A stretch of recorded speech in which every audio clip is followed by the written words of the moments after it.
The Bellamy Trial by Frances Noyes Hart. Chapter 1. The red-headed girl sank into the seat in the middle of the first row with a gasp of relief. Sixth seat from the aisle, yes, that was right. The label on the arm of the golden oak chair stared up at her reassuringly. Row A, seat 15, Philadelphia Planet. The ones on either side of her were empty. Well, it was a relief to know that there were 4 feet of space left unoccupied in Redfield. Even if only temporarily, she was still shaken into breathless stupor by the pandemonium in the corridors. Outside, the rattling of regiments of typewriters, of armies of tickers, the shouts of infuriated denizens of telephone booths, the hurrying, frantic faces of officials, the scurrying and scampering of dozens of rusty-haired, freckled-faced, insubordinate small boys, whose olive-drab messenger uniforms alone saved them from extermination. The newspaper men, you could spot them at once, looking exhausted and alert, and elaborately bored.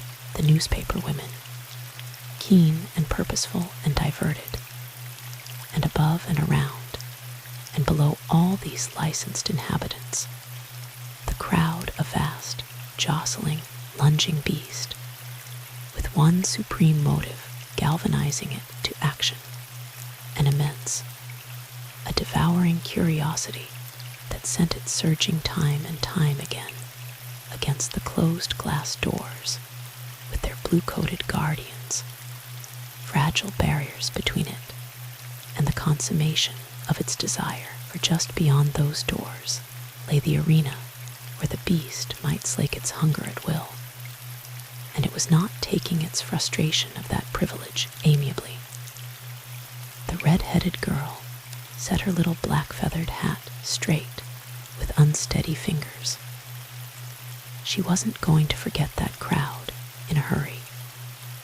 It had growled at her, actually growled, when she'd fought her way through it, armed with the magic of the little blue ticket that spelled open sesame as well as press section. Who could have believed that even curiosity would turn nice old gray-headed ladies and mild-looking gentlemen with brown mustaches, and fat matrons with leather bags, and thin flappers with batik scarves into one huge ravenous beast?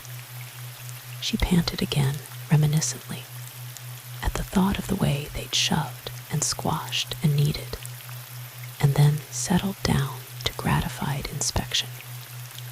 So this was a courtroom. Not a very large or very impressive room. Looked at from any angle, it might hold 300 people at a pinch. And there were, conservatively, about 3,000 crowding the corridors and walking the streets of Redfield in their efforts to expand its limits. Fan-shaped, with 9 rows of the golden oak seats packed with grimly triumphant humanity. The first 3 neatly tagged with the little white labels that metamorphosed them into the press section.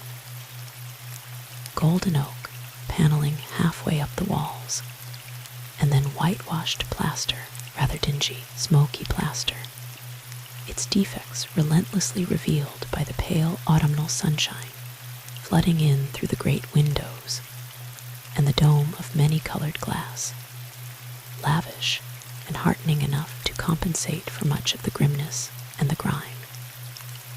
Near enough for the red-headed girl to touch was a low rail, and beyond that rail, a little empty space, like a stage empty of actors, but cluttered with chairs and tables. At the back was a small platform with a great high-backed black leather chair, and a still smaller platform on a slightly lower level, with a rail about it, and a much more uncomfortable-looking chair. The judge's seat, the witness box, she gave a little sigh of pure uncontrollable excitement, and a voice next to her said affably, "Hi, greetings, stranger, or hail, friend, as the case may be. Can I get by you into the next seat without damaging you and those feet of yours materially?"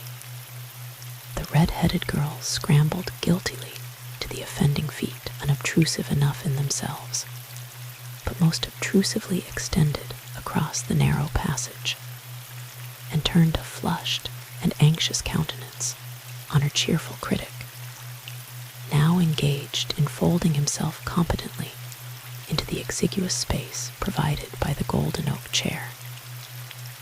A tall, lanky young man with a straight nose, mouse-colored hair, shrewd gray eyes, and an expression that was intended to be that of a hard-boiled cynic. And that worked all right unless he grinned. He wore a shabby tweed suit, a polka-dotted tie, had 3 very sharp pencils, and a good-sized stack of telegraph blanks clasped to his heart. Obviously, a reporter, a real reporter. The red-headed girl attempted to conceal her gold pencil and leather-bound notebook, smiling tentatively and ingratiatingly. Covering it for a New York paper, inquired the Olympian one graciously. "No," said the red-headed girl humbly, "a Philadelphia one. The Philadelphia Planet is yours, New York. M.H.msphere, doing color stuff." "Oh, I hope so," replied the red-headed girl so fervently that the reporter looked somewhat startled. "You see, I don't know whether it will have color or not. I'm not exactly a regular reporter." "Oh, you aren't you? Well, if it's no secret, just exactly what are you?" "A fingerprint expert." "I'm a writer," said the red-headed girl, looking unusually small and dignified. "This is my first as assignment." It was frightful to stammer just when you particularly wanted not to. The real reporter eyed her severely. A writer, hey? A real, honest-to-goodness, walking-around writer, with a fountain pen and a great big vocabulary and a world of promise and everything. Well, I'll bet you a hot dog to a soup plate of fresh caviar that about 4 days from now you'll be parading through these marble halls telling the cockeyed world that you're a journalist. Oh, I wouldn't dare. Do all of you call yourselves journalists? The reporter looked as though he were about to suffocate. Get this, he said impressively. The day that you hear me call myself a journalist, you have my full and free permission to call me well, no, on second thought, a lady couldn't. But if you ever call me a journalist, smile. And if you solemnly swear never to call yourself one, I'll show you the ropes a bit, because you're a poor, ignorant little writing critter that doesn't know any better than to come to a murder trial. And besides that, you have red hair. Want to know anything? Oh, cried the red-headed girl. I didn't know that anyone so horrid could be so nice. I want to know everything. Let's begin at the beginning. Well, in case you don't know where you are, this is the courtroom of Redfield, county seat of Belchester, 25 miles from the great metropolis of New York. And in case you'd like to know what it's all about, it's the greatest murder trial of the century. About every 2 years, another one of them comes along. This particular one is the trial of the people versus Susan Ives and Stephen Bellamy for the willful, deliberate, and malicious murder of Madeleine Bellamy. A murder trial, said the red-headed girl softly. Well, I should think that ought to be about the most tremendous thing in the world. Oh, you do you? Remarked the reporter, and for a moment it was no effort at all for him to look cynical. Well, I'll have you called at about 7 tomorrow morning. though it's a pity ever to wake anyone up that can have such beautiful dreams as that. The most tremendous thing in the world, says she. Well, well, well, the red-headed girl eyed him belligerently. Well, yourself. Perhaps you'll be good enough to tell me what's more tremendous than murder. Oh, you tell me, urged the reporter persuasively. All right, I'll tell you that the only story that you're going to be able to interest every human being in, from the President of the United States to the gentleman who takes away the ashes, is a good murder story. It's the one universal solvent. The old lady from Dubuque will be at it the first thing in the morning, and the young lady from Park Avenue will be at it the last thing at night. And if it's a love story too, you're lucky, because then you've got the combination that every really great writer that ever lived has picked out to wring hearts and freeze the marrow in posterity's bones. Oh, come, aren't you getting just a dash overwrought? Every great writer. What about Wordsworth? Oh, pooh, the red-headed girl fiercely. Wordsworth. What about Sophocles and Euripides and Shakespeare and Browning? Do you know what The Ring and the Book is? It's a murder trial. What's Othello but a murder story? What's Hamlet but 5 murder stories? What's Macbeth, or The Cenci, or Lamia, or Crime and Punishment, or Carmen, or I Give Up, said the reporter firmly. Or no, wait a moment, can it be that they are murder stories? Quite a little reader in your quiet way, aren't you? The red-headed girl ignored him sternly. And do you want me to tell you why it's the most enthralling and absorbing theme in the world? Do you? No, replied the reporter hastily. Yes, or how shall I put it? Yes and no, let's say. It's because it's real, said the red-headed girl, with a sudden startling gravity.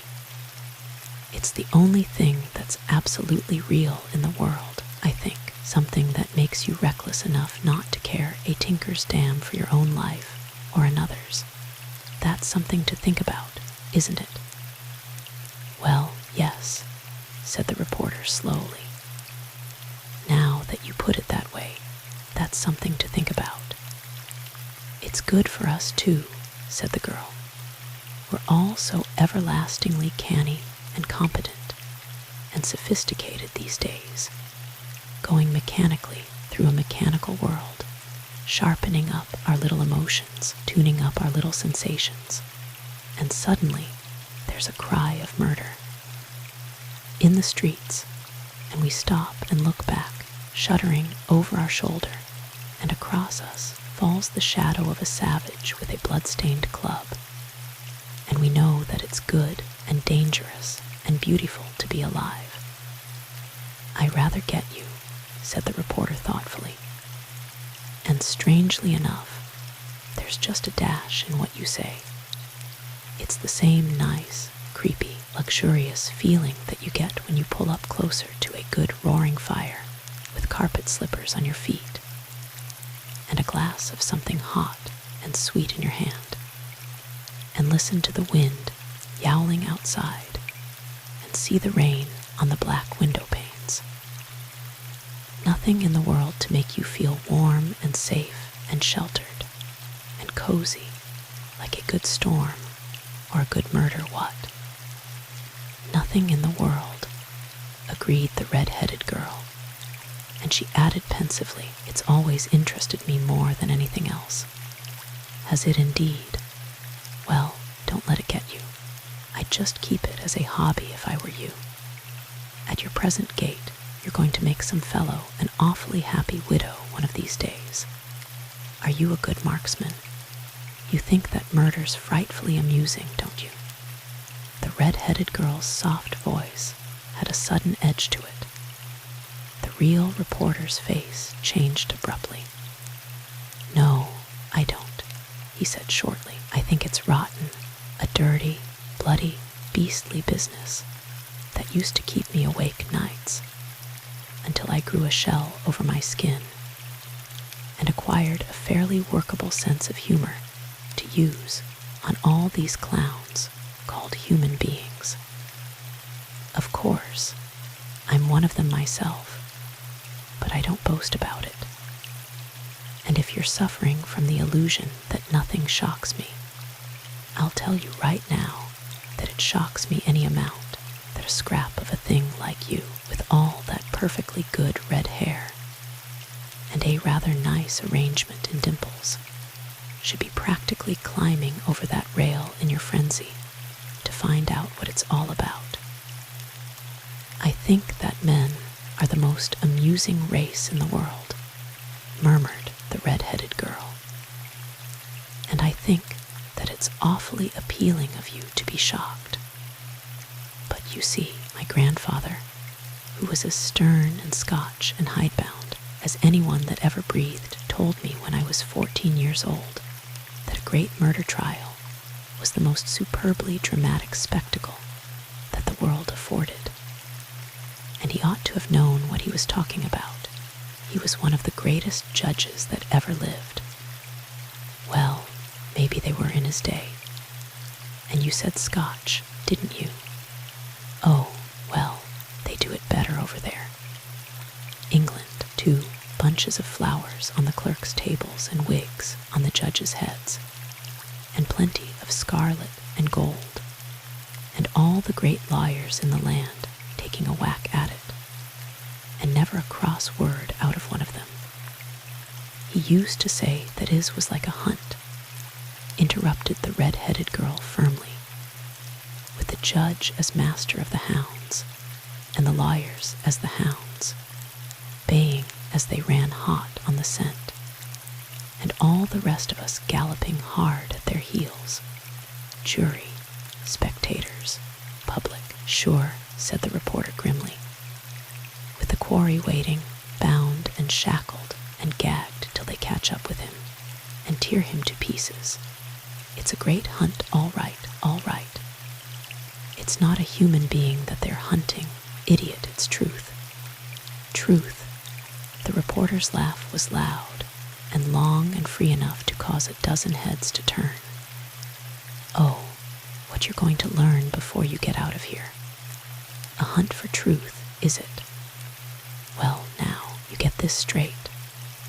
If that's what you're expecting to find here, you'll save yourself a whole lot of bad minutes by taking the next train back to Philadelphia. Truth. I'm not running down murder trials from the point of view of interest, you understand.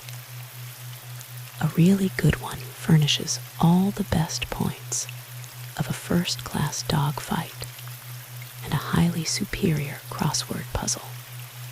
And that ought to be enough excitement for anyone. But if you think that the opposing counsel are honestly in pursuit of enlightenment, a clear high voice cut through the rustle and clatter like a knife. His honor the court. There was a mighty rustle of upheaval. Who's that? Inquired a breathless voice at the reporter's shoulder. That's the tallest and nicest court crier in the United States of America. Name's Ben Potts. Best falsetto voice outside the Russian Orthodox Church. Kindly notice the central hair part and spit curls. And here we have none other than His Honor himself, Judge Anthony Bristed Carver. Hear ye, hear ye, hear ye, chanted the court crier. All those having business before this honorable court draw near. Give your attention, and you shall be heard. The tall figure in flowing black moved deliberately toward the chair on the dais, which immediately assumed the aspect of a throne. Judge Carver's sleek iron-gray head and aquiline face were an adornment to any courtroom. He swept a pair of brilliant, deep-set eyes over the room, seated himself, and reached for the gavel in one motion. And he'll use it too, believe you me, murmured the reporter with conviction. sternest old guy on the bench. Where are the prisoners? Where do they come from? The defendants, as they whimsically prefer to be called for the time being, come through that little door to the left of the judge's room. That enormous, red-faced, sandy-haired old duffer talking to the thin young man in the tortoiseshell glasses is Mrs. Ives's counsel, Mr. Dudley Lambert. The begoggled one is Mr. Bellamy's counsel, Harrison Clark. Where's the prosecutor?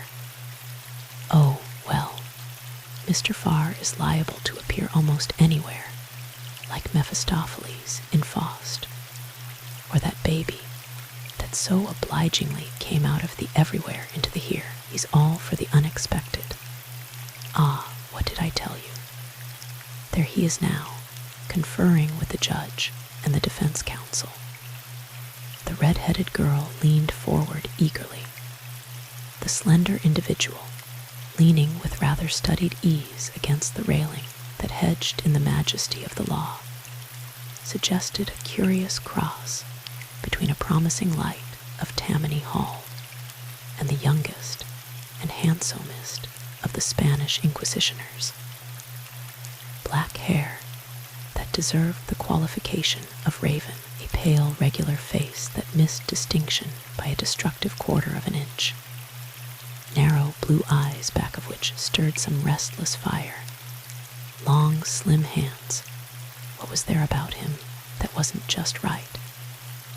Perhaps that dark coat fitted him just a shade too well, or that heavily brocaded tie in peacock blue. Well, at any rate, his slim elegance certainly made Lambert look like an awkward, cross, red-faced baby, for all his thatch of graying hair. Here they come. Even the reporter's level, mocking voice was a trifle tense. The little door to the left of the judge opened, and two people came in, as leisurely and tranquilly as though they were advancing toward easy chairs and a tea table before an open fire. A slight figure in a tan tweed suit, with a soft copper silk handkerchief at her throat, and a little felt hat of the same color, pulled down over two wings of pale gold hair, level hazel eyes under level dark brows, and a beautiful mouth, steady-lipped, generous, sensitive, the most beautiful mouth, thought the red-headed girl, that she had ever seen. She crossed the short distance between the door and the chair, beside which stood Mr. Lambert with a light, boyish swing.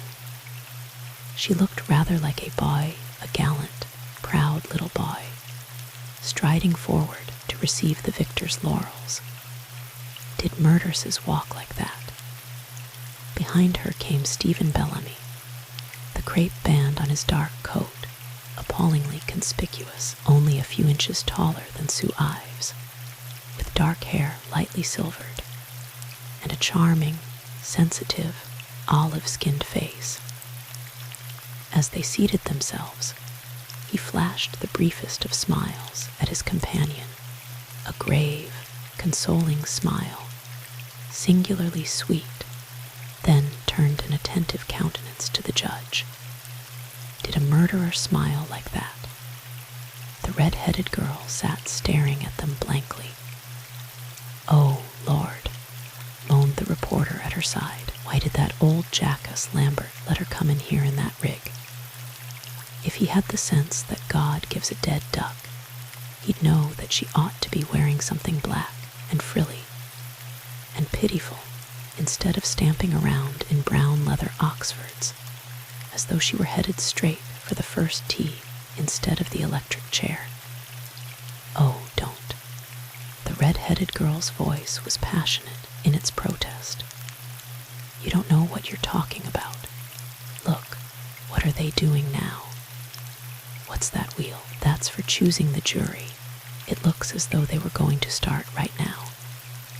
Yes, they're off. That's the sheriff spinning the wheel. He calls the names. Timothy Forbes, a stocky man with a small, shrewd eye and a reddish mustache wormed his way forward. "Number 1, take your seat in the box." "Will it take long?" asked the red-headed girl. Alexander Petty. "Not at this rate," replied the reporter, watching the progress toward the jury box of a tow-headed little man with steel-bowed spectacles and a suit a little shiny at the elbows. "This is going to be just as rapid as the law allows, I understand. Both sides are rarin' to go, and they're not liable to touch their peremptory challenges, and they're not likely to challenge for cause, either, unless it's a darned good cause." Eliphalet Slocum, a keen-faced elderly man with a mouth like a steel trap, joined the men in the box. "It's a special panel that they're choosing from," explained the reporter, lowering his voice cautiously as Judge Carver glanced ominously in his direction. "Redfield's pretty up and coming for a place of its size. All the obviously undesirables are weeded out, so it saves an enormous amount of time. Caesar Smith." Mr. Smith advanced at a trot, his round, amiable countenance beamingly exposing 3 gold teeth to the pleased spectators. Robert Angostini, a dark and dapper individual with a silky black mustache, slipped quietly by Mr. Smith. "Number 5, take your place in the box, George Hobart." An amiable-looking youth in a brown Norfolk jacket advanced briskly. "Who's that coming in now?" inquired the red-headed girl in a stealthy whisper. "Where?" "In the witnesses' seats, over in the corner by the window, the tall man with the darling little old lady." The reporter turned his head, his boredom lit by a transient gleam of interest. That's Pat Ives and his mother. She's been subpoenaed by the state as a witness, God knows what for." "I love them when they wear bonnets," said the red-headed girl. "What's he like?" "Pat. Well, take a good look at him. That's what he's like." The red-headed girl obediently took a good look. Black hair, blue eyes, black with pain, set in a haggard, beautiful young face that looked white to the bone. A reckless mouth set in a line of desperation. "He doesn't look very contented," she commented mildly. "And his looks don't belie him," the reporter assured her dryly. "Young Mr. Ives belongs to the romantic school, you know, the guardsman, the troubadour, the rover, and the lover, the duel by candlelight, the rose in the moonlight, the dice, the devil and boots, saddle to horse and away, the type that muffs it when he's thrown into a show that deals in the crude realism of spilled kerosene and bloody rags, and an Italian laborer's stuffy little front parlor. Mix him up with that, and he gets shadows under his eyes, and 3 degrees of fever and bad dreams. Also, he gets a little irritable with reporters." "Did you interview him?" inquired the red-headed girl in awe-stricken tones. "Well, that's a nice way of putting it," said the reporter thoughtfully. "I went around to the Ives house with 1 or 2 other scientific spirits on the night after Sue Ives and Bellamy were arrested, June 21st, if my memory serves me. We rang the doorbell none too optimistically, and the door opened so suddenly that we practically fell flat on our faces in the front hall. There stood the debonair Mr. Ives, in his shirt sleeves, with as unattractive a look on his face as I've ever seen in my life. 'Come right in, gentlemen,' says he, and he made that sound unattractive too. I'm not mistaken, am I? It's the gentlemen of the press that I'm addressing." We allowed without too much enthusiasm that such was indeed the case, and in we came. "Let's get right down to business," he said. "None of this absurd delicacy that uses up all your energy, says he. What you gentlemen want to know, I'm sure, is whether I was Madeleine Bellamy's lover, and whether my wife was her murderess. That's about it, isn't it? It was just about it. But somehow, the way he put it, it sounded not so good. Well, said Ives, I'll give you a good straight answer to a good straight question. Get to hell out of here, says he, and he yanks the front door open so wide that it would have let out an army.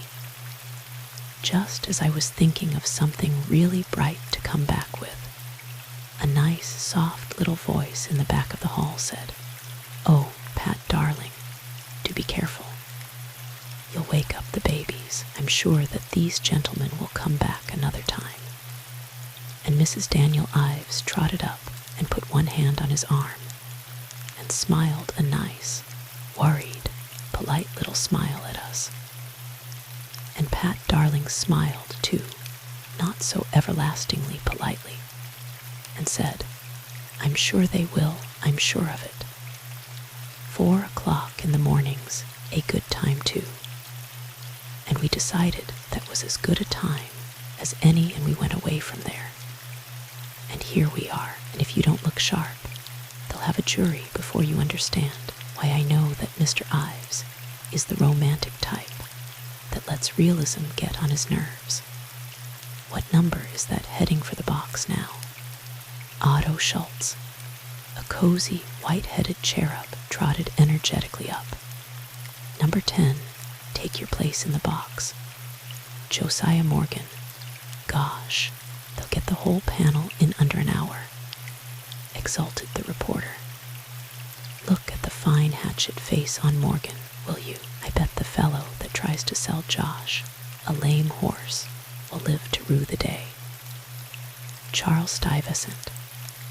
Charles Stuyvesant smiled pleasantly at the sheriff, his fine iron-gray head and trim shoulders standing out sharply against his overgroomed and undergroomed comrades in the box.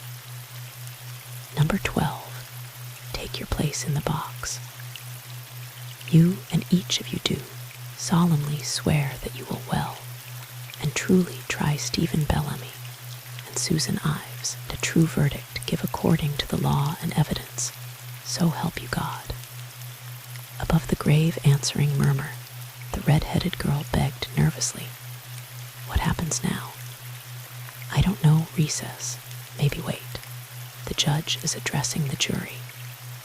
Judge Carver's deep voice rang out impressively in the still courtroom. Gentlemen of the jury, you will now be given the usual admonition that you are not to discuss this case amongst yourselves, or allow anybody else to discuss it with you outside your own body. You are not to form or express any opinion about the merits of the controversy. You are to refrain from speaking of it to anybody, or from allowing anybody to speak to you with respect to any aspect of this case. If this occurs, you will communicate it to the court at once. You are to keep your judgment open until the defendants have had their side of the case heard. And lastly, you are to make up your judgment solely on the law, which is the last thing that you will hear from the court in its charge. Until then, you will not be able to render a verdict in accordance with the law, and therefore you must suspend judgment until that time. The court is dismissed for the noon recess. We will reconvene at 1 o'clock. The red-headed girl turned eyes round as saucers on the reporter. Don't they come back till 1? They do not. What do we do until then? We eat. There's a fair place on the next corner. The red-headed girl waved it away. Oh, I couldn't possibly eat, not possibly. It's like the first time I went to the theater. I was only 7, but I remember it perfectly. I sat spang in the middle of the front row, just like this, and I made my governess take me 3/4 of an hour too early. and I sat there getting sicker and sicker from pure excitement, wondering what kind of a new world was behind that curtain. What kind of a strange, beautiful, terrible world. I sat there feeling more frightful every second, and all of a sudden the curtain went up with a jerk, and I let out a shriek that made everyone in the theater and on the stage jump 3 feet in the air. I feel exactly like that now. Well, get hold of yourself. Shrieking isn't popular around here. If you sit right there like a good quiet child, I may bring you back an apple. I don't promise anything, but I may. She was still sitting there when he came back with the apple, crunched up in her chair, staring at the jury box with eyes rounder than ever. Isn't it nearly time? She eyed the apple ungratefully. It is. Come on now, eat it, and I'll show you what I've got in my pocket. Show. The jury list names, addresses, ages, professions, and all. 2 of them are under 30, 3 under 40, 4 under 50, 2 under 60, 1 62. 3 merchants, 2 clerks, 2 farmers, an insurance man, an accountant, a radio expert, a jeweler, and a banker. Not a bad list at all, if you ask me. Charles Stuyvesant's the only one that won't have a good clubby time of it. He's one of the richest bankers in New York. He looked it, said the red-headed girl. What will they do when they come back? Well, if they're good, the prosecutor's going to make them a nice little speech. Who is the prosecutor? Is he well known? Mr. Daniel Farr is a promising young lad of about 40, who is extremely well known in these parts. And if you asked him his own unbiased opinion of his abilities, he would undoubtedly tell you that, with a bit of luck, he ought to be president of these United States in the next 10 years. And what do you think of him? Well, I think that he may be at that. And I add in passing that I consider that no tribute to the judgment of these United States is about as shrewd as they make him. But I'm not convinced that he's a very good liar. He goes in too much for purple patches, and hitting about 3 inches below the belt for my simple tastes. And he works on the theory that the jury is not quite all there, which may be amply justified, but is a little trying for the innocent bystander. He goes in for poetry, too. Oh, not Amy Lowell or Ezra Pound, but something along the lines of I could not love thee, dear, so much. Loved I not honor more. And how dear to my heart are the scenes of my childhood. You know, the kind of thing, deep stuff. Is he successful? Oh, by all manner of means. 20 years ago, he was caddy master at the Rosemont Country Club. 5 years before that, he was a caddy there. America, my child, is the land of opportunity. He's magnificent when he gets started on the idle rich. It's all right to be rich if you're not idle, or well-born. If you're one of those well-born society devils, you might just as well go and jump in the lake. If you ask Mr. Farr, does he still live in Rosemont? No, hasn't lived there for 19 years. But I don't believe that he's forgotten one single snub or tip that he got in the good old days. Every now and then you can see him stop and turn them over in his mind. What's Mr. Lambert like? Ah, there's a horse of a different color, a cart horse of a different color, if I may go so far. Mr. Dudley Lambert is a lawyer who knows everything that there is to know about wills and trusts and estates, and not another blessed thing in the world. If he's as good now as he was when I heard him in a case 2 years ago, he's terrible. I can't wait to hear him. The red-headed girl looked pale. Oh, then, why did she get him? Ah, thereby hangs a tale. Mr. Lambert was a sidekick of old Curtis Thorne, handled his estate and everything, and being a crusty old bachelor from the age of 30 on, he idolized the Thorne children. Sue was his pet. She still calls him Uncle Dudley, and when the split came between Sue and her father, he stuck to Sue. So I suppose that it was fairly natural that she turned to him when this thing burst. He's always handled all her affairs, and he's probably told her that he's the best lawyer this side of the Rocky Mountains. He believes it. How old is he? 63, plenty old enough to know better. You might take everything that I say about these guys with a handful of salt. It's only fair to inform you that they are anything but popular with the Fourth Estate. The only person that talks less in this world than Dudley Lambert is Daniel Farr. Either of them would make a closed steel trap seem like a chatterbox. Stephen Bellamy's counsel is Lambert's junior partner, and under both his thumbs, he'd be a nice chap if he didn't have lockjaw. Don't they tell you anything at all? Inquired the red-headed girl sympathetically. They tell us that there's been a murder, replied the reporter gloomily. And I'm telling you that it's the only murder that ever took place in the United States of America, where the press has been treated like an orphan child by everyone that knows one earthly thing about it. Not one word of the hearing before the grand jury has leaked out to anyone. We haven't been given the name of one witness, and whatever the state's case against Stephen Bellamy and Susan Ives may be, it's a carefully guarded secret between Mr. Daniel Farr and Mr. Daniel Farr.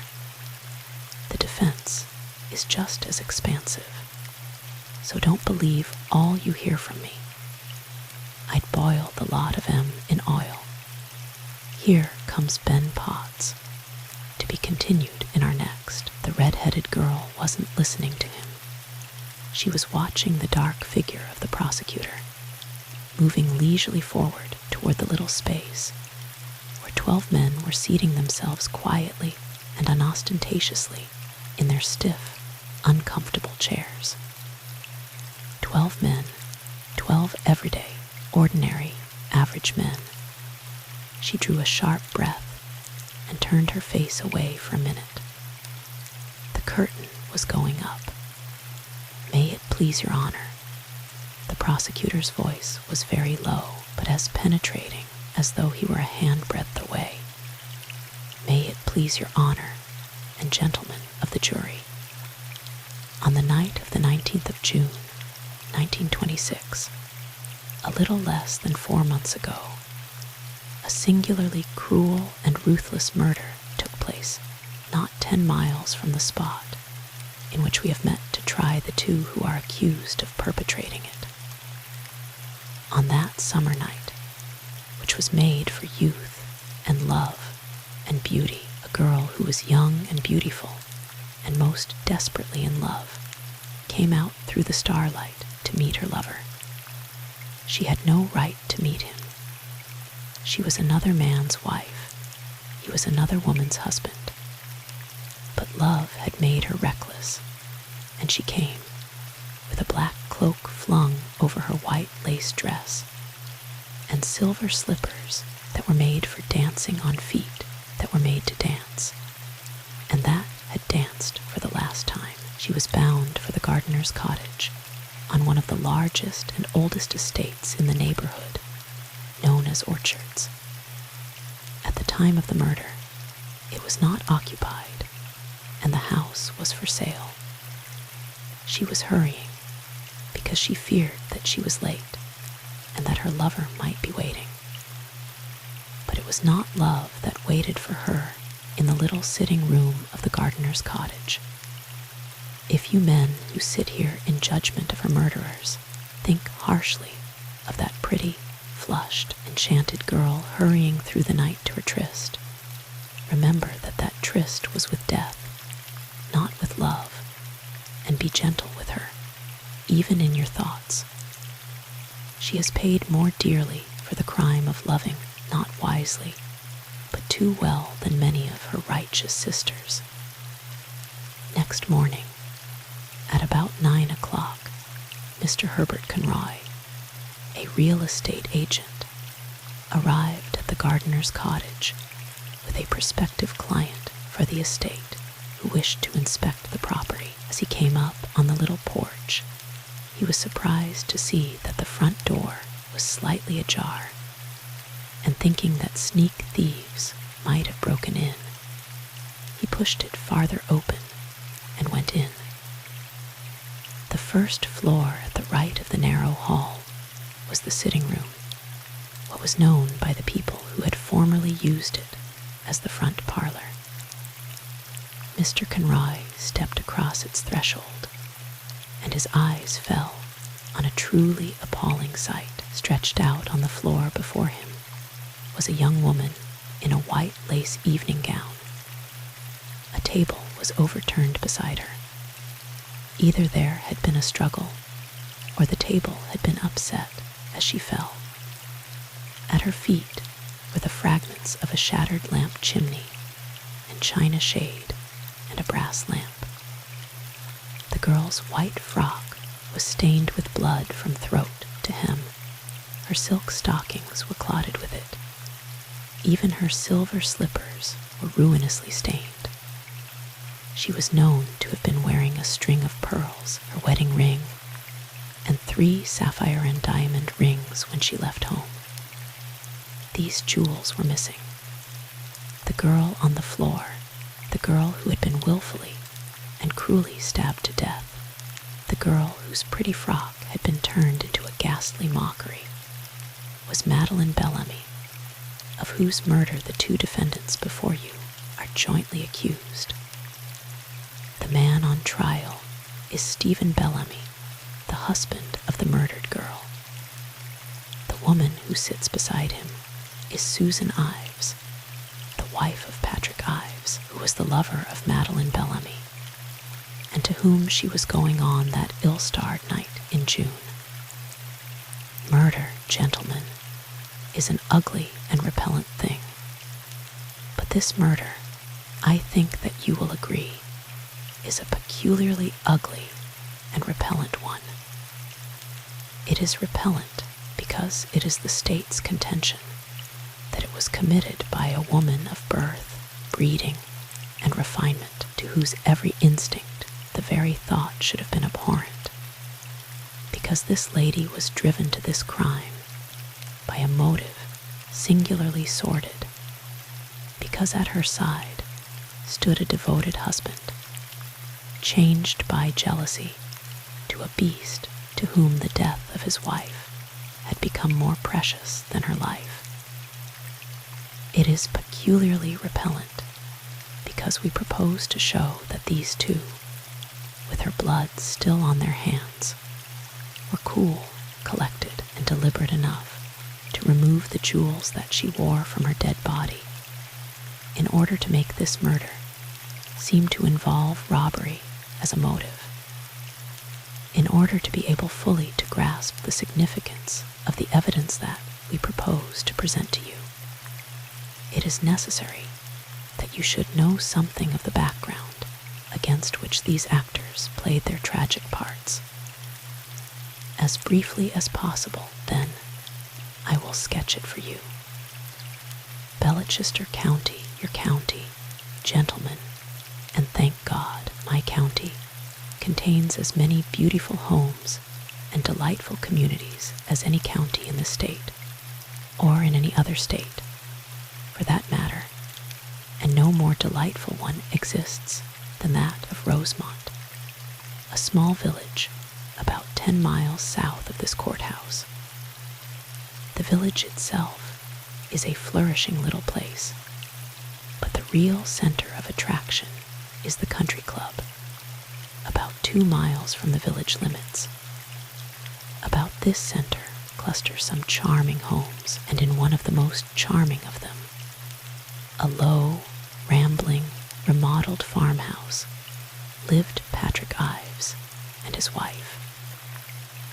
Patrick Ives is a man of about 32 who has made a surprising place for himself as a partner in one of the most conservative and successful investment banking houses in New York.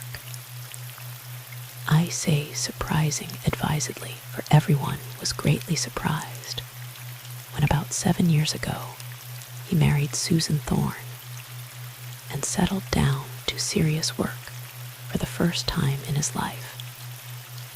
Up till that time, with the exception of 2 years at the front establishing a brilliant war record, he seems to have spent most of his time perfecting his golf game and his fox-trotting abilities, and devoting the small portion of time that remained at his disposal to an anemic real estate business.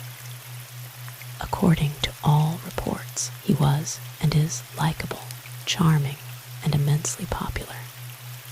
Just one moment, Mr. Farr. Judge Carver's deep tones cut abruptly across the prosecutor's clear, urgent voice. Do you propose to prove all these statements? Certainly, Your Honor. I do not wish in any way to hamper you, but some of this seems a little far afield. I can assure Your Honor that the state proposes to connect all these facts with its case. Very well, you may proceed. At the time of the murder, Mr. Ives's household consisted of his wife, Susan Thorne Ives, his 2 children, Peter and Polly, aged 5 and 6, his mother, Mrs. Daniel Ives, to whom he has always been an unusually devoted son, a nursery governess, Miss Kathleen Page, and some 6 or 7 servants. The only member of the household who concerns us immediately is Susan, or, as she is known to her friends, Sue Ives. Mrs. Ives is a most unusual woman. The youngest child and only daughter of the immensely wealthy Curtis Thorne, she grew up on the old Thorne estate, Orchards, the idol of her father and her 2 brothers. Her mother died shortly after she was born. There was no luxury, no indulgence to which she was not accustomed from her earliest childhood. She was brilliantly intellectual and excelled at every type of athletics. Society, apparently, interested her very little, but there was not a trophy that she did not promptly capture at either golf or tennis.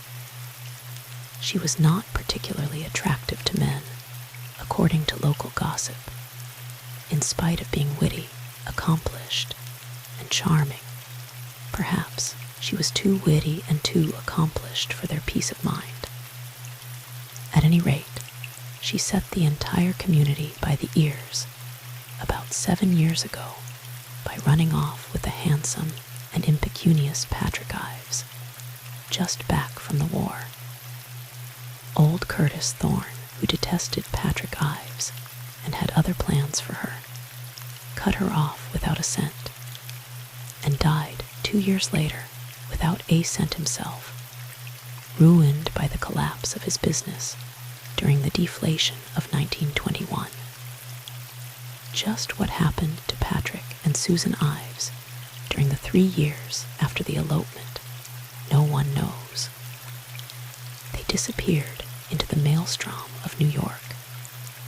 Mrs. Daniel Ives joined them, and somehow they must have managed to keep from starving to death. 2 children were born to Susan Ives, and finally Patrick persuaded this investment house to try him out as a bond salesman.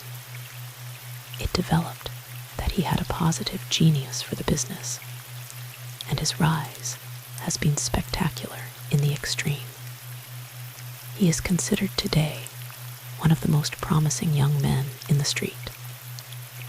At the end of 4 years, the Iveses and their babies returned to Rosemont. They bought an old farmhouse with some 7 or 8 acres about a mile from the club, remodeled it, landscaped it, put in a tennis court and became the most sought-after young couple in Rosemont. On the surface, they seemed ideally happy. 2 charming children, a charming home, plenty of money, congenial enough tastes. Such things should go far to create a paradise, shouldn't they? Well, down this smooth, easy, flower-strewn, and garlanded path Patrick and Susan Ives were hurrying straight toward hell.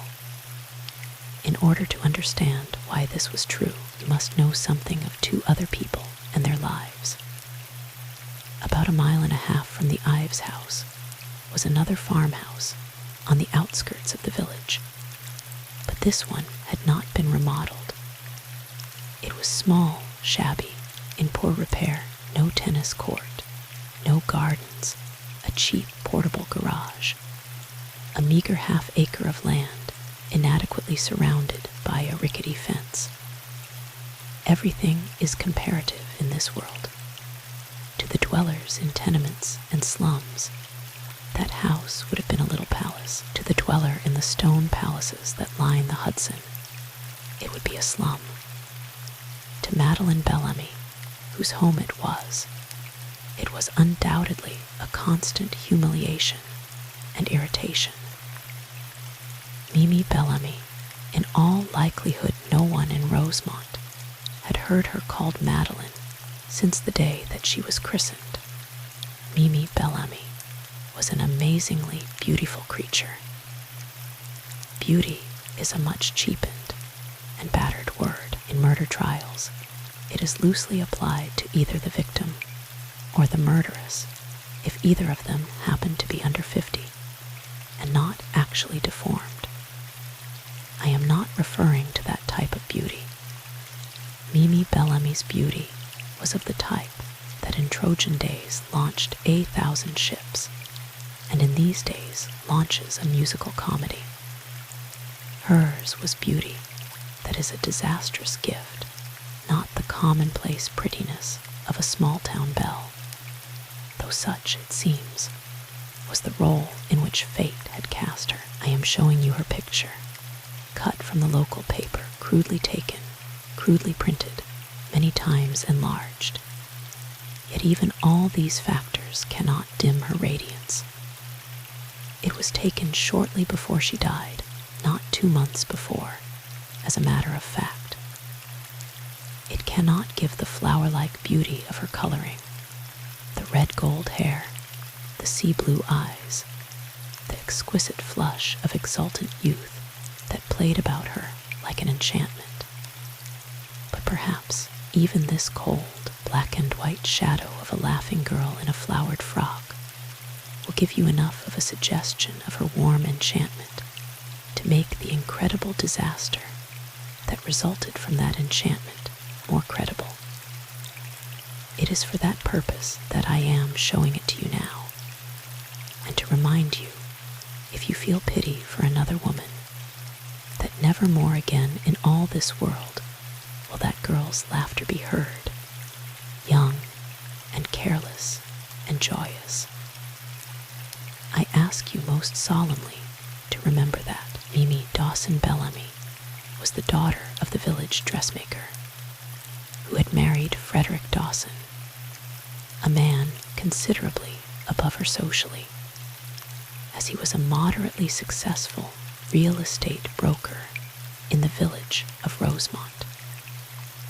He was by no manner of means a member of the local smart set, however, and was not even a member of the country club. They lived in a comfortable, unpretentious house, a little off the main street, and in the boarding house next to them lived Mrs. Daniel Ives and her son Patrick. Mrs. Ives, a widow, was very highly regarded in the village, to which she had come many years previously, and was extremely industrious in her efforts to supplement their meager income.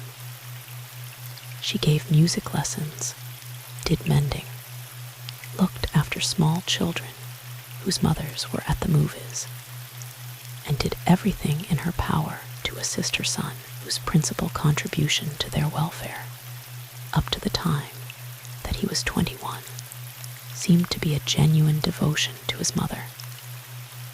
At that age, Mr. Dawson took him in to work with him in the real estate business, hoping that his charm and engaging manners would make up for his lack of experience and industry.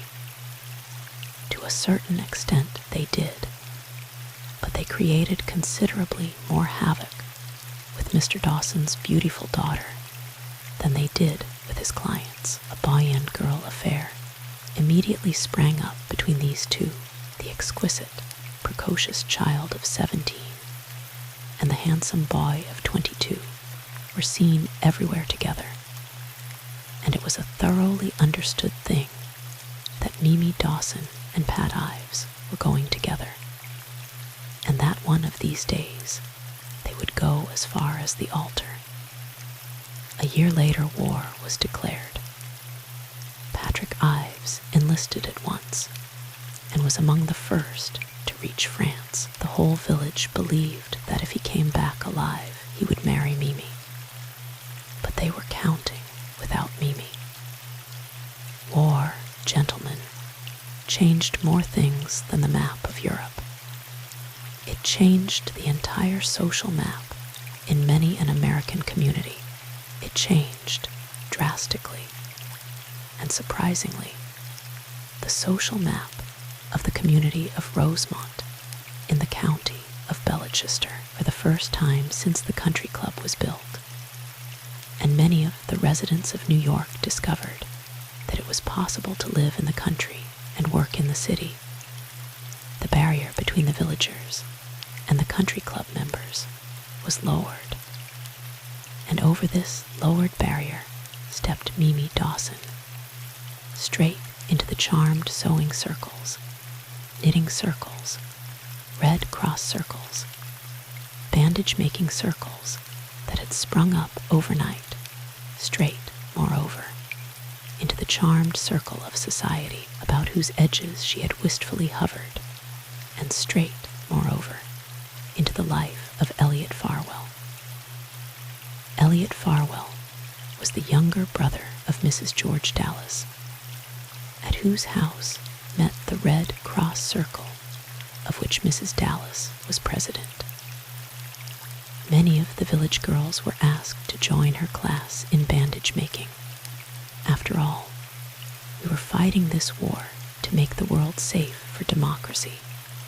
So why not be democratic? A pair of hands from the village was just as good as a pair of hands from the club, possibly better. So little Mimi Dawson found herself sitting next to the great Miss Thorne, wrapping wisps of cotton about bits of wood, and going home to the village with rapidly increasing regularity in Mr. Elliot Farwell's new automobile, quite without the knowledge or sanction of Mr. Farwell's sister, whose democracy might not have stood the strain. Elliot Farwell was one of the 2 or 3 young men left in Rosemont.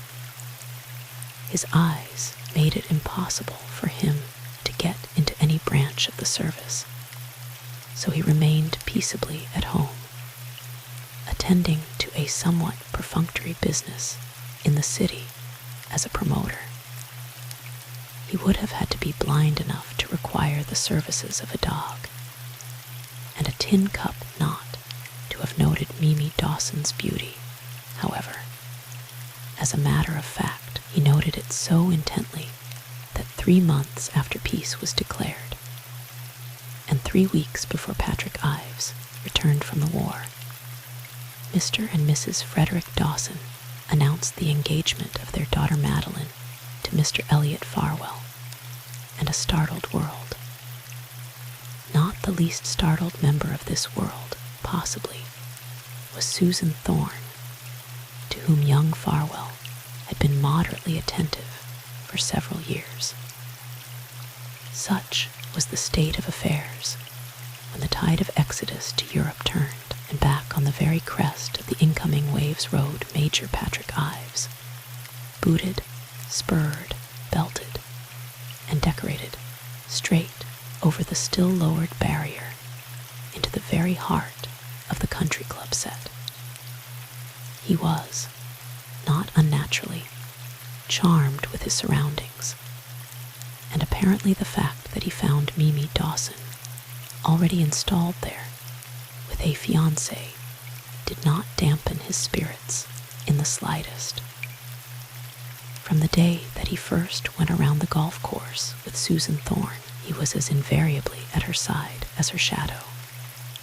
Mr. Curtis Thorne's open and violent disapproval left them unchastened and inseparable. Apparently, they found the world well lost, as did Farwell and his fiancée. And into the midst of this idyllic scene, a month or so later, wanders the last of our actors, Stephen Bellamy. Stephen Bellamy was older than these others, 7 years older than Susan Thorne or Patrick Ives, 12 years older than the radiant Mimi. He was the best friend of Susan's elder brother Douglas, and a junior partner of Curtis Thorne. He had done well in the war, as he had in his business, and he was generally supposed to be the best masculine catch in Rosemont, intelligent, distinguished, and thoroughly substantial.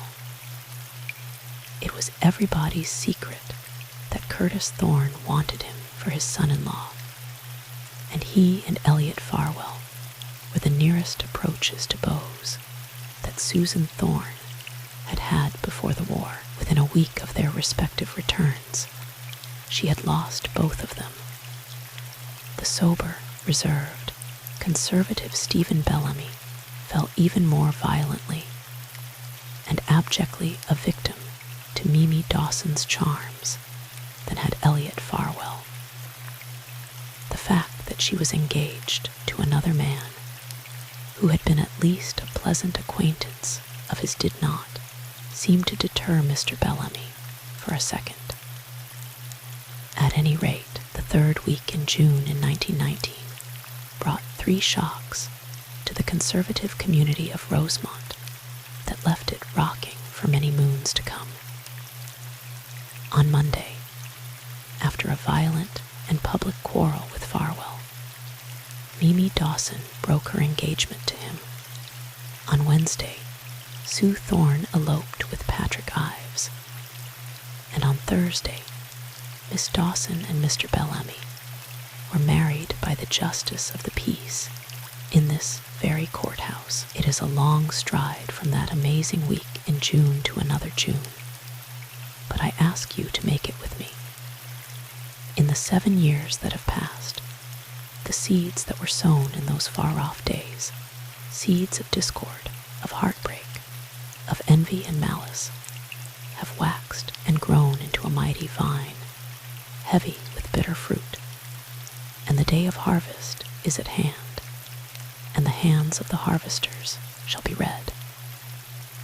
But on this peaceful sunny summer afternoon of the 19th of June, 1926, those who are sitting in the vine's shadow seem to find it a tranquil and a pleasant place. It is 5 o'clock at the Rosemont Country Club, and the people that I have brought before you in the brief time at my disposal are gathered on the lawn in front of the club. The golfers are just coming in. It is the prettiest and gayest hour of the day. Mimi Bellamy is there, waiting for her husband. She has driven over in their little car to take him home for supper. It is parked just now beside Sue Ives's sleek and shining car, with its sleek and shining chauffeur. And possibly Mimi Bellamy is wondering what strange fate makes one man a failure in the world of business and another a success. For the industrious and intelligent Stephen Bellamy has never recovered from the setback that he received when Curtis Thorne's business crashed. He is still struggling valiantly to keep a roof over his wife's enchanting head. He can do little more. True, have a maid of all work and a man of all work. But Sue Ives, who married the village ne'er-do-well, has 8 servants and 3 cars and the prettiest gardens in Rosemont. So does fate make fools of the shrewdest of us. Gathered about in little groups are the George Dallases, Elliot Farwell, and Richard Burgoyne, the man with whom he keeps bachelor hall in a small bungalow near the village, the Ned Conroys and Sue Ives, whose husband has been cheated out of golf by a business engagement in the city, in spite of the fact that it is Saturday afternoon. She has, however, found another cavalier. Seated on the club steps, a little apart from the others, she is deep in conversation with Elliot Farwell, who is consuming his 3rd highball in rapid succession. Gentlemen, if I could let you eavesdrop on the seemingly casual and actually momentous discussion that is going on behind those amiable masks, much that is dark to you now would be clear as day. I ask your patient and intelligent interest until that moment arrives. It will arrive, I promise you. For here, on this sunlit lawn, I propose to leave them for the present. Others will tell you what happened from that sunlit moment until the dark and dreadful one in the gardener's little cottage, when a knife rose and fell. I have not gone thus exhaustively into the shadowy past from which these figures sprang, in order to retail to you the careless chatter of a country club and a country village. I have gone into it because I have felt it entirely imperative that you should know the essential facts, in the light of which you will be able to read more clearly the evidence that I am about to submit to you. It is inevitable that each one of you must say to himself as you sit there, how is it possible that this young woman seated before our eyes, charming, well-bred, sheltered, controlled, intelligent, how is it possible that this woman can have willfully, brutally, and deliberately murdered another woman? How is it possible that the man seated beside her, a gentleman born and bred, irreproachable in every phase of his past life, can have aided and abetted her in her project? How are these things possible, you ask? Gentlemen, I say to you that we expect to prove that these things are not possible. We expect to prove that these things are certain. I am speaking neither rashly nor lightly when I assure you that the state believes that it can demonstrate their certainty beyond the shadow of a possible doubt. I am not seeking a conviction. I am no bloodhound baying for a victim. If you can find it in your hearts, when I have done with this case, to hold these 2 guiltless, you will indeed be fortunate. And I can find in my heart no desire to deprive you of that good fortune. It is my most painful duty, however, to place the facts before you and to let them speak for themselves. I ask you, gentlemen, to bear these things in mind. Susan Ives is a woman accustomed to luxury and security. She has once before been roughly deprived of it. What dreadful scars those 3 years in New York left on the gallant and spirited girl who went so recklessly to face them, we can only surmise. But perhaps it is sufficient to say that the scars seared so deep that they sealed her lips forever. I have not been able to discover that she has mentioned them to one solitary soul, and I have questioned many. She was threatened with a hideous repetition of this nightmare. Her religious principles, as you will learn, prevented her from ever accepting or seeking a divorce. and she was too intelligent not to be fully aware that if Patrick Ives ran away with Mimi Bellamy, he would inevitably have lost his position in the ultra-conservative house in which he was a partner, and thus be absolutely precluded from providing for her or her children, even if he had so desired. The position of a young woman thrown entirely on her own resources, with 2 small children on her hands, is a desperate one, and it is our contention that Susan Ives turned to desperate remedies. Added to this terror was what must have been a truly appalling hatred for the girl who was about to turn her sunny and sheltered existence into a nightmare. Cupidity, love, revenge, every murder in this world that is not the result of a drunken blow springs from one of these motives. Gentlemen, the state contends that Susan Ives was moved by all 3. As for Stephen Bellamy, his idolatry of his young and beautiful wife was his life, a drab and colorless life save for the light and color that she brought to it. When he discovered that she had turned that idolatry to mockery, madness descended on him, the madness that sent Othello staggering to his wife's bed with death in his hands, the madness that has caused that wretched catch, phrase the unwritten law, to become almost as potent as our written code, to our shame.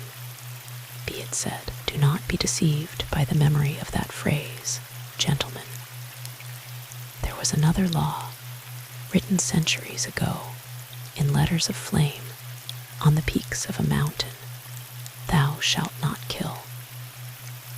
Remember that law written in flame, and forget the one that has been traced only in the blood of its victims.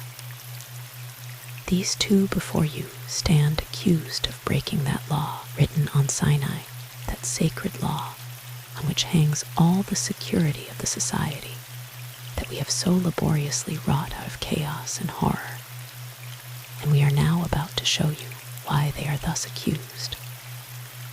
From the first step that each took toward the dark way that was to lead them to the room in the gardener's cottage, we will trace them to its very threshold, across its threshold. There I will leave them. My duty will have been done. Yours, gentlemen, will be yet to do, and I am entirely convinced that, however painful, however hateful, however dreadful it may seem to you, you will not shrink from performing that duty. The compelling voice with its curious ring fell abruptly to silence, a silence that lingered, deepened, and then abruptly broke into irrepressible and incautious clamor. Silence, silence. Ben Potts's voice and Judge Carver's gavel thundered down the voices. Once and for all, this courtroom is not a place for conversation. Kindly remain silent while you are in it. Court is dismissed for the day. It will convene again at 10 tomorrow. The red-headed girl dragged stiffly to her feet. The first day of the Bellamy trial was over. Chapter 2. The red-headed girl was late. The clock over the courtroom door said 3 minutes past 10. She flung herself, breathless, into the seat next to the lanky young man, and inquired in a tragic whisper, "Have they started?" "Nope," replied that imperturbable individual. "Calm yourself. You haven't missed a single hear ye. Your hat's a good deal over one eye." "I ran all the way from the station," gasped the red-headed girl. "Every step.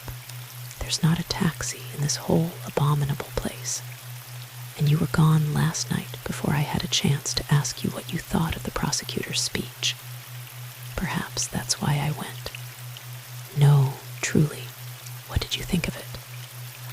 "Well, I think that boys being boys, jurors being jurors, prosecutors being prosecutors, And Mrs. Patrick Ives, being Mrs. Patrick Ives, he did about as well as could be expected, better than I expected. He can't prove all those things, can he? Asked the red-headed girl, looking a little pale. Ah, that's it. When you get right down to it, only things of any importance that he claimed he was going to prove were in one last sentence. That Bellamy and Sue Ives met and went to the front parlor of the gardener's cottage to confront Mimi Bellamy. That's his case. And a pretty good case, too, if you ask me. The rest of it was just a lot of good, fancy, expansive words strung together in order to create pity, horror, prejudice, and suspicion in the eyes of the jury. And granted that purpose, they weren't bad words, though there were a few bits that absolutely yelled for hearts and flowers on muted strings somewhere in the background. That little piece about going through the starlight to her lover. I thought the idea was that the prosecutor was after truth, not a conviction, said the red-headed girl gravely. The ideal, not the idea, my child. You didn't precisely get the notion that he was urging the jury to consider that, though there was a pretty strong case against Mrs. Ives and Stephen Bellamy. There were a whole lot of other people who might have done it too, or did you? He certainly said most distinctly that he wasn't any bloodhound baying for a victim. Well, if he isn't, I'll bet that he gives such a good imitation of one that if Eliza should happen to hear him while she was crossing the ice, she'd take 2 cakes at one jump. What did I tell you about Mr. Farr and the classics? Did you get she loved not wisely but too well? That beats I could not love thee, dear, so much. Ben Potts's high, clear voice pulled them abruptly to their feet. The court. Through the little door behind the dais came the tall figure of Judge Carver, his spacious silks folding him in dignity, rather a splendid figure. The jury, the counsel, the defendants, Mrs. Ives was wearing the same hat. Hear ye, hear ye, hear ye, all those having business before this honorable court draw near. Give your attention, and you shall be heard. The clear sing-song was drowned in the rustle of those in the courtroom sinking back into their seats. Is Mr. Conroy in court? Mr. Herbert Conroy, intoned the crier. All heads turned to watch the small, spare figure hurrying down the aisle toward the witness box. You do solemnly swear that the testimony that you shall give to the court and jury, in this case now on trial, shall be truth, the whole truth, and nothing but the truth, so help you God. I do. Mr. Conroy's faded blue eyes darted about him quietly as he mounted the stand, as though he were looking for a way out. Mr. Conroy, what is your profession? I am a real estate broker. Is your office in Rosemont? No, sir, my office is in New York. My home, however, is in Briardale, about 3 miles north of Rosemont. Have you the agency of the Thorne property, orchards? I have. To whom does that property belong? It was left by Mr. Curtis Thorne's will to his 2 sons, Charles and Douglas. Charles was killed in the war, and it therefore reverted to the elder son, Douglas. He is now the sole owner, and he placed it with you to sell. To sell or to rent, preferably to sell. Have you had offers for it? None that we regarded as satisfactory. It was too large a property to appeal to the average man in the market for a country home, as it consisted of more than 80 acres and a house of 24 rooms. On the afternoon of the 19th of June, 1926, however, I showed the photographs of the house to a gentleman from Cleveland who was about to transfer his business to the East. He was delighted with them and made no quibble about the price if the property proved to be all that it seemed. You were in New York at this time? Yes, and a dinner engagement that prevented me from taking him out to Rosemont that afternoon. He was extremely anxious, however, to see it as soon as possible, as he was leaving for the West the following afternoon, so I arranged to take him next morning at 9 o'clock, and did so. Now will you be good enough to tell us, Mr. Conroy, just what happened when you arrived with this gentleman at Orchards on the morning of the 20th? We drove out from New York in my roadster, arriving at the lodge gates of the property shortly after 9 o'clock, I should say. I was to collect the keys under the doormat at the gardener's cottage, which was halfway between the lodge and the main house. Just a moment, Mr. Conroy. Was the lodge occupied? No, at this particular time, no building on the place was occupied. In Mr. Curtis Thorne's day, the lodge was occupied by the chauffeur and his family, the gardener's cottage by the gardener and his family, and there was another cottage used by a farmer on the extreme western boundary. None of these had been occupied for some time, with the exception of the gardener's cottage, whose occupants had been given a vacation of 2 months in order to visit their aged parents in Italy. Shall I go on? Please. The gardener's cottage is a low 5-room building at a bend of the road, and is practically concealed as you approach it from the main driveway by the very high shrubbery that surrounds it, lilacs, syringa, and the like. There is a little drive that shoots off from the main driveway and circles the cottage, and we drove in there to the front of the house and mounted the steps to the front porch, as my client wished to see the interior. Just as I bent down to secure the keys, I was surprised to see that the door was slightly ajar. I picked up the keys, pushed it farther open, and went in, rather expecting that sneak thieves might have preceded me. Mr. Conroy paused for a moment in his steady, precise narrative, his pale face a little paler. Shall I continue?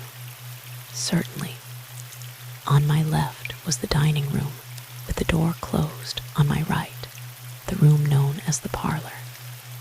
The door was open, but only a small section of the room was visible from the corridor, and it was not until I had crossed the threshold that I realized that something frightful had occurred. In the corner of the room farthest from the door, just a minute, please. Was your client with you when you entered the room? He was a step or so behind me, I believe. In the corner of the room was the body of a young woman in a white frock. A small table was overturned beside her, and at her feet was a lamp, chimney and shade shattered, and some oil spilled on the floor. The smell of the kerosene was very strong indeed. Mr. Conroy looked a little ill, as though the odor of that spilled kerosene were still about him. Was the girl's head toward you, or her feet, Mr. Conroy? Her feet. Her head was resting on the corner of a low fender, a species of steel railing that circled the base of a Franklin stove. Did you notice anything else? Yes, I noticed that there was blood. He glanced about him swiftly, as though he were startled by the sound of the word, and lowered his voice. A great deal of blood, on the dress, principally on the dress. I believe that there was also a little on the carpet, though I could not be sure of that, but principally it was on the dress. Can you tell us about the dress? Again, Mr. Conroy's haunted eyes went wandering. The dress. It was soaked in blood. Sir, I think I may say that it was soaked in blood. No, I mean, what kind of a dress was it? An evening dress. Well, I hardly know. I suppose you might call it that. Not a ball gown, you understand. Just a thin, lacy dress, with the neck cut out a little and short sleeves. I remember that quite well. The lady's arms were bare. The prosecutor, who had been carelessly fingering some papers and pamphlets on the top of a small square box, brushed them impatiently aside and scooped something else out of its depths. Was this the dress, Mr. Conroy? The long screech of Mr. Conroy's chair, as he shoved it violently back tore through the courtroom like something human, echoing through every heart. The prosecutor was nonchalantly dangling before the broker's staring eyes a crumpled object, a white dress, streaked and splotched and dotted with that most ominous color known to the eyes of man, the curious, rusted, sinister red of dried blood. Yes, said Mr. Conroy, his voice barely above a whisper. Yes, that is it. That is the dress. The fascinated eyes of the spectators wrenched themselves from the dress to the two defendants. Susan Ives was not looking at it. Her head was as high as ever, her lips as steady, but her eyes were bent intently on a scrap of paper that she held in her gloved fingers. Apparently, Mrs. Ives was deeply interested in the contents. Stephen Bellamy was not reading. He sat watching that handful of lace and blood as though it were Medusa's head, his blank, unswerving eyes riveted to it by something inexorable and intolerable. His face was as quiet as Susan Ives's, save for a dreadful little ripple of muscles about the set mouth, the ripple that comes from clenched teeth, clenched harder still, lest there escape through them some sound not meant for decent human ears.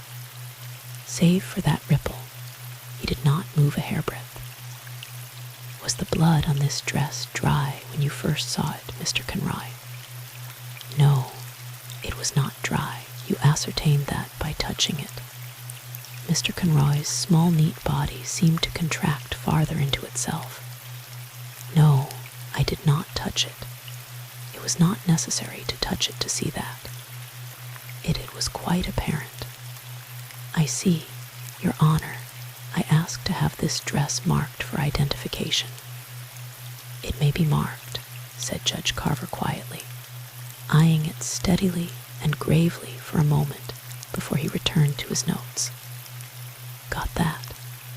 Inquired Mr. Farr briskly, handing it over to the clerk of the court. I offer it in evidence. Are there any objections? Inquired Judge Carver. Your Honor, I fail to see what necessity there is for. The judge cut sharply across Lambert's voice. You are not required to be the arbiter of that, Mr. Lambert. The state is conducting its case without your assistance, to the best of my knowledge. Do you object? And if so, on what grounds? Mr. Lambert's ruddy countenance became a shade more ruddy. He opened his mouth, thought better of it, and closed it with an audible snap. No objection. Mr. Conroy, did you notice whether the slippers were stained? Yes, they were considerably stained. What type of slippers were they? They were shiny slippers, with very high heels, and some kind of bright, sparkling little buckles, I believe. Like these. Once more the resourceful Mr. Farr had delved into the square box, and he placed the result of his research deftly on the edge of the witness box. A pair of silver slippers with rhinestone buckles, exquisite and inadequate enough for the most foolish of women, small enough for a man to hold in one outstretched hand, sparkling, absurd, and coquettish. They perched on that dark rim, the buckles gleaming valiantly above the dark, and sinister splotches that turned them from gay and charming toys to tokens of horror. "Those are the slippers," said Mr. Conroy, his shaken voice barely audible. "I offer them in evidence. No objections." Mr. Lambert's voice was an objection in itself. "Now, Mr. Conroy, will you be good enough to tell us what you did as soon as you made this discovery?" "I said to my client, 'There has been foul play here. We must get the police.'" "No, not what you said, Mr. Conroy, what you did." "I returned to my roadster with my client, locking the front door behind me with a key from the ring that I had found under the doormat, and drove as rapidly as possible to police headquarters in Rosemont, reporting what I had discovered." "Just what did you report?" "I reported that I had found the body of Mrs. Stephen Bellamy in the gardener's cottage of the old Thorne place, and that it looked as though she had been murdered." "Oh, you recognized Mrs. Bellamy?" "Yes.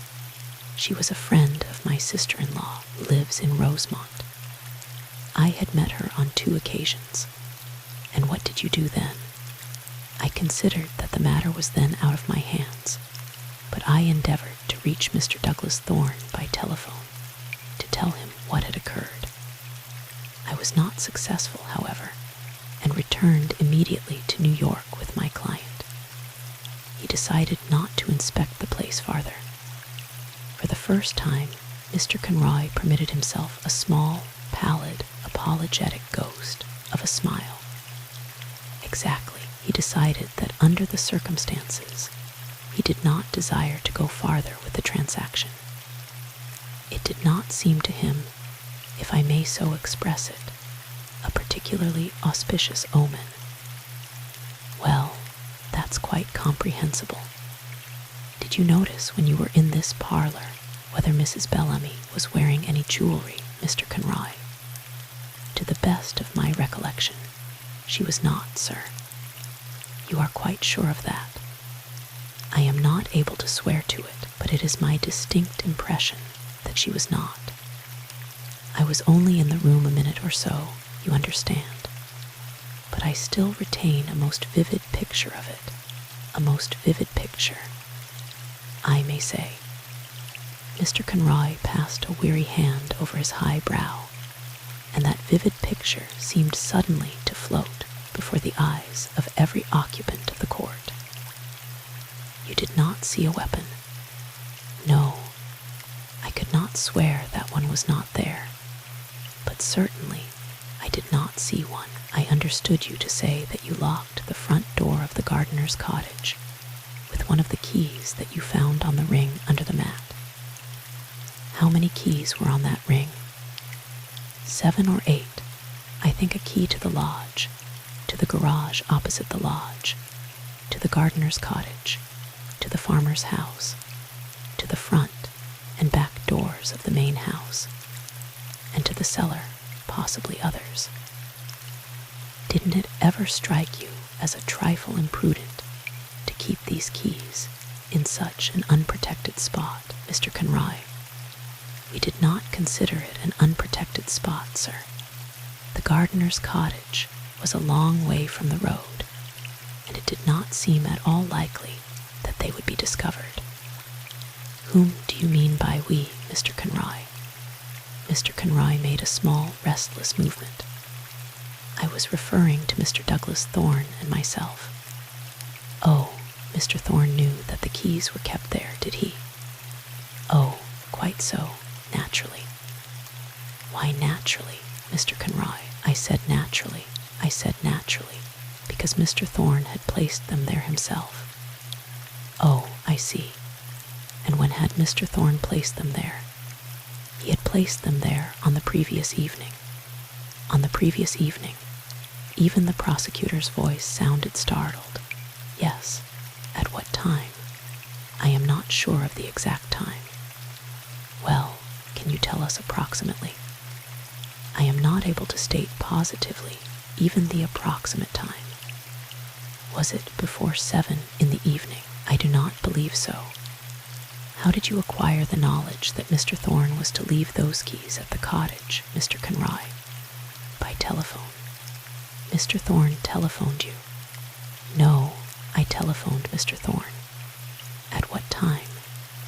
At about 6:30 on the evening of the 19th. I see. Will you be good enough to give us the gist of what you said to him over the telephone? I had been trying to reach Mr. Thorne for some time, both at his home in Lakedale and in town. Mr. Thorne does not live in Rosemont. No, he lives the other side of Lakedale, which is about 12 miles nearer New York. When I finally reached him, after his return from a golf match, I explained to him the urgency of getting into the house as early as possible the following morning, and suggested that he might drive over after dinner and leave the keys under the mat of the cottage. I apologized to Mr. Thorne for causing him so much trouble, and he remarked that it was no trouble at all, as no, not what he remarked, Mr. Conroy, only what you said. I do not remember that I said anything further of any importance. Do you know at what time Mr. Thorne is in the habit of dining, Mr. Conroy? I do not, sir. How long should you say that it would take to drive from Mr. Thorne's home to Orchards? It is, roughly, about 14 miles. I should imagine that it would depend entirely on the rate at which you drove. Driving at an ordinary rate, some 35 to 40 minutes, should you say? Possibly. So that if Mr. Thorne had finished his dinner at about 8, he would have arrived at Orchards shortly before 9. I really couldn't tell you, Mr. Farr. You know quite as much about that as I do. Mr. Conroy's small, harassed, unhappy face looked almost defiant for a moment, and then wavered under the geniality of the prosecutor's infrequent smile. I believe that you are right, Mr. Conroy. He turned abruptly toward the court crier. Is Mr. Douglas Thorne in court? Mr. Douglas Thorne, intoned the crier in his high, pleasant falsetto. A tall, lean man, bronzed and distinguished, rose promptly to his feet from his seat in the 4th row. Here, sir. Mr. Thorne, will you be good enough to speak to me after court is over? Thanks.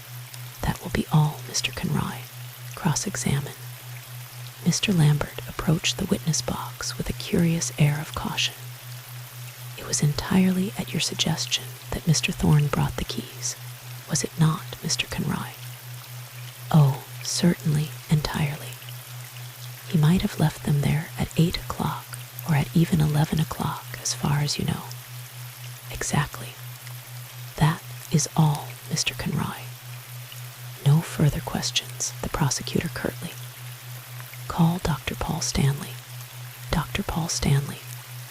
The man who took Herbert Conroy's place in the witness box was a comfortable-looking individual with a fine thatch of gray hair and an amiable and intelligent countenance, which he turned benignly on the prosecutor. What is your profession, Dr. Stanley? I am a surgeon. In my early youth, I was that now fabulous creature, a general practitioner. He smiled engagingly at the prosecutor, and the crowded courtroom relaxed. A nice, restful individual after the haunted little real estate broker. You have performed autopsies before, Dr. Stanley. Frequently. And in this case, you performed the autopsy on the body of Madeleine Bellamy. I did. Where did you first see the body? In the front room of the gardener's cottage on the Thorne estate. Did you hear Mr. Conroy's testimony? Yes. Was the body in the position in which he described it at the time that he saw it? In exactly that position. Later, for purposes of the autopsy, it was removed to the room opposite the dining room. Please tell us under what circumstances you first saw the body. Certainly.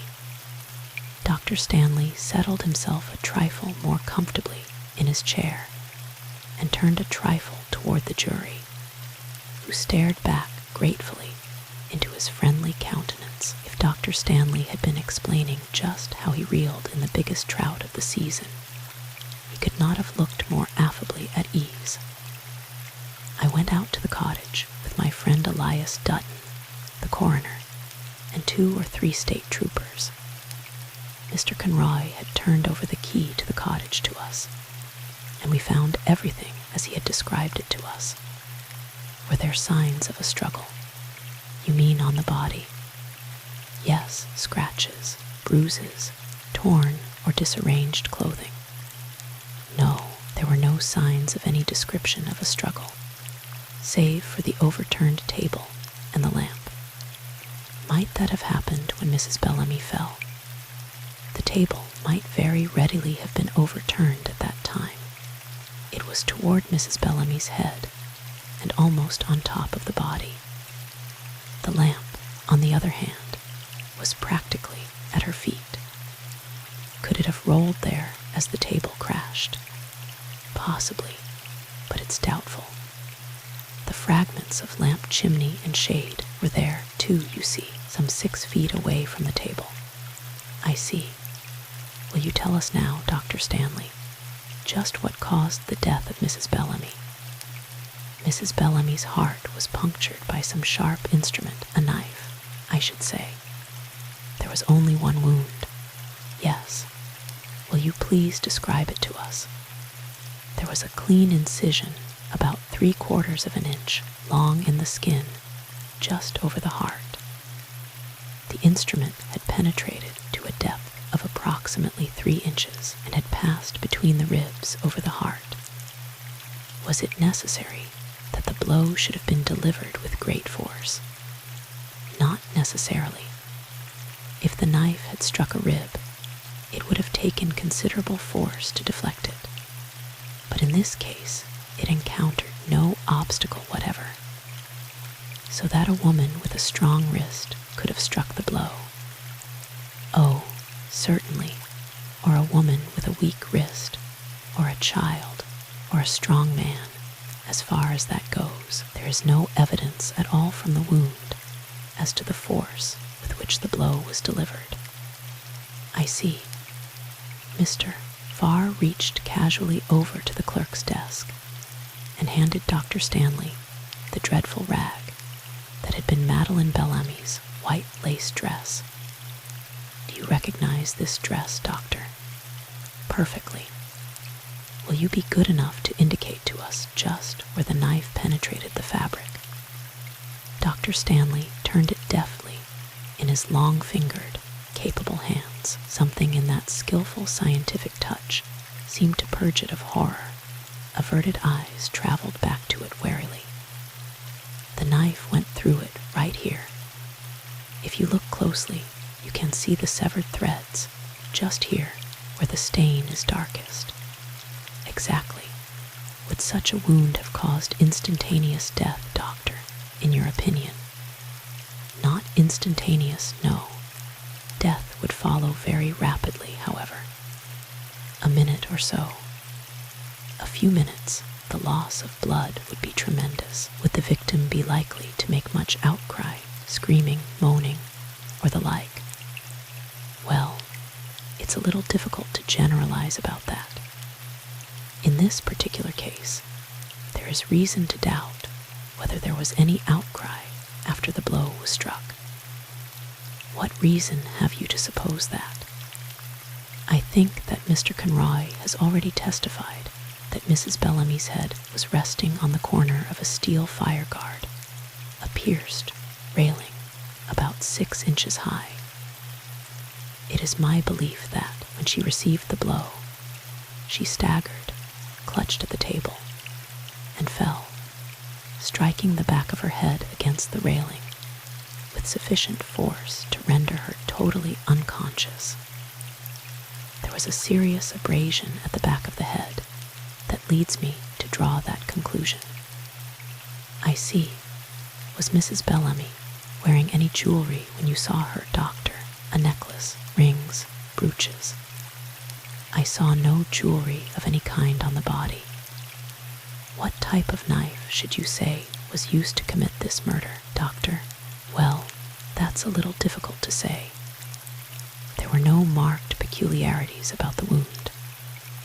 It might have been caused by almost any knife with a sharp blade about 3/4 of an inch wide and from 3 to 4 inches long, a sheath knife, a small kitchen knife, a large jackknife or clasp knife, various types, as I say. Could it have been made with this? The prosecutor dropped a small dark object into the doctor's outstretched hand and stood aside so that the jury, galvanized to goggle-eyed attention, could see it better. It was a knife, a large jackknife with a rough, corrugated bone handle. Mr. Lambert bore down on the scene at a subdued gallop. Are you offering this knife in evidence? I am not. Judge Carver leaned forward, his black silk robes rustling ominously. What is this knife, Mr. Farr? This is a knife, Honor, that I propose to connect up with the case at a somewhat later stage. At present, I ask to have it marked for identification merely for purposes of the record. You say that you will be able to connect it. Absolutely. Very well, you may answer the question, Dr. Stanley. The doctor was inspecting it gravely, his eyes bright with interest. I may open it. Please do. In the breathless stillness, the little click as the large blade sprang back was clearly audible. Dr. Stanley bent over it attentively, passed a forefinger reflectively along its shining surface, raised his head. Yes, it could quite easily have been done with this. The prosecutor snapped the blade to with an enigmatic smile. Thank you. That will be all. Miss Kathleen Page.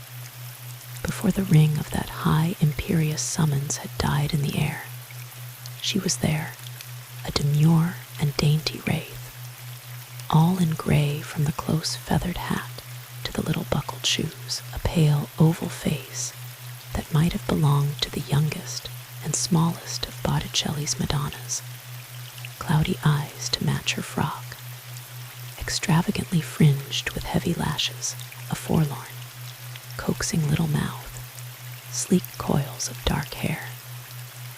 A murmur of interest rose, swelled, and died under Judge Carver's eagle eye. Miss Page, what is your present occupation? I am a librarian at a branch public library in New York. Is that your regular occupation? It has been for the past 6 months.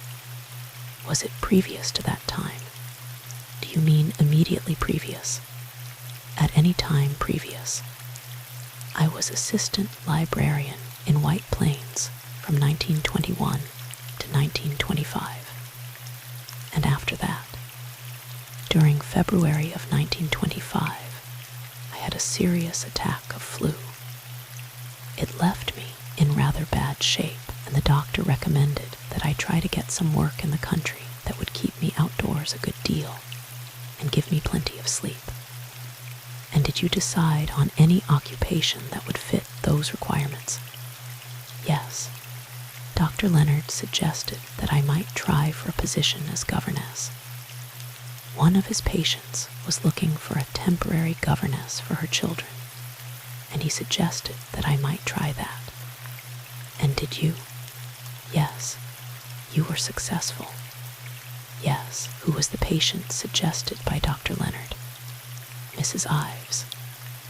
As though the name were a magnet, the faces in the courtroom swung in a brief half-circle toward its owner. There she sat in her brief tweed skirt and loose jacket, the bright little felt hat pulled severely down over the shining wings of her hair, her hidden eyes riveted on her clasped hands in their fawn-colored gauntlets. At the sound of her name, she lifted her head, glanced briefly and levelly at the greedy, curious faces pressing toward her, less briefly and more levelly at the seraphic countenance under the drooping feather on the witness stand, and returned to the gloves. Only the curve of her lips remained for the benefit of those prying eyes, a lovely curve, ironic and inscrutable. The half-circle swung back to the demure occupant of the witness box. "And how long were you in Mrs. Ives's employment?" "Until June 1926. "What day of the month?" "The 21st. "Then, on the night of the 19th of June, you were still in the employment of Mrs. Ives?" "Yes." "Will you be good enough to tell us just what you were doing at 8 o'clock that evening?"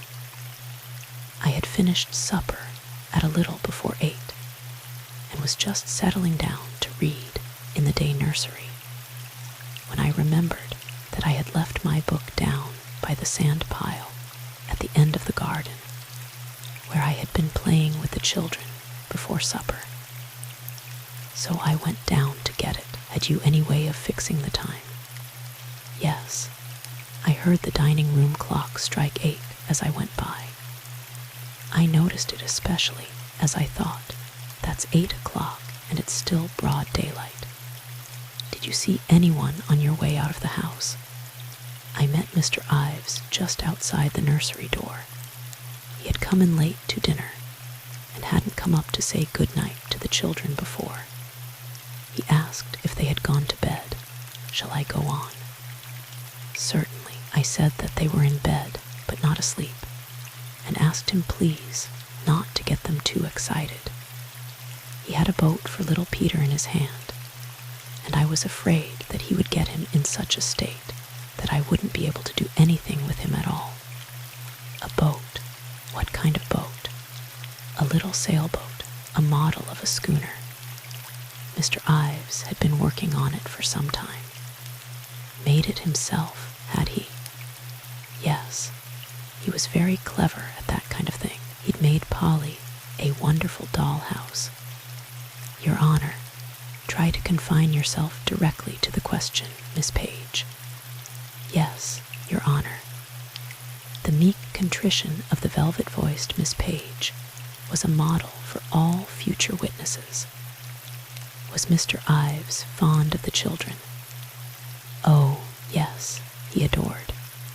"I object to that question, Your Honor." The preliminary tossings had resolved themselves into an actual upheaval this time, and all of the 250 pounds of Mr. Lambert were on his feet.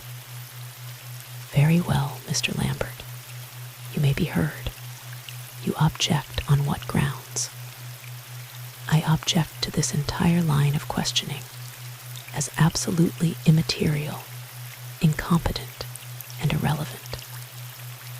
"How is Miss Page qualified to judge as to Mr. Ives's affection for his children? And even if her opinion had the slightest weight, what has his affection for his children got to do with the murder of this girl?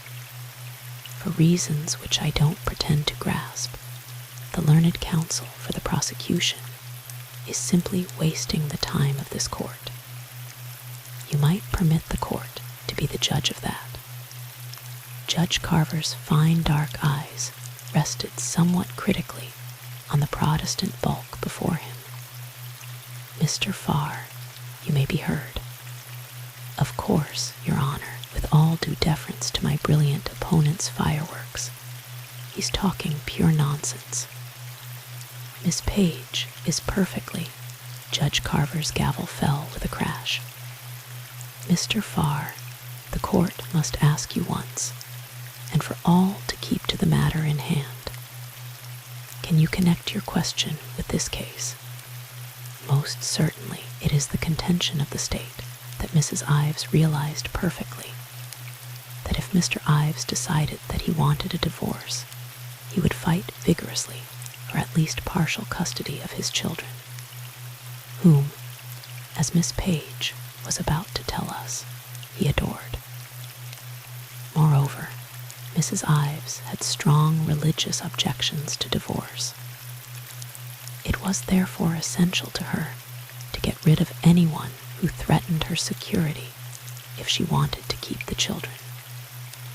In order to prove this, it is necessary to establish Mr. Ives's affection, and it ought to be perfectly obvious to anyone that Miss Page is in an excellent position to tell us what that affection was.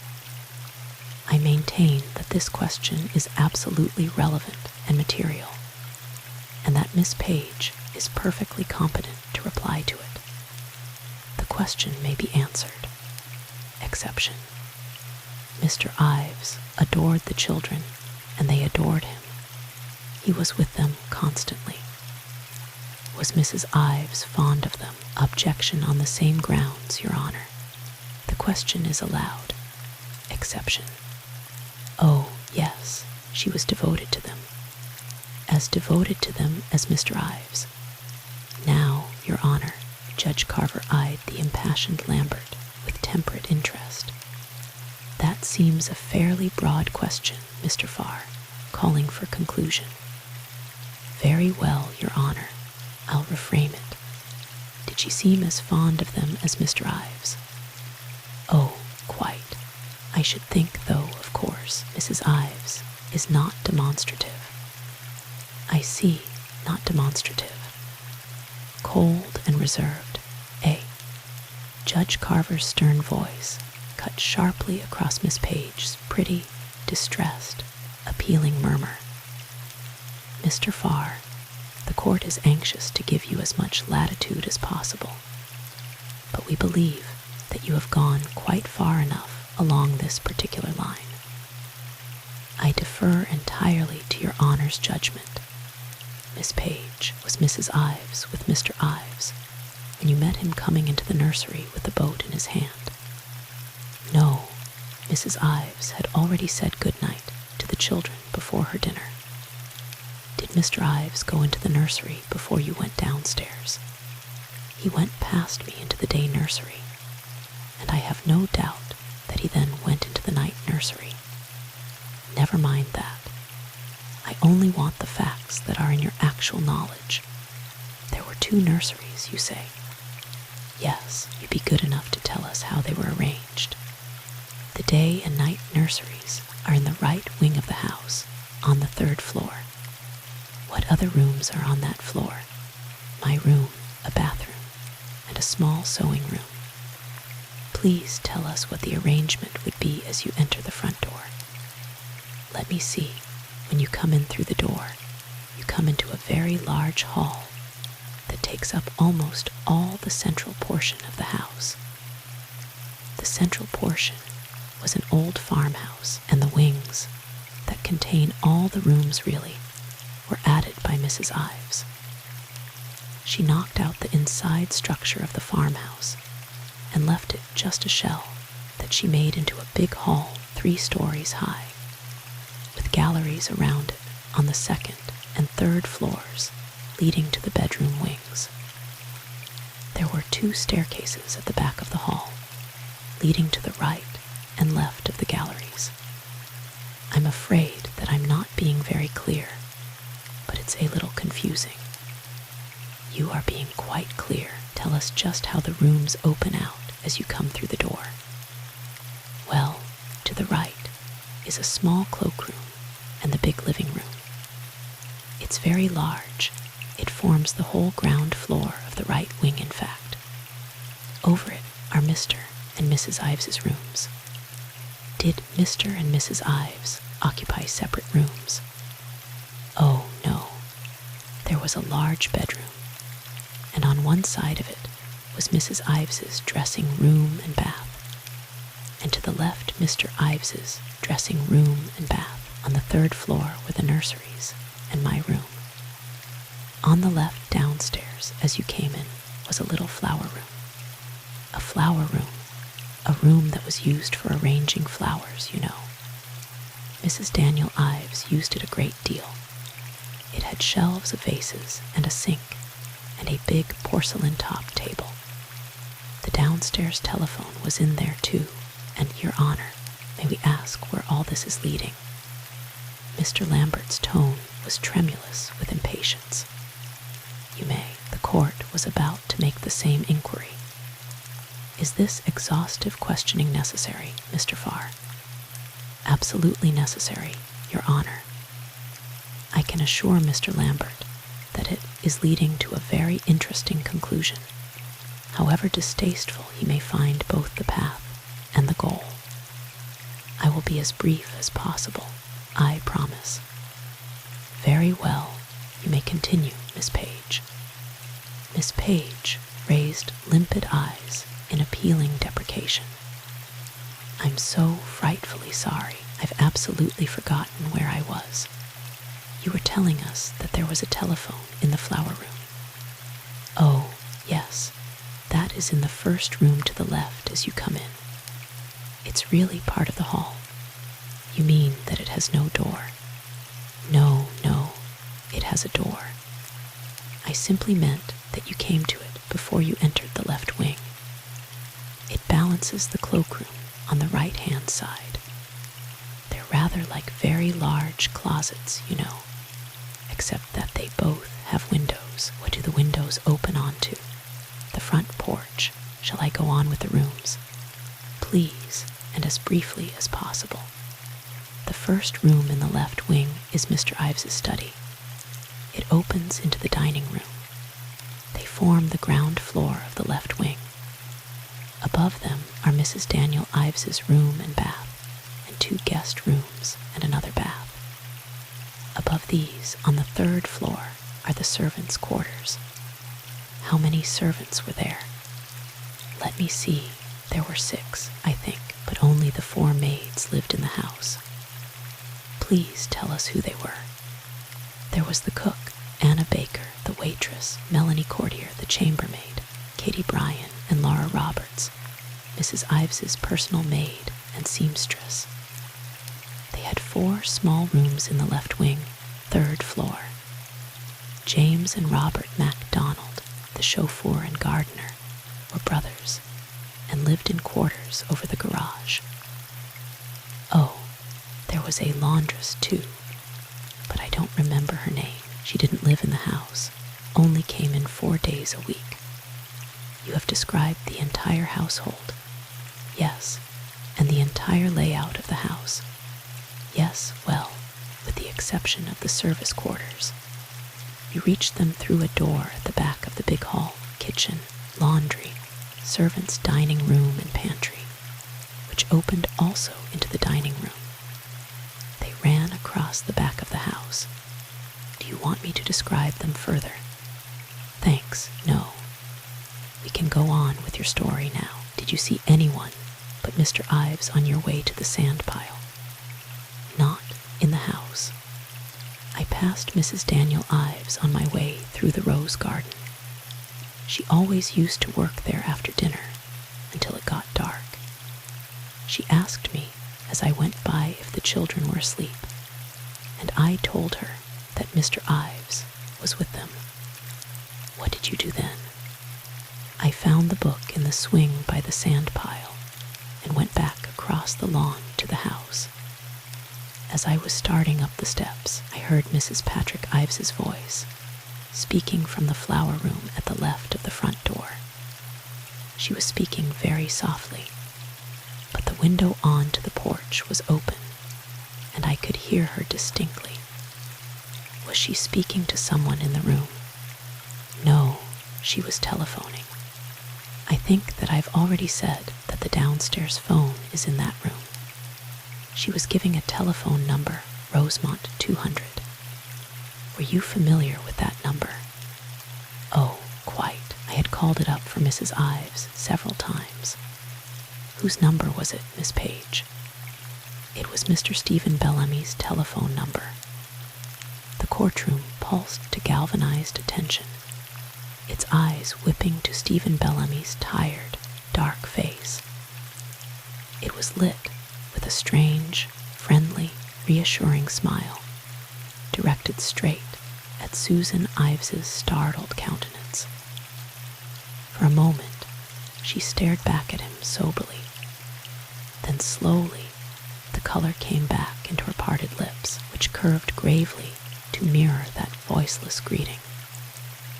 For a long moment, their eyes rested on each other before they returned to their accustomed, guarded inscrutability. As clearly as though they were shouting across the straining faces, those lingering eyes called to each other, "Courage." "You say that you could hear Mrs. Ives distinctly, Miss Page." "Very distinctly." "Will you tell us just what she said?" "She said," Miss Page frowned a little in concentration and then went on steadily. "She said, 'Is that you, Stephen?' 'It's Sue Ives. Is Mimi there?' 'How long ago did she leave? Are you sure she went there?' 'No, wait, this is vital. I have to see you at once. Can you get the car here in 10 minutes? 'No, not at the house.' 'Stop at the far corner of the back road. I'll come through the back gate to meet you. Elliot didn't say anything to you?' 'No, never mind that, just hurry.' 'Is that all that she said?' 'She said goodbye. Nothing else. Nothing else.' 'What did you do then?' 'I turned back from the porch steps and circled the house to the right, going in by the side door and on up to the nursery.' 'Why did you do that?' 'I didn't want Mrs. Ives to know that I had overheard her conversation. I thought if by any chance she saw me coming in through the side door, it would not occur to her that I could have heard it from there.' 'I see. When you got up to the nursery, was Mr. Ives still there?' 'Yes, he came out of the night nursery when he heard me and said that the children were quiet now.' 'Did he say anything else to you?' 'Yes, he still had the boat in his hand, and he said there was something that he wanted to fix about the rudder, and that he'd bring it back in the morning.' 'Did you say anything to him?' 'Yes, please tell us what you said.'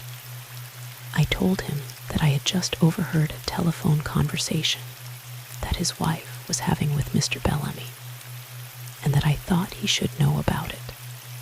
'Did you tell him about it?' 'Not at that moment.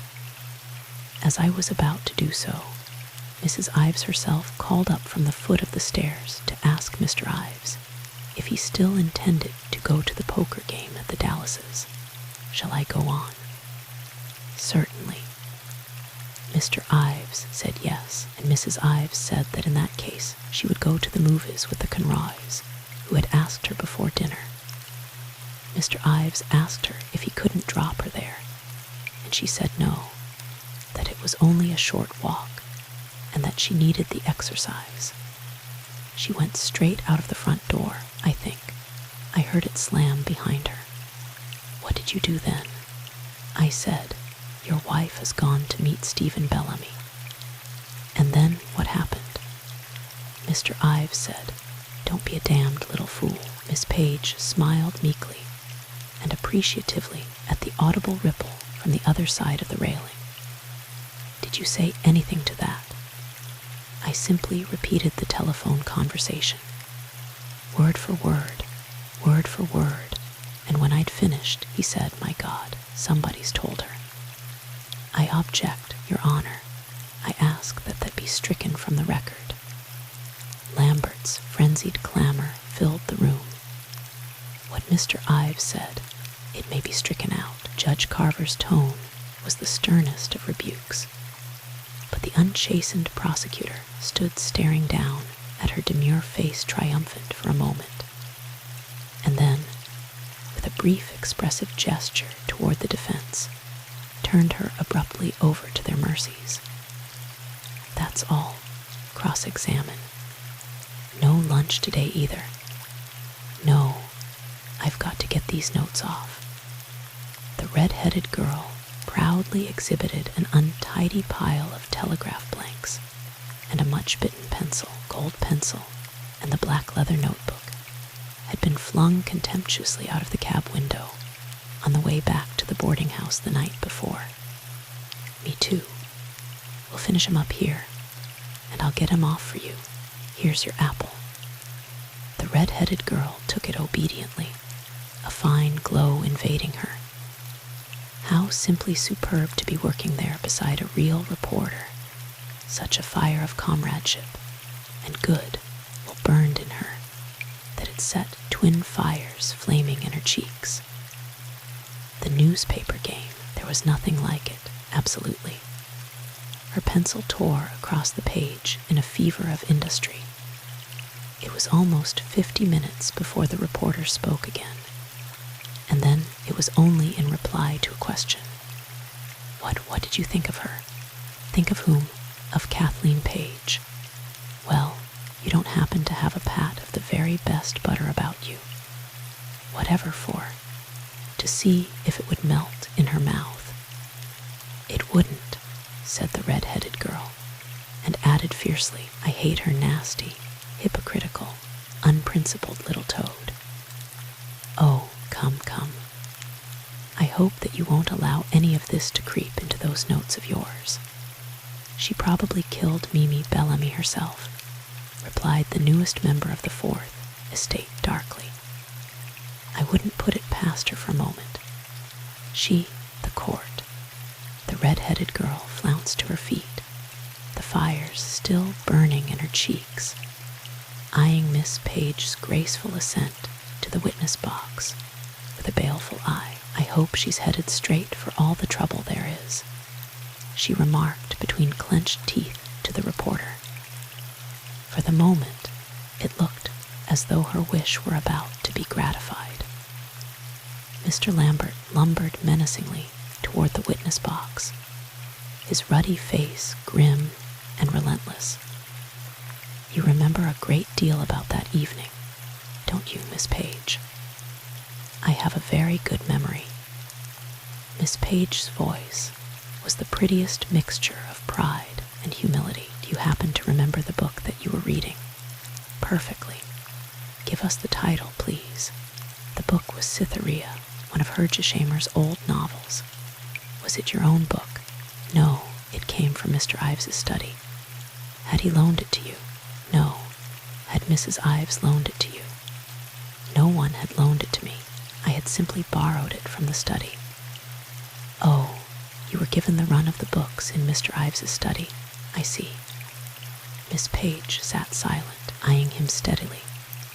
Only a slight stain of color under the clear, pale skin betraying the fact that she had heard him. Were you? Demanded Mr. Lambert savagely, leaning toward her.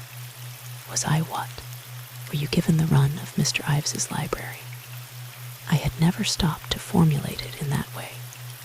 I supposed that there could be no possible objection to taking an occasional book. I see. You regarded yourself as one of the family. Oh, hardly that. Did you take your meals with them? No. Spend the evenings with them? No. Miss Page's fringed eyes were as luminous and steady as ever, but the stain in her cheeks had spread to her throat. You resented that fact, didn't you? The prosecutor's voice whipped out of the brief silence like a sword leaping from the scabbard. I object to that question. To paraphrase my learned opponent, what possible relevance has Miss Page's sense of resentment or contentment got to do with the murder of this girl? And to quote my witty adversary's reply, Your Honor, it has everything to do with it. We propose definitely to attack Miss Page's credibility. We believe we can show that she detested Mrs. Ives and would not hesitate to do her a disservice. Oh, said the prosecutor, with much deliberation. That's what you propose to show, is it? Even the clatter of the judge's gavel did not cause him to turn his head an inch. He continued to gaze imperturbably at the occupant in the box, who, demure and pensive, returned it unswervingly. In the brief moment occupied by the prosecutor's skillful intervention, the flush had faded entirely. Miss Page looked as cool and tranquil as a little spring in the forest. "You may answer the question, Miss Page," said the judge, a trifle sternly. "May I have the question repeated?" "I asked whether you didn't resent the fact that you were treated as a servant rather than as a member of the household." "It never entered my head that I was being treated as a servant," said Miss Page gently. "It never entered your head, not for a moment. You were perfectly satisfied with your situation in every way. Oh, perfectly. No cause for complaint whatever. None whatever. Miss Page, is this your writing? Don't trouble to read it. Simply tell me whether it is your writing." Miss Page bent docilely over the square of pale blue paper. "It looks like my writing." "I didn't ask you whether it looked like it. I asked you if it was your writing." "I really couldn't tell you that. Handwriting can be perfectly imitated, can't it?" "Are you cross-examining me, or am I cross-examining you?" Miss Page permitted herself a small, fugitive smile. "I believe that you are supposed to be cross-examining me." "Then be good enough to answer my question. To the best of your belief, is this your writing?" "It is either my writing or a very good imitation of it." The outraged Mr. Lambert snatched the innocuous bit of paper from under his composed victim's nose and proffered it to the clerk of the court as though it were something unclean. "I offer this letter in evidence." "Just one moment," said the prosecutor gently. "I don't want to waste the court's time with a lot of useless objections. But it seems to me that this letter has not yet been identified by Miss Page, and as you are evidently unwilling to let her read it, for some occult reason that I don't presume to understand, I must object to its being offered in evidence." "What does this letter purport to be, Mr. Lambert?" inquired the judge amiably. Mr. Lambert turned his flaming countenance on the court. "It purports to be exactly what it is, Your Honor. A letter from Miss Page to her former employer, Mrs. Ives. And I am simply amazed at this hocus-pocus about her not being able to identify her own writing being tolerated for a minute.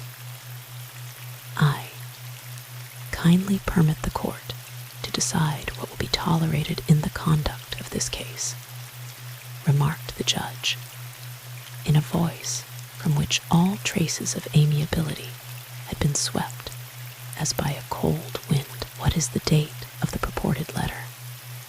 "May 7, 1925. Did you write Mrs. Ives a letter on that date, Miss Page?" "That's quite a time ago, Your Honor. I certainly shouldn't like to make any such statement under oath. Would it refresh your memory if you were to look over the letter?" "Oh, certainly.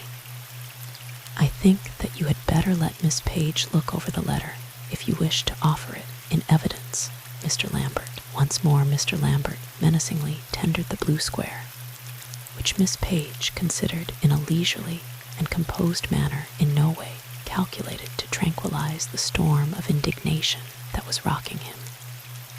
Her perusal completed, she lifted a gracious countenance to the inflamed one before her. "Oh, yes, that is my letter." Mr. Lambert snatched it ungratefully. "I again offer this in evidence." "No objection," said the prosecutor blandly. "Now that you have fortified yourself with its contents, Miss Page, I will ask you to reconcile some of the statements that it contains with some later statements of yours, made here under oath this afternoon. My dear Mrs. Ives, I would like to call your attention to the fact that for the past 3 nights, the food served me has evidently been that discarded by your servants as unfit for consumption. As you do not care to discuss these matters with me personally, I am forced to resort to this means of communication. I ask you to believe that it is literally impossible to eat the type of meal that has been put before me lately. Boiled mutton, which closely resembled boiled dish rags, stewed turnips, and a kind of white jelly that I was later informed was intended to be rice, and a savory concoction of dried apricots, and sour milk was the menu for yesterday evening. You have made it abundantly clear to me that you regard me as a species of overpaid servant, but I confess that I had not gathered that slow starvation was to be one of my duties. Sincerely, Kathleen Page. Kindly reconcile your statement that it had never entered your head that you were being treated as a servant with this sentence. You have made it abundantly clear that you regard me as a species of overpaid servant. That was a silly overwrought letter written by me when I was still suffering from the effects of a nervous and physical collapse. I had completely forgotten ever having written it. Oh, you had you? Completely forgotten it, eh? Never thought of it from that day to this. Well, just give us the benefit of that wonderful memory of yours once more, and tell us the effect of this letter on your relations with Mrs. Ives. It had a very fortunate effect, said Miss Page with her prettiest smile. Mrs. Ives very kindly rectified the situation that I was indiscreet enough to complain of, and the whole matter was cleared up and adjusted most happily. What? The astounded monosyllable cracked through the courtroom like a rifle shot. I said that it was all adjusted most happily, replied Miss Page sunnily and helpfully, raising her voice slightly. Actual stupor had apparently descended on her interrogator. Miss Page, you make it difficult for me to credit my ears. Is it not the fact that Mrs. Ives sent for you at once, on receipt of that note, offered you a month's wages in lieu of notice, and requested you to leave the following day? Nothing could be farther from the fact. Mr. Lambert's voice seemed about to forsake him at the calm finality of this reply. He opened his mouth twice, with no audible results, but at the third effort, something closely resembling a roar emerged. Are you telling me that you did not go on your knees to Mrs. Ives in floods of tears and tell her that it would be signing your death warrant to turn you out then, and implore her to give you another chance? I am telling you, said Miss Page equably, that nothing remotely resembling that occurred. Mrs. Ives was extremely regretful and considerate, and there was not a word as to my leaving. Apoplexy hovered tentatively over Mr. Lambert's bulky shoulder. Do you deny that 2 days before this murder, your insolence had once more precipitated a scene that had resulted in your dismissal, and that you were intending to leave on the following Monday? Most certainly, I deny it. A scene that arose from the fact that during Mrs. Ives's absence in town, you ordered the car to take you and a friend of yours from White Plains for a 3-hour drive in the country, and that when Mrs. Ives telephoned from town to have the car meet her, as she was returning that afternoon instead of the next day, she was informed that you were out in it, and she was obliged to take a taxi. That is not true either. It is not true that you went for a drive with a young man that afternoon. Oh, that is quite true, but I had Mrs. Ives's permission to do so before she left. For a moment, Mr. Lambert turned his crimson countenance toward Susan Ives. She had lifted her head and was staring steadily and contemptuously at her erstwhile nursery governess, whose limpid eyes moved only from Mr. Lambert to Mr. Farr and back. Even the contempt could not extinguish a frankly diverted twist to her lips at the pat audacity of the gentle replies. Evidently, Mr. Lambert could find no comfort there. He turned back to his witness. "Miss Page, do you know what perjury is?" "Your Honor." Miss Page's lightning promptitude cut through the prosecutor's voice. "It's a demonstrably false statement made under oath, isn't it?" "Just wait a minute, please, Miss Page." "Your Honor, I respectfully submit that this entire line of cross-examination by Mr. Lambert is extremely objectionable. I have let it go this far because I don't want to prolong this trial with a lot of unnecessary bickering. But as far as I can see, he has simply been entertaining the jury with a series of exciting little episodes that there is not a shred of reason to believe are not the offspring of his own fertile imagination. According to Miss Page, they are just exactly that. They are, however, skillfully calculated to prejudice her in the eyes of the jury. And when Mr. Lambert goes so far as to imply in no uncertain manner that Miss Page's denial of these fantasies is perjury, I can no longer— Your Honor, do you consider this oration for the benefit of the jury proper?" Mr. Lambert's voice was unsteady with rage. "I do not, sir, nor do I consider it the only impropriety that has occurred. I see no legitimate place in cross-examination for a request for a definition of perjury. However, you have received your reply. You may proceed with your cross-examination." "Miss Page, when you realized that Mrs. Ives was talking to someone on the telephone, why did you not go on into the house?" "Because I was interested in what she was saying." "So you eavesdropped, eh?" "Yes, a very pretty, honorable, decent thing to do in your opinion." "Oh," said Miss Page, with her most disarming smile, "I don't pretend not to be human." "Well, that's very reassuring. Can you tell us why Mrs. Ives didn't hear you outside on the porch, Miss Page?" "I wasn't on the porch. I had just started to come up the steps when I stopped to listen. I had on tennis shoes, which wouldn't make any noise at all on the lawn. You say that you could hear Mrs. Ives distinctly." "Oh, quite. So that anybody else could have heard her distinctly too. Anyone who was standing in that place could have, yes.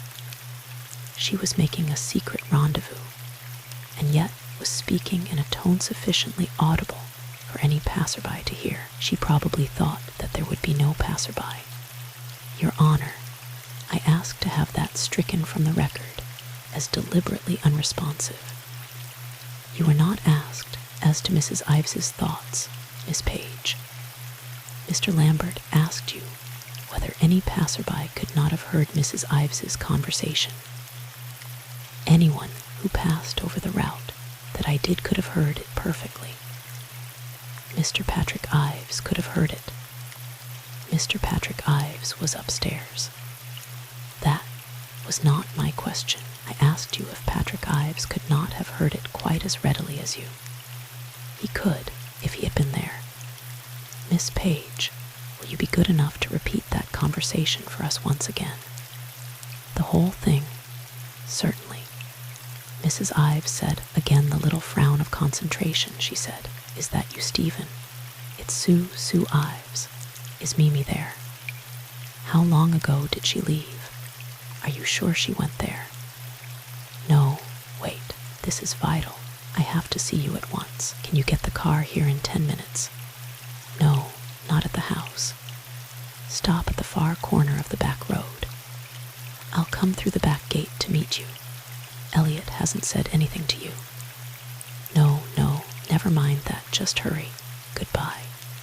Mr. Lambert beamed at her, a ferocious and colossal beam. Now, that's very nice indeed, Miss Page. Every word pat, eh?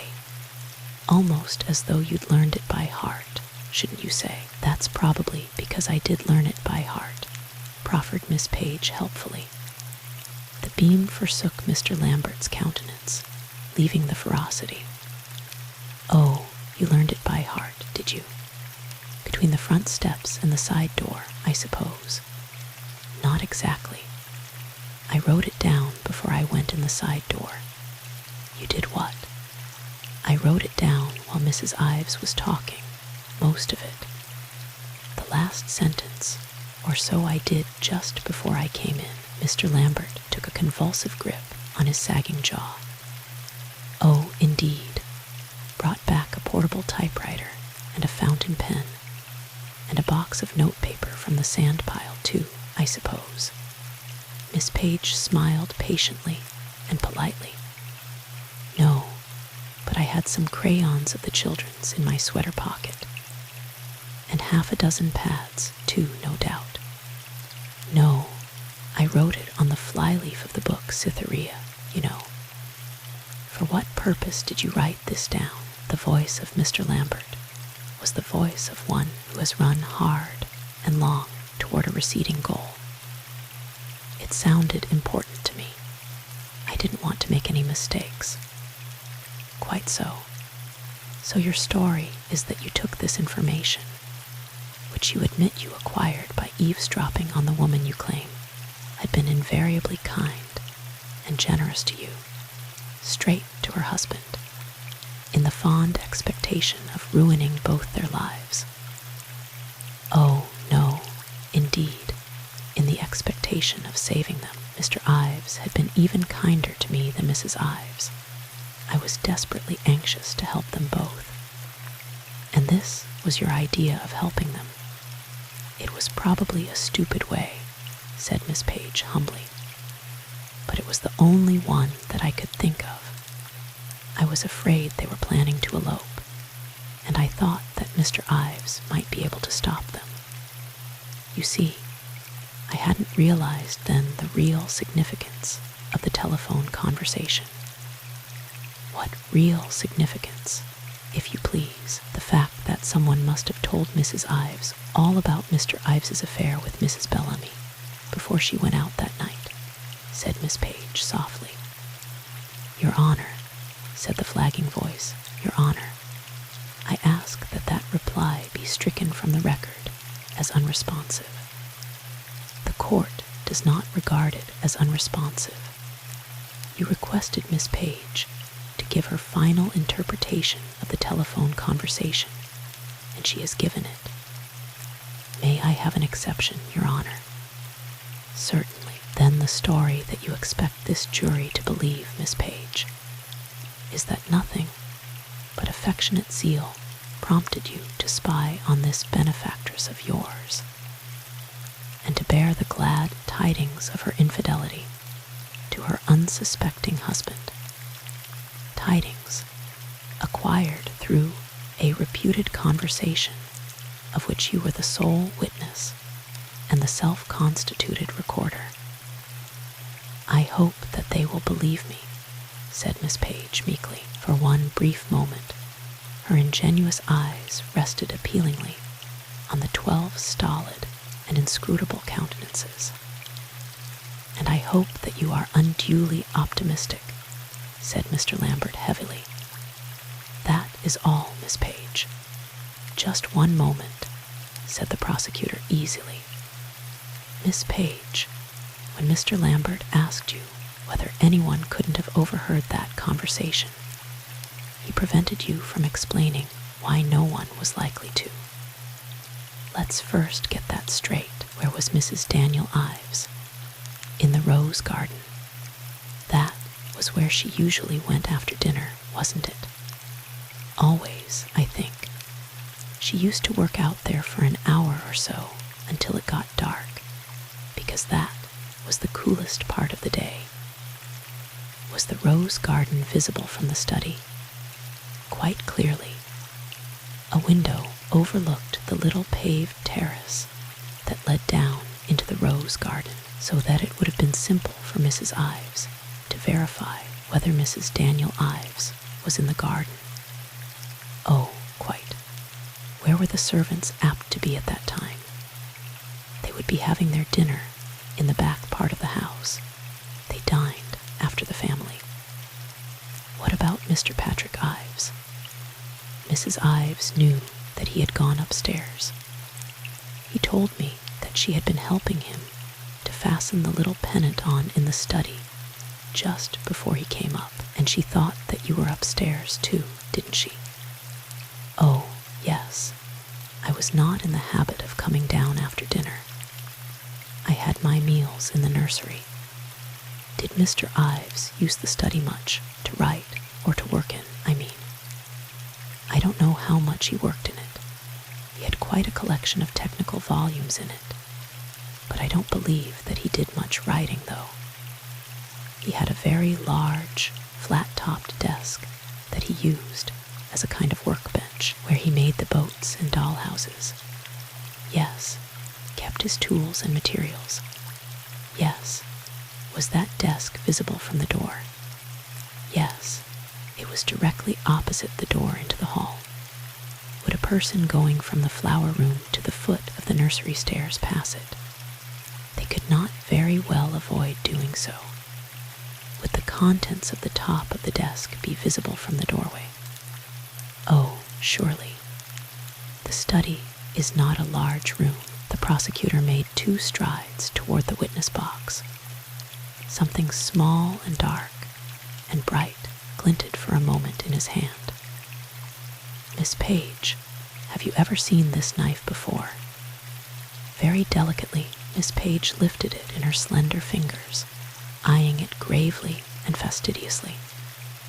Yes, she said quietly. A little wind seemed to blow suddenly through the courtroom, a little cold, ominous wind. Where, on the desk in Mr. Patrick Ives's study, on the afternoon of the 19th of June, 1926. In a voice almost as gentle as her own, the prosecutor said, "That will be all, Miss Page. You may go." And as lightly, as softly as she had come, Miss Page slipped from the witness box and was gone. The second day of the Bellamy trial was over. Chapter 3. Oh, I knew I would be, I knew it, moaned the red-headed girl, crawling abjectly over 3 irritated and unhelpful members of the Fourth Estate, dropping her pencil, dropping her notebook, dropping a pair of gray gloves and a squirrel scarf, and lifting a stricken face to the menacing countenance of Ben Potts, king of court criers. I've been late for every single thing that's happened since I got to this wretched town. It's like Alice in Wonderland. You have to run like mad to keep in the same place. Who's talking? What's happened? Well, you seem to be doing most of the talking, replied the real reporter unkindly. And about all that's happened has been 15 minutes of as hot legal brimstone and sulfur as you'd want to hear in 1,000 years, emitted by the Mephistophelian Far, who thinks it would be nice to have a jackknife in evidence, and the inflammable Lambert, who thinks it would be horrid. Mr. Lambert was mistaken. The knife is in, and they're just opening a few windows to clear the air. Outside of that, everything's lovely. Not a soul's confessed. The day is young, and Mr. Douglas Thorne is just taking the stand. Carry on. The red-headed girl watched the lean, bronzed gentleman with sandy hair and a look of effortless distinction with approval. Nice eyes, nice hands. Mr. Thorne, what is your occupation? Nice voice. I am a member of the New York Stock Exchange. Are you a relative of the defendant, Susan Ives? Her elder brother, I'm proud to say. His pleasant eyes smiled down at the slight figure in the familiar tweed suit, and for the first since she had come to court Sue Ives, smiled back freely and spontaneously, a friendly, joyous smile, brilliant as a banner. The prosecutor lifted a warning hand. "Please stick to the issue, Mr. Thorne, and we'll take your affection for your sister for granted. Are you the proprietor of the old Thorne estate, Orchards?" "Yes, the sole proprietor. The sole proprietor." "Why did your sister not share in that estate, Mr. Thorne?" "My father no longer regarded my sister as his heir after she married Patrick Ives. He took a violent dislike to Mr. Ives from the first, and it was distinctly against his wishes that Sue married him." "Did you share this dislike for Patrick?" "Oh, no. At the time I hardly knew him, and later I became extremely fond of him." "You still are." The pleasant gray eyes, suddenly grave, looked back unswervingly into the hot blue fire of the prosecutors.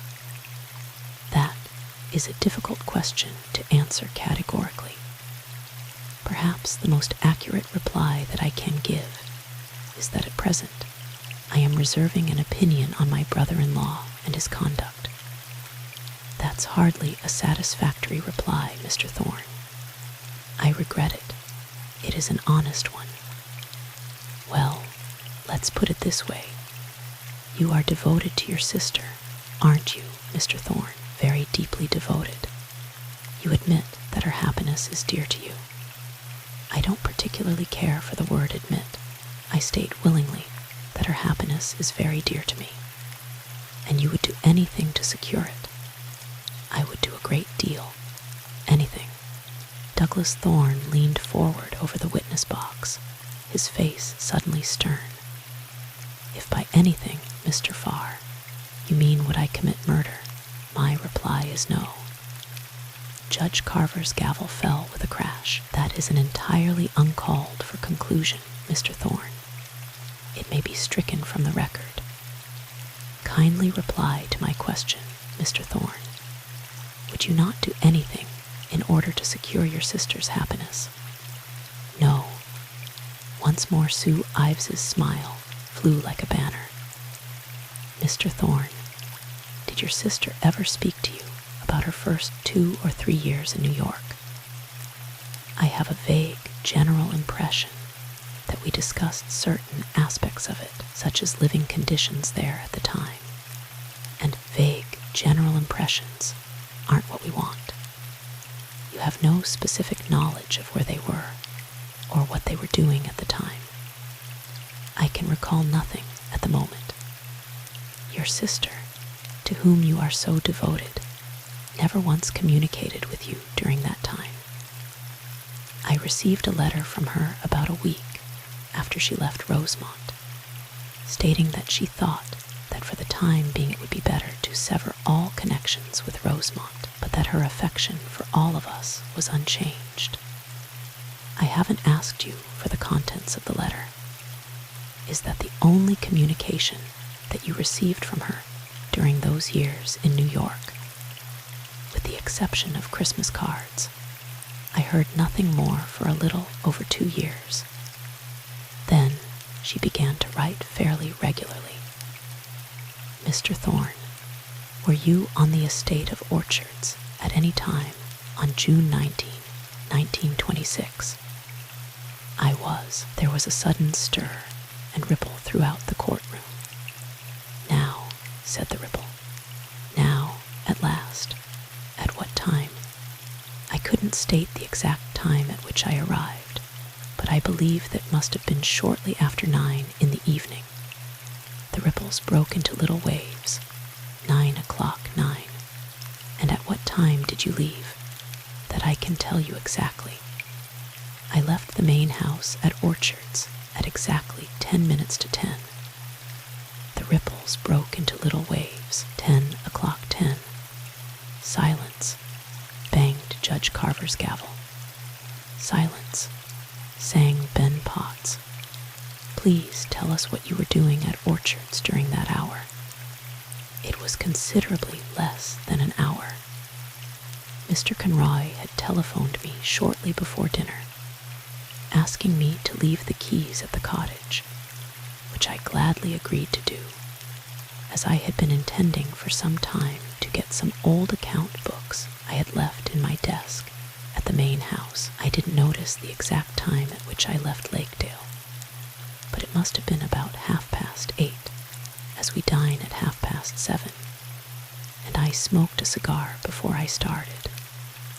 I drove over at a fair rate of speed, around 35 miles an hour, say, and went straight to the main house. You did not stop at the gardener's cottage. No, Yet you pass it on your way from the lodge to the house, don't you?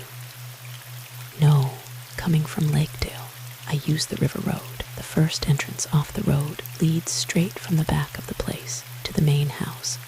The lodge gates are at the opposite end of the place, on the main road from Rosemont. Shall I go on? Certainly. It was just beginning to get dark when I arrived, and the electricity was shut off, so I didn't linger in the house, just procured the papers and cleared out. When I got back to the car, I decided to leave it there and walk over to the cottage and back. It was only a 10-minute walk each way, and it was a fine evening. I started off. You say that it was dark at the time. It was fairly dark when I started, and quite dark as I approached the cottage. Was there a moon? I don't think so. I remember noticing the stars on the way home, but I am quite sure that there was no moon at that time. You met no one on your way to the cottage. No one at all. You saw nothing to attract your attention. No, and heard nothing. Yes, said Douglas Thorne, as quietly and unemphatically as he had said no. The prosecutor took a quick step forward. You say you heard something. What did you hear? I heard a woman scream. Nothing else. Yes, a second or so afterward, I heard a man laugh. A man laugh. The prosecutor's voice was rough with incredulity. What kind of a laugh?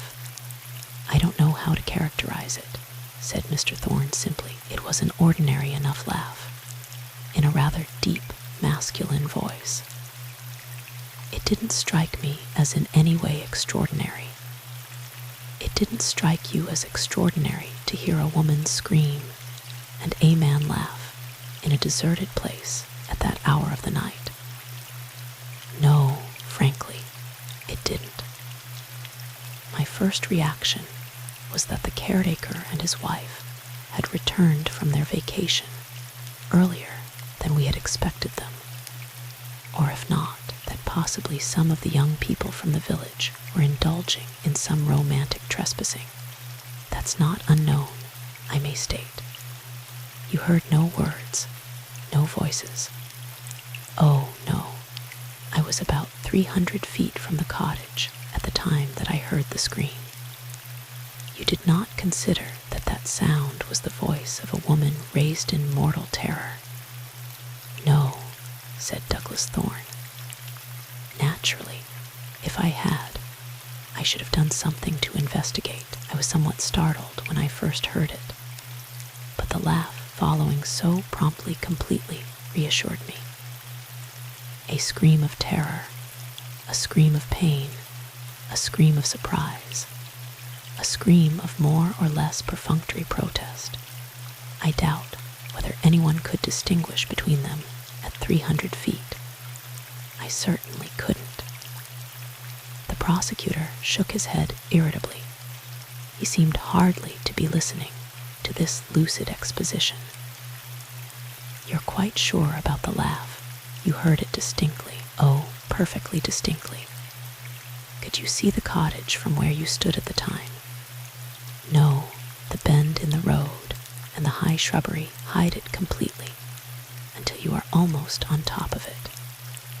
Then you don't know whether it was lighted when you heard the scream. No, I only know that it was dark when I reached it a moment or so later. What did you do? when you reached the cottage. I noticed that it was dark as I ran up the steps, but on the off chance that it might have been the gardener that I had heard, I rang the bell half mechanically and tried the door, as I wanted to explain to him about Mr. Conroy's visit in the morning. The door was locked. You had the key on the ring, hadn't you? Yes, but I had no reason in the world for going in if the gardener wasn't there. You heard no sound from within, not a sound, and nothing from without. Everything was perfectly quiet. No one could have passed you at any time. Oh, certainly not. Mr. Thorne, would it have been possible for anyone in the cottage to have heard you approaching? I think that it might have been possible. The night was very still, and the main drive down which I was walking is of crushed gravel. The little drive off it that circles the house is of dirt.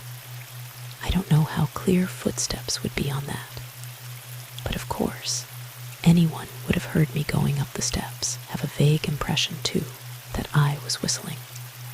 Could anyone have been concealed in the shrubbery about the house? Oh, quite easily. The shrubbery is very high all about it. But you noticed no one. No one. What did you do after you had decided that the house was empty?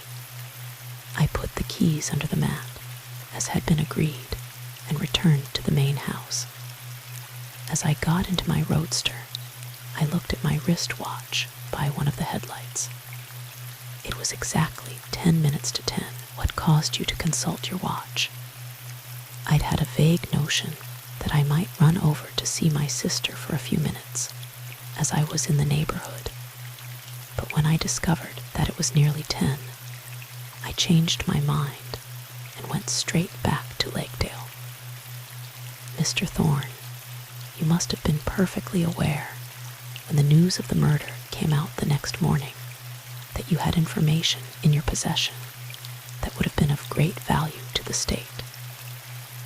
Why did you not communicate it at once? Douglas Thorne met the prosecutor's gaze steadily, with a countenance free of either defiance or concern. Because, frankly, I had no desire whatever to be involved, however remotely, in a murder case. I was still debating my duty in the matter 2 days later, when my sister and Mr. Bellamy were arrested, and the papers announced that the state had positive information that the murder was committed between 8:45 and 9:15 on the night of the 19th. That seemed to render my meager observations quite valueless, and I accordingly kept them to myself.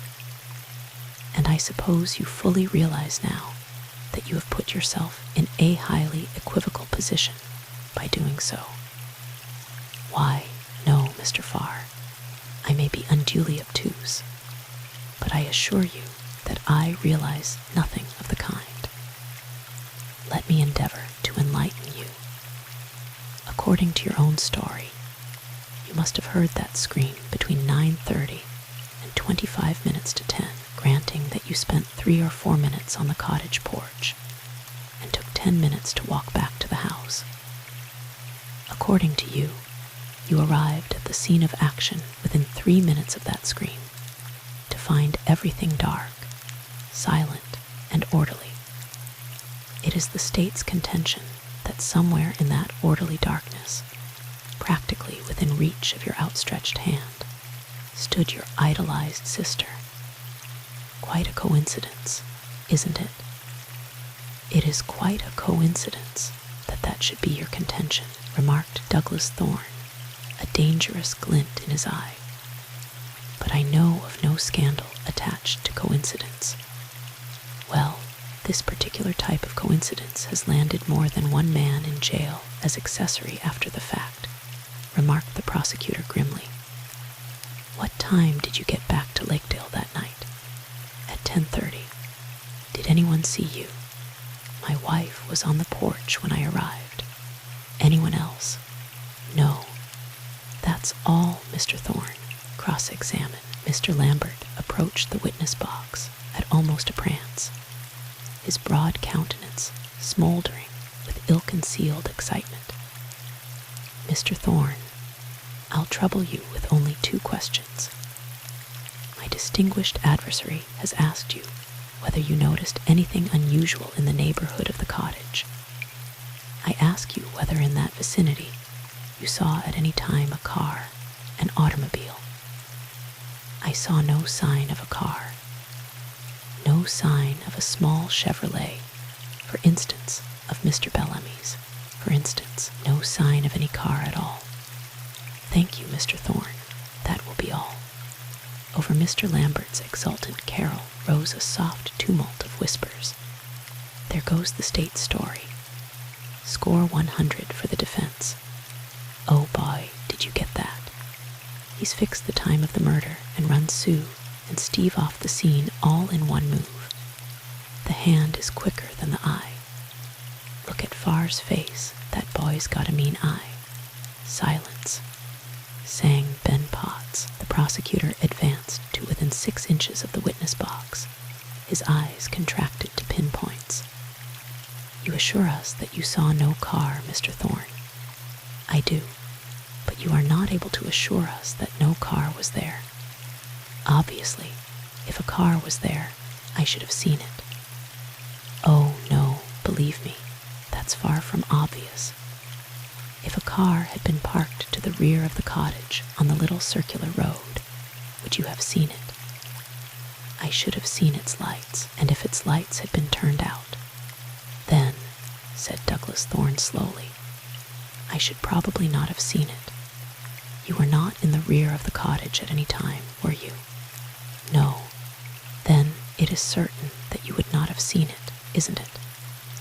"I have told you that under those circumstances, I do not believe I should have seen it. If a car had been parked on the main driveway between the lodge gates and the cottage, with its lights out, you would not have seen that either, would you, Mr. Thorne?" "Possibly not. And you don't for a moment expect to have 12 level-headed, intelligent men believe that pair of murderers would park their car in a clearly visible position, with all its lights burning for any passerby to remark, while they accomplish their purpose?" "I object to that question," panted Mr. Lambert. "I object. It calls for conclusion, Your Honor, and is highly. The question is overruled." "Very well, Mr. Thorne. That will be all." Mr. Lambert, who had been following these proceedings with a woebegone countenance, from which the recent traces of elation had been washed, as though by a bucket of unusually cold water, pulled himself together valiantly. "Just one moment, Mr. Thorne. The fact is that you didn't see a car there, isn't it?" "That is most certainly the fact." "Thank you, that will be all." "And the fact is," remarked the grimly smiling prosecutor, "that it might perfectly well have been there without your seeing it, isn't it?" "Yes, that also is the fact." "That will be all. Call Miss Flora Biggs." The prosecutor's grim little smile still lingered. Miss Flora Biggs. Flora Biggs might have been a pretty girl 10 years ago, before that fatal heaviness had crept from sleazy silk ankles to the round chin above the imitation pearls. Everything about Miss Biggs was imitation, an imitation fluff of something that was meant to be fur on the plush coat, that was meant to be another kind of fur, an imitation rose of a washed-out magenta trying to hide itself in the masquerading collar, pearls the size of large bone buttons peeping out from 2 golden hair, an arrow of false diamonds catching the folds of the purple velvet toque that was not quite velvet, nervous fingers in sewed gloves that were rather a bad grade of cotton clutching at a snakeskin bag of stenciled cloth, a poor, cheap, shoddy imitation of what the well-dressed woman will wear.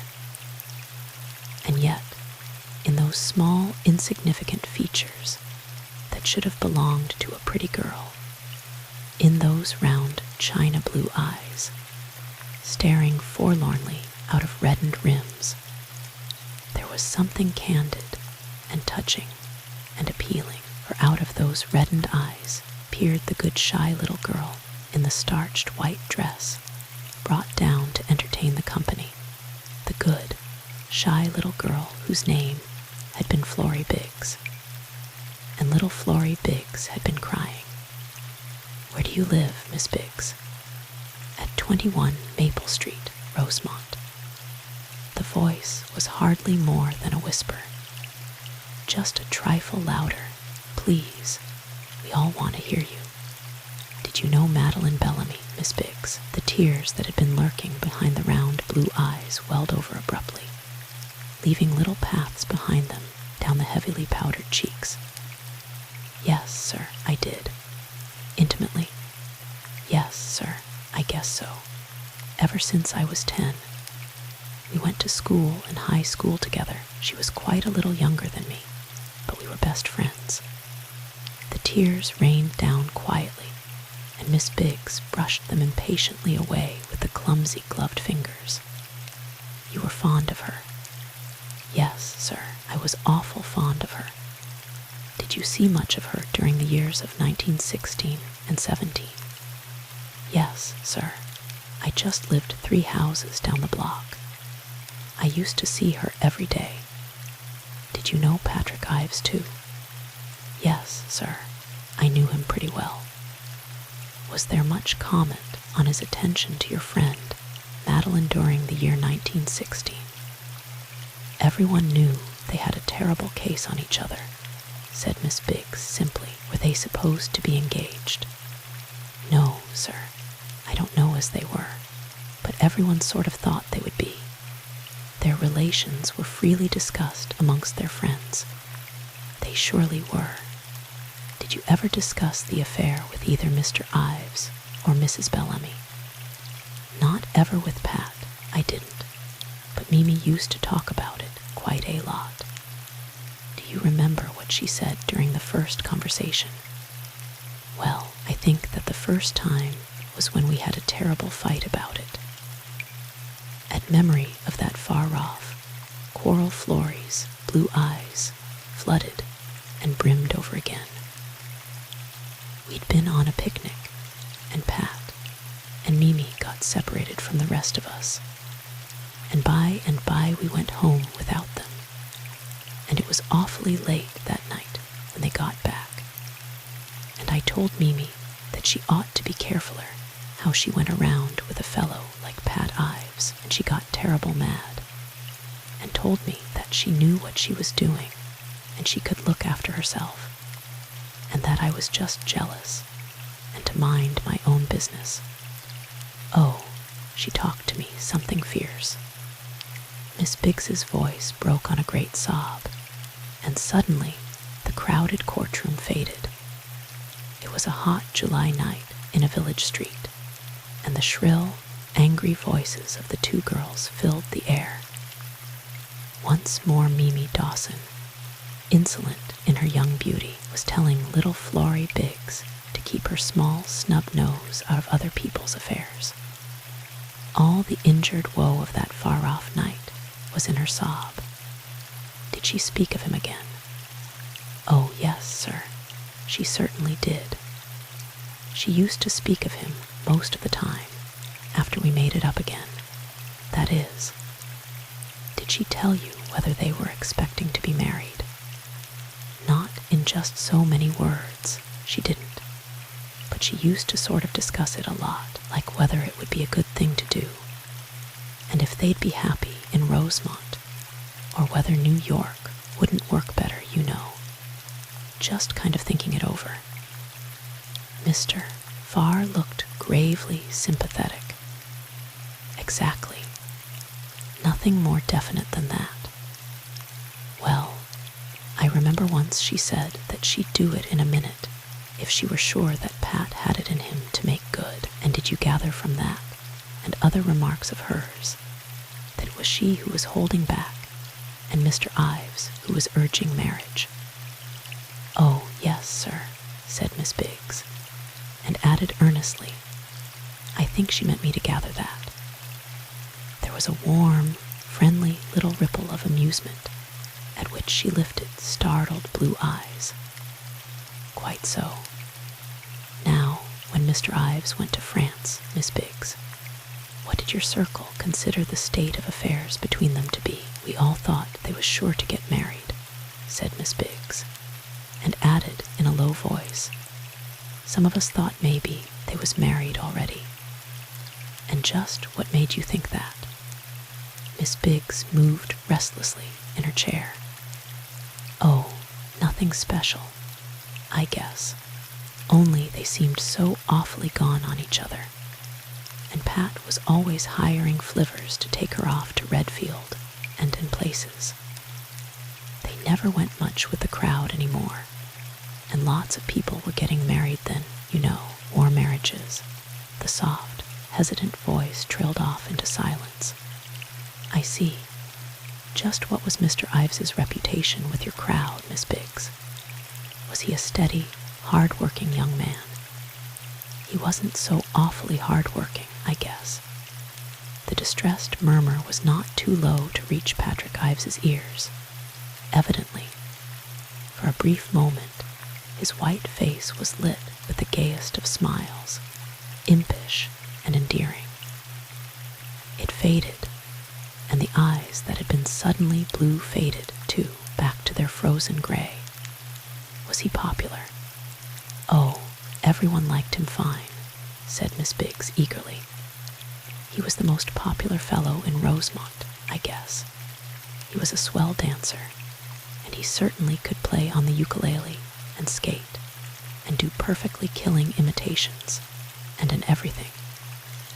"Then why did you warn your friend against consorting with this paragon, Miss Biggs?" "Sir, why did you tell Mimi Dawson that she shouldn't play around too much with Pat Ives?" Oh, well, I guess, like she said, I was just foolish, and it wasn't none of my business." "You said a fellow like Pat Ives, Miss Biggs. What kind of a fellow did you mean? The kind of a fellow who played the ukulele? Or did he play something else?" Well, he played cards, some poker, you know, and red dog, and well, billiards, you know. He gambled, didn't he?" "Now, Your Honor," remarked Mr. Lambert heavily, "is this to be permitted to go on indefinitely?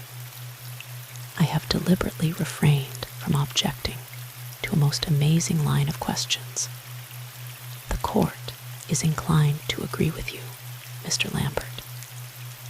Is it in any way relevant to the state's case whether Mr. Ives played the ukulele or the organ, Mr. Farr? It is quite essential to the state's case to prove that Mr. Ives has a reckless streak in his character that led directly to the murder of Madeleine Bellamy. Your Honor, we contend that just as in those months before the war in the village of Rosemont, so in the year of 1926, he was gambling with his own safety and happiness and honor. And as in those days, with the happiness and honor and safety of a woman, as well, with the same woman with whom he was renewing the affair broken off by a trick of fate 9 years before. We contend, yes, well, the court contends that your questioning along these lines has been quite exhaustive enough, and that furthermore it doubts its relevance to the present issue. You may proceed. Very well, Your Honor. When Mr. Ives returned in 1919, were you still seeing much of Miss Dawson? No, sir, said Miss Biggs in a low voice. Not any hardly. Why was that? Well, mostly it was because she was starting to go with another crowd, the country club crowd, you know. She was all the time with Mr. Farwell. Exactly. Did you renew your intimacy at any later period? No, sir, not ever. Once more the cotton fingers were busy with the treacherous tears, falling for Mimi, lost so many years ago, lost again, most horribly, after those unhappy years. Thank you, Miss Biggs. That will be all. Cross-examine. Mr. Lambert's heavy face, turned to those drowned and terrified eyes, was almost paternal. You say that for many years there was no intimacy between you and Mrs. Bellamy, Miss Biggs. No, sir, there wasn't, not any. Mrs. Bellamy never took you into her confidence as to her feelings toward Mr. Ives after her marriage. She never took me into her confidence about anything at all, no, sir. You never saw her after her marriage. Oh, yes, I did see her. I went there 2 or 3 times for tea. Everything was pleasant. She was very polite and pleasant, yes, sir. But there was no tendency to confide in you. I didn't ask her to confide in me, said Miss Biggs. I didn't ask her for anything at all, not anything. But if there had been anything to confide, it would have been quite natural to confide in you. Girls generally confide in their best friend, don't they? I guess so. And as far as you know, there were no guilty relations between Mrs. Bellamy and Mr. Ives at the time of her death. I didn't know even whether she saw Mr. Ives, said Florrie Biggs. Mr. Lambert beamed gratefully. Thank you, Miss Biggs, that's all. Just one moment more, please. The prosecutor, too, was looking as paternal as was possible under the rather severe limitations of his saturnine countenance. Mr. Lambert was just asking you if it would have been natural for her to confide in you, as girls generally confide in their best friends. At the time of this murder, and for many years previous, you weren't Mrs. Bellamy's best friend, were you, Miss Biggs? No, sir, I guess I wasn't. There was very little affection and intimacy between you, wasn't there? I don't know what you call between us, said Miss Biggs, and the pretty, common, swollen face was suddenly invested with dignity and beauty. I loved her better than anyone I knew. She was the only best friend I ever had, ever. And swept by the hunger in that quiet and humble voice, the courtroom was suddenly empty of everyone but 2 little girls, warm-cheeked, bright-eyed, gingham-clad, a sleek pigtailed head, and a froth of bright curls locked together over an ink-stained desk. Best friends, 4 scuffed feet flying down the twilight street on roller skates, 2 mittened paws clutching each other under the shaggy robe of the bell-hung sleigh, a slim arm around a chubby waist on the hay cart, decorous, mischievous eyes meeting over the rims of the frosted glasses of sarsaparilla, while brown-stockinged legs swung free of the tall drugstore stools, a shrill voice calling down the street in the sweet-scented dusk. Yoo-hoo, Mimi. Mimi, come on out and play. Mimi, Mimi, lying so still with red on your white lace dress, come on out. And thank you, Miss Biggs, that's all. She stumbled a little on the step of the witness box, brushed once more at her eyes with impatient fingers, and was gone. Call Mrs. Daniel Ives. Mrs. Daniel Ives. All through the court went that quickening thrill of interest. A little old lady was moving with delicate precision down the far aisle to the witness box. The red-headed girl glanced quickly from her to the corner, where Patrick Ives was sitting. He had half risen from his seat and was watching her progress with a passion of protest on his haggard young face. Well, even the prosecutor said that this reckless young man had been a good son, and it could hardly be a pleasant sight for the worst of sons to see his mother moving steadily toward that place of inquisition, and to realize that it was his folly that had sent her there. He sat down abruptly, turning his face toward the blue autumnal sky outside the window, against which the bare boughs of the tree spread like black lace. The circles under his eyes looked darker than ever, as quietly as though it were a daily practice. Mrs. Ives was raising a neat black-gloved hand to take the oath, and setting a daintily shod foot on the step of the witness box. She seated herself unhurriedly, opened the black fur collar at her throat, folded her hands on the edge of the box, and lifted a pair of dark blue eyes, bravely serene, to the shrewd coolness of the prosecutor. There was just a glimpse of silver hair under the old-fashioned black toque, with its wisp of lace and round jet pins. There was the faintest touch of pink in her cheeks, and a small smile on her lips, shy and gracious. The kind of mother, decided the red-headed girl, that you would invent if you were very talented. Mrs. Ives, you are the mother of Patrick Ives, are you not? I am. The gentle voice was as clear and true as a little bell. You heard Miss Biggs's testimony. Oh, yes, my hearing is still excellent. The small smile deepened for a moment to friendly amusement. Were you aware of the state of affairs between Madeleine Bellamy and your son at the time that war broke out?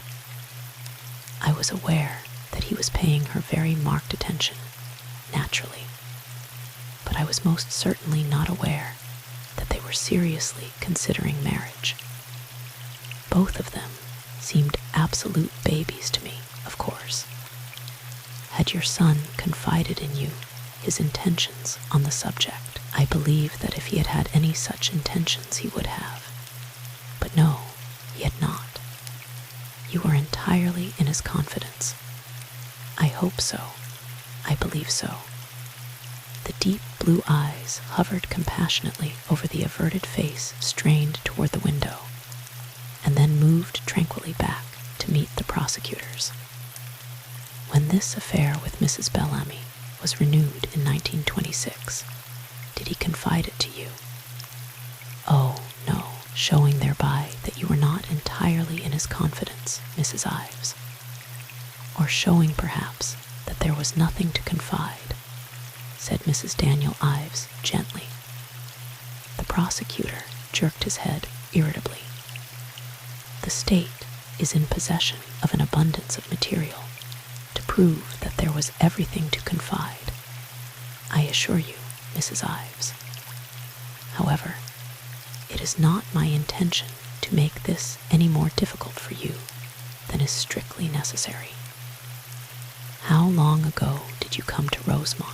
About 15 years ago. You were a widow and obliged to support yourself. No, that's hardly accurate. I was not supporting myself entirely, and I was not a widow. The pale roses deepened a little under the black toque, but the voice was a trifle clearer than before. You mean that at the time you came to Rosemont your husband was still living? The prosecutor made no attempt to disguise the astonishment in his voice. I do not know whether he was living or not. He had left me, you see, almost 17 years before I came to Rosemont. I learned 3 years ago that he was dead, but not when he died. Mrs. Ives, I do not wish to dwell on a subject that must be painful to you, but I would like to get this straight. Were you divorced? It is not at all painful to me, said Patrick Ives's mother gently. Her small gloved hands wrung tightly together on the edge of the witness box. It happened many years ago, and my life since has been full of so many things. You are not divorced. My husband was younger than I, and our marriage was not happy. He left me for a much younger woman. It was believed in Rosemont that you were a widow, was it not? Everyone in Rosemont believed me to be a widow except Pat, who had known the truth since he was quite a little boy. It was foolish of me not to tell the truth, perhaps, but I had a great distaste for pity. She smiled again, graciously, at the prosecutor. False pride was about the only luxury that I indulged in those days. You say that you were supporting both your son and yourself.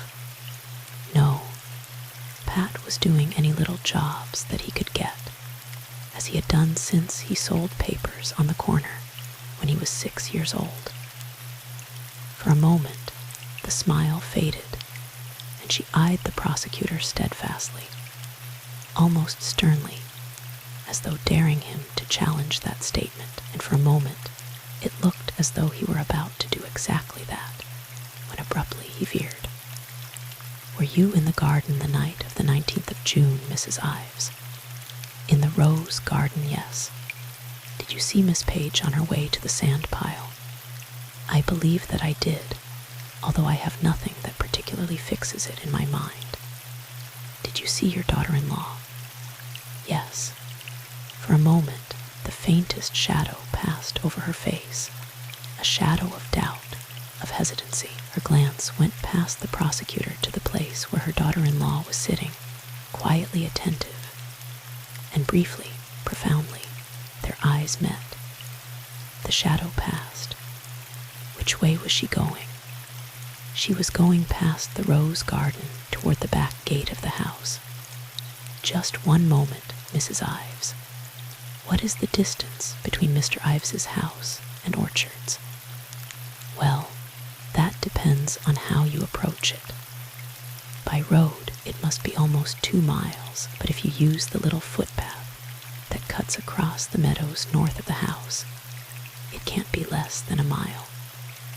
Do you know where that path comes out? I believe that it comes out by a little summer house or playhouse on the Thorne estate, far from the gardener's cottage. Oh, no, Miss Page said that it was quite near it, I think. She had been using it to take the children over to the playhouse on several occasions, and as it was quite without Mrs. Ives's knowledge, I spoke to my son about it. Did other members of the household make use of this path? Not to my knowledge. Now, Mrs. Ives, when Mrs. Patrick Ives passed you in the garden, did she speak to you? Yes. Just what did she say? As nearly as I can remember, she said that she was going to the movies with the Conroys, and that she wasn't sure whether she would be back before I got to bed. She added that Pat was going to play poker. Nothing more. That is all that I remember. Did you see her again that night? Yes. Will you tell us when? I saw her twice. Not more than 2 or 3 minutes after she passed me in the rose garden. She came back and went toward the house, almost running. I was at the far end of the garden by then, working on some trellises, and I didn't speak to her. She seemed in a great hurry, and I thought that she had probably forgotten something, her bag, or a scarf for her hair, perhaps. She wasn't wearing any hat. A minute or so later, she came out of the house and ran back down the path to the back gate. Was she wearing a scarf on her hair? No. Had she a bag? I don't remember seeing a bag, but she might well have had one. She did not speak to you. No. And those were the 2 times that you refer to. Oh, no, corrected Mrs. Ives gently. I thought of those occasions as forming one time. I saw her again a good deal later in the evening. Once more the courtroom was filled with that strange stir, the movement of hundreds of bodies moving an inch nearer to the edges of chairs. Good Lord, murmured the reporter devoutly. She's going to give the girl an alibi. Look out, you old fox. The prosecutor, thus disrespectfully and inaudibly adjured, moved boldly forward. At what time did you see your daughter-in-law, Mrs. Ives? You've got to grant him nerve, continued the reporter, unabashed. Probably he's betting that the old lady wouldn't perjure herself even to save her son's wife. I'd rather bet it myself. Mrs. Ives, who had been sitting silently studying her linked fingers, raised an untroubled countenance to the prosecutors, but for the first time she spoke as though she were weighing her words. It is difficult for me to give you the exact time, as I did not look at a clock. I had been in bed for quite a little while, however, and had turned out the light. I should say, roughly, that might have been 10:30. It was quite dark when I came into the house myself, I remember, and I believe that it stayed light at that time until long after 9. It was your habit to work in the garden until it was dark. Yes, gardening is both my recreation and occupation. Mrs. Ives's tranquil eyes smiled at the prosecutor, as though she expected to find in him an understanding soul. Those hours after dinner were a great happiness to me, and often after it was too dark for any further work, I would prolong them by sitting on a bench in the rose arbor and thinking over work well done. It was generally dark before I came in, and was on the night of the 19th of June. Oh, yes, it had been dark for some time. Did you go straight to bed when you came in? No, I stopped for a moment in the flower room to put away the basket with my tools and to tidy up a bit. Gardening is a grubby business. Again, that delicate, friendly smile. Just as I was coming out, I saw Melanie, the waitress, turning out the lights in the living room, and I remember thinking that it must be 10 o'clock, as that was the time that she usually did it if the family were not at home. Then I went on up to bed. It wasn't very long after I had turned out the light that I heard the front door close and thought, that must be Sue. It didn't occur to you that it might be your son. Oh, no, Pat never got in before 12 if he was playing cards. You say that you saw Mrs. Ives. Did she come straight up to your room? No, about 5 minutes after I heard the door close, I imagine. My room is in the left wing of the house, you understand, and I always leave my door a little ajar. Sue came to the door and asked in a whisper, "Are you awake, Mother?" I said that I was, and she came in, saying, "I brought you your fruit. I'll just put it on the stand." Was she in the habit of doing that? No, not exactly in the habit. That was Pat's task. But Sue is the most thoughtful child alive, and she had remembered that Pat wasn't there. Once more her eyes, loving and untroubled, smiled into Sue's. "Did you turn on the light, Mrs. Ives?" "No. Weren't you going to take the fruit?" "Oh, no. I am not a very good sleeper, and I saved the fruit for the small hours of the morning." You were not able to see Mrs. Ives clearly in that case. I could see her quite clearly. There was a very bright light in the hall. You noticed nothing extraordinary in her appearance. Nothing whatever. She was wearing the clothes that you had last seen her in. She was wearing the dress, but she had taken off the coat, I believe. R.H. sighed the courtroom under its breath. What kind of a coat, Mrs. Ives? A little cream-colored flannel coat. Not by the flicker of an eyelash did Mrs. Ives admit the sinister significance of that sigh. Did she say anything further? Yes. I asked her whether she had enjoyed the movie, and she said that she had not gone to Rosemont, as she had met Stephen Bellamy in his car on her way to the Conroys, and he had given her a lift. He told her that the picture in Rosemont was an old one that they had both seen, and suggested that they drive over by the river road and see what was running in Lakedale. When they got there, they discovered that they had seen that film too. so they drove around a little longer and then came home. That was all that she said. She wished me sweet dreams, I believe, and kissed me good night. Under the gentle directness of her gaze, the prosecutor's face hardened. Where was the fruit that you speak of usually kept, Mrs. Ives? I believe that it was kept in a small refrigerator in the pantry. Was there a sink in that pantry? Yes. The prosecutor advanced deliberately toward the witness box, lowering his voice to a strangely menacing pitch. Mrs. Ives, during the space that elapsed between the closing of the front door and Mrs. Patrick Ives's appearance in your bedroom, there would have been ample time for her to have washed her hands at that sink, would there not? Oh, surely.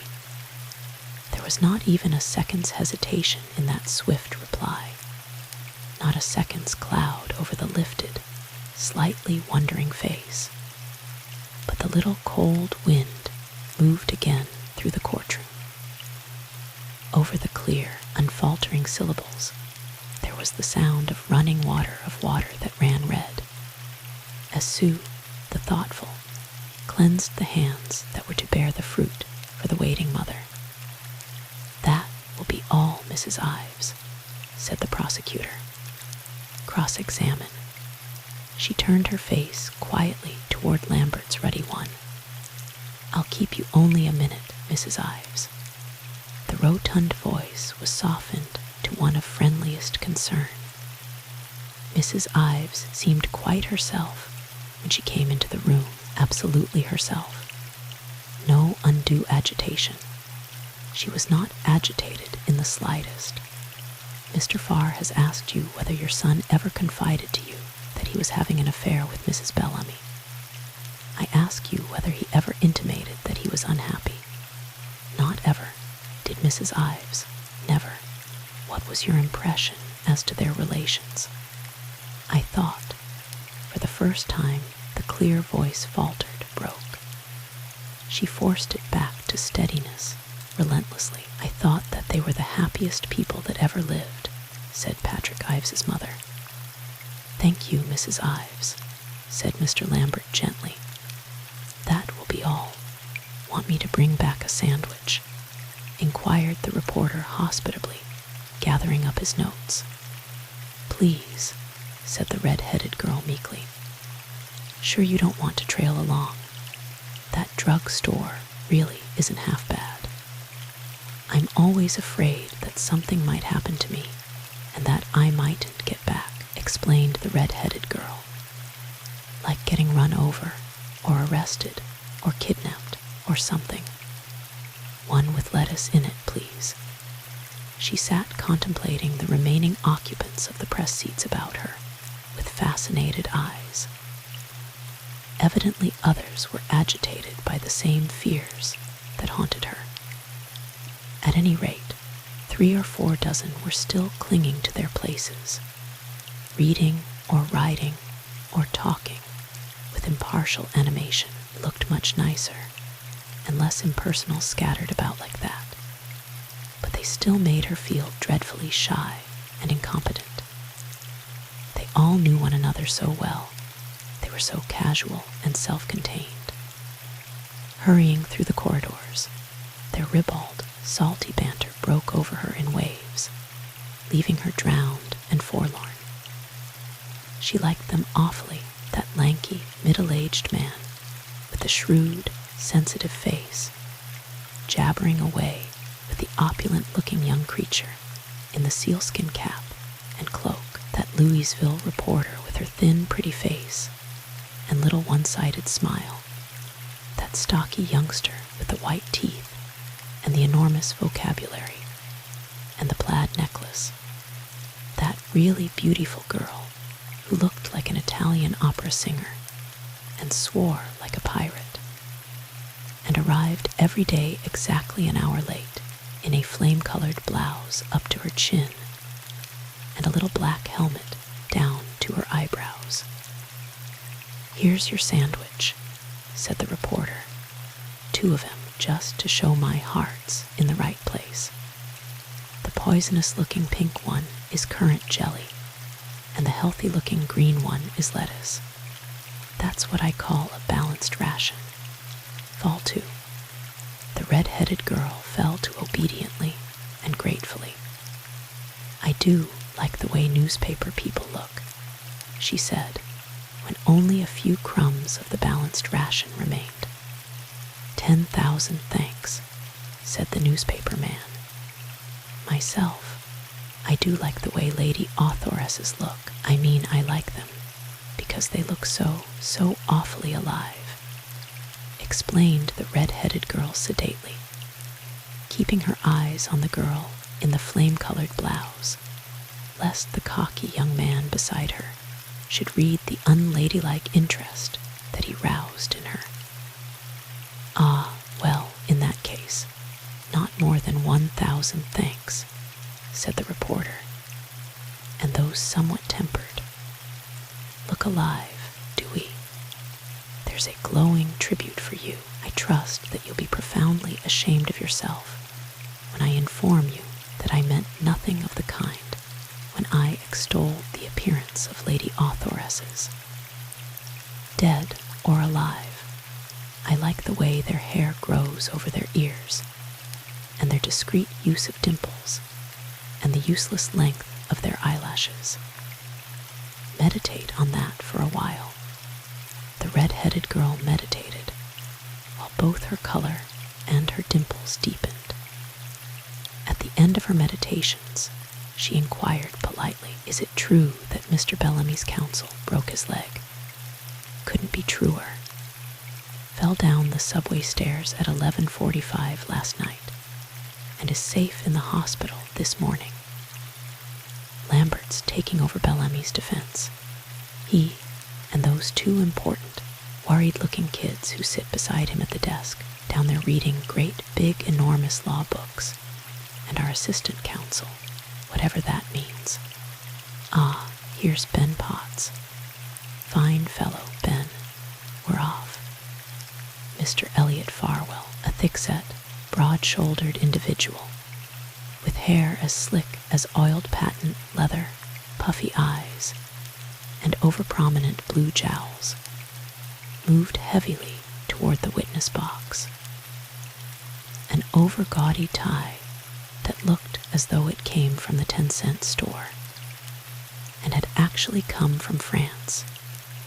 A waistcoat that made you think vaguely of checks, though it was quite guiltless of them, a handkerchief with an orange and green monogram ramping across one corner, the stuff of which con men and racetrack touts and ham actors and men about town are made. The red-headed girl eyed him severely.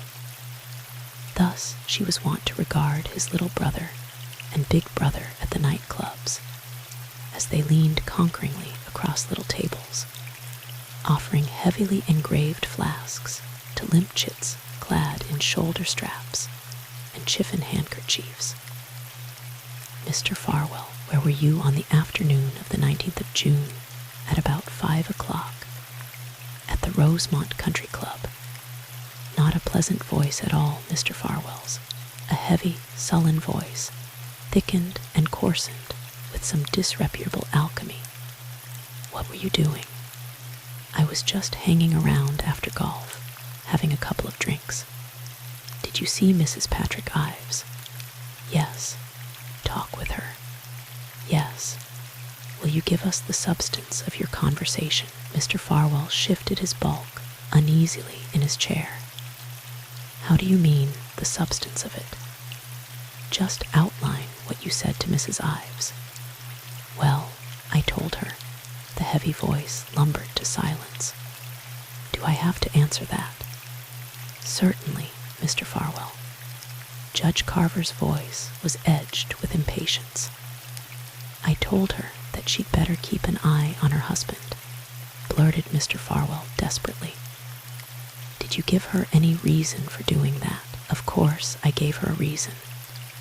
Well, just give it to us too, will you? I told her that he was making a fool of himself with Mimi, nothing more specific than that. Well, I told her that they were meeting each other secretly. Where? At the gardener's cottage at Orchards. Those who were near enough could see the little beads of sweat on Mr. Farwell's forehead. How did you know that? Orsini told me. And who is Orsini? He's the Bellamy's man of all work, tends to the garden and furnace, and all that kind of thing. Well, just how did Orsini come to tell you about this, Mr. Farwell? Because I'd twice seen Mrs. Bellamy take the Perrytown bus alone, and I told Orsini that I'd give him $10 if he found out for me where she was going. He said he didn't need to find out, he knew. Did he tell you how he knew? Yes, he knew because it was he that loaned her the key to the cottage. She'd found out that he had the key, and she told him some cock and bull story about wanting to practice on the cottage piano that the gardener had there, and he used to loan it to her whenever she asked for it, and generally she'd forget to give it back to him till the next day. How did he happen to have it?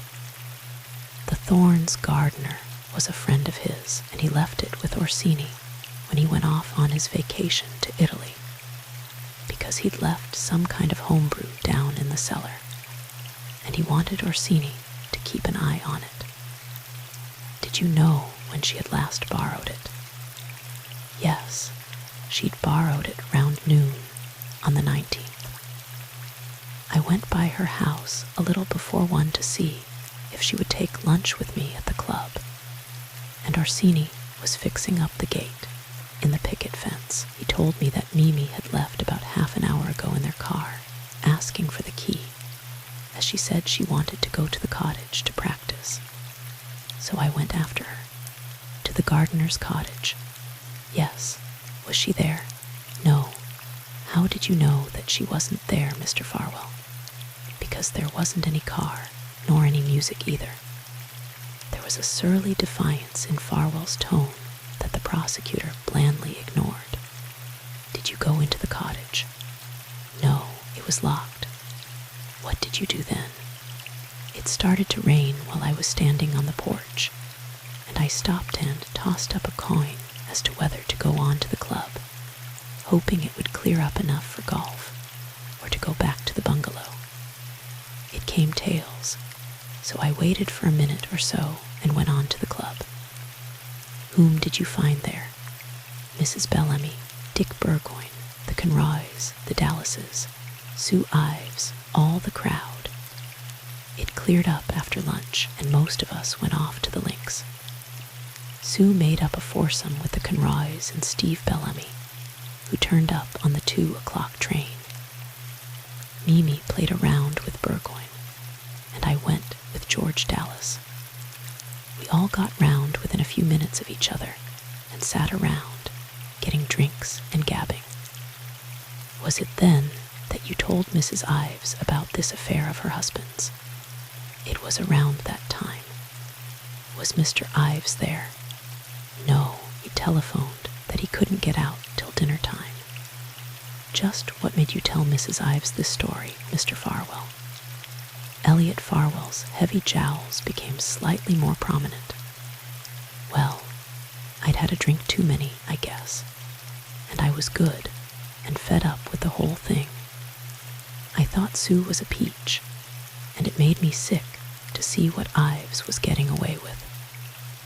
What did Mrs. Ives say?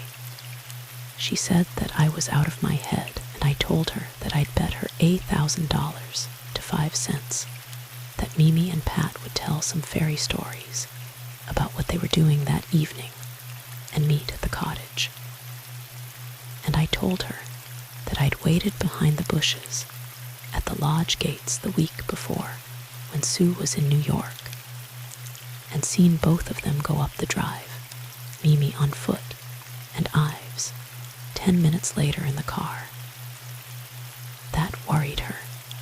She wasn't sure how sober I was, but she cut out telling me I was crazy, paused, and the prosecutor lifted an impatient voice.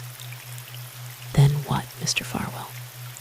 Well, a little while after that, George Dallas came over and said that if Sue wanted him to, he'd stop on the way home and show her how to make the new cocktail that he'd been telling her about, so that she could surprise Pat with it at dinner. And she said all right, and we all piled into our cars and headed for her place, all except Mimi and Bellamy. They'd left a few minutes before because they had dinner early. Did you have any further conversation with Mrs. Ives on the subject? Not anything that you'd call conversation. There was a whole crew jabbering around there at her place. Well, did she mention it again? Oh, well, she came up to me just when I was going.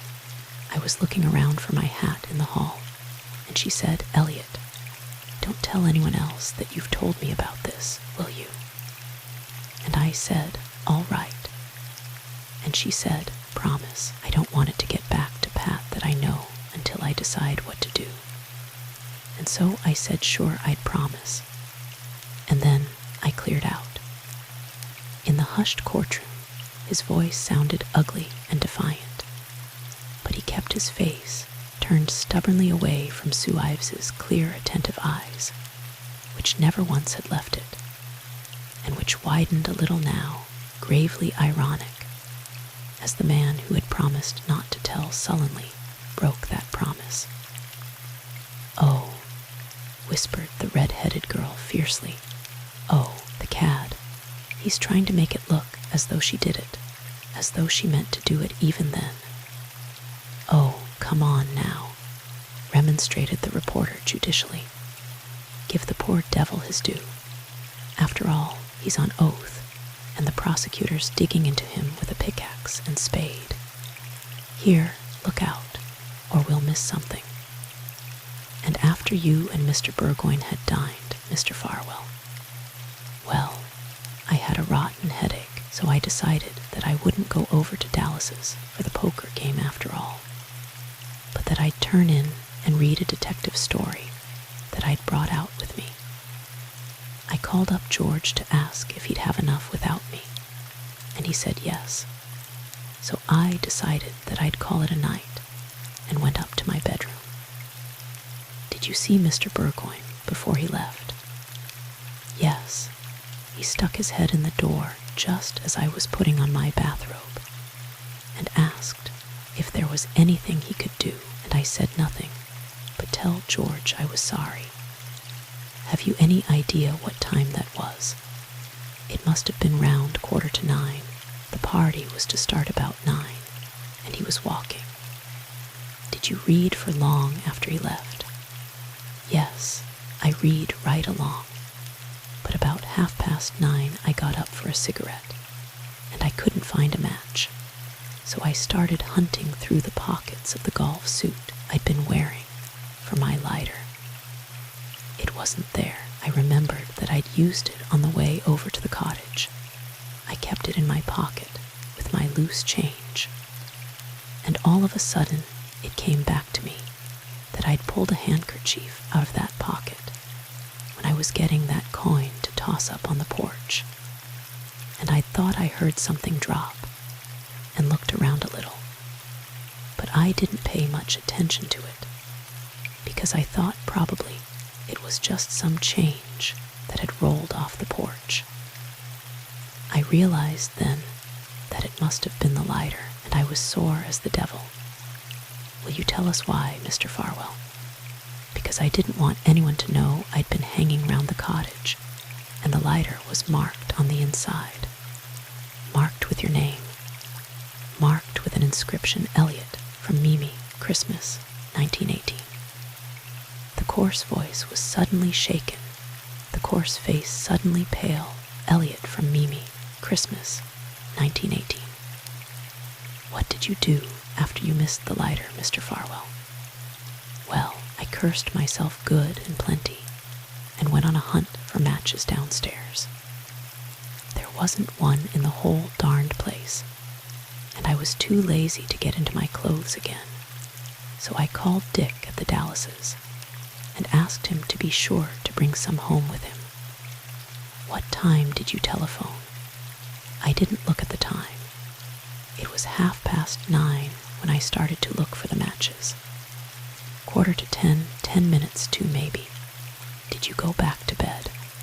Yes, but I went on reading for quite a while. I dozed off by the time Dick came in, though the light was still burning. What time was that? A little after 11:30. The prosecutor stood eyeing the heavy countenance before him speculatively for a moment, and then, with a quick shake of his narrow, sleek, finely poised head, took his decision. Mr. Farwell, when did you first tell the story that you have been telling us? On June 21st. Where did you tell it? In your office? At whose request? At Mr. Lambert, who had been sitting twitching in his chair, emitted a roar of protest as he bounded to his feet that effectually drowned out any information Mr. Farwell was about to impart. I object, Your Honor. I object. What does it matter whether this witness told his story in the prosecutor's office or the Metropolitan Opera House? The point is that he's telling it here, and anything else is deliberately beside the mark. The court is inclined to agree with you, Mr. Lambert. What is the object of establishing when, where, and why Mr. Farwell told this story, Mr. Farr? Because, Your Honor, it is entirely owing to the insistence of the state that Mr. Farwell is at present making a series of admissions that, if misinterpreted by the jury, might be highly prejudicial to Mr. Farwell. There is not one chance in 100 that the defense would have brought out under cross-examination the fact that Mr. Farwell was at the gardener's cottage on the 19th of June, a fact that I have deliberately elicited in my zeal to set all the available facts before the jury. But in common fairness to Mr. Farwell, I think that I should be permitted to bring out the circumstances under which I obtained this information. Judge Carver paraded his fine, keen old eyes meditatively from the ruddy full moon of Mr. Lambert's countenance to the black and white etching of the prosecutor's, cold as ice, for all the fever of intensity behind it. On farther still, to the bull-necked and blue-jowled occupant of the witness box. There was a faint trace of distaste in their depths as they returned to the prosecutor. Perhaps it was that distaste that swung back the pendulum. Judge Carver had the reputation of being as fair as he was hard. Very well, Mr. Farr. The court sees no impropriety in having you state those circumstances as briefly as possible. May I have an objection to that, Your Honor? Lambert's face had deepened to a fine claret. Certainly. On the morning of the 21st of June, said Mr. Farr, I asked Mr. Farwell to come to my office. When he arrived, I told him that we had information in our hands that definitely connected him with this atrocious crime, and that I sincerely advised him to make a clean breast of all his movements. He proceeded to do so promptly, and told me exactly the same story that he has told you. It came, frankly, as a surprise to me, but it in no way altered or modified the state's case. I therefore decided to put Mr. Farwell on the stand in order to let you have all the facts. Was the information that you possessed connecting Mr. Farwell with the crime the cigarette lighter, Mr. Farr? Inquired Judge Carver gravely. No, Your Honor.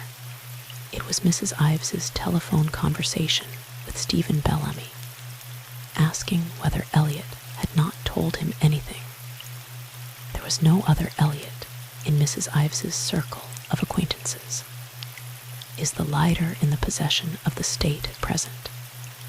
No, Your Honor, remarked the prosecutor blandly. The state's case would be considerably simplified if it were. His eye rested, fugitive but penetrating, on Mr. Lambert's heated countenance. That is all that you desire to state, Mr. Farr? Yes, Your Honor. No further questions, Mr. Farwell. Cross-examine. What kind of a cigarette lighter was this, Mr. Farwell? There was an ominous rumble in Lambert's voice. A little black enamel and silver thing that you could light with one hand. They brought a lot of them over from England in 17 and 18. Had anyone ever suggested to you that this lighter might possibly prove a dangerous weapon against you if it fell into the hands of the defense? Inquired Mr. Lambert, in what were obviously intended to be silken tones. No, replied Mr. Farwell belligerently. No one ever told me anything of the kind. Mr. Farr permitted himself a fleeting and ironic smile in the direction of his adversary before he turned a countenance lit with splendid indignation in the direction of the jury. Mr. Farwell, you told the prosecutor that you had had a couple of drinks before you confided this story about her husband to Mrs. Ives. Was that accurate, or had you had more? I'd had 3 or 4, maybe. I don't remember. 3 or 4 after you came off the links. Well, what of it? Farwell's jaw was jutting dangerously. Be good enough to answer my question, Mr. Farwell. All right, 3 or 4 after I came off the links. And 3 or 4 before you started. I don't remember how many. We all had something at lunch. You had had too many, hadn't you, Mr. Farwell? Too many for what? Too many for Mimi Bellamy's good, let us say. Mr. Lambert caught a menacing movement from the chair occupied by the prosecutor and hurried on. Would you have been quite so explicit to Mrs. Ives if you had not had those drinks? I don't know whether I would or not. The little beads of sweat on the low forehead were suddenly larger. I'd been thinking for quite a while that she ought to know what was going on. I see. And just what did you think was to be gained by her knowledge? I thought she'd put a stop to it. Put a stop to it with a knife, Mr. Farwell? Inquired Mr. Lambert, ferociously genial. And suddenly there leaped from the dull eyes before him a flame of such raw agony that Mr. Lambert took a hasty and prudent step backward. What do you take me for? I thought she'd make him cut it out. And it was absolutely essential to you that he should cut it out, wasn't it, Mr. Farwell? What? You were endeavoring to persuade Mrs. Bellamy to divorce Mr. Bellamy and marry you, weren't you, Mr. Farwell? Mr. Farwell sat glaring dumbly at his tormentor out of those strange eyes. Weren't you? Yes, as baldly as though Mr. Farwell were stating that he had tried to get her to play a game of bridge. How long had it been since your affection for her had revived? It hadn't revived. My affection for her, if that's what you want to call it, hadn't ever stopped. Oh, I see. And at the time of the murder, you were not convinced that it was hopeless. No, I see. But you were a good deal disturbed over this affair with Mr. Ives, weren't you? Yes. And when you went home, you had a few more drinks, just to celebrate the fact that you'd fixed everything up, didn't you? I had another drink or so. And when you went up to bed with the detective story, you took a full bottle of whiskey with you, didn't you? I guess so. And it was 3/4 empty the next morning, wasn't it? How do I know? Wasn't it found beside your bed almost empty next morning, Mr. Farwell? I don't know. I'd taken a good deal of it. Mr. Farwell, are you sure that you didn't find that you had lost that cigarette lighter before 9:30?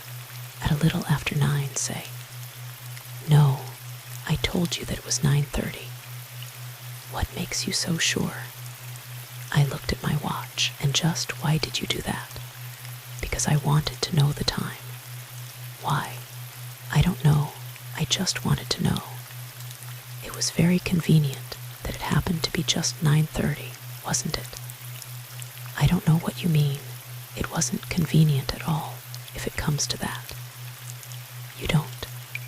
And you don't see why it was convenient that you happened to call up the Dallas house at about 10 minutes to 10, assuring them thereby that you were safe at home in your pajamas. Oh, I don't. You have a Filipino boy who works for you, haven't you, Mr. Farwell? Yes. Was he in the house after Mr. Burgoyne went on to the poker party? No, he goes home after he finishes the dinner things, around 8:30 usually. So you were absolutely alone in the house. Absolutely. Your car was outside, wasn't it? It was in the garage.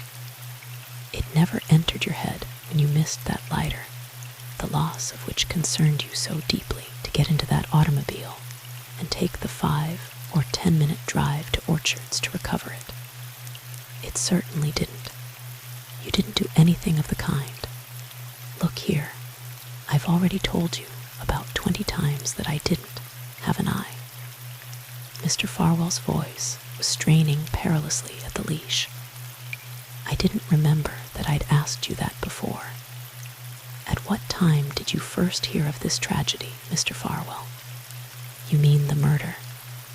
Naturally, once more the dull eyes were lit by that strange flare of stupefied agony. At about 12 o'clock Sunday morning, I guess, or 11:30. I don't know, sometime late that morning. George Dallas telephoned me. I was still half asleep. What did you do? Do? I don't know what I did. It knocked me cold. Mr. Lambert suddenly thrust his beaming countenance into the stolid mask before him. However cold it might have knocked you, Mr. Farwell, don't you remember that within 3/4 of an hour of the time that you received this news you locked yourself in the library and tried to blow your brains out? Yes, said Elliot Farwell, I remember that. You didn't succeed because your friend Richard Burgoyne had previously emptied the pistol. Correct. And your Filipino boy, looking for you to announce lunch, noticed you through the window and set up the alarm, didn't he? So I understand. What did you say to Mr. Burgoyne when he forced his way into the library, Mr. Farwell? I don't remember. You don't remember that you said, "Keep your hands off me, Dick. After what I've done, there's no way out but this." No, I don't remember it, but I probably said it. I don't remember what I said. What explanation do you offer for that remark, Mr. Farwell? I'm not offering any explanations. If I said it, I said it. What difference does it make what I meant? It makes quite a difference, I assure you. You have no explanation to offer. No, Mr. Farwell, for the last time I ask you whether you were not at the gardener's cottage at Orchards on the night of June 19th. No. At about 9:30. No. Mr. Lambert, the ruddy moon of his countenance, suddenly alive with malice, shot his question viciously into the tortured mask. It was not your laugh that Mr. Thorne heard coming from the cottage, Mr. Farwell. You, over the gasp of the courtroom, rose the bellow of rage from the witness box, the metallic ring of the prosecutor's voice, the thunder of Judge Carver's gavel, and Ben Potts's chant. Silence. Silence. Your Honor, I would like to ask one question. Is Mr. Farwell on trial for his life here, or is this the case of the people versus Bellamy and Ives? This court is not given to answering rhetorical questions, Mr. Farr. Mr. Lambert, Mr. Farwell has already told you several times that he was not at Orchards on the night of June 19th. The court has given you great latitude in your cross-examination, but it does not propose to let you press it farther along those lines. If you have other questions to put, you may proceed. No further questions, Your Honor. Mr. Lambert's voice remained buoyantly impervious to rebuke. One moment, Mr. Farwell. The prosecutor moved swiftly forward. The man in the witness box, who had lurched to his feet at that last outrage from the exultant Lambert, turned smoldering eyes on him. On the rim of the witness box, his hands were shaking visibly, thick, well-groomed, insensitive hands, with a heavy seal ring on one finger. You admit that you had been drinking heavily before you spoke to Mrs. Ives, do you not? Yes, yes, yes. Did you regret that fact when you returned home that evening? I knew I'd talked too much, yes. Did you regret it still more deeply when you received the news of the murder the following morning? Yes. Wasn't that the reason for your attempted suicide? A long pause, and then once more the heavy, tortured voice. Yes, because you realized that harm had come to her through your indiscretion. Yes, I told you yes. Thanks, that's all. Call Mr. Dallas. Mr. George Dallas, a jaunty figure in blue serge, with a smart foulard tie and curly blonde hair just beginning to thin, moved briskly forward. Mr. Dallas was obviously a good fellow. There was a hearty timbre to his rather light voice. His lips parted constantly in an earnestly engaging smile over even white teeth, and his brown eyes were the friendliest ever seen out of a dog's head. If he had not had $30,000 a year, he would have been an elk, a Rotarian, and the best salesman on the force.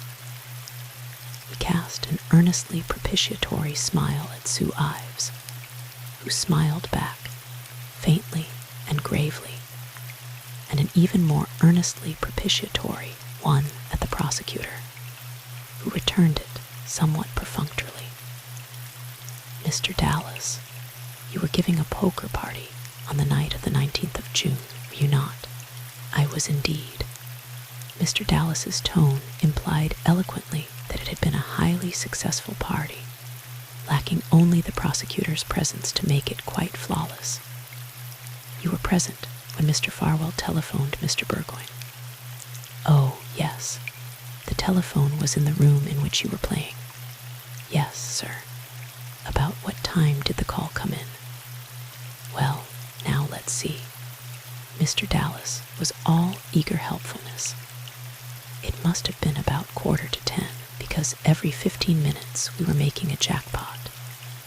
And I remember that we'd had the first, and another was just about due when the phone rang and Dick held up the game for a while. Did you get Mr. Burgoyne's end of the conversation? Well, not all of it. We were all making a good deal of a racket, just kidding along, you know. But I heard Dick say, "Oh, put on your clothes and come over, and we'll give you enough of 'em to start a bonfire." Did Mr. Burgoyne make any comments after he came back? He said, "Boys, don't let me forget to take some matches when I go. Farwell hasn't got one in the house." What time did he leave? Oh, around 11:15, I guess. We broke up earlier than usual. Did you call Mr. Farwell up the following day around noon? Yes, I did. Mr. Dallas's jaunty accents were suddenly tinged with gravity. Can you remember that conversation? Well, I remember that when Elliot answered, he still sounded half asleep and rather put out. He said, "What's the idea, waking a guy up at this time of day?" And I said, "Listen, Elliot, something terrible's happened. I was afraid you'd see it in the papers. Mimi Bellamy's been murdered in the gardener's cottage at Orchards. He made a queer sort of noise and said, "Don't, George. Don't, George. Don't," over and over again, as though he were wound up. I said, "Don't what?" But he'd hung up, I guess. Anyway, he didn't answer. He seemed startled. Oh, rather, he seemed absolutely knocked cuckoo. The voice hung neatly between pity and regret, the sober eyes tempering the flippant words. "All right, Mr. Dallas, thanks. Cross-examine." As though loath to tear himself from this interesting and congenial chatter, Mr. Dallas wrenched his expressive countenance from the prosecutor and turned it, flatteringly intent, on the roseate Lambert. "Did other people overhear Mr. Burgoyne's remarks, Mr. Dallas?" "Oh, I'm quite sure that they must have. We were all within a foot or so of each other, you know." "Who was in the room?" "Well, there was Burgoyne, and I had Martin and 2 fellows from New York who were out for the weekend. And let's see, wasn't Mr. Ives in the room at the time?" "Well, no," said Mr. Dallas, a curious, apprehensive shadow playing over his sunny countenance. "No, he wasn't. I see. What time had he arrived, Mr. Dallas?" "Mr. Ives?" "Yes." Mr. Dallas cast a fleeting and despairing glance at the white-faced figure in the corner by the window, and Patrick Ives returned it with a steady, amused, indifferent air. Oh, well, he hadn't." Mr. Lambert stopped, literally transfixed, his eyes bulging in his head. "You mean that he hadn't arrived at 9:45? "No, he hadn't." For the first time since the trial opened, Sue Ives stirred in her seat. She leaned forward swiftly, her eyes, urgent and imperious, on her stupefied counsel. Her lifted face, suddenly vivid with purpose, her lifted hand, cried a warning to him clearer than words. But Mr. Lambert was heeding no warnings. What time did he get there? Well, you see, he didn't get there.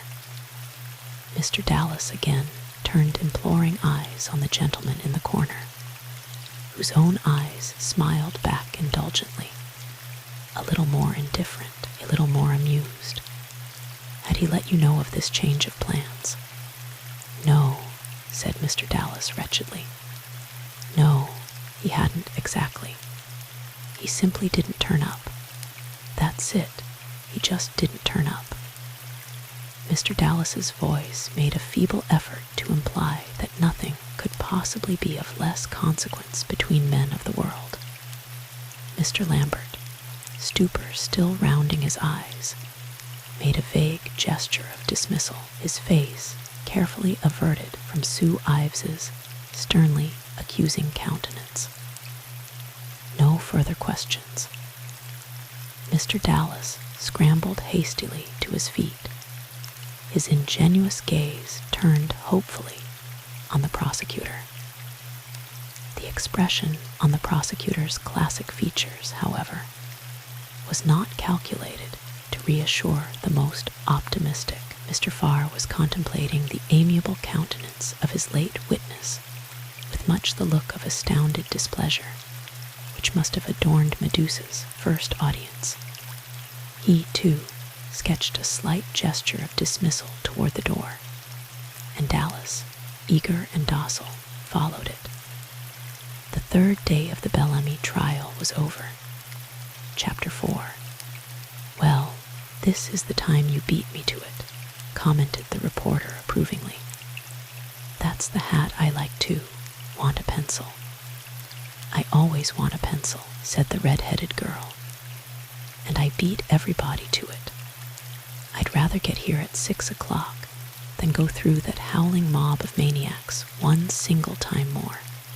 Besides, I've been sleeping, so I might as well be here. Besides, I thought that if I got here early you might tell me whether it was Mr. Ives or Mr. Farwell who did it." "Who did what?" "Who killed Mrs. Bellamy." "Oh, Lord," groaned the reporter. "Why is it that every mortal soul at a murder trial spends his life trying to pin the crime on to anyone in the world but the people being tried for it. Talk about juries. I'm not talking about juries, said the red-headed girl firmly. I'm talking about Mr. Farwell and Mr. Ives. Don't you think that it was funny that Mr. Farwell was there that day? Oh, comical as all get out. Still and all, I believe that he was there precisely when he said he was. That poor devil was telling the truth. How do you know? Inquired the red-headed girl respectfully.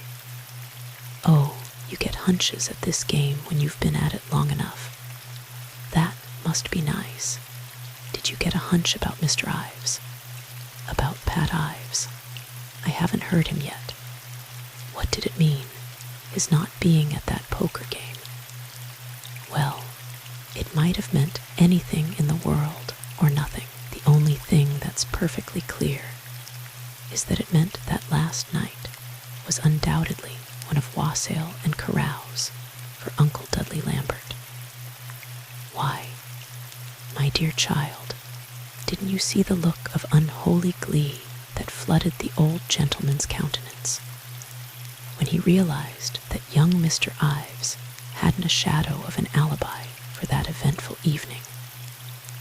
Well, but why? Because the only thing that Uncle Dudley would as soon do as save his angel goddaughter from the halter is to drape one around Pat Ives's neck.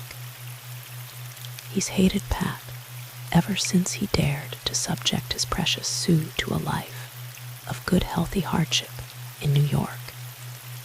He's never forgiven him for estranging her from her father. And since he found out that he betrayed her with the Bellamy girl, he's been simply imbecile with rage. And now, through some heaven-sent fluke, he's enabled to put his life in jeopardy. He's almost out of his head. He'd better go a bit warily, however. If I can read the human countenance, and it may interest you to know that I can read the human countenance, Mrs. Patrick Ives is not entirely in favor of sending her unworthy spouse to the gallows.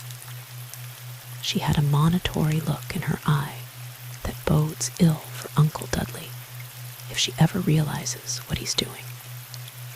The red-headed girl heaved an unhappy sigh. Well, I don't believe that anyone did it, she remarked spaciously. Not anyone here, I mean. Burglars, probably, or one of those funny organizations. Or silence, silence. The court. Mr. Farr had a new purple necktie. Somber and impressive Mr. Lambert was a trifle more frivolous. Though the polka dots were discreet, Mrs. Ives wore the same tweed suit, the same copper-colored hat. Heavens, it might as well be a uniform. Call Miss Courtier, Miss Melanie Courtier.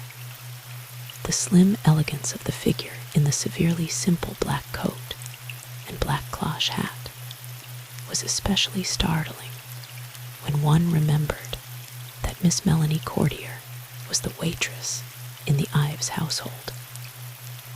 It was a trifle more comprehensible when one remembered that she was as Gallic as her name implied. With her creamy skin, her long black eyes, and smooth black curves of hair, her lacquer-red mouth exactly matching the lacquer-red camellia on her lapel, Miss Courtier bore a striking resemblance to a fashion magazine's cover designs. She mounted the witness box with profound composure and seated herself elaborately at ease. Miss Courtier, what was your occupation on the 19th of June, 1926? I was waitress in the employment of Mrs. Patrick Ives. There was only the faintest trace of accent in the clear syllables, a slight softening of consonants and broadening of vowels, becoming enough variations on an Anglo-Saxon theme. How long had you been in her employ? A year and 9 months, 10 months. I could not be quite sure. How did you happen to go to Mrs. Ives? It was through Mrs. Bellamy that I go. Mrs. Stephen Bellamy. Yes, sir, through Mrs. Stephen Bellamy. Will you tell us just how that happened, Miss Courtier? Assuredly, my little younger sister had been sent by an agency 3 or 4 years ago to Mrs. Bellamy, directly when she landed in this country. She was quite inexperienced, you understand, and could not command a position such as one trained could demand. But Mrs. Bellamy was good to her, and she worked hard. And after a while, she marries a young man who drives for the grocer, and they... Yes, quite so, Miss Courtier. My question was, how did Mrs. Bellamy happen to send you to Mrs. Ives? Yes, that is what I explain. Miss Courtier, exquisitely unruffled, pursued the even tenor of her way. Sometime, when my sister was there with Mrs. Bellamy, I would go out to show her what she should do. For me, I have been a waitress for 8 years, and am well experienced. Well, then I see Mrs. Bellamy, and tell her that if some time she knows of an excellent position in that Rosemont, I would take it, so that sometime I could see my little sister, who is marrying that young man from the grocer's. And about 2 years ago, maybe, she write to me to say that her friend Mrs. Patrick Ives, she is looking for an extremely superior waitress. So that is how I go to Mrs. Ives. Are you still in the employ of Mrs. Ives? No. On June 20th, I resign, since I am not quite content with something that have happened. Did this occurrence have anything to do with the death of Mrs. Bellamy? That I do not say, but I was not content. Miss Courtier, have you seen this book before? I call your attention to its title stone on commercial paper, volume Roman 3. Miss Courtier's black eyes swept it perfunctorily. Yes, that book I know. When did you last see it? The night of June 19th, about 9 o'clock. Where? In the study of Mr. Ives. What particularly brought it to your attention? Because I take it out of the corner by the desk to look inside it. For what purpose? Because I want to see whether a note I put there that afternoon still was there. And was that note still there, Miss Courtier? No, monsieur, that note. It was gone. The prosecutor tossed the impressive volume carelessly on to the clerk's desk. I offer this volume in evidence, Your Honor. Any objections? Judge Carver turned an inquiring eye on the bulky figure of Dudley Lambert, hovering uncertainly over the buckram-clad repository of correspondence. Mr. Lambert, shifting from one foot to the other, eyed the volume as though he were endeavoring to decide whether it were an infernal machine or a jewel casket, and with one final convulsive effort arrived at a conclusion. No objection. Miss Courtier, to whom was the note that you placed in the book addressed? It was addressed to Mr. Patrick Ives. Was it written by you? Ah, no, monsieur. Do you know by whom it was written? Yes, monsieur. By whom? By Mrs. Stephen Bellamy. And how did it happen that you were in possession of a note from Mrs. Bellamy to Mr. Ives? It was the habit of Mrs. Bellamy to mail to me letters that she desired to have reached Mr. Ives, without anyone should know. Outside, there would be my name on the envelope. Inside, there would be a more small envelope with the name of Mr. Ives on it. That one I would put in the book. You had been doing this for some time. For some time, yes, 6 months, maybe 8. How many notes had you placed there, to the best of your recollection? Ah, that I am not quite sure. 10, 12, 20, who knows? At first once a month, maybe that last month, 2 and 3 each week. At what time did you put the note there? Maybe 15 minutes before 7, maybe 20. After 6:30, I know, and not yet 7. Was that your usual habit? Oh no, monsieur. It was my habit to put them there in the night, when I make dark the house. 6:30, that was a very bad time, because quite easily someone might see. Then why did you choose that time, Miss Courtier? Oh, but I do not choose. You see, it was like this. That night, when MacDonald, the chauffeur, bring in the letters a little bit after 6. This one it was there for me, in an envelope that was right on it urgent. On the little envelope inside it say urgent, very urgent in letters with lines under them, most black. And so I know that there is great haste that Mr. Patrick Ives, he should get that letter quick. So I start to go to the study, but there in the hall is all those people who have come from the club. And Mrs. Ives, she send me quick to get some canapes, and Mr. Dallas, he come with me to show me what he want for the cocktails, limes and honey, and all those things, you know. She looked appealingly at the prosecutor from the long black eyes, and for a moment his tense countenance relaxed into a grim smile. You are about to tell us why you placed the note there at that time. Yes, that is what I tell. Well, I wait, and I wait for those people to go home. And still they do not go, but I dare not go in so long as across the hall from the study. They all stay in that living room. But after a while, I cannot wait any longer for fear that Mr. Patrick Ives should come and not find that most urgent note. So very quiet, I slip in when I think no one look, and I put that note quick in the book, and I start to come out in the hall. But when I get to the door, I see there is someone in the hall, and I step back again to wait till they are gone. And whom did you see in the hall, Miss Courtier? I see in the hall Mr. Elliot Farwell and Mrs. Patrick Ives. Did they see you? Miss Courtier lifted eloquent shoulders. How do I know, monsieur? Maybe they do, maybe they don't me, I cannot tell. I step back quick and listen, and after a while their voices stop and I hear a door close, and I come out quick through the hall and into the door to the kitchen, without I see no one. Did you hear what Mr. Farwell and Mrs. Ives were saying? No, that I could not hear even when I listen, so low they talk, so low that almost they whisper.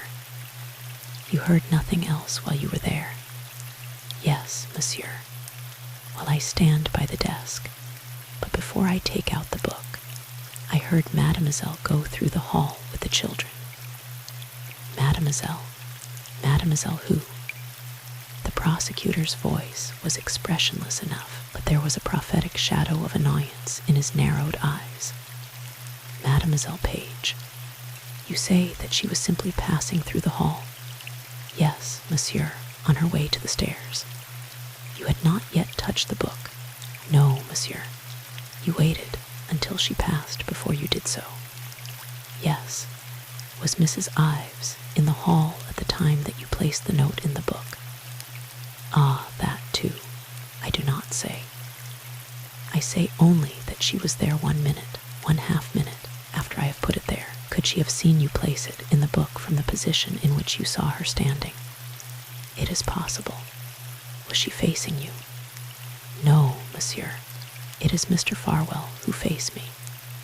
Mrs. Ives had the back toward me. Again, that shadow of fierce annoyance, turning the blue eyes almost black. Then, what makes you say that she might have seen you? The dark eyes meeting his widened a trifle in something too tranquil for surprise, a mild, indolent wonder at the obtuseness of the human race in general, men in particular, and prosecutors more particularly still. I say that because it might well be that in that little minute she have turned the back to me, or if she have not, then it might be that she see in the mirror. There was a mirror, but yes, on the other side of the hall from the study door, there is a long, long chair, what you call a bench, where the gentlemen they leave their hats. Over that, there hangs the mirror, and it was by that bench that I see Mr. Farwell and Mrs. Ives, and the desk and the bookcase were reflected in the mirror. Yes, monsieur, I see. Now, did you notice anything at dinner, Miss Courtier? Nothing at all. Everything was as usual, of an entire serenity. It was at the usual hour, at 7:15, yes. Who was present?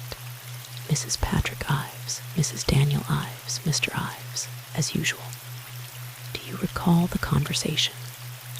Oh, no, monsieur, I recall only that everyone talk as always about small things. It is my practice, like an experienced waitress, serious and discreet, to be little in the dining room, only when serving, you understand. The serious and discreet waitress eyed her interrogator with a look of bland superiority. Nothing struck you as unusual after dinner? No, no. You saw no one before you turned out the lights for the night. Oh, yes, I have seen Mrs. Daniel Ives at that time, and she asked me whether Mrs. Ives have returned, and I say no. No one else. Only the other domestics, monsieur. A little past 10, I retire for the night. You went to sleep immediately. Yes, monsieur. Breakfast was just as usual the next morning. As usual, yes. At what time? At 9, as on all Sundays. Mrs. Patrick Ives have hers at 9:30, when she gets home from church. Nothing unusual in that. Oh, no, on the contrary, that is her habit. And after breakfast, nothing unusual occurred. I do not know whether you call it unusual, but after breakfast, yes, something occurred. Just tell us what it was, please. Miss Courtier spent an interminable moment critically inspecting a pair of immaculate cream-colored gloves before she decided to gratify this desire. It was just so soon as Mr. Ives and his mother have finished breakfast a few minutes before 9:30. Mr. Ives, he go directly to his study, and I go after him with the Sunday papers, and before I go out I ask, because I am desirous to know, Mr. Ives, you have got that note all right what I put in the book. And he say, Your Honor, I object. What Mr. Ives said, this time there was no indecision whatever in the clamor set up by the long-suffering Lambert, and the prosecutor, eyeing him benevolently, raised a warning hand to his witness. Never mind what he said, Miss Courtier. Just tell us what you said. I said, after he spoke, Oh, Mr. Ives, then if you have not got it, it is Mrs. Ives who have found it. She have seen me put it in the book while she stood there in the hall. The prosecutor waited for a well-considered moment to permit this conveniently revelatory reply to sink in. It was after this conversation with Mr. Ives that you decided you would no longer remain with Mrs. Ives. No, monsieur. It was later in the morning that I decide that. Something occurred that made you decide it then. Miss Courtier's lacquer-red lips parted, closed, parted again. Yes. What, Miss Courtier? At 11:30, I have heard that Mrs. Bellamy had been killed. The dark eyes slipped sidelong in the direction of the quiet young woman who had not so long since been her mistress. There she sat, leaning easily back in the straight, uncomfortable chair, ankles crossed, hands linked, studying the tips of her squarely cut little shoes with lowered eyes. The black eyes gaze traveled from the edge of the kilted skirt to the edge of the small, firm chin, and then slid slowly back to the prosecutor. When I heard that, I was not content, so I no longer stayed. Exactly. The prosecutor plunged his hands deep in his pockets and cocked a flagrantly triumphant eye at the agitated Lambert. You no longer stayed. That will be all, Miss Courtier. Cross-examine. Miss Courtier, you knew perfectly that if for 1 second it came to Mrs. Ives's attention that you had been acting as go-between in the alleged correspondence between her husband and Mrs. Bellamy, you would not have remained 5 minutes under her roof. Did you not? Miss Courtier leaned a trifle farther over the edge of the witness box to meet the rough anger of Lambert's voice, something ugly and insolent hardening the creamy mask of her face. I know that when Mrs. Ives is angered, she is quick to speak, quick to act. Yes, monsieur. At the fatal swiftness of that blow, the ruddy face before her sagged and paled, then rallied valiantly, and so you decided that you had better leave before Mr. Ives questioned her about finding the note, and you were turned out in disgrace, didn't you? I have said already, monsieur, that I leave because I have heard that Mrs. Bellamy have been murdered, and I am not content. The ominously soft voice pronounced each syllable with a lingering and deadly deliberation. Mr. Lambert eyed her savagely and moved heavily on. You say that you were cut off from escaping through the hall by the fact that you saw that it was occupied by Mr. Farwell and Mrs. Ives. That is so. Why didn't you go back through the dining room to the pantry? Because I hear Mr. Dallas and Mr. Burgoyne talking from the dining room, where they try one more cocktail. Why should they have thought it unusual to have you come from the study? I think it more prudent that no one should know I have been in that study. You were simply staying there in order to spy on Mrs. Ives, weren't you? I could not help see Mrs. Ives unless I closed my eyes.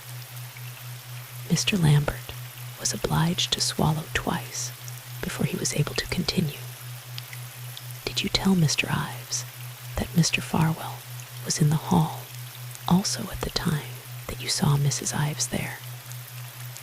I do not remember whether I tell him or whether I do not. Mr. Farwell was facing you, was he not? Yes.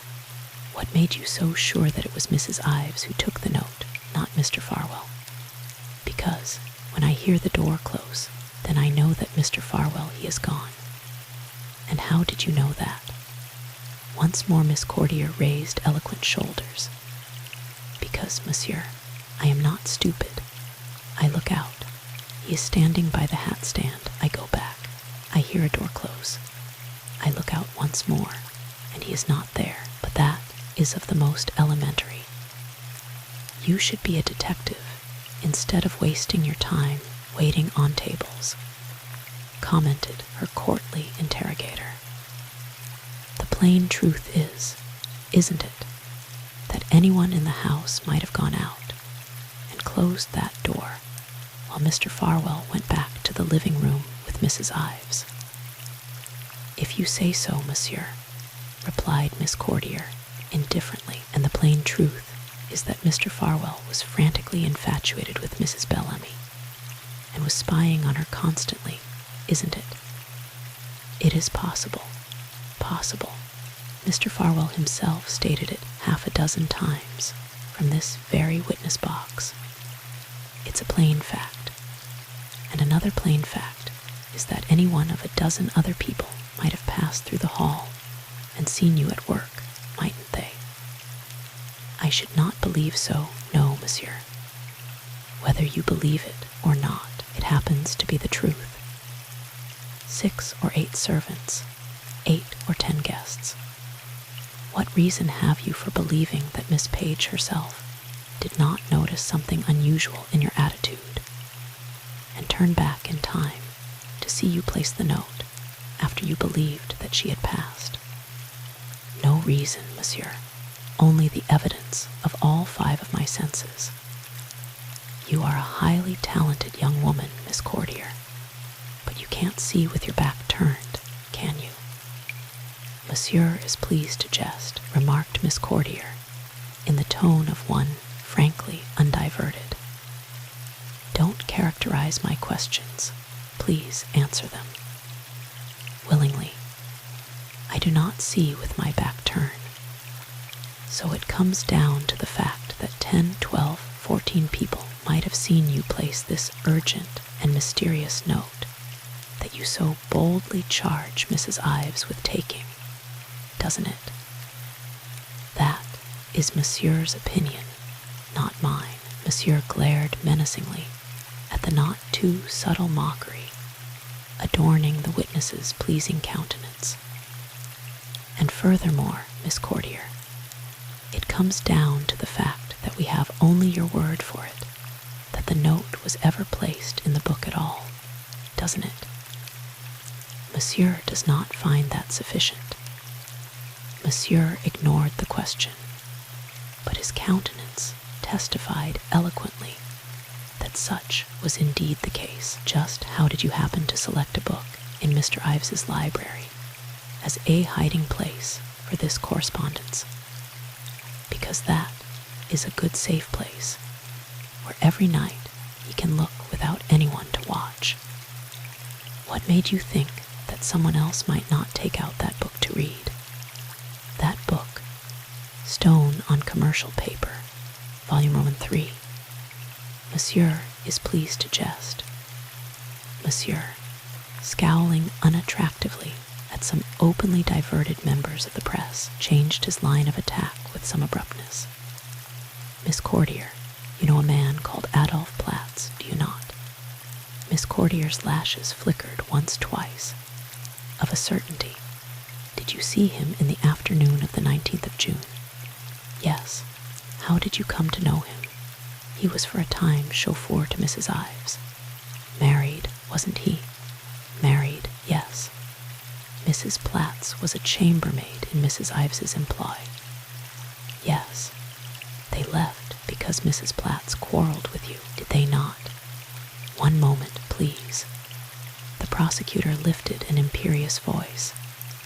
Are we to be presented with an account of all the backstairs quarrels, past and present, indulged in by Mrs. Ives's domestics? To the best of my belief, my distinguished adversary is entering a field, however profitable and entertaining it may prove, that I have left totally virgin. Does the court hold this proper for cross-examination? The court does not.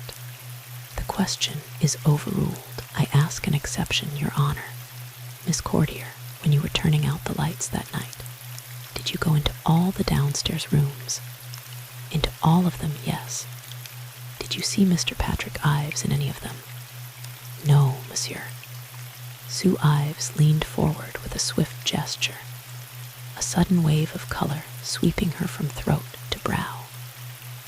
Mr. Lambert looked diligently away. You have placed great stress on your skill, experience, and training as a waitress, Miss Courtier. Are you a waitress at present? No. Just what is your present occupation? At present, I have no occupation. I rest. In the boarding house in Atlantic City, where you have been occupied in resting for the past 3 or 4 months, you are not reposing under the name of Melanie Courtier, are you? The black eyes darted toward the prosecutor, who stood leaning, shrewd and careless, over the back of a tilted chair. Is it particularly germane to this inquiry whether Miss Courtier chooses to call herself Joan of Arc, if she wants to? He inquired. I propose to attack the credibility of this witness, said Mr. Lambert, unctuously. I propose to prove by this witness that while she is posing here as a correct young person and a model servant, she is actually living a highly incorrect life as a supposedly married woman. Miss Courtier, I ask you whether for the past 3 months you have not been passing as the wife of Adolf Platz, having persuaded him to abandon his own wife. In the pale oval of her face, the black eyes flamed and smoked. And I tell you no, and again no, monsieur. You do not go under the name of Mrs. Adolf Platz. I do not persuade him to abandon that stupid doll, his wife. Long before I knew him, he was tired and sick of her. You do not go under the name of Mrs. Adolf Platz. That is most simple. Monsieur Platz, you have been to me an excellent friend and adviser. When I explain to him that I am greatly in need of rest, he suggests to me that a woman young, alone, and of not an entire lack of attraction, would quite possibly find it more restful if the world should consider her married. So he is amiable enough to suggest that if it should assist me, I might for this small vacation use his name. It is only thing I have take from him. Monsieur may rest assured. You remove a great weight from my mind, Mr. Lambert assured her, horridly playful. And from the minds of these 12 gentlemen as well, I am sure. The 12 gentlemen, who had been following the lady's simple and virtuous explanation of her somewhat unconventional conduct with startled attention, smiled for the first time in 4 days, shifting stiffly on their chairs and exchanging sidelong glances, skeptically jocose. It is a pleasure to all of us to know that such chivalry as Mr. Platz has exhibited is not entirely extinct in this wicked workaday world.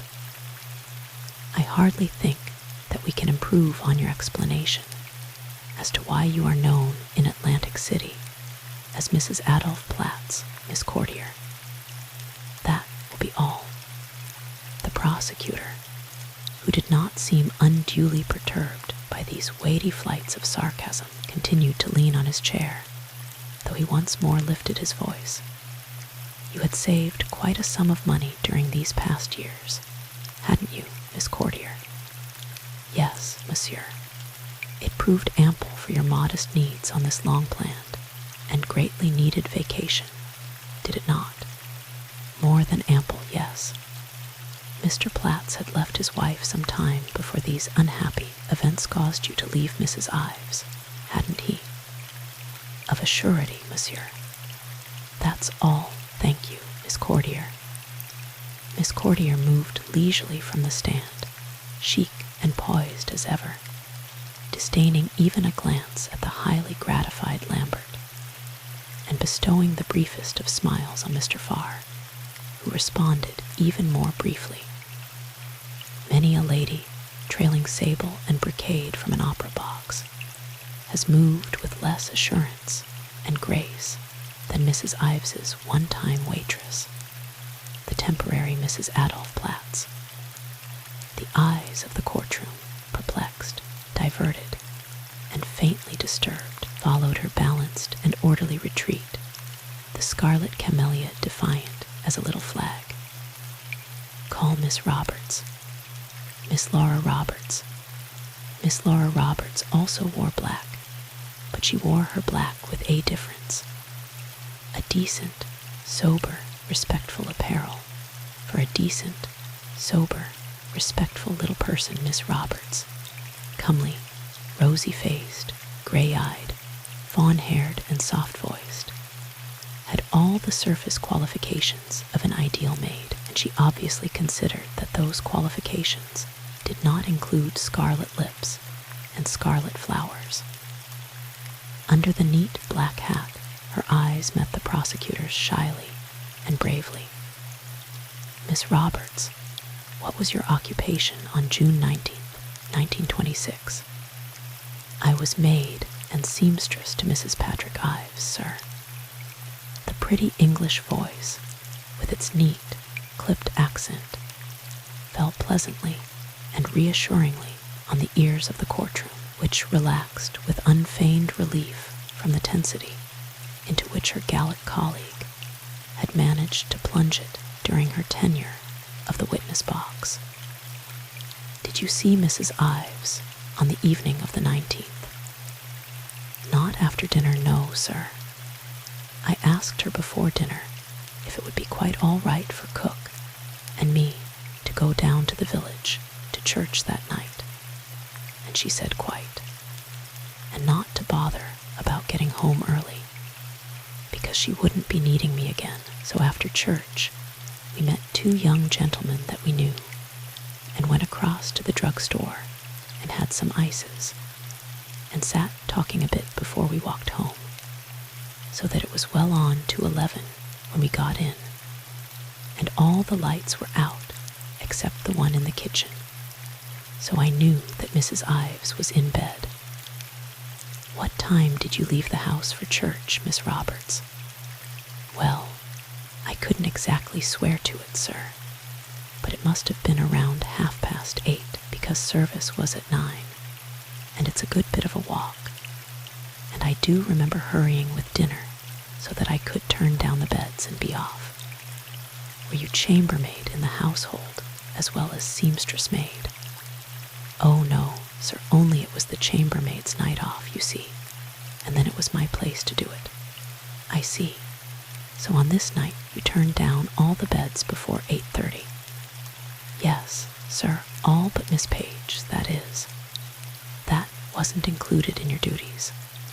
"Oh, yes, sir, it was. But that night, when I got to the day nurse's door, it was locked, and when I knocked, no one didn't answer at first, and then Miss Page called out that she had a headache and had gone to bed already." Miss Roberts hesitated and looked down at the prosecutor with honest, troubled eyes. "Nothing extraordinary about that, was there?" "Well, yes, sir, there was. You see, when I was coming down the hall, I heard what I thought were voices coming out of those rooms and crying, and I was afraid that the little girl was having more trouble with her ear. That's why I started to go in without knocking. But after I'd been standing there a minute, I heard that it was Miss Page crying herself, fit to break her heart. I never heard anyone cry so dreadful in all my life. It fairly gave me a turn, but the moment I knocked there wasn't a sound. And then, after a minute, she called out that she wouldn't need me, just as I told you, sir, so I went on my way, of course, though I was still a bit worried. She'd been crying so dreadful, poor thing, that I was afraid she would be right down sick. Yes, quite so. Very much upset, as though she'd been through an agitating experience. Oh, yes, indeed, sir. You were mistaken about the voices, weren't you? It was just Miss Page crying." "No, sir, I thought I heard voices too. The soft voice was barely audible. The little girl's. No, sir, it sounded like Mr. Ives." The prosecutor stared at her blankly. "Mr. Patrick Ives?" "Yes, sir. You could hear what he was saying?" "No, sir, I couldn't. It stopped as soon as I tried the door. I thought he was talking to the little girl." Mr. Farr continued to contemplate her blankly for a moment, and then, with an eloquent shrug of the shoulders, dismissed Mr. Ives, Miss Page, and the locked door for more fruitful pastures. "Now, Miss Roberts, your duties included the care of your mistress's wardrobe, did they not?" "Yes, sir." "You are quite familiar with all its contents?" "Oh, quite. Will you be good enough to tell us if it contains today all the articles that it contained on the 19th of June, 1926? "No, sir, it doesn't. Mrs. Ives gives away a lot of her things at the end of every season. We sent a big box off to a sick cousin she has in Arizona, and another to some young ladies in Delaware, and another to the... Never mind about the things that you sent at the end of the season. Did you send anything at about the time of the murder? Within a few weeks of it, say. The roses in Miss Roberts's cheeks faded abruptly, and the candid eyes fled precipitately to the chair where Susan Ives sat, playing idly with the crystal clasp of her brown suede bag. At the warm, friendly, reassuring little smile that she found waiting for her, Miss Roberts apparently found heart of grace. "Yes, sir, we did," she said steadily. "On what date, please?" "On the 20th of June. The courtroom drew in its breath sharply, a little sigh for its lost ease, and moved forward the inch that separated suspense from polite attention. To whom was the package sent? It was sent to the Salvation Army. What was in it? Well, there were 2 old sweaters and a Swiss dress that had shrunk quite small, and a wrapper and some blouses and a coat. What kind of a coat, Miss Roberts? A light flannel coat, a kind of sports coat, you might call it, said Miss Roberts clearly. But those who craned forward sharply enough could see the knuckles whiten on the small, square, capable hands. Cream-colored flannel. Well, more of a biscuit, I'd call it, replied Mrs. Ives's maid judicially. The coat that Mrs. Ives had been wearing the evening before, wasn't it? I believe it was, sir. Did you see the condition of this coat before you packed it, Miss Roberts? No, sir, I didn't. It wasn't I that packed it. Not you. Who did pack it? Mrs. Ives packed it herself. Ah, I see. In that sudden white light of triumph, the prosecutor's face was almost beautiful, a cruel and sinister beauty, such as might have lighted the face of the youngest Spanish Inquisitionist, as the stray shot of a question went straight to the enemy's heart. It was Mrs. Ives who packed it. How did it come into your hands, Miss Roberts? The package, sir. Certainly, the package. It was this way, sir. A little before 8 Sunday morning, Mrs. Ives's bell rang, and I went down to her room. She was all dressed for church, and there was a big box on her bed. She said, "I rang for you before, Roberts, but you were probably at breakfast. Take this down to MacDonald and tell him to mail it when he gets the papers. The post office closes at 9:30. Was that all that she said? Oh, no, sir. She asked me for some fresh gloves, and then she said over her shoulder, like as she was going out, "It's those things that I was getting together for the Salvation Army." I put in the coat I was wearing last night, too. I absolutely ruined it with some automobile grease on Mr. Bellamy's car. Nothing more. Well, then I said, "Oh, madam, couldn't it be cleaned?" And Mrs. Ives said, "It isn't worth cleaning. This is the 3rd year I've had it." Then she went out, sir, and I took it down and gave it to MacDonald. Was it addressed? Oh, yes, sir. How? Just Salvation Army Headquarters, New York, NY. No address in the corner as to whom it came from. Oh, no, sir. Mrs. Ives, never. Be good enough to confine yourself to the question. You are not aware, yourself, of the exact nature of these stains, are you, Miss Roberts? Yes, sir, I am, said the pink-cheeked Miss Roberts firmly. They were grease stains. What? The prosecutor's startled voice skipped half an octave. Didn't you distinctly tell me that you didn't see this coat? No, sir, no more I did. It was Mrs. Ives that told me they were grease stains. The prosecutor indulged in a brief bark of mirth that indicated more relief than amusement. Then, as I say, you are unable to tell us of your own knowledge. No, sir," replied Miss Roberts, a trifle pinker and a trifle firmer. "Mrs. Ives told me that those stains were grease stains, so I'm certainly able to say of my own knowledge that it was absolutely true if she said so." There was something in the soft, sturdy voice that made the grimy courtroom a pleasanter place. Sue Ives's careless serenity flashed suddenly to that of a delighted child. Stephen Bellamy's fine, grave face warmed and lightened. The shadows lifted for a moment from Pat Ives's haunted eyes. There was a grateful murmur from the press, a friendly stir in the jury. The quiet-eyed, soft-voiced, stubborn little Miss Roberts was undoubtedly the heroine of the moment.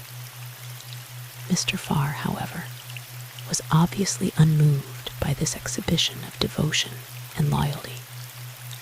He permitted more than a trace of annoyance to penetrate his clear, metallic voice. "That's all very pretty and touching, naturally, Miss Roberts, but from a crudely legal standpoint, we are forced to realize that your statement as to the nature of the stains has no weight whatever. It is a fact, is it not, that you never laid eyes on the stained coat that Mrs. Ives sent out of her house within a few hours of the time that this murder was committed?" "Yes, sir, that is a fact." "No further questions, Miss Roberts. Cross-examine." "It is a fact, too, that Mrs. Ives frequently sent packages in just this way, isn't it, Miss Roberts?" inquired Mr. Lambert mellifluously. "Oh, yes, indeed, she did, often and often." "Was she in the habit of putting her address on packages sent to charitable institutions?" "No, sir. She didn't want to be thanked for her charities, not ever." "Precisely. That's all Miss Roberts thanks. Call Orsini." "Luigi Orsini." Luigi Orsini glanced darkly at Ben Potts as he mounted the witness stand, and Mr. Potts returned the glance with Nordic severity. "What was your occupation on June 19, 1926, Orsini?" "I work for Miss Bellamy." "In what capacity?" "What you say." "What was your job?" "I am what you call handy, do everything there is to do." The spacious gesture implied gargantuan labors and superhuman abilities. A small, thick, stocky individual, swarthy and pompadoured, with lustrous eyes, a glittering smile, and a magnificent baritone voice. He suggested, without any effort, whatever infinite possibilities, in the role of either tragedian or comedian. The redoubtable Farr eyed him with a trace of well-justified apprehension. "Well, suppose you tell us what your principal activities were on the 19th of June. "Ah, well, that day me. I am very active, like per usual. At 6 o'clock I arise, and after some small breakfast I take extra fine strong wire and some very long sticks. No, you can skip all that. You heard Mr. Farwell's testimony, didn't you? For sure I hear that testimony. Was it correct that he stopped around noon at the Bellamys and asked for Mrs. Bellamy?" "All correct. Oh, okay. Did he tell you where he was going?" "Yes, sir.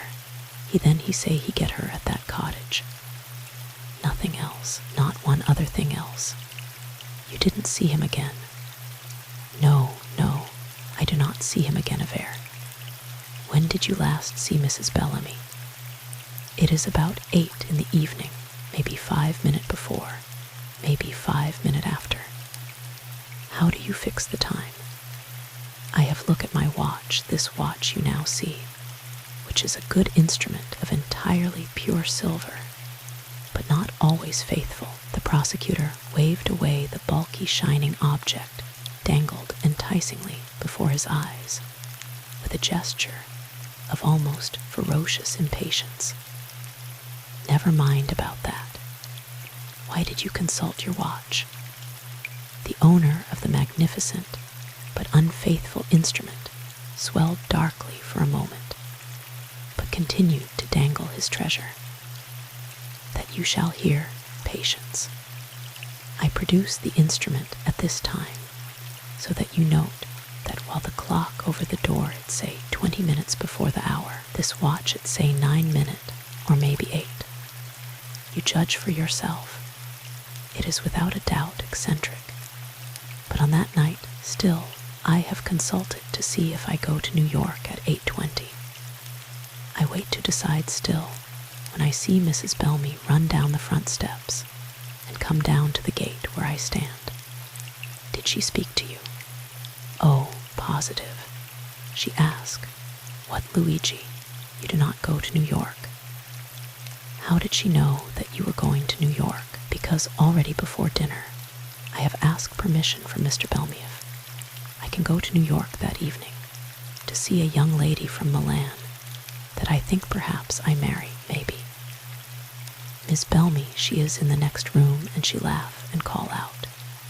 You tell Marietta that if she get you, one day she will find herself married to the President of these United States. I excuse myself for what may seem like a boast, but those are the words she used.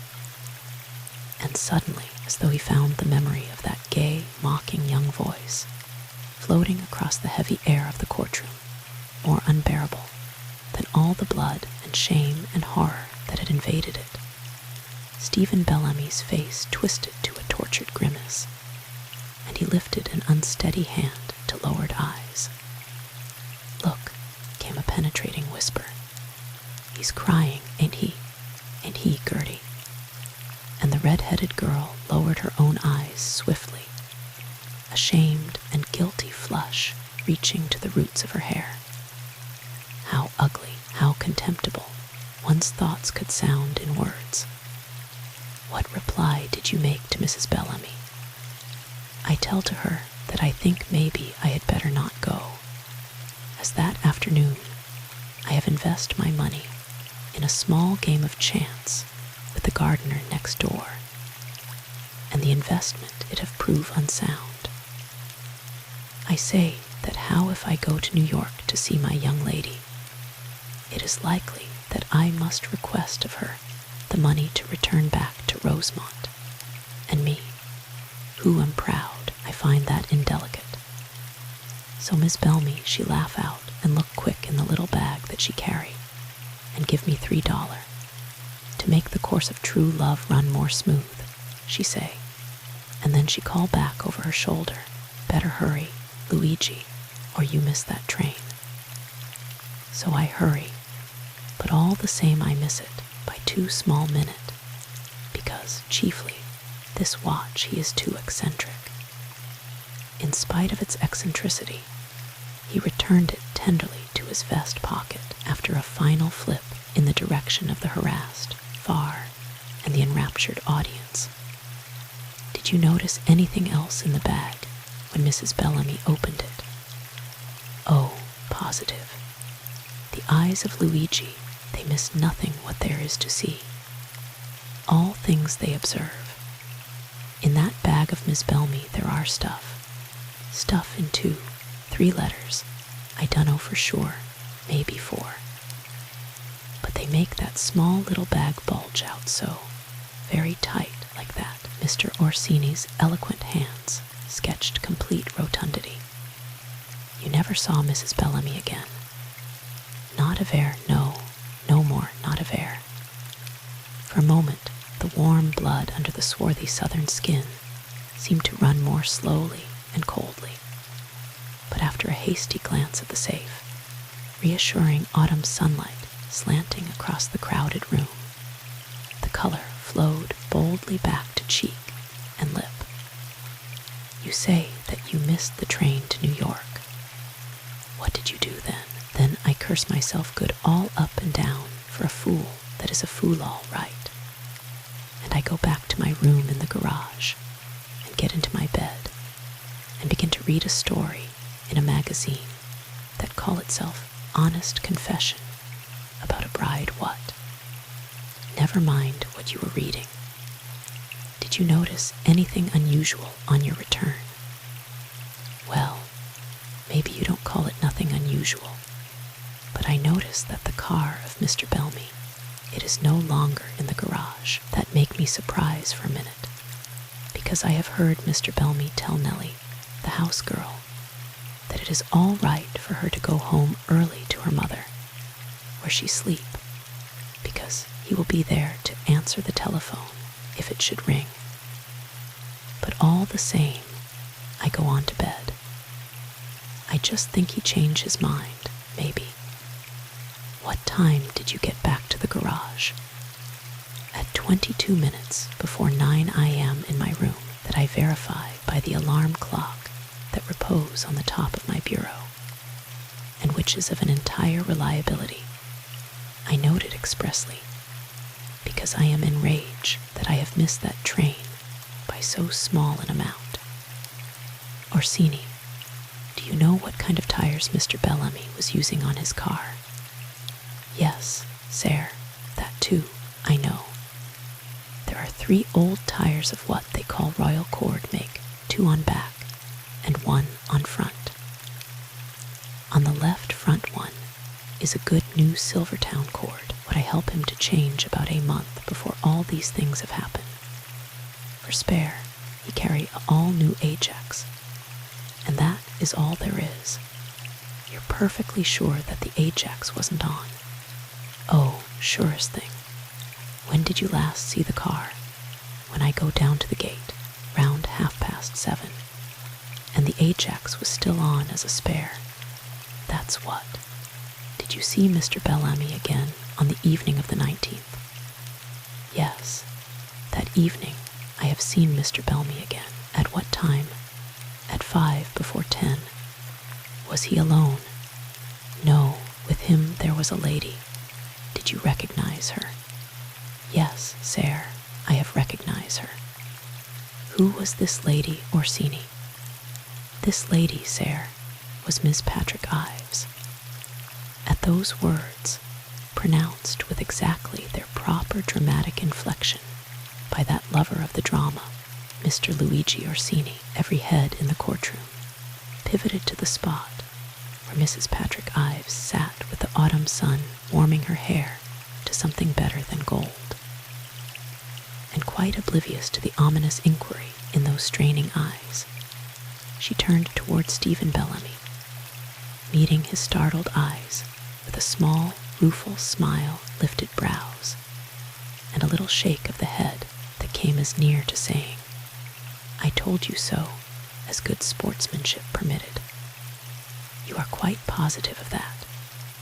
Oh, without one single doubt. How were you able to identify her? Because I hear her voice as clear as I hear you, and I see her clear as I see you too. How were you able to do that? By the lights of Mr. Bellamy's car, when she get out and look up at my window, where I stand and look out. Tell us just how you came to be standing there looking out, please. Well, after a while, I began to get sleepy over that magazine, and I look at the clock, and it say 10 minutes to 10, and I think, Luigi, my fine fellow, tomorrow you rise at 6 to do the work that lies before you, and at present it is well that you should sleep. So I arise to turn out the light, which switches by the window, and just when I get there to do that I hear an auto car turn in at the gate. I think, aha, there now comes Mr. Bellamy. And then I look out of that window, for I am surprised. It is the habit of Mr. Bellamy to put away that car so soon as he come in, but this time he don't do that. He stop in front of the house, and he help out a lady. She stand there looking up at my window, and I see her clear like it is day, but it is all dark inside, so she can see nothing. Then she say, I still could swear that I have seen a light. And Mr. Bellamy, he say, Sue, don't let this get you. I tell you that there is no one here. I saw him headed for the train. Maybe perhaps it was the shine from our own lamps what you see. Come on, and she say maybe, but I could swear. And then I don't hear any more because they go into the house, and me, I stand there like one paralyzed, because always I have believed Mr. Bellamy to be a man of honor who love. Yes, never mind that. Did you see them come out?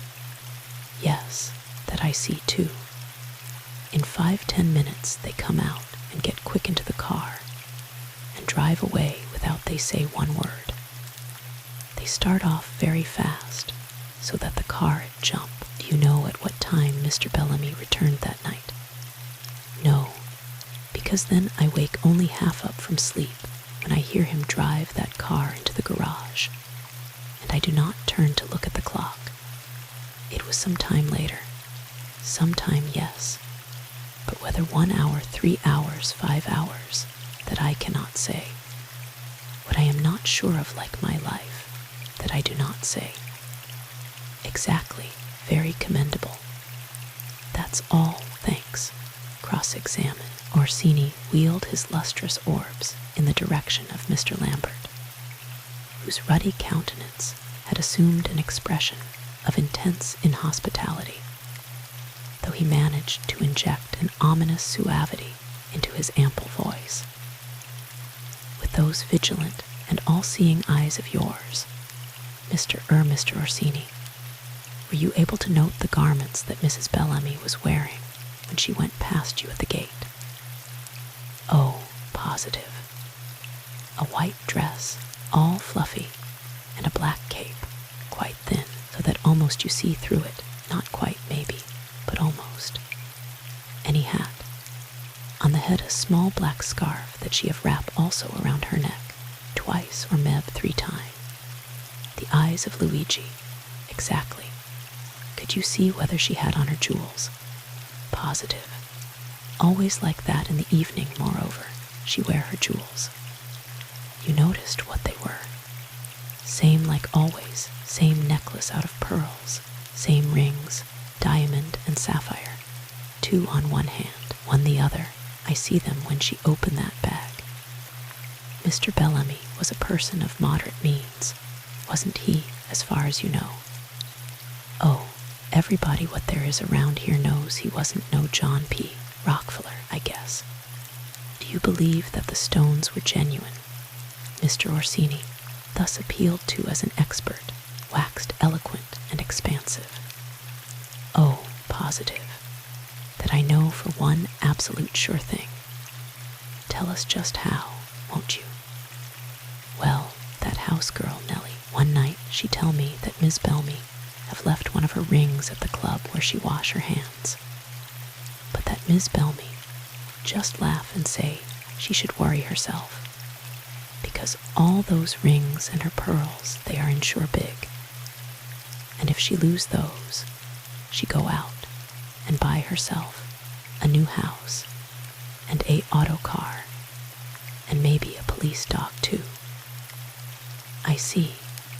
Had it ever occurred to you that Mrs. Bellamy was using the cottage at Orchards for other purposes than piano practice, Mr. Orsini? Orsini's smile flashed so generously that it revealed 3 really extravagant gold fillings. Well, me, I don't miss many things, maybe you guess. After she get that key 3-4 times, I think to myself, Luigi, it is funny thing that never she give you back that key until the day after. And always those evenings she go out by herself. Most generally when Mr. Bellamy, he stay in town to work. So one of those nights, when she asked for that key, I permit myself to take a small little stroll up the road in Orchards. And sure thing, there is a light in that cottage and an auto car outside the door. Sufficient. I look no further. Me, I am a man of the world, you comprehend. Obviously. Just a moment, Mr. Lambert, interrupted Judge Carver. Is your cross-examination going to take some time? Quite a time, I believe, Your Honor. Then I think it best that we adjourn for the noon recess, as it is already after 12. The court stands adjourned until 1:10.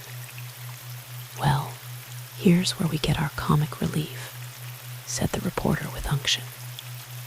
That son of sunny Italy is going to give us an enviable imitation of a 3-ringed circus and a bag of monkeys before he and Lambert get through with each other. Or I miss my guess. He's got a look in his eye that is worth the price of admission alone. What's your mature opinion of him? I think that he's beguiling, said the red-headed girl, somewhat listlessly. Little shadows were under her gray eyes, and she curled small limp paws about a neglected notebook. Something in the drooping shoulders under the efficient jacket suggested an exhausted baby in need of a crib and a bottle of hot milk and a firm and friendly tucking in. She made a half-hearted effort to overtake an enormous yawn that was about to engulf her, and then surrendered plaintively. Bored, inquired the real reporter, his countenance illuminated by an expression of agreeable surprise. Bored, cried the lady beside him in a voice at once scornful and outraged. Bored. I'm half destroyed with excitement. I can't sleep anymore. I go back to the boarding house every night and sit up in front of a gas stove with an orange and magenta comforter over my shoulders that ought to warm the dead, writing up my notes until all hours. And then I put a purple comforter over my knees and a muffler over my nose, and get an apple, and sit there alternately gnawing the apple in my fingers, and trying to work out who did it, until even the cats stop singing under my window, and the sky begins to get that nice, appealing slate color that's so prettily referred to as dawn. And even then, I don't know who did it. Don't you, indeed? Inquired the reporter severely, looking irritated and anxious. Haven't you any sense at all, you little idiot? Listen, I know a place just 2 blocks down where you can get some fairly decent hot soup. You go and drink about a quart of it, and then trot along home and turn in. And I'll do your notes for you tonight so well that your boss will double your salary in the morning. And if you're very good and sleep 18 hours, I may tell you who did the murder. The red-headed girl, who had shuddered fastidiously at the offer of fairly decent soup, eyed him ungratefully as she extracted a packet of salted peanuts from the capacious pouch that served her as handbag, commissary, and dressing table. Thank you kindly, she said. My boss wrote me 2 special delivery letters yesterday to say that I was doing far the best stuff that was coming up out of Redfield, far. He said that the 3 clippings that I sent him of your stuff showed promise. He did. Honestly, I think that soup's terrible. And this is the first time in my life that I've been able to stay up as late as I pleased without anyone sending me to bed. I'm mad about it. Have some peanuts. No, thanks, said the reporter, rising abruptly. Anything I can get you outside. You're cross, wailed the red-headed girl, her eyes round with panic and contrition. You're absolutely furious. Wait, please, or I'll hang on to your coattails and make a scene. The real reason I don't go out and get soup is because I don't dare. If I went away even for a minute, something might happen, and then I wouldn't ever sleep again. Someone might get my seat. Didn't you see that fat, sinful-looking old lady who got the Gazette girl's place yesterday?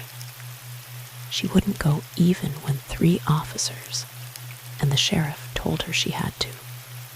And the Gazette girl had to sit on a stool in the gallery, and she said she had such a rushing of rage in her ears that she couldn't hear anything that anyone said all afternoon. So, you see, and I would like a ham sandwich, and I think that you write better than Conrad, and I apologize. And if you'll tell me who did the murder, I'll tell you. And please hurry, because I hope you won't be gone long. You're a nice little nut, said the reporter, and he beamed on her forgivingly. And I like you. I like the way your nose turns up and your mouth turns down. And I like that funny little hat you wear. I'll make it in 2 jumps. Watch me.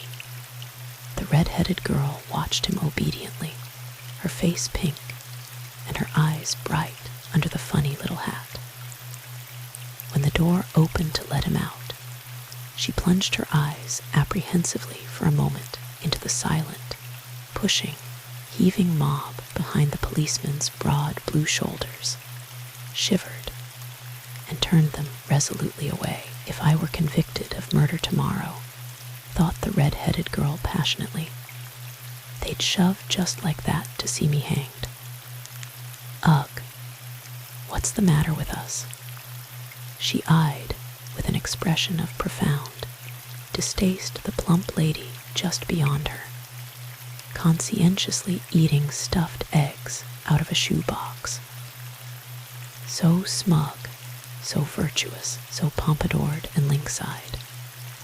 Her eyes moved hastily on to the pair of giggling flappers, exchanging powder puffs and anecdotes over a box of maple caramels, on to the round-shouldered youth with the unattractive complexion and unpleasant tie, on to the pretty thing with over-flushed cheeks and over-bright eyes above her sable scarf and beneath her Paris hat.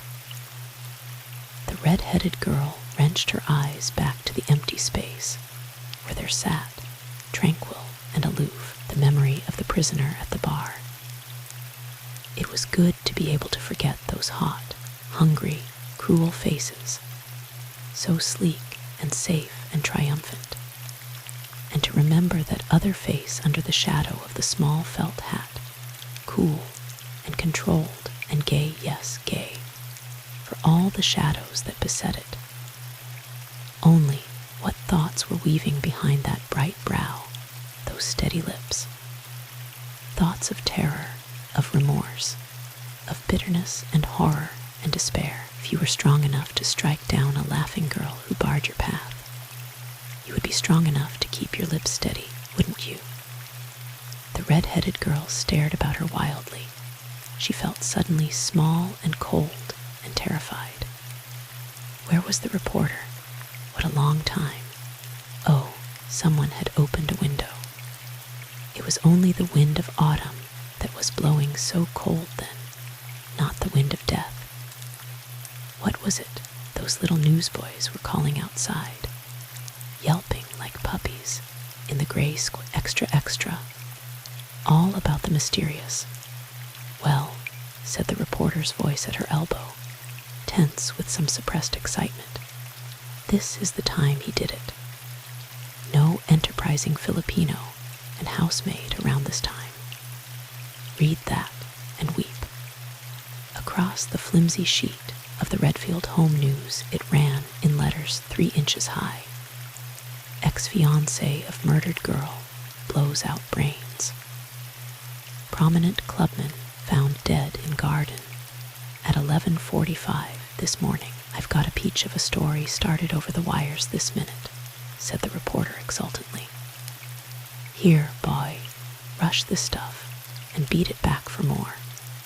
I couldn't get your sandwich. Well, said the red-headed girl in a small, odd voice. Well then, that means that he did it himself, doesn't it? That means that he couldn't stand it any longer because he killed her, doesn't it? Or it means that he good and damn well knew that Susan Ives did it, muttered the reporter, shaken from Olympian calm to frenzied activity. Here, boy, hi, hush this and take off the earmuffs. It's 100-to-1 bet that he knew that Sue'd done it, and that he'd as good as put the knife in her hand by telling her where, when, and why it should be managed. Here, boy. He didn't, said the red-headed girl fiercely. He didn't know it. How could the court? Sang Ben Potts. How could he know whether she? Silence. Intoned Ben reprovingly. Mr. Orsini and Mr. Lambert were both heading purposefully for the witness box.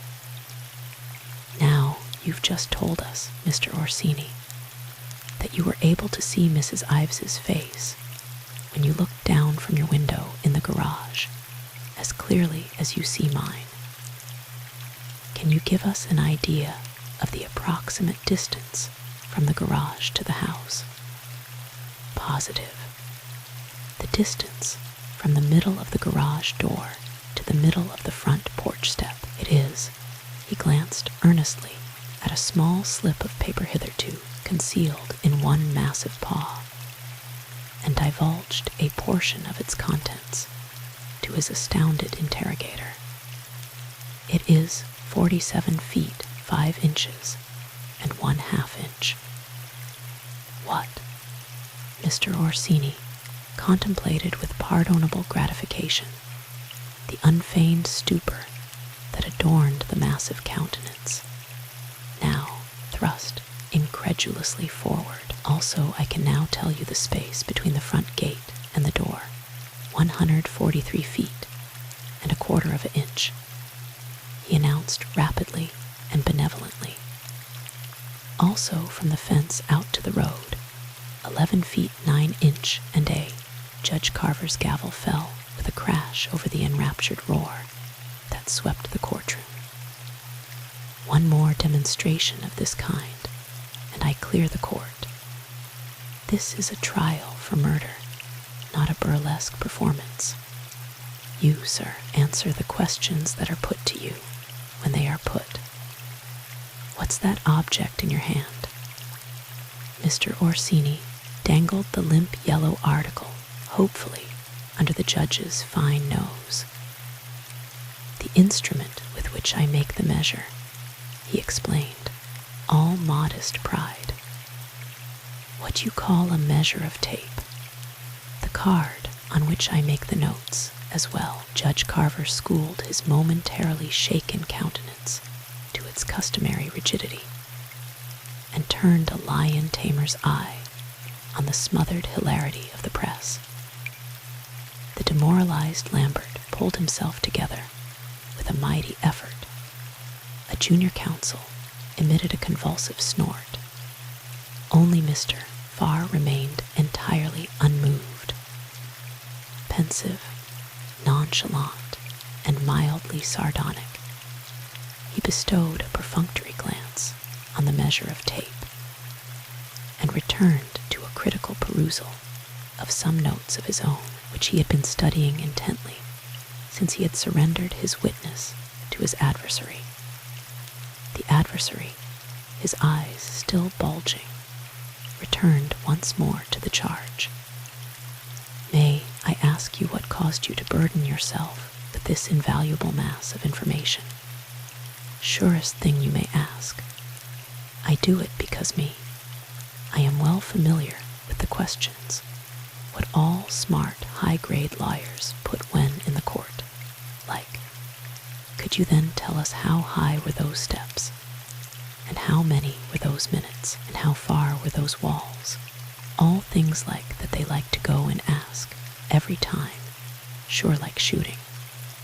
I see, a careful student of our little eccentricities. How has it happened that your crowded life has afforded you the leisure to make so exhaustive a study of our habits? Once again, more slow, suggested the student affably. How have you happened to become so familiar with court life? Oh me, I am not so familiar with it as that. Once, twice, that is enough for one who know how to use his eyes and ear. More is not necessary. No, as you say, once or twice ought to be enough. It's a pity that you found it necessary to extend your experience. Orsini, have you ever been in jail? Who, me? The glittering smile with which Mr. Orsini was in the habit of decorating his periods was not completely withdrawn, but it became slightly more reticent. His lambent eyes roved reproachfully in the direction of Mr. Farr, who seemed more absorbed than ever in his notes. In what kind of a jail, you mean? Mr. Lambert looked obviously disconcerted. I mean jail, any kind of a jail. Was it up on a hill, perhaps, this jail? Inquired his victim helpfully. On a hill? What's that got to do with it? How should I know whether it was on a hill? A high hill, Meb, with trees all about it. Once more Orsini's hands were eloquent. All right, all right. Were you ever in a jail on a hill with trees around it? Orsini gazed blandly into the irate and contemptuous countenance thrust toward him. No, sir, he replied regretfully. If that jail was up on a hill with trees around it, then I was not in that jail. Once more the courtroom, reckless of the gavel, yielded to helpless and hilarious uproar, and for this time they were spared. One look at Mr. Lambert's countenance, a full moon in the throes of apoplexy, had undermined even Judge Carver's iron reserves. The gavel remained idle while he indulged himself in a severe attack of coughing behind a large and protective handkerchief. The red-headed girl was using a more-minute one to mop her eyes when she paused, startled and incredulous. Across the courtroom, Patrick and his wife Susan were laughing into each other's eyes. For one miraculous moment, the gay and carefree comrades of old. For one moment, and then, abruptly, memory swept back her lifted veil, and they sat staring blankly at the dreadful havoc that lay between them, who had been wont to seek each other in laughter. Slowly, painfully, Sue Ives wrenched her eyes back to their schooled vigilance, and after an interminable breath, Pat Ives turned his haunted ones back to the window, beyond which the sky was still blue. Only in that second's wait, the red-headed girl had seen the dark flush sweep across his pallor, and the hunger in those imploring eyes, frantic and despairing as those of a small boy who had watched a beloved hand slam a heavy door in his face. Why, he loves her, thought the red-headed girl.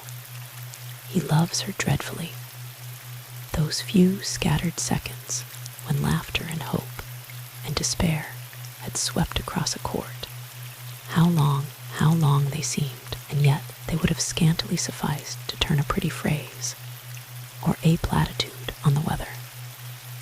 They had just barely served to give the portly Lambert time to recover his breath, his voice, and his venom, all three of which he was now proceeding to utilize simultaneously and vigorously. I see. You're particular about your jails, like them invalids, do you? Now be good enough to answer my question without any further trifling. What question is that? Have you ever been in jail? Mr. Orsini's expression became faintly tinged with caution, but its affability did not diminish. When? He inquired impartially. When? Any time. Will you answer my question? Thus rudely adjured, his victim yielded to the inevitable with philosophy, humor, and grace. Not any time, no. That is to exaggerate. But sometimes, yes, I do not deny that sometimes I have been in jail. Under the eyes of the entranced spectators, Mr. Lambert's rosy jowls darkened to a fine, deep, full-bodied maroon. You don't deny it, hey? Well, that's very magnanimous and gratifying, very gratifying indeed.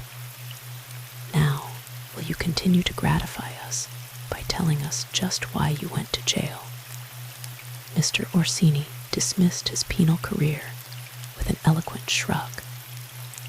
Ah, well, for what thing do you not go to jail in these days? If you do not have money to pay for fine, it is jail for you. You drink beer what is 2 3/4. You shake up some dice where you think nobody care.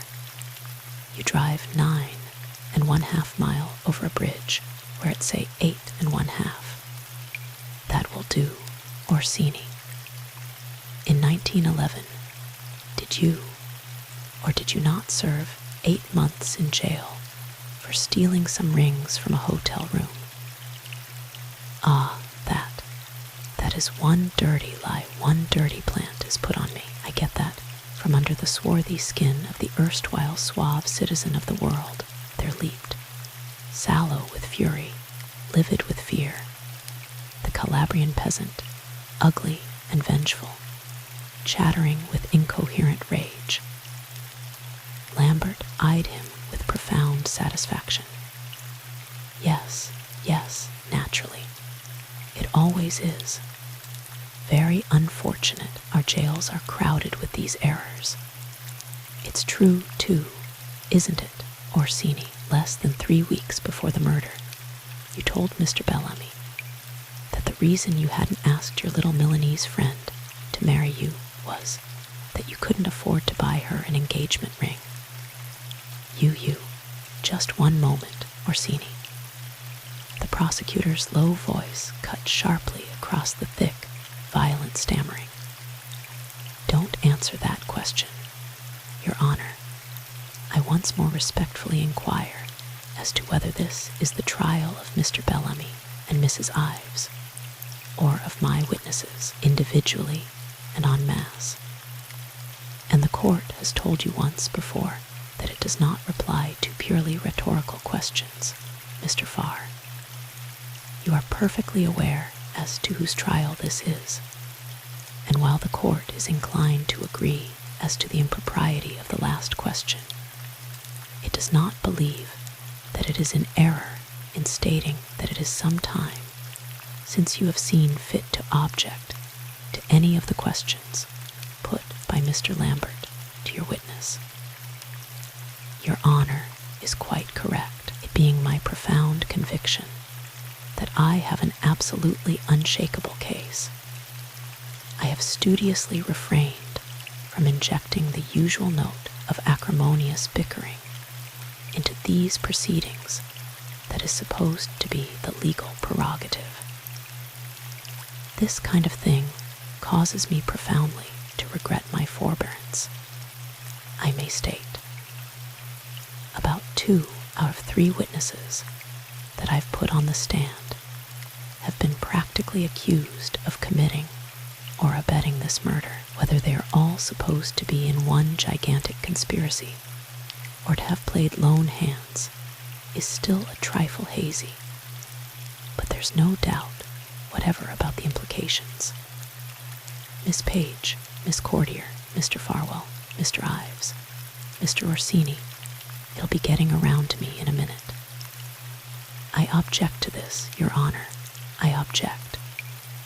The choked and impassioned voice of Mr. Dudley Lambert went down before the clear, metallic clang of the prosecutors, roused at last from lethargy, and I object, too. I object to a great many things. I object to the appalling gravity of a trial for murder being turned into a farce by the kind of thing that's been going on here this morning. I'm entirely serious in saying that Mr. Lambert might just as well select me as a target for his insinuations. I used to live in Rosemont. I have a good sharp pocket knife. My wife hasn't a sapphire ring to her name. I've been arrested 3 times, twice, for exceeding a speed limit of 22 miles an hour, and once for trying to reason with a traffic cop who had delusions of grandeur and That will do, Mr. Farr. There was was a highly peremptory note in Judge Carver's voice. The court has exercised possibly undue liberality in permitting you to extend your observations on this point because it seemed well taken. It does not believe that you will gain anything by further elaboration. Mr. Lambert, your last question is overruled. Have you any further ones to put to the witness? Mr. Lambert, looking a striking combination of a cross baby and a bulldog, did not take these observations kindly. Am I denied the opportunity of attacking the credibility of the extraordinary collection of individuals that Mr. Farr chooses to produce as witnesses? You are not. In what way does your inquiry as to Mr. Orsini's inability to provide a young woman with an engagement ring purport to attack his credibility? It purports to show that Orsini had a distinct motive for robbery and precisely for that reason, since Mr. Orsini is not on trial here, the court considers the question irrelevant and incompetent, as well as improper. Have you any further ones to put? No, the rage that was consuming the unchastened Mr. Lambert choked his utterance and bulged his eyes. No further questions. May I have an exception from your honor's ruling? Certainly. Orsini, stepping briskly down from the witness box, lingered long enough to bestow on his late inquisitor a glance in which knives flashed and blood flowed freely, a glance which Mr. Lambert, goaded by frustrated rage, returned with interest. The violence remained purely ocular, however, and the obviously disappointed spectators began to crawl laboriously to their feet. Call for Turner. Joseph Turner, a bright-eyed, brown-faced, friendly-looking boy, swung alertly into the box and fired a pair of earnest young eyes on the prosecutor. What was your occupation on June 19th of this year, Mr. Turner? I was bus driver over the Perrytown route. Still are. No, sir, driving for the same outfit, but over a new route, Redfield to Glenvale. Ever see these before, Turner? The prosecutor lifted a black chiffon cape and lace scarf from the pasteboard box beside him and extended them casually toward the witness. The boy eyed them soberly. Yes, sir. When? 2 or 3 times, sir. The last time was the night of the 19th of June. At what time? At about 8:35. Where did you pick Mrs. Bellamy up? At about a quarter of a mile beyond her house, toward the club. There's a bus stop there, and she stepped out from some deep shadows at the side of the road and signaled me to stop. Did you know Mrs. Bellamy by name at that time? No, sir, I found out later. That's when I learned where her house was too. Was yours the first bus that she could have caught? If she missed the 8 o'clock bus, mine was the next. Did anything particularly draw your attention to her? Yes, sir. She had her face all muffled up in her veil, the way she always did, but I specially noticed her slippers. They were awfully pretty, shiny silver slippers, and when I let her out at the corner before Orchards, it was sort of muddy, and I thought they sure were foolish little things to walk in, but that it was a terrible pity to spoil 'em like that. How long did it take you to cover the distance between the point from which you picked Mrs. Bellamy up to the point at which you set her down? About 8 minutes, I should say. It's a little over 2 miles, nearer 2.5, I guess. Did she seem in a hurry? Yes, sir, she surely did. When she got out at the Orchards corner, she started off almost at a run. I pretty nearly called to her to look out, or she'd trip herself. But then I decided that it wasn't none of my business. And of course it wasn't. How do you fix the date and the time, Turner? Well, that's easy. It was my last trip that night to Perrytown, see, and about the date, next morning, I saw how there had been a murder at Orchard's, and I remembered her and those silver slippers and that black cloak. So I dropped in at headquarters to tell him what I knew, and it was her all right. They made me go over and look at her, and I won't forget that in a hurry either, no, sir. The boy who had driven her to Orchard's set his lips hard, turning his eyes resolutely from the little black cloak. I got him to change my route the next day, he said, his pleasant young voice suddenly shaken. You say that you had driven her over several times before. Well, 2 or 3 times, I guess, all in that last month too. I only had the route a month. Same time, 8:30. That's right, 8:30. Anything in particular call your attention to her? Well, I should think she'd have called anyone's attention to her, said Joe Turner gently, even all wrapped up like that. She was prettier than anything I ever saw in my whole life. And he added, more gently still, about 20 times prettier. The prosecutor stood silent for a moment, letting the hushed voice evoke once more that radiant image, lace-scarfed, silver-slippered, slipping off into the shadows. That will be all, he said. Cross-examine. No questions. Even Lambert's voice boomed less roundly. Next witness, Sergeant Johnson, Sergeant Hendrick Johnson. Obedient to Ben Potts's lyric summons, a young gentleman who looked like a Norse god, inappropriately clothed in gray whipcord, and a Sam Brown belt, strode promptly down the aisle and into the witness box. Sergeant Johnson, what was your occupation on the 19th of June, 1926? State Trooper, Sergeant. When did you first receive notification of the murder at Orchard's? At a little before 10 on the morning of the 20th of June. I just dropped in at headquarters when Mr. Conroy came in to report what he'd discovered at the cottage. Please tell us what happened then. I was detailed to accompany Mr. Dutton, the coroner, Dr. Stanley, and another trooper, Dan Wilkins, to the cottage. Mr. Dutton took Dr. Stanley along with him in his roadster, and Wilkins rode with me in my sidecar. We left headquarters at a little after 10 and got to the cottage about 15:15. Just one moment. Do I understand that the state troopers have headquarters in Rosemont? That's correct, sir. Of which you are in charge. That's correct, too. Who had the key to the cottage? I had it. Mr. Conroy had turned it over to me. I unlocked the door of the cottage myself, and we all went in together.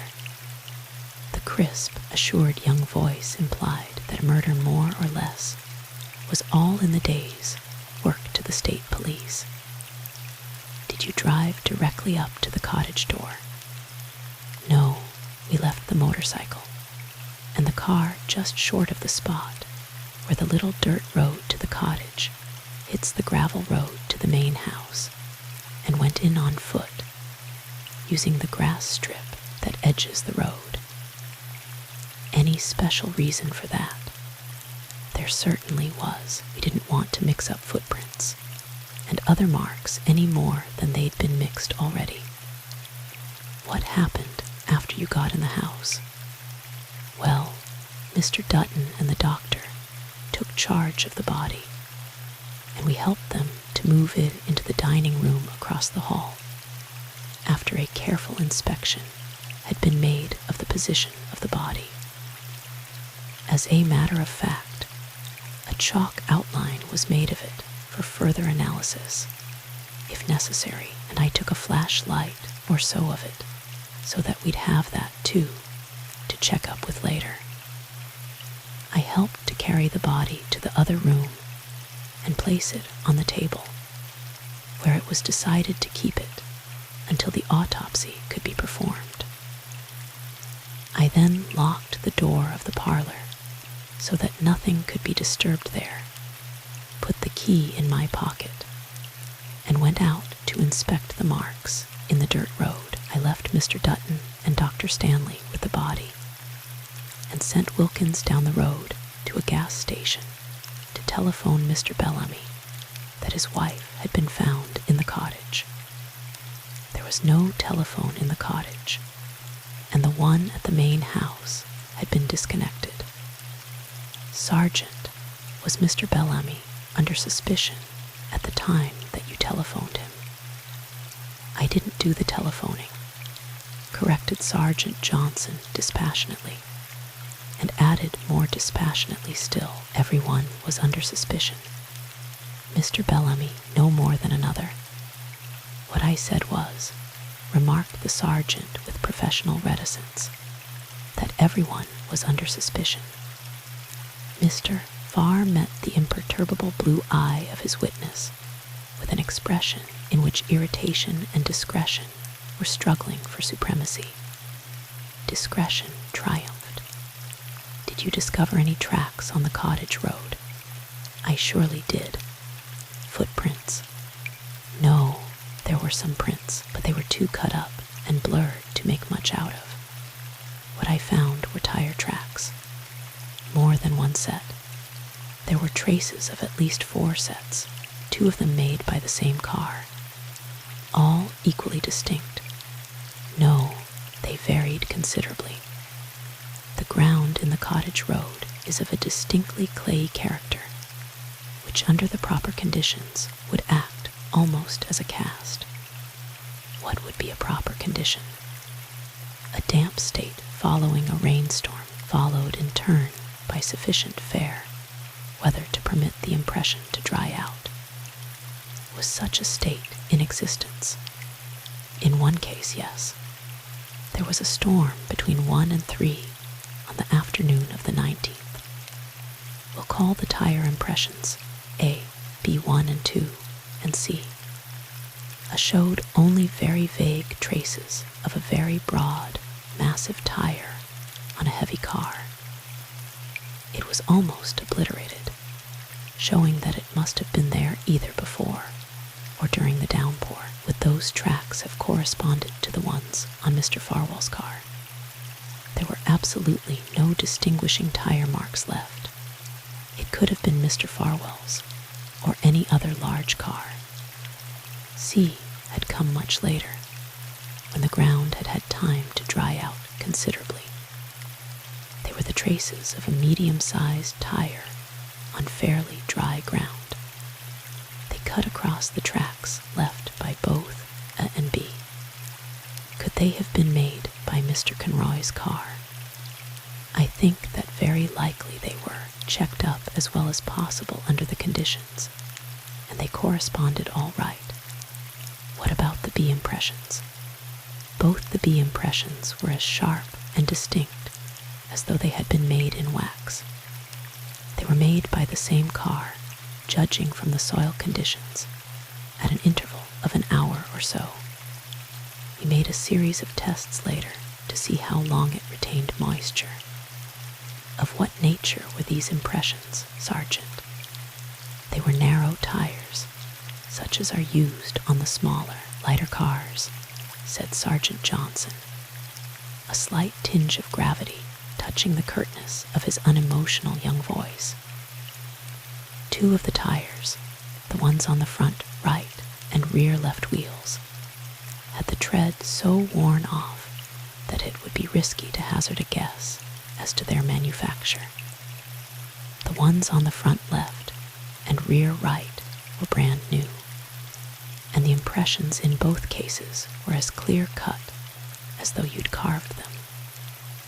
The impressions of B2 were even deeper than B1, showing that the car must have stood much longer at one time than at another. We experimented with that too, but the results weren't definite enough to report on positively. What makes you so clear as to which were B2? At one spot, B2 was superimposed on B1 very distinctly.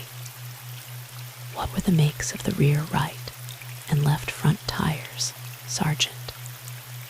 The rear right was a new Ajax tire. The front left was a practically new Silvertown cord. Did they correspond with any of the cars mentioned so far in this case? They corresponded exactly with the tires on Mr. Stephen Bellamy's car when we inspected it on the afternoon of June 20th. No possibility of error. Not a chance, said Sergeant Johnson, succinctly and gravely. Exactly. Had the car been washed at the time you inspected it, Sergeant? No, sir, it had not. Was there mud on the tires? Yes, but as it was of much the same character as the mud in Mr. Bellamy's own drive, we attached no particular importance to it. Was there any grease on the car? No, sir. We made a very thorough inspection. There was no trace of grease. Did you find anything else of consequence on the premises, Sergeant? I picked up a kind of lunch box in the shrubbery outside, and in the dining room, on a chair in the corner, I found a black cape chiffon, I expect you call it, a black lace scarf, and a little black silk bag with a shiny clasp that looked like diamonds. Did you keep a list of the contents of the bag? I did. Have you it with you? I have. Let's hear it, please. Contents of black purse found in dining room of Thorn Cottage, June 20, 1926. Read Sergeant Johnson briskly. 1 vanity case, pale green enamel, 1 lipstick, same, 1 small green linen handkerchief, marked Mimi. Leather frame enclosing snapshot of man in tennis clothes. Inscribed for my Mimi from Steve. Sample of blue chiffon with daisies, gold pencil, 2 theater ticket stubs to vanities. June 8th, 3 letters, written on white bond paper, signed Pat. That's all. That's all. Are these the articles found in the dining room, Sergeant? Sergeant Johnson eyed the contents of the box placed before him, somewhat cursorily. Those are the ones. Just check over the contents of the bag, will you? Nothing missing. Not a thing. I ask to have these marked for identification and offer them in evidence, Your Honor. No objections, said Mr. Lambert unexpectedly. Mr. Farr eyed him incredulously for a moment, as though he doubted the evidence of his ears. Then, rather thoughtfully, he produced another object from the inexhaustible maw of his desk and poised it carefully on the ledge under the sergeant's nose. It was a box, a nice, shiny tin box, painted a cheerful but decorous maroon, the kind of a box that good little boys carry triumphantly to school, bursting with cookies and apples and peanut butter sandwiches. It had a neat handle and a large, beautiful, early English initial painted on the top. Did you recognize this, Sergeant? Yes, it's a lunch box that I picked up back of the shrubbery to the left of the Orchard's cottage. Had it anything in it? It was about 3/4 empty. There was a ham sandwich and some salted nuts and dates in it, and a couple of donuts. What should you say that the initial on the cover represented? I shouldn't say, remarked the sergeant frankly. It's got too many curlicues and doodads. It might be a D, or it might be P, or then again, it mightn't be either. So far as you know, it hasn't been identified as anyone's property. No, sir. It might have been left there at some previous date. Well, it might have been, but the food seemed pretty fresh, and there were some new twigs broken off. as though someone had pressed way back into the shrubbery. I offer this box in evidence, Your Honor, not as of any evidential value, but merely to keep the records straight as to what was turned over by the police. No objections, said Mr. Lambert with that same surprising promptitude, his eyes following the shiny box somewhat hungrily. Very well, Sergeant, that's all. Cross-examine. Did you examine the portion of the drive to the rear of the cottage, Sergeant? Inquired Mr. Lambert with genial interest. Yes, sir. Find any traces of tires? No, sir. No further questions, intoned Mr. Lambert mellifluously. Mr. Farr turned briskly to an unhappy-looking young man crouching apprehensively in a far corner. Now, Mr. Oliver, I'm going to get you just to read these 3 letters into the record. I'm unable to do it myself, as I've been subjected to considerable eye strain recently. Do I start with the one on top? Inquired the wretched youth, who looked as though he were about to die at any moment. Start with the first in order of date, suggested Mr. Farr benevolently. May 21st, I think it is. And just raise your voice a little so we'll all be able to hear you. Darling, darling, roared Mr. Oliver unbelievably, and paused, staring about him wildly, flame-colored, far beyond the roots of his russet hair. May 21st, he added in a suffocated whisper. Darling, darling, I waited there for you for over an hour. I couldn't believe that you weren't coming, not after you'd promised. And when I got back and found that hateful, stiff little note, Mimi, how could you? You didn't mean it to say, I don't love you. It didn't say that, did it? It sounded so horribly, as though that was what it was trying to say, that I kept both hands over my ears all the time that I was reading it. I won't believe it. You do, you must. You're the only thing that I've ever loved in all my life, Mimi. I swear it. You're the only thing that I'll ever love as long as I live. You say that you're frightened, that there's been talk. Oh, darling, what of it? They say. What say they? Let them say. They are a lot of wise, sensible, good-for-nothing idiots who haven't anything better to do in the world than wag their heads and their tongues, or else they're a pack of young fools, frantic with jealousy, because they can't be beautiful like Mimi or lucky like Pat. If their talk gets really dangerous or ugly, we can shut them all up in 10 seconds by telling them that we're planning to shake the dust of Rosemont from our heels any minute and live happy ever after in some cleaner, greener land. Do you want me to tell them that I've asked you 15,003 times to burn all our bridges and marry me, Mimi? Or didn't you hear me? You always look then as though you were listening to someone else, someone with a louder voice than mine, saying, wait, not yet. Think again, you'll be sorry. Be careful, be careful.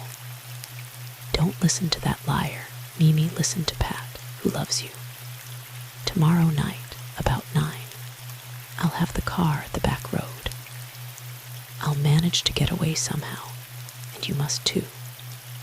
Wear that frilly thing that I love, you know, the green one, and the slippers with butterflies on them, and nothing on your hair. The wickedest thing that you ever do is to wear a hat.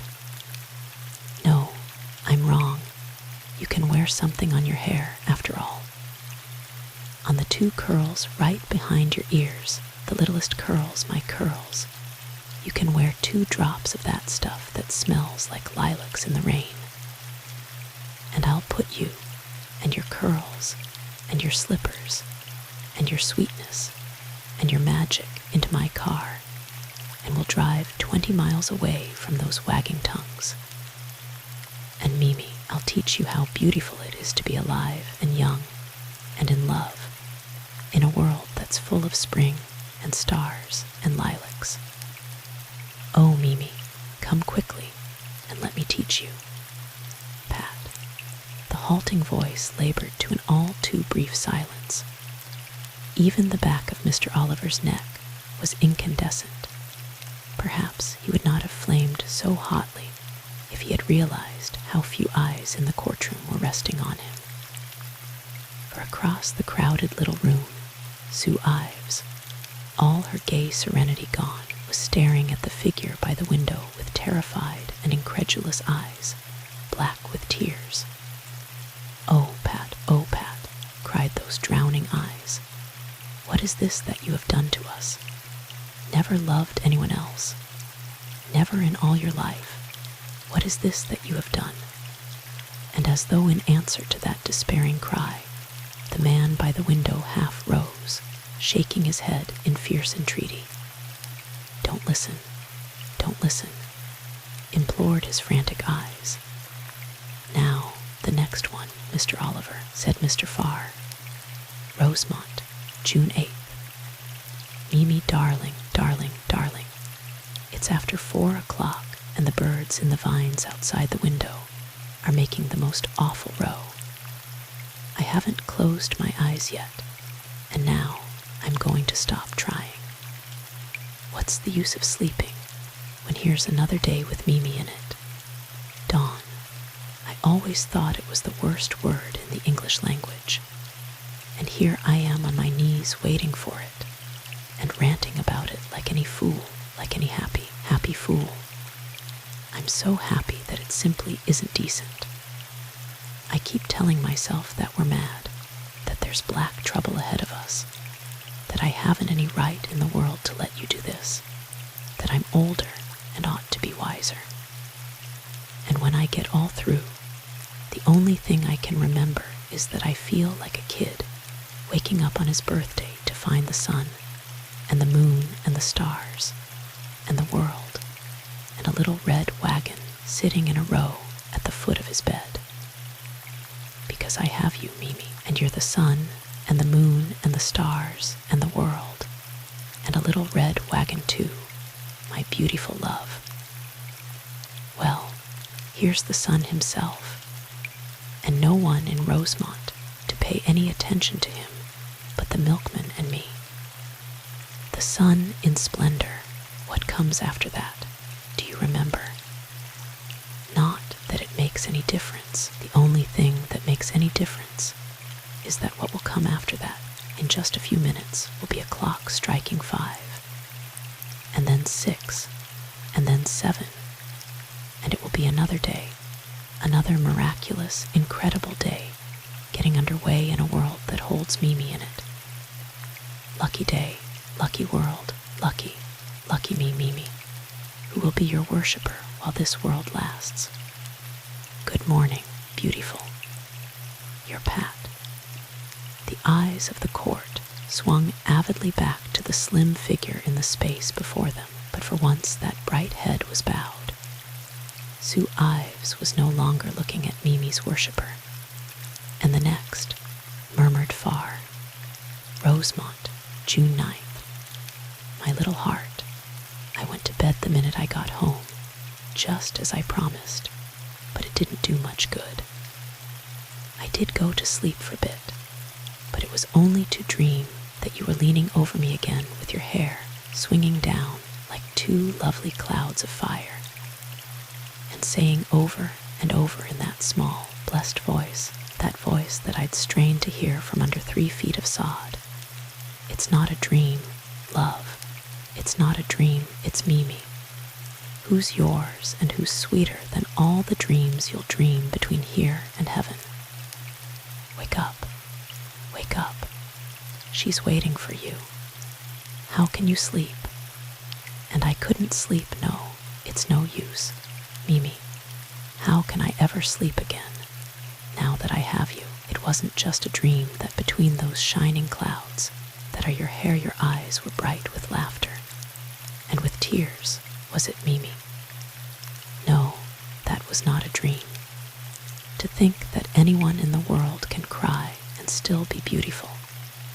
It must be an awful temptation to do it all the time, only I know that you won't. Darling, don't cry. Even when you look beautiful and on the edge of laughter, it makes me want to kill myself. It's because you're afraid, isn't it? Afraid that we won't be able to make a go of it. Don't be afraid. If you will come to me, really, forever, not in little snatched bits of heaven like this, but to belong to me all the days of my life, if you will believe in me and trust me, I swear that I'll make you happy. I swear it. I know that at first it may be hideously hard. I know that giving up everything here and starting life all over somewhere with strangers will be hard to desperation, but it will be easier than trying to fight it out here, won't it, Mimi? And in the end, we'll hold happiness in our hands, you'll see, my blessed. Don't cry, my little girl, not even in dreams, not even through laughter. Because, you see, like the prince and princess in the fairy tale, we're going to live happy ever after. Your Pat. That concludes the letters, inquired Judge Carver, hopefully, his eyes on the bowed head beneath his throne. That concludes them, said Mr. Farr, removing them deftly from the assistant prosecutor's palsied fingers. And as it is close to 4, I would like to make a suggestion. The state is ready to rest its case with these letters, but an extremely unfortunate occurrence has deprived us so far of one of our witnesses, who is essential as a link in the chain of evidence that we have forged. This witness was stricken 3 weeks ago with appendicitis and rushed to a New York hospital. I was given every assurance that he would be able to be present by this date. But late last week, unfavorable symptoms developed, and he has been closely confined ever since. I have here the surgeon's certificate that he is absolutely unable to take the stand today, but that it is entirely possible that he may do so by Monday. As this is Friday, therefore, I respectfully suggest that we adjourn to Monday, when the state will rest its case. Have you any objections, Mr. Lambert? Every objection, Your Honor, replied Mr. Lambert with passionate conviction. I have 2 witnesses myself who have come here at great inconvenience to themselves and are obliged to return at the earliest possible moment. What about them? What about the unfortunate jury? What about the unfortunate defendants? I have most emphatic objections to delaying this trial 1 second longer. Then I can only suggest that the trial proceed, and that the state be permitted to produce its witness as soon as is humanly possible, in which case the defense would necessarily be permitted to produce what witnesses it saw fit in rebuttal. Mr. Lambert, still flown with some secret triumph, made an ample gesture of condescension.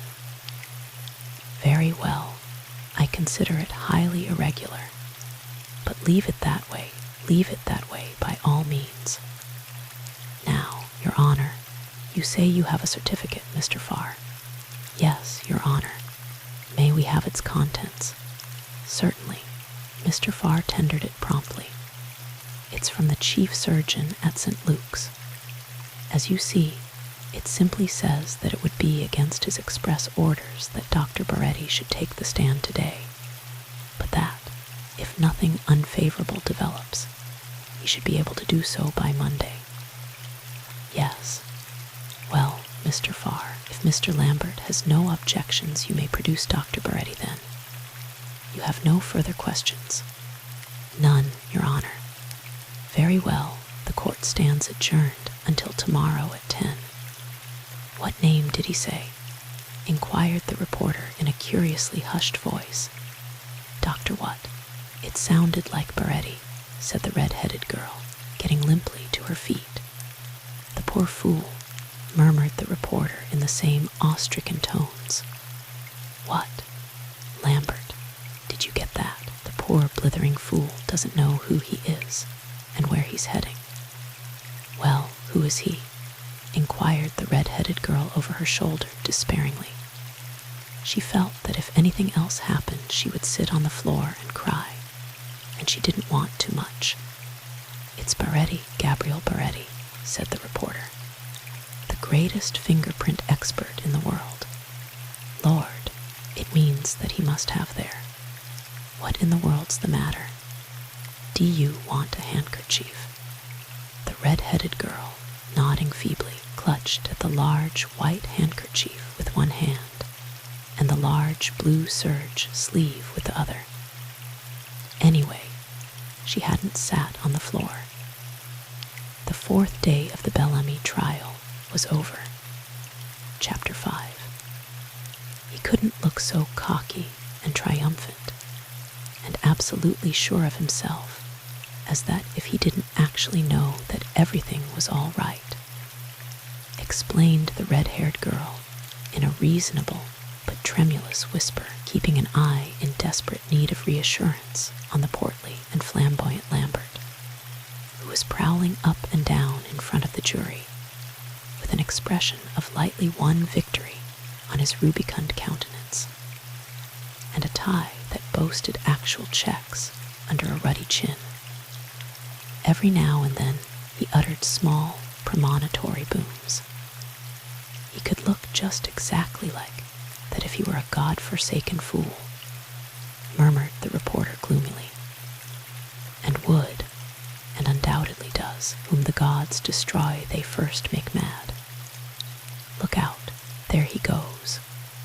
Your Honor, intoned Mr. Lambert with unction. Gentlemen of the jury, I am not going to burden you with a lengthy dissertation at this moment. In my summing up at a later time, I will attempt to analyze the fallacious and specious reasoning on which my brilliant opponent has constructed his case.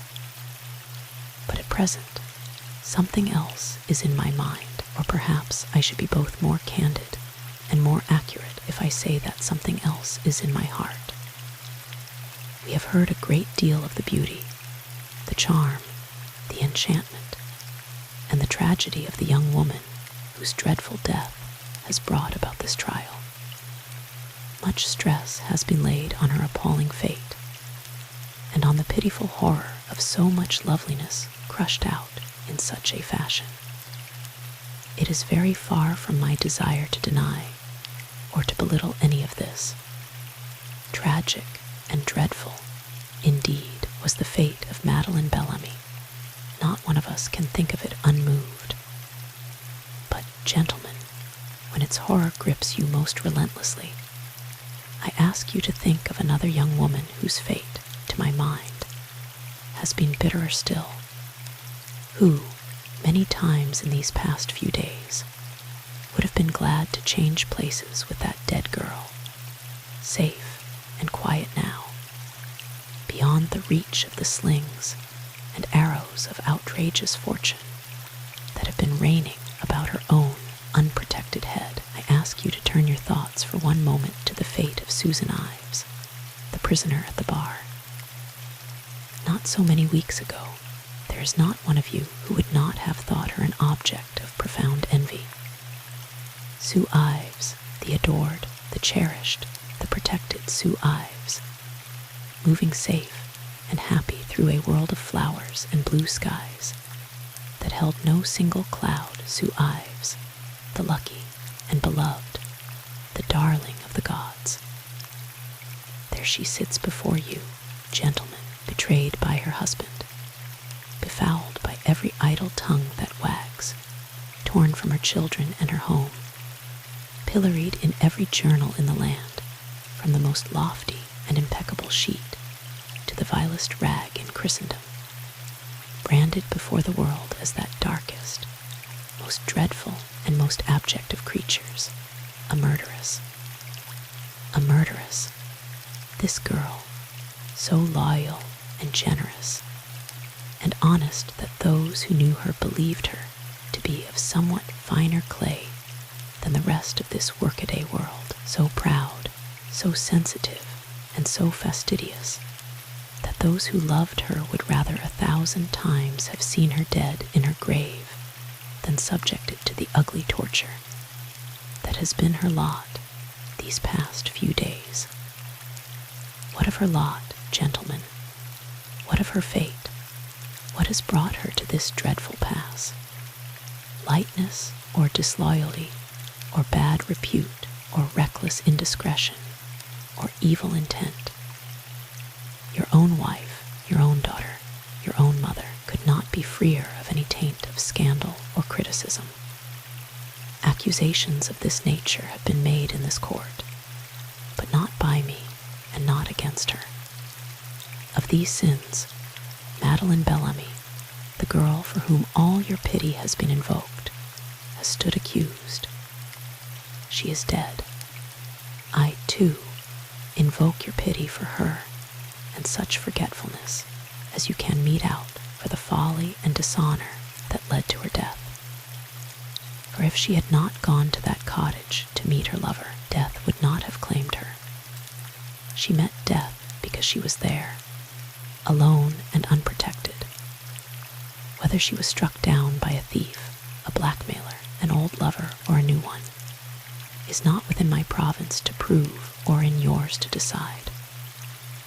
My intent is only to show you that so slight is the case against Susan Ives and Stephen Bellamy that a stronger one could be made out against 6 people that have been paraded before you in order to defame her.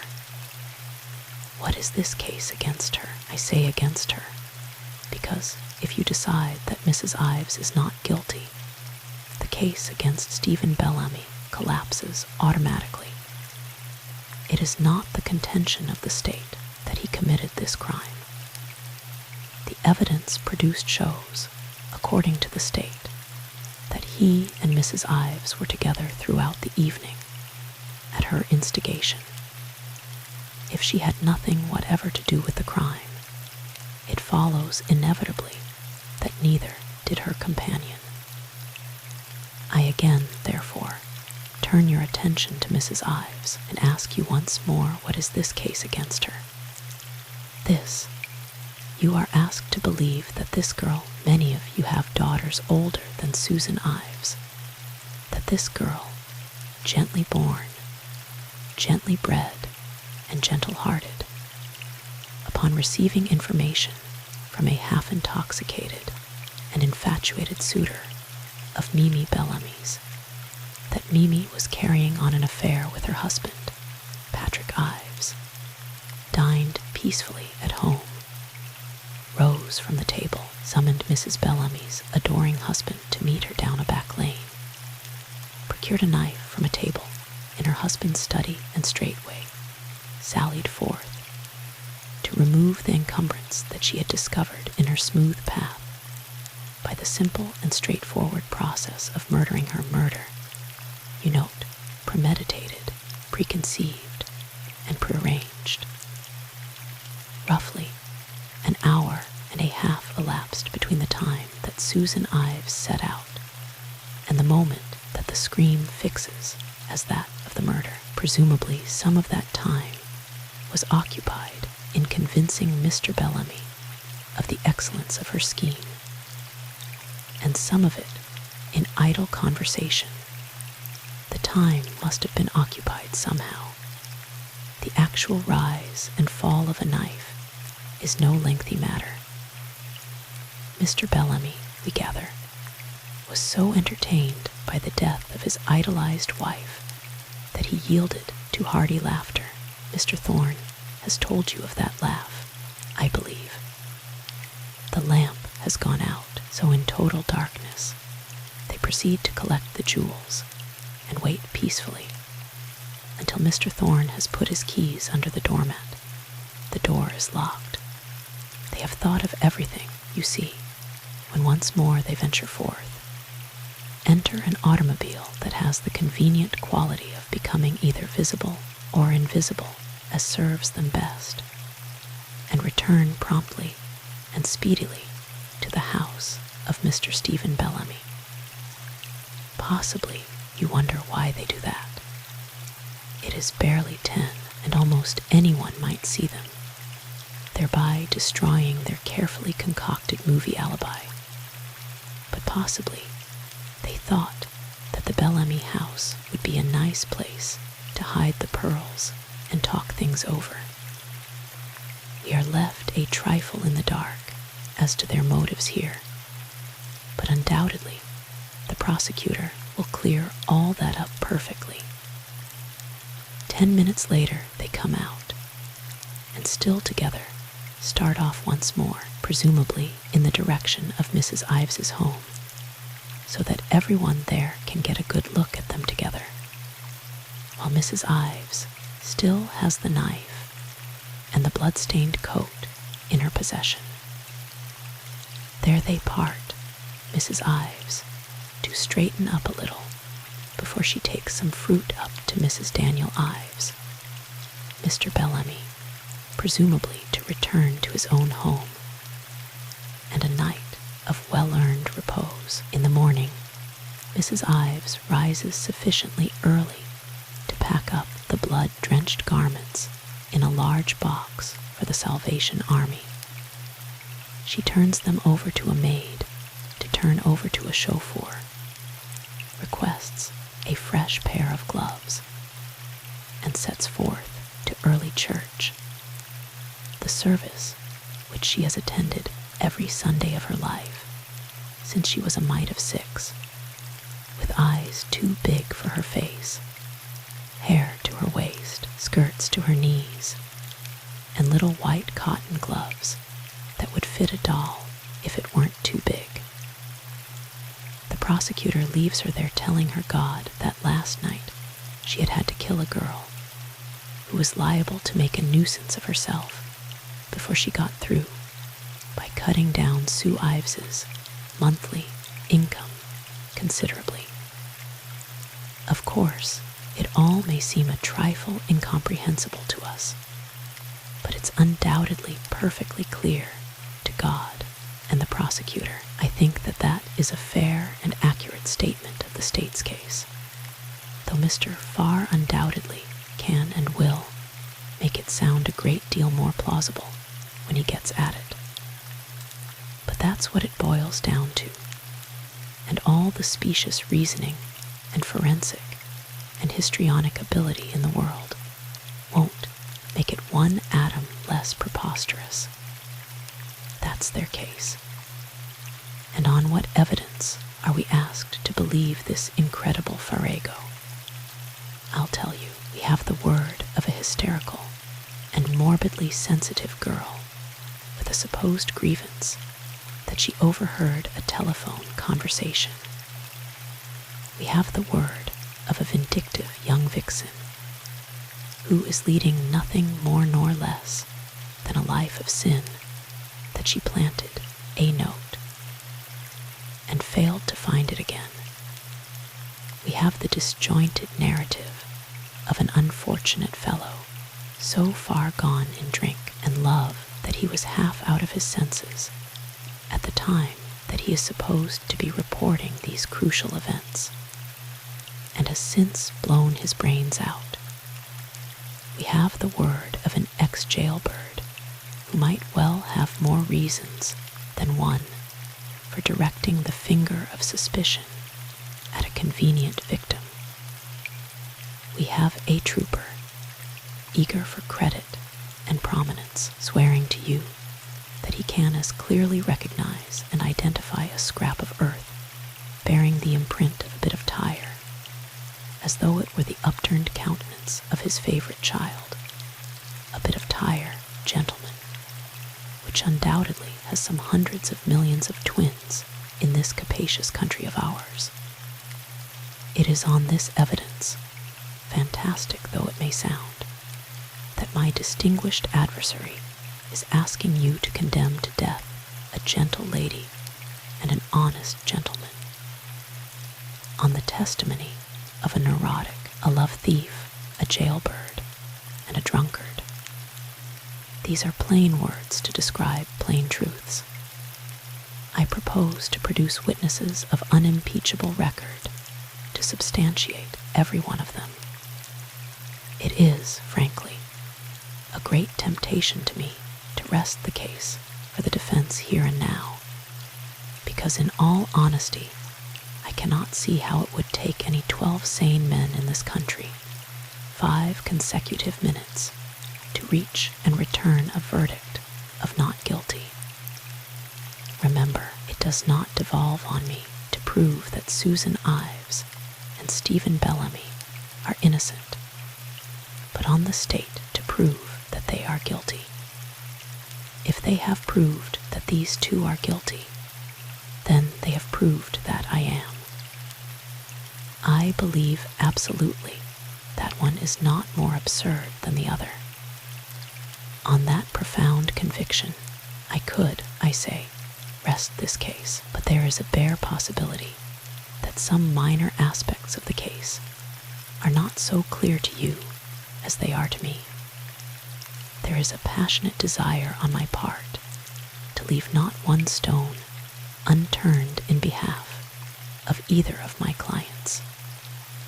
And there is also, I confess, a very human desire to confront and confound some of the glib crew who have mounted the steps to that stand day after day, somewhat too greatly concerned to swear away 2 human lives. It will not be a lengthy and exhausting performance, I promise. 4 or 5 honest men and women will suffice, and you will find, I believe, that truth travels as fast as light. Nor shall I produce the hundreds upon hundreds of character witnesses that I could bring before you to tell you that, of all the fine and true and gallant souls that have crossed their paths, the most gallant, the finest, and the truest is the girl that this very sovereign state is asking you to brand as a murderess. In the case of the People versus Susan Ives, I shall call only one character witness into that box, Susan Ives herself. And if, after you have listened to her, after you have seen her, after you have heard her tell her story, you do not believe that society and the law and the people themselves, clamoring for a victim, have made a frightful and shocking error, it will be because I am not only a bad lawyer, but a bad prophet as well. Gentlemen, it is my profound and solemn conviction that whatever I may be as a lawyer, I am in very truth a good prophet. I don't believe he's a bad lawyer, said the red-headed girl breathlessly. He's a good lawyer, he is. He makes everyone see just how ridiculous the case against them is.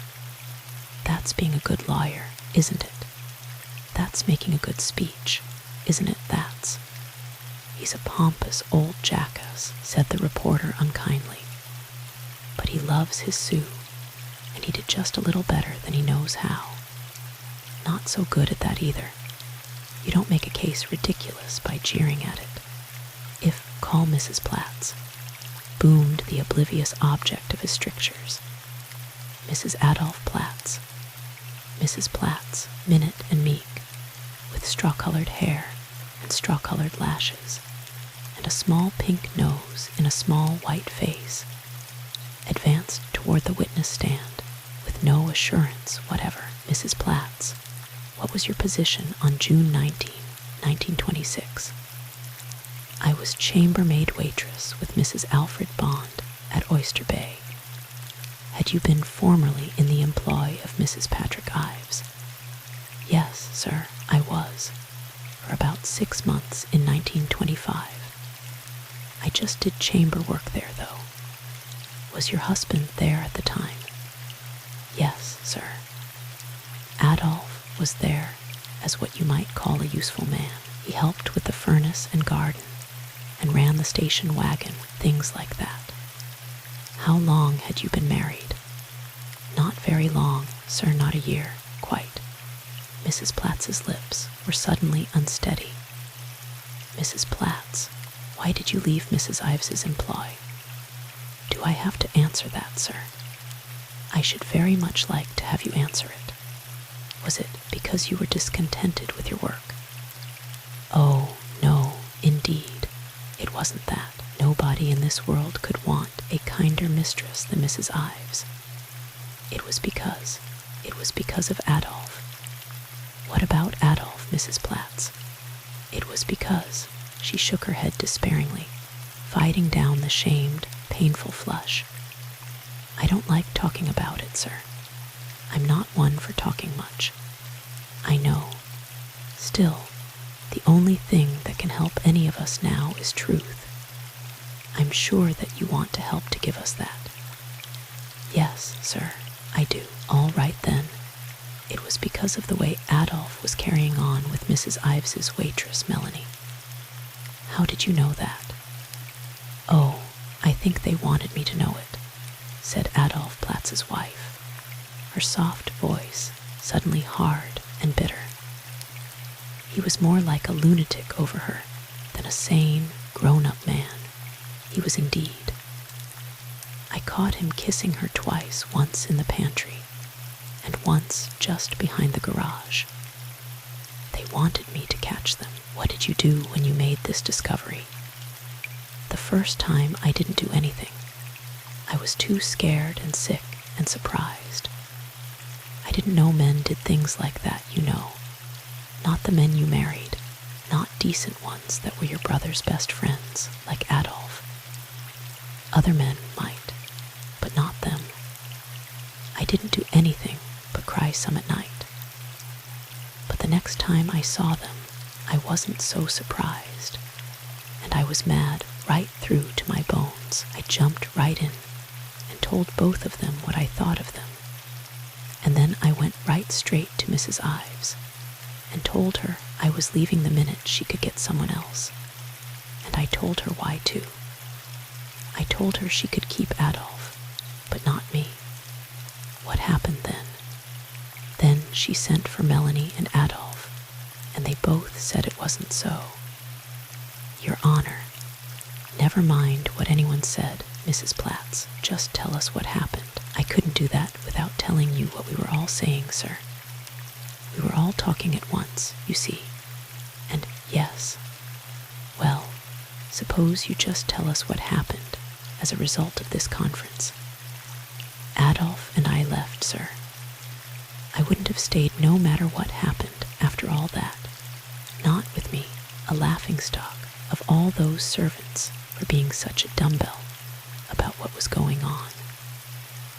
And Mrs. Ives didn't want Adolph without me, so he came too. There wasn't any way Mrs. Ives could tell which of us was speaking the truth, so she didn't try. But all the same, she gave Melanie as good a dressing down as, yes, exactly. Now just what happened after you left Mrs. Ives, Mrs. Platts? Well, after that, sir, we had a pretty hard time. We weren't happy, you see. I couldn't forget, and that made it bad for us, and I guess he couldn't either. Maybe he didn't want to. The floodgates, long closed, were open at last. The small, quiet, tidy person in the witness box was pouring out all her sore heart, oblivious to straining ears, conscious only of the ruddy and reassuring countenance before her. I'm sorry, Mrs. Platts, but we aren't permitted to learn the opinions that you formed or the conclusions that you reached. We just want the actual incidents that occurred. Now, will you just try to do that? The frustrated, troubled eyes met his honestly. Well, I'll try, but that sounds pretty hard, sir. What was it you wanted to know? Just what you did when you left Mrs. Ives. Yes, sir. Well, first we tried to get a job together, but we didn't get much of a one. It was a family of 7, and we did all the work, and Dolph didn't like it at all. So when spring came, he decided to take a position as gardener on Long Island at Oyster Bay, where they wanted a single man to sleep in the garage. We fixed it up so that I was to take a job at Locust Valley as chambermaid, and we'd spend Sundays together, and evenings, too, sometimes. It looked like a pretty good plan, the way things were going, and it didn't work out so bad until I got that letter. You haven't told us about any letter, Mrs. Platts. No, sir, I haven't. That's a fact. Do you want that I should tell you now? Well, I don't want you to get ahead of your story. Before you go on, I'd like to clear up one thing. What was the date on which your husband took this position? It was the 1st of April, 1926. I didn't get mine till about 2 weeks later. Did you consider that he had left you for good at that time? Deserted you, I mean. I certainly didn't understand any such a thing. A spark shone in Mrs. Platts's mild eye. He came to see me every Sunday of his life, just like clockwork, and about once a week besides. He had talked of leaving you. He certainly didn't, except once in a while when both of us was mad, and didn't mean anything we said, like he'd say, if I didn't quit nagging, he'd walk out and leave me cold. And I'd say nothing would give me any more pleasure, you know, like married people do sometimes. Mr. Lambert permitted himself a wintry smile. Quite. Divorce was not contemplated by either of you. No, sir. We couldn't contemplate anything like that. Divorces cost something dreadful, and besides, we hadn't been married no more than a year about. Mrs. Platts blinked valiantly through the straw-colored lashes, her mouth screwed to a small, watery smile. So, at the time you were speaking of, your relations with your husband were amiable enough, were they? Yes, sir. I don't have any complaints to make. Everything was nicer than it had been since the fall before. What changed your relations? Mrs. Platts, the painful flush mounting once more, fixed her eyes resolutely on the little patch of floor between her and Mr. Lambert. It was that. Just a little louder, please. We all want to hear you, you know. It was that waitress of Mrs. Ives. She sent for him to come back. How do you know that? Well, I'll tell you how I know it. Mrs. Platts leaned forward confidentially. It was good, said her quick, eager voice. After all these weary months of silence, it was good to find a friend to listen to this ugly story. This was the way. Sunday evening came around, and he had never turned up at all. Sunday of what date? Sunday, June 20th, sir. I didn't know what in the world to make of it, but Tuesday morning, what do I get but a letter from Dolph saying that? Have you still got that letter? Yes, sir. Have you got it with you? Yes, sir. Mrs. Platts dipped resourcefully into her shiny black leather bag and produced a soiled bit of blue notepaper. This is the original document. Oh, yes, sir. In your husband's handwriting. Yes. Your Honor, I ask to have this note marked for identification, after which I offer it in evidence. Just one moment, Your Honor. May I ask on what grounds the correspondence of the Platts family is being introduced into this case? If Your Honor will permit me, I'll explain why these documents are being introduced, remarked Mr. Lambert briskly. They are being introduced in order to attack the credibility of one of the prosecutor's star witnesses. They are being introduced in order to prove conclusively and specifically that Miss Melanie Courtier is a liar, a perjurer, and a despoiler of homes. I again offer this letter in evidence.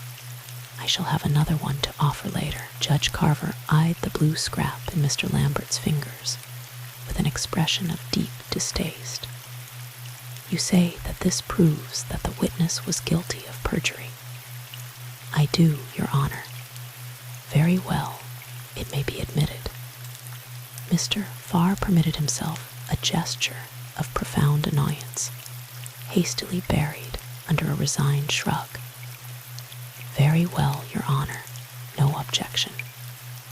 The envelope containing this letter is postmarked Atlantic City, June 20, 1926, remarked Mr. Lambert with unction.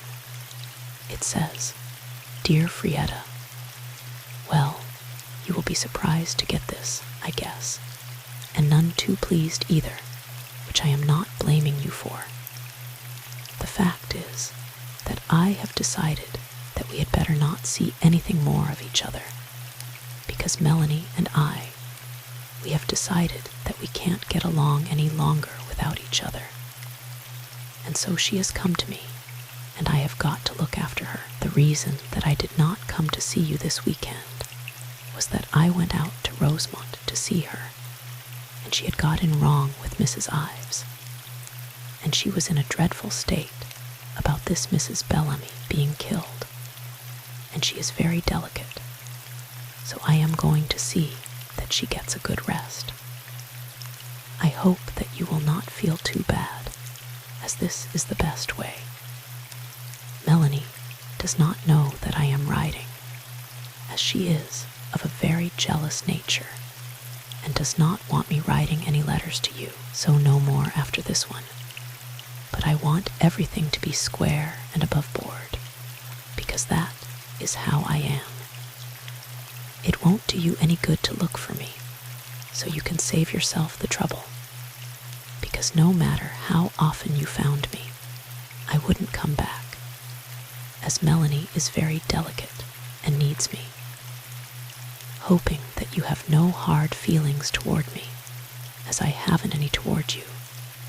Yours truly, Adolf Platz. Adolf Platz's wife sat listening to this ingenuous document with an inscrutable expression on her small, colorless face. It was impossible to tell whether, in spite of the amiable injunctions of the surprising Mr. Platz, she yielded to the indulgence of hard feelings or not. Have you ever seen Mr. Platz since the receipt of this letter, Mrs. Platz? No, sir. Did you ever try to find him?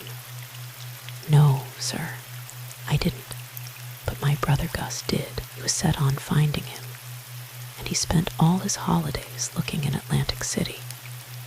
He said that he hadn't any hard feelings against him, but it certainly would be a real treat to break every bone in his body. And did he? Oh no, sir, I don't believe that he broke any bones, not actually broke them. I mean, did he find him? Oh, yes, sir. He found him in a very nice boarding house called Sunrise Lodge. Yes, exactly, was Miss Cordier with him. The colorless face burned suddenly, painfully. Yes, sir, she was.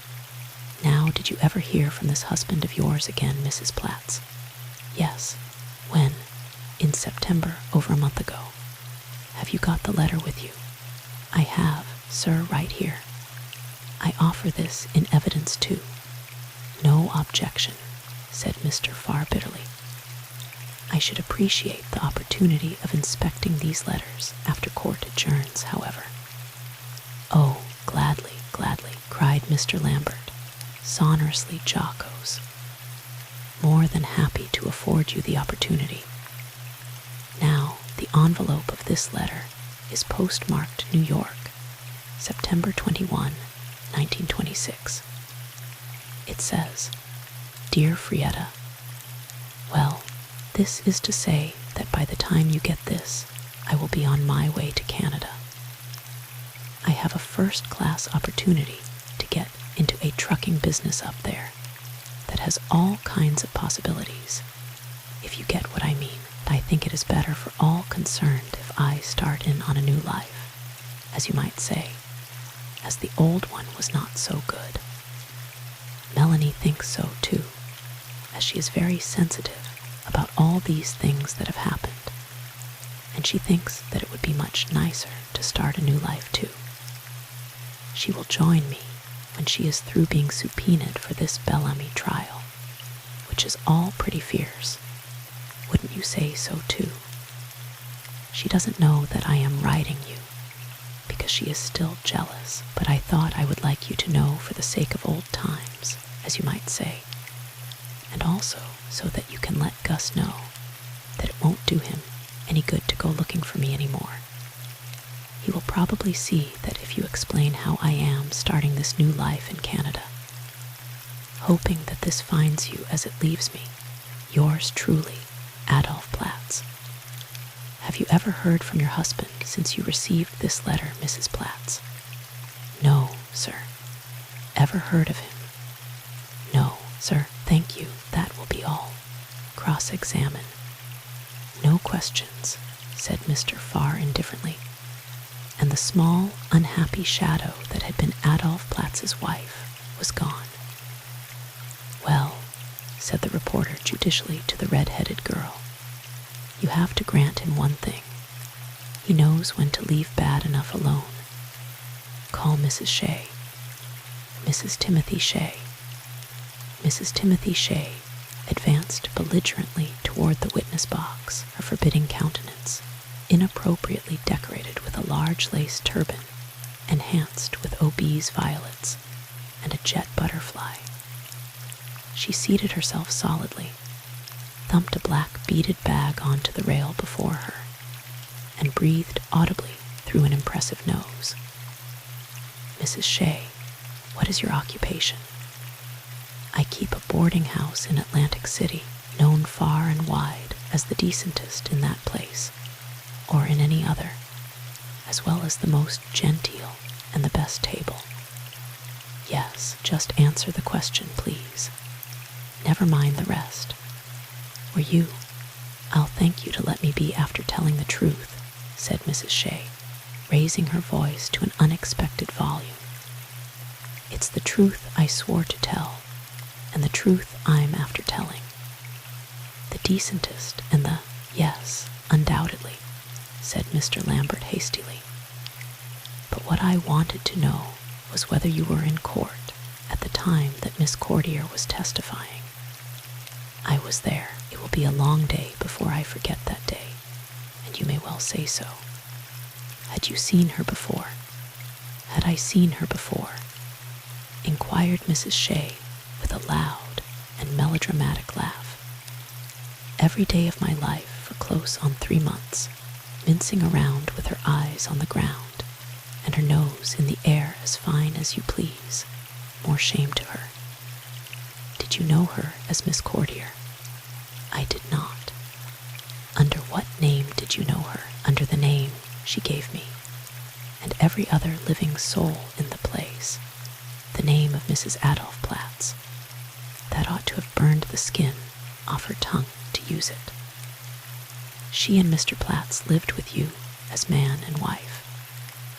Well, I ought to have lived in this world long enough to know that no man and his wife would go on forever playing the lovesick fools like those two, remarked Mrs. Shea grimly. But I thought they were new wed and would soon be over it. Was Mr. Platz staying with you regularly? 7 days and nights of the week. Did he pay you regularly? He did that. Did he seem to have a regular profession? Well, that's all whether you'd call bootlegging a regular profession. Now, Your Honor, remonstrated Mr. Farr, who had been following this absorbing recital with an air of possibly fictitious boredom.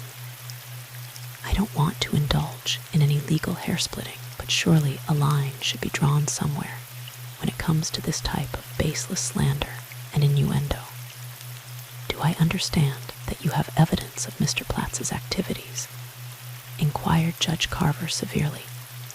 The evidence of 2 eyes and 2 ears and a nose, remarked Mrs. Shea with spirit. Goings and comings and doings such as, that will do, Mrs. Shea. The question hardly seems material. It is excluded. You may take your exception, Mr. Lambert. Mr. Lambert, thus prematurely adjured, stared indignantly about him, and returned somewhat uncertainly to his task. Is it a fact that Mr. Platz's relationship with Miss Courtier during their sojourn under your roof was simply that of a friend? Fact. Mrs. Shea snorted derisively. 'Tis a black-hearted lie off a black-hearted baggage. Friend, indeed. That will do, Mrs. Shea, said Judge Carver ominously. Mr. Lambert, I request you to keep your witness in hand. It is my endeavor to do so, replied Mr. Lambert with some sincerity and much dignity. I will be greatly obliged, Mrs. Shea, if you omit any comments or characterizations from your replies. Will you be good enough to give us the day when you first discovered that Mrs. Courtier and Mr. Platz were not married? September 17th. Have you any way of fixing the date? You may well say so. Wasn't it 6 years since Tim Shea died, and didn't that big tall Swede come roaring down there, saying that the two of them was no more married than Jackie Coogan and the Queen of Spain, and that he was going to beat the life out of his dear brother-in-law, Mr. Adolf Platz? And didn't he go and do it, without so much as by your leave, or saving your presence, and in the decentest and, Madam, Judge Carver's tone would have daunted Boadicea. And are those what you call comments and characterizations? Inquired Mrs. Shea indignantly.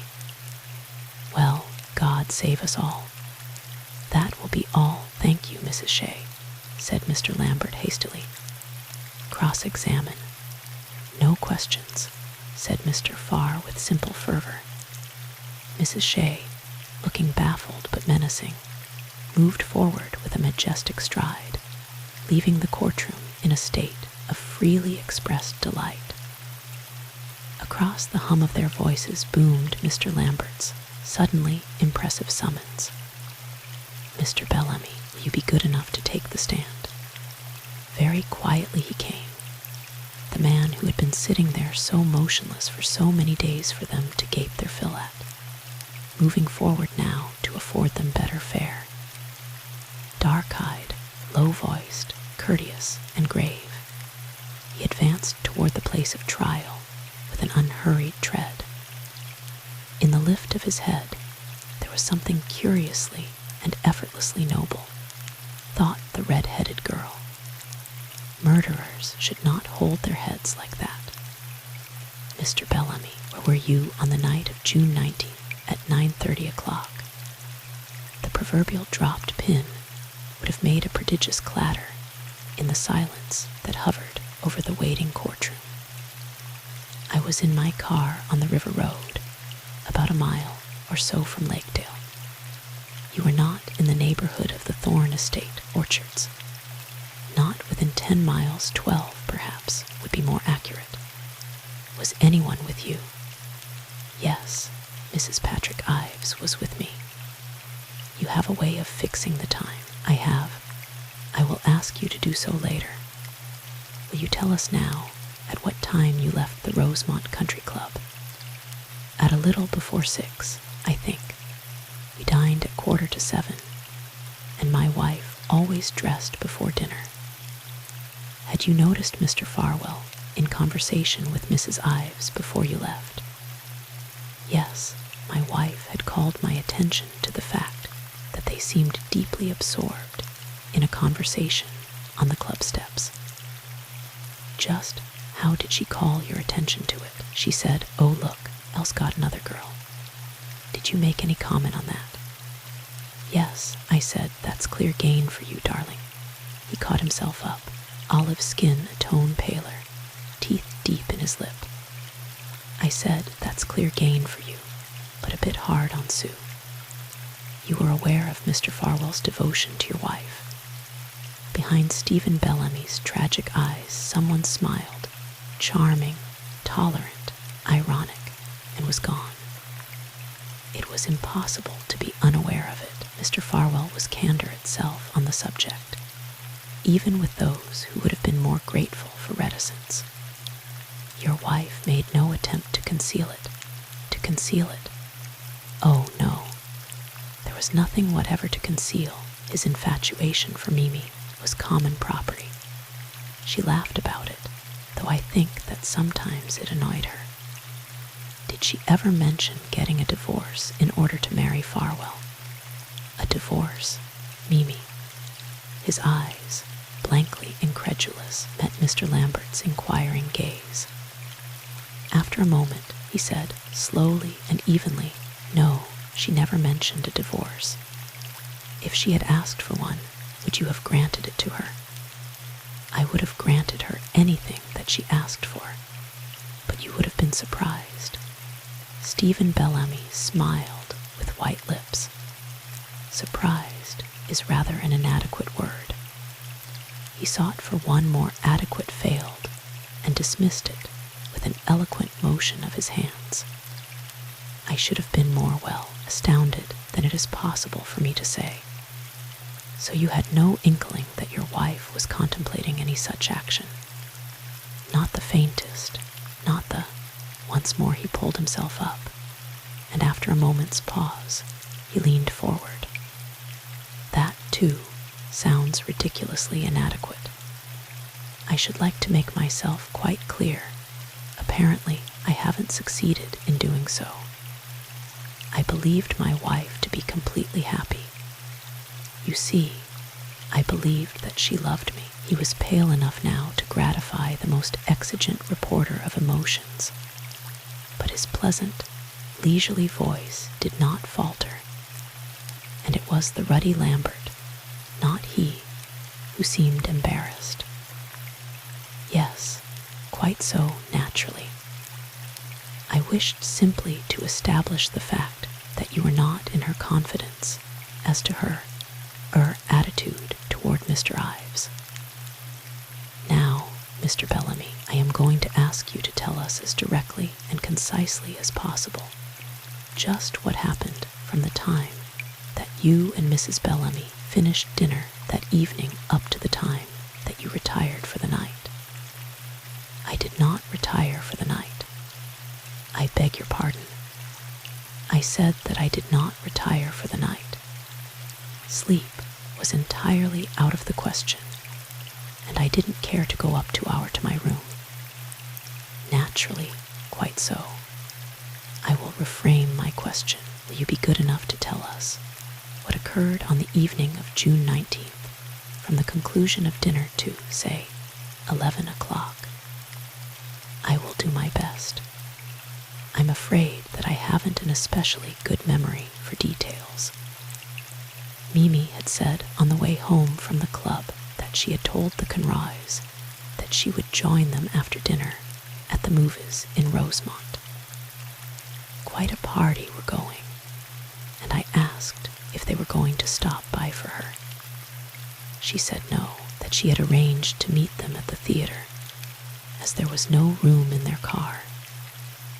I suggested that I drive her over, and she said not to bother, as I'd have to walk back, because she wanted to keep the car.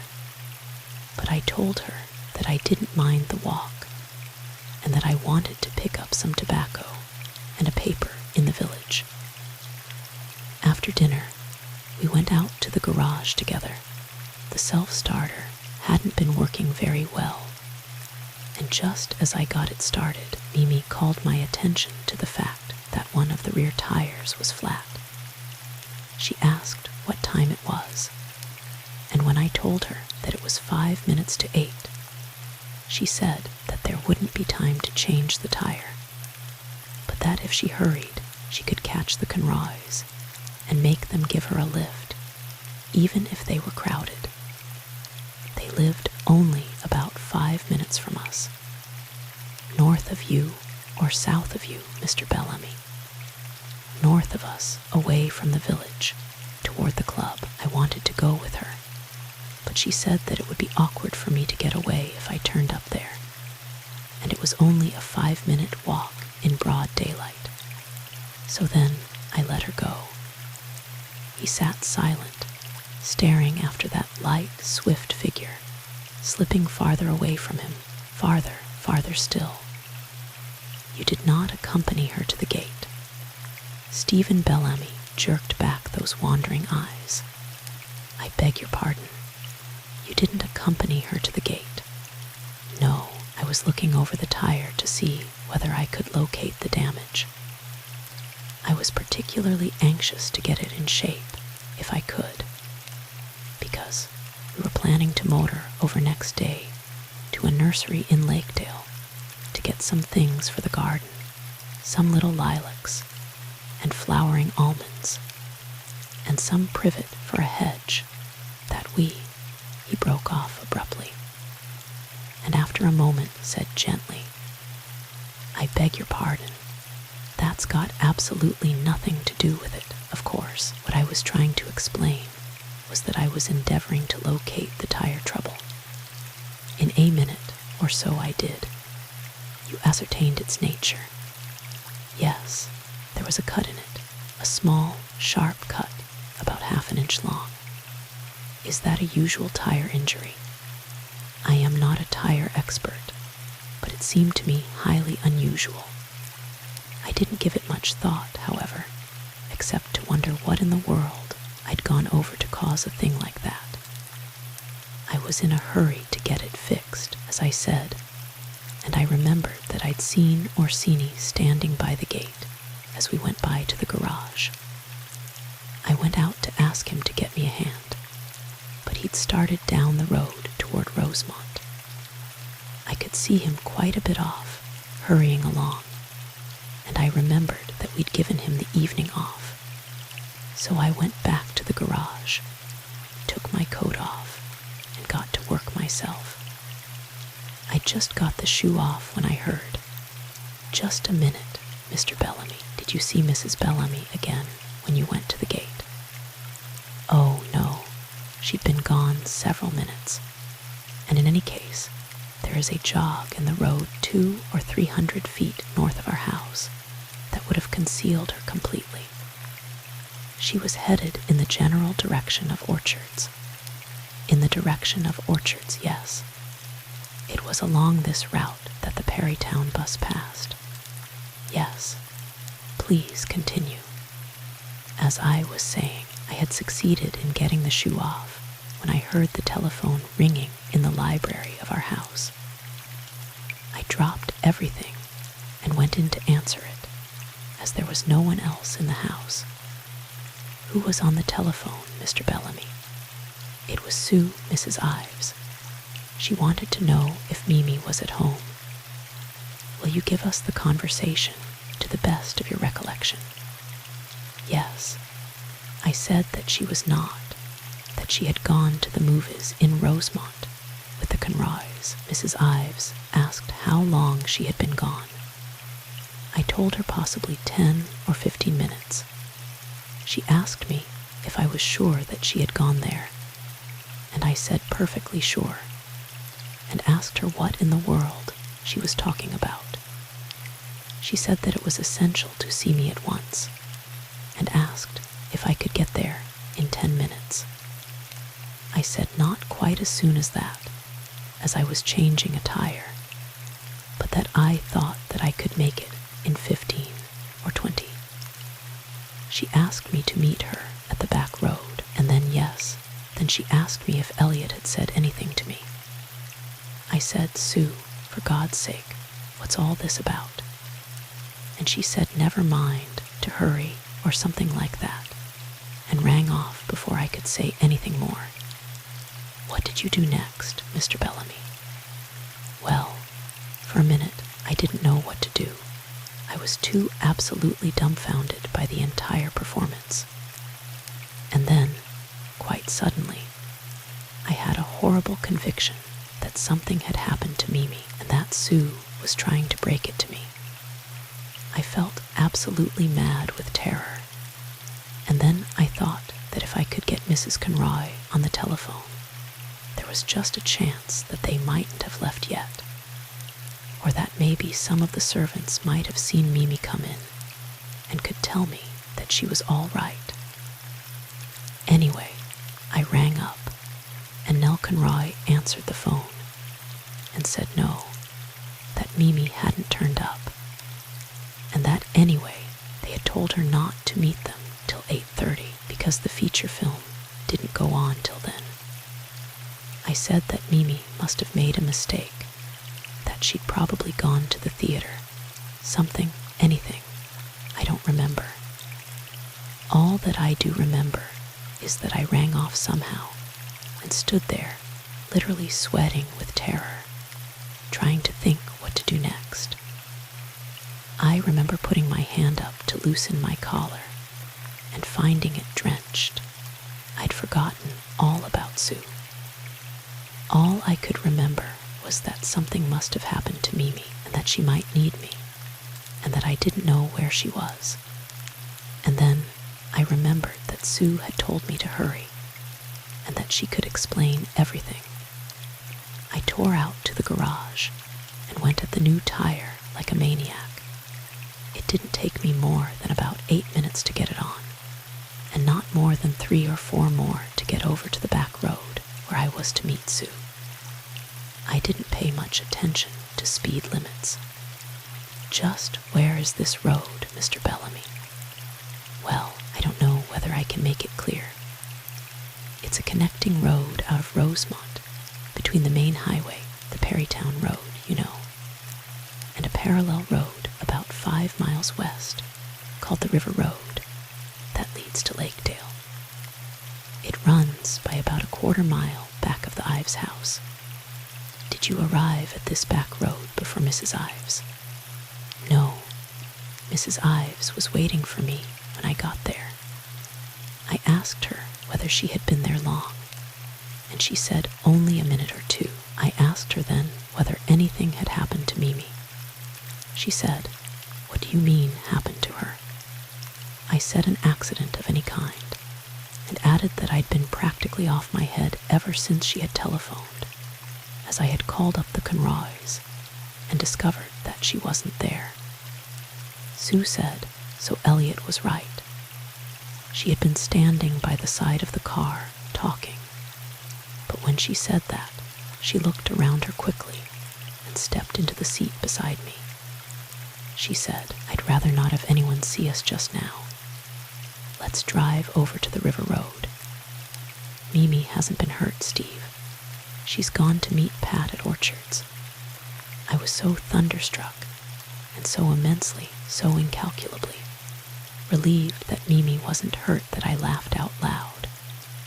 That sounds ridiculous, but it's true. I laughed, and Sue said, "Don't laugh, Steve. Mimi's having an affair with Pat. She's been having one for weeks. They don't love us, they love each other." I said, "That's a damned silly lie. Who told it to you, Elliot Farwell? Were you driving at the time that this conversation took place?" "Oh, yes, we were well up the back road. I'd started the minute she asked me to. Shall I go on? Please. Do you want the whole conversation? Everything that was said as to the relations of Mrs. Bellamy and Mr. Ives?" "Very well." She told me that unfortunately it was no lie, that for several weeks they had been using the gardener's cottage at Orchards for a place of rendezvous, and that Farwell had even seen them going there. I said that it made no difference to me, whatever what Farwell had seen, that I wouldn't believe it if I had seen it myself.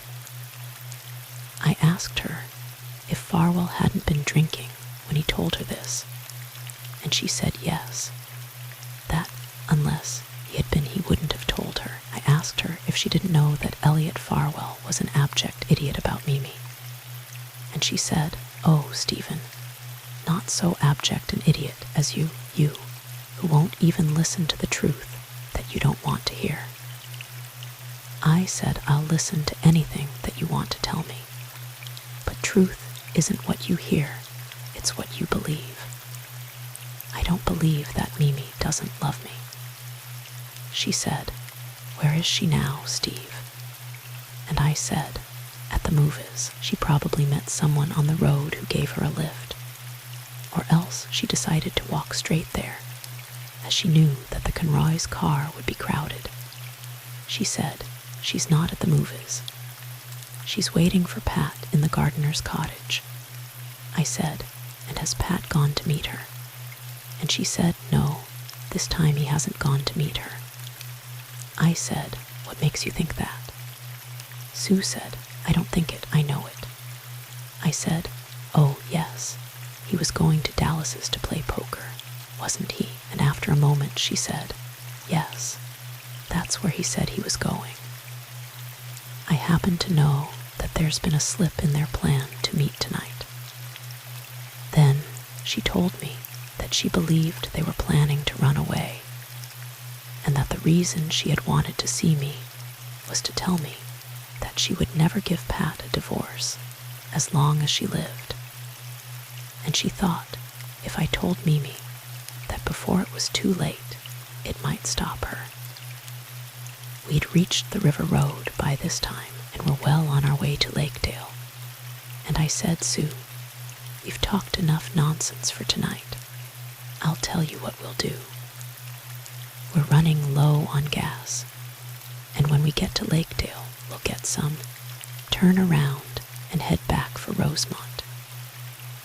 We can see whether the movies are out as we go through the village, and if they aren't, you can come back to our house and wait for a minute or so until Mimi gets there. Then you can put the whole thing up to her and take your punishment like a lady when you find what a goose you've been. Is that a bargain? And she said, all right, that's a bargain. We'd been driving pretty slowly, so that it was after 9 when we got into Lakedale.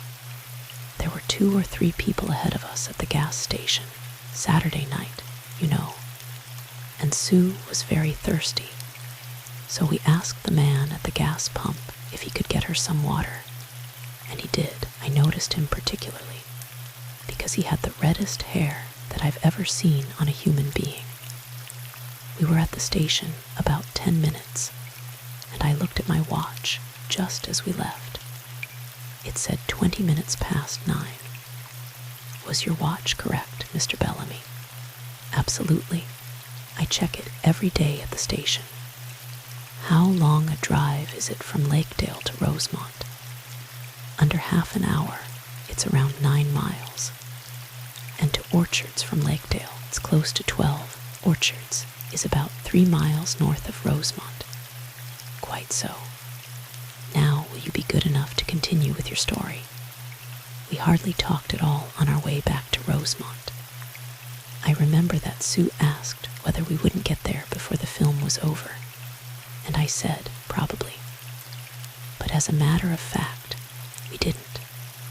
We got to Rosemont at about 5 minutes to 10, and the theater was dark.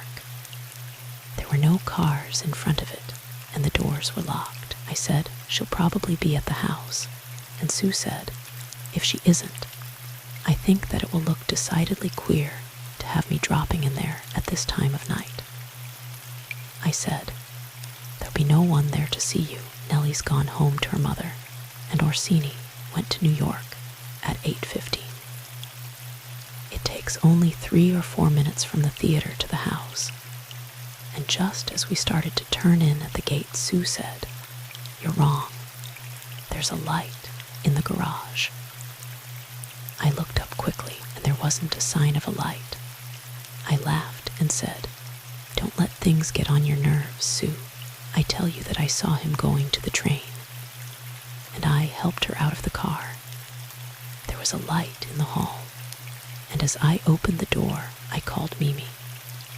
No one answered, and then I remembered that I'd left it burning when I went out.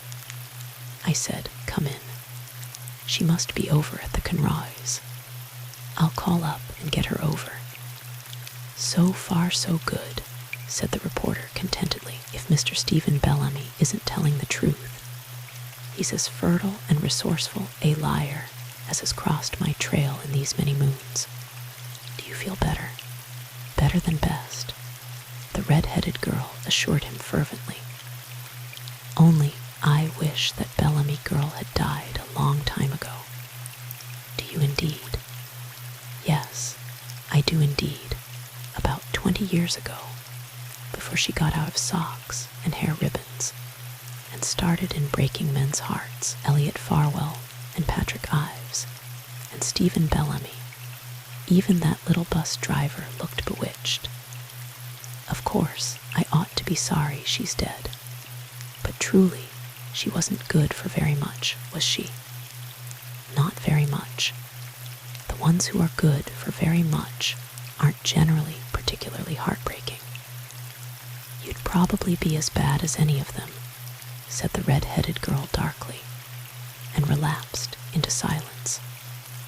I'm universally rated rather high on susceptibility, admitted the reporter with modest pride. Did you sleep better last night? Not any better at all.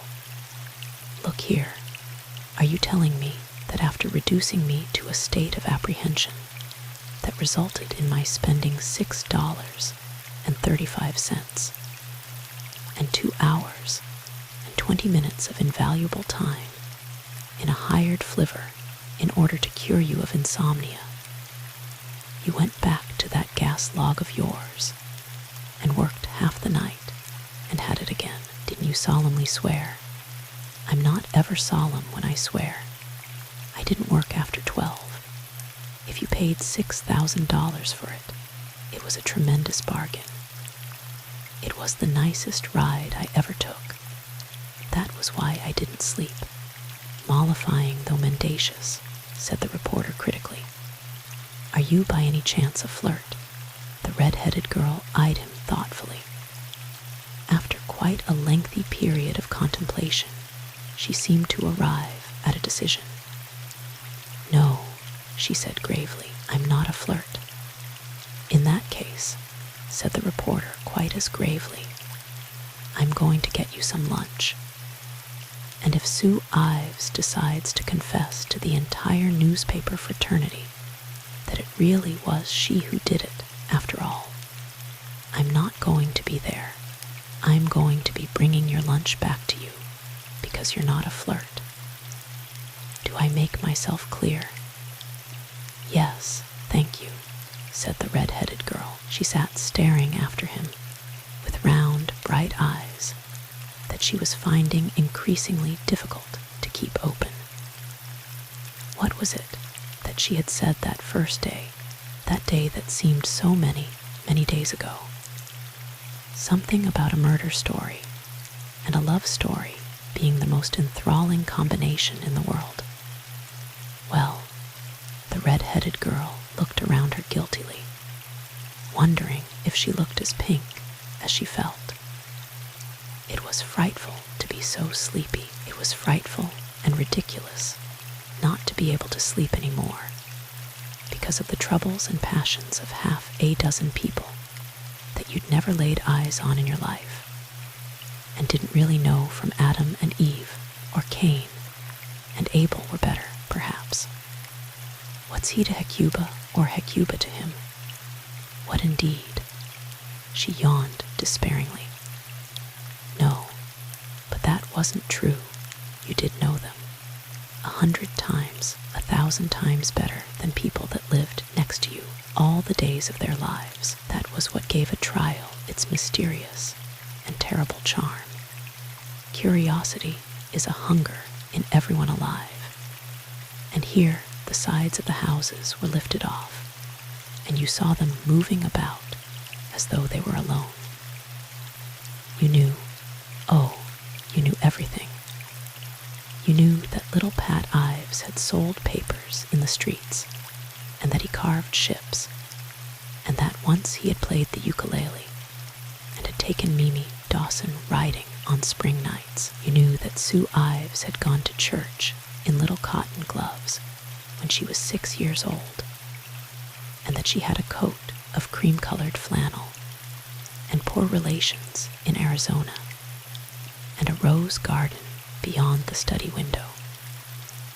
You knew that Stephen Bellamy dined at 6:45 and had a small car and flowering almonds in his garden and a wife who was more beautiful than a dream. With silver slippers and sapphire and diamond rings, knew that Laura Roberts turned down the beds on the chambermaid's night out, and had a gentleman friend in the village, and that. Wake up, said the reporter's voice urgently. Here are the sandwiches. I broke both legs trying to get back through that crowd. Oh, Lord, here's the court. Too late, hide him. The red-headed girl hid them with a glance of unfeigned reluctance. Mr. Bellamy, inquired Mr. Lambert happily. You were telling us that you went into your house. What occurred next?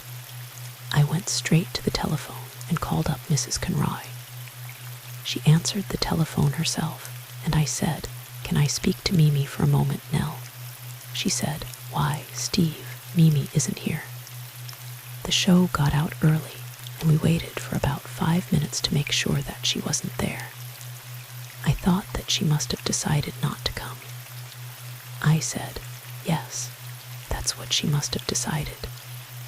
And I rang off. That same terror had me again.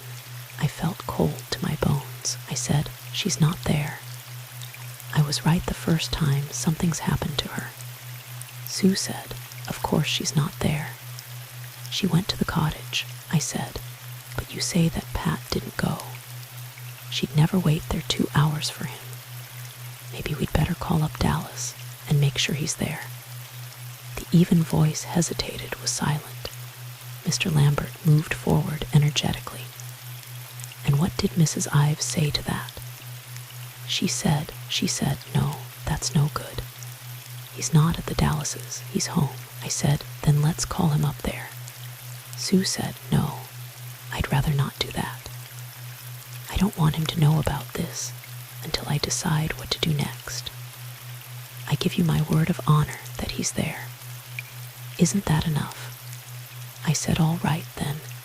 I'd call up the police court and the hospital to see if any accidents had been reported. I remember that Sue said something about its being premature, but none of her business. Neither the station nor the hospital had any information. Did you give your name? Naturally. I asked them to communicate with me at once if they heard anything. And then what, Mr. Bellamy? Then, after that, I don't remember much. All the rest of it was sheer nightmare. I do remember Sue saying that we might retrace the route that Mimi started over toward the Conroys, on the bare chance that she had had some kind of collapse at the roadside. But that was no good, of course, and finally we decided that there was nothing more to do till morning, and that I'd better get Sue home. I drove her back to the house. To your house? No, the Ives house. I dropped her at the front gate. I didn't drive in. I asked her to let me know if Pat was there, and she said that if he were, she'd turn on the light in the study twice. I waited outside by the car for what seemed 100 years, and after a long time the light in the study went on once, and off, and on again and off, and I got in the car and drove away. What time was that, Mr. Bellamy? I'm not sure. About 11:15, perhaps. Mrs. Ives had asked me what time it was when we stopped at the gate. It was shortly after 10:30. Did you go straight home? Not directly, no. I drove around for quite a bit, but I couldn't possibly tell you for how long. It's like trying to remember things in a delirium, but it was only after you heard that Mrs. Bellamy had not been at the movies that you were reduced to this condition. Before that, everything is quite clear. Oh, quite. And you are entirely clear that at the time fixed for the murder, you and Mrs. Ives were a good 10 miles away from the gardener's cottage at Orchards. Nearer 12 miles, I believe. Thank you, Mr. Bellamy. That will be all. Cross-examine. Mr. Farr arrived in the center of the arena where sat his victim, pale and patient, with a motion so sudden that it suggested a leap. Not once had he lifted his voice during that long, laboriously retrieved narration. Now the courtroom was once more filled with its metallic clang, arresting and disturbing. Mr. Bellamy, you've told us that the tools in the garage belonged to Orsini. They were perfectly accessible to anyone else, weren't they? Perfectly. Was Mrs. Bellamy in the garage at any time before you left? Why, yes, I believe that she was. I remember meeting her as she came into the house, just as I came downstairs to dinner. I'd gone up to wash my hands. She said she'd been out to the garage to see whether she'd left a package with some aspirin and other things from the drugstore in the car. They weren't there, and she asked me to call up the club the next day to see whether she had left them there, so that she would have been perfectly able to have made that incision of that tire herself. I should think so. She did not at any time suggest that you accompany her either to the Movies or the Conroys, did she? Oh, no. She countered such suggestions on your part, did she not, by saying that you would have to walk back, that it would be awkward for you to get away, and other excuses of that nature. Yes, my wife knew that the pictures hurt my eyes, and she never urged me to. No, never mind that, Mr. Bellamy. Please confine yourself to yes or no, whenever it is possible. It will simplify things for both of us. It would have been entirely possible for your wife to injure that tire in order to keep you from accompanying her, wouldn't it? Yes. Now, Mr. Bellamy, I want to get this perfectly correctly. You claim that at 9:30 you were on the river road, 12 miles from Orchards. Do you mean 12 miles by way of the back road, Rosemont, and the Perrytown Road? Yes, retracing your way over the route that you had previously taken. Yes, but surely you know that there is another and shorter route from Lakedale to Orchards, Mr. Bellamy. I know that there is another route, yes. I was not aware that it was much shorter. Well, for your information, I may state that it is some 3 miles shorter. Can you describe this route to us? Not very well, I'm afraid. I'm not at all familiar with it. I believe that it is the road that Mr. Thorne was speaking of having taken that night, leading into the back of Orchards. Your supposition is entirely correct. Now, will you tell us just how you get there? As I said, I'm not sure that I can. I believe that you continue on down the river road until you turn off down a rather narrow, rough little road that leads directly to the back gates of Orchards. It's practically a private road, I believe, ending at the estate. What is its name? I'm not sure, but I believe that it's something like Thorn Path, or Road, or Lane. I'm pretty clear that it has the name Thorn in it. Oh, you're clear about that, are you, in spite of the fact that you've never been near it? You misunderstood me, evidently. I never said that I had never been near it. As a matter of fact, I have been over it several times, 2 or 3 anyway, and yet you wish us to believe that you have no idea of either the name or the distance. Certainly. It's been a great many years since I've used it, 10, perhaps. It was at a time that I was going frequently to Orchards, when Mr. Thorne, Sr., was alive. And you have never used it since. No, it's not a road that anyone would use unless he were going to Orchards. It's practically a blind alley. Again, I must ask you to refrain from qualifications and elaborations. No is a reply to that question. The fact remains, doesn't it, that here was an unobtrusive short cut to Orchards, that you haven't seen fit to tell us about." Stephen Bellamy smiled slightly, that gracious and ironic smile, so oddly detached as to be disconcerting. "I'm afraid that I can't answer that either yes or no. Either would be misleading.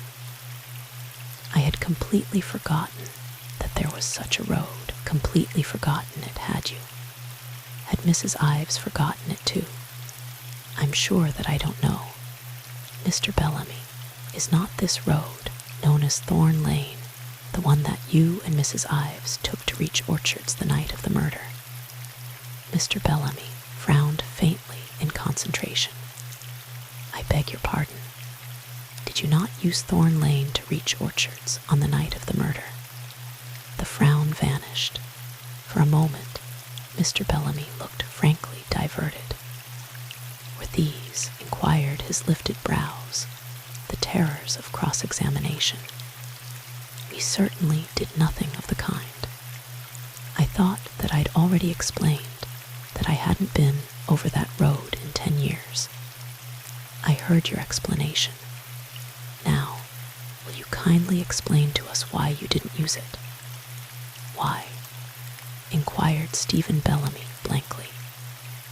"Why, consumed with anxiety as you were for the safety of your wife, didn't it occur to you to go to this gardener's cottage where you were assured that she was having a rendezvous with another man?" "I was not assured of any such thing. I was most positively assured that Mr. Ives had not gone there to meet her. Nor was I in anxiety at all about my wife during my drive with Mrs. Ives. I believed that she had gone to the movies. Very well. When you found out that she wasn't at the movies, why didn't you go then to the cottage? Mrs. Ives gave me her word of honor that Mr. Ives was at home. It seemed incredible to both of us that she would have waited there for over 2 hours. Incredible to both of you that she could have waited. I thought you wished us to believe that you had such entire confidence in her love for you that you were perfectly convinced that she had never been near the cottage." The whitened lips tightened resolutely. "I did not believe that she had been. It was simply a hypothesis that I accepted in desperation. A vain attempt to believe that she might be safe, after all. It would have consoled you to know that she was safe in the gardener's cottage with Patrick Ives. I would have given 10 years of my life to have believed that she was safe and happy anywhere in the world. Your honor meant nothing to you. My honor. What had my honor to do with it? Do you not consider that when a man's wife has betrayed him, his honor is involved and should be avenged? I believe nothing of the kind. My honor is involved only by my own actions, not by those of others. You would have let her go to her lover with your blessing." Something flared in the dark eyes, turned to the prosecutor's mocking blue ones, and died. "I did not say that," said Stephen Bellamy evenly. Judge Carver leaned forward abruptly. "Mr. Bellamy is entirely correct," he said sternly. "He said nothing of the kind. I regret that I seem to have misunderstood him," said the prosecutor with ominous meekness. "You would have prevented her. I would have begged her to try to find happiness with me. And if that had not succeeded, you would have prevented her. How could I have prevented her?" The prosecutor took a step forward and lowered his voice to that strange pitch that carried farther than a battle cry. "Quite simply, Mr. Bellamy, as simply as the person who drove that knife to Madeleine Bellamy's heart prevented her joining her lover, as simply as that."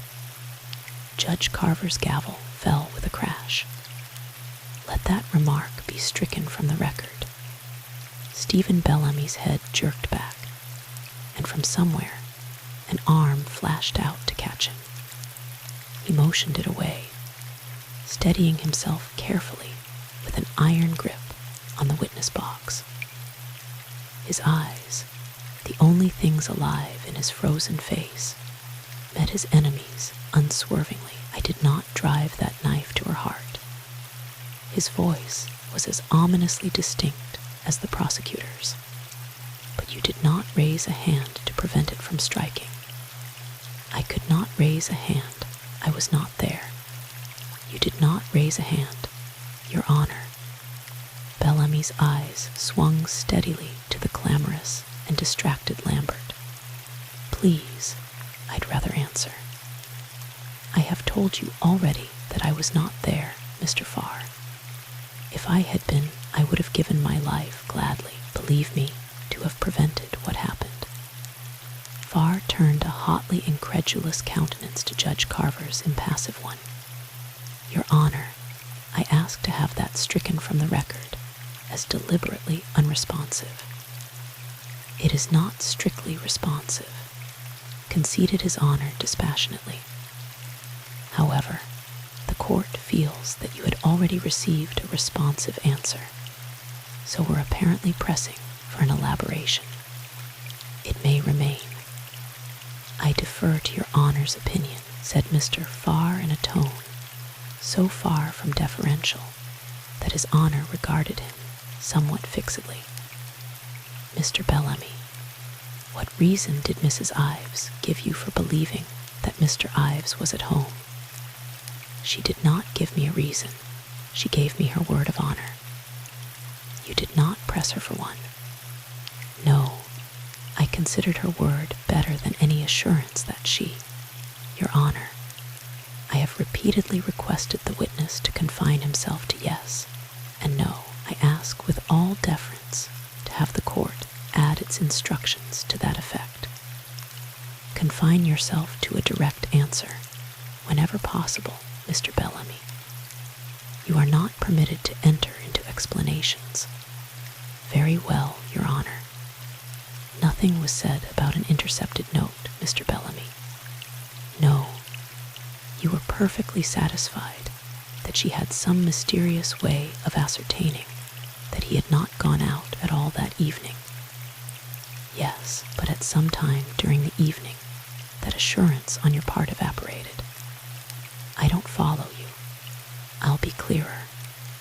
By the time you reached Mrs. Ives's home, I believe that you've told us that that was at about 10:30. Your confidence in her infallibility had so diminished that you suggested that she signal to you if Mr. Ives were actually there. I believe that that was her suggestion. Her suggestion. After she had given you her word of honor that he was there. Yes, you wish that to be your final statement on that subject. Wait a moment. He looked suddenly exhausted, as though he had been running for a long time. I told you that things were very confused from the time that I found that Mimi hadn't gone to the movies. I'm trying to get it as straight as possible. It was some time after we had left my house, after 10, I mean, and before we got to hers, that I suggested there was just a chance that she was mistaken, and that Pat had gone to meet her after all. Sue said she couldn't be mistaken, and that anyway, they'd never dare stay at the cottage so late. It wouldn't fit in with the movie story.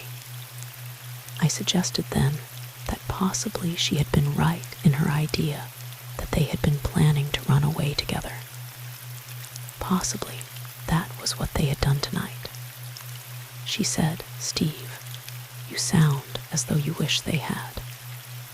I said, I wish to God they had. Then she said, I know that Pat hasn't been out, but I'll let you know definitely when we go home. It was then that she suggested the lights. It all comes back very clearly now, doesn't it, Mr. Bellamy? Yes, very convenient, remembering all those noble bits about how you wish to God that they'd eloped, isn't it?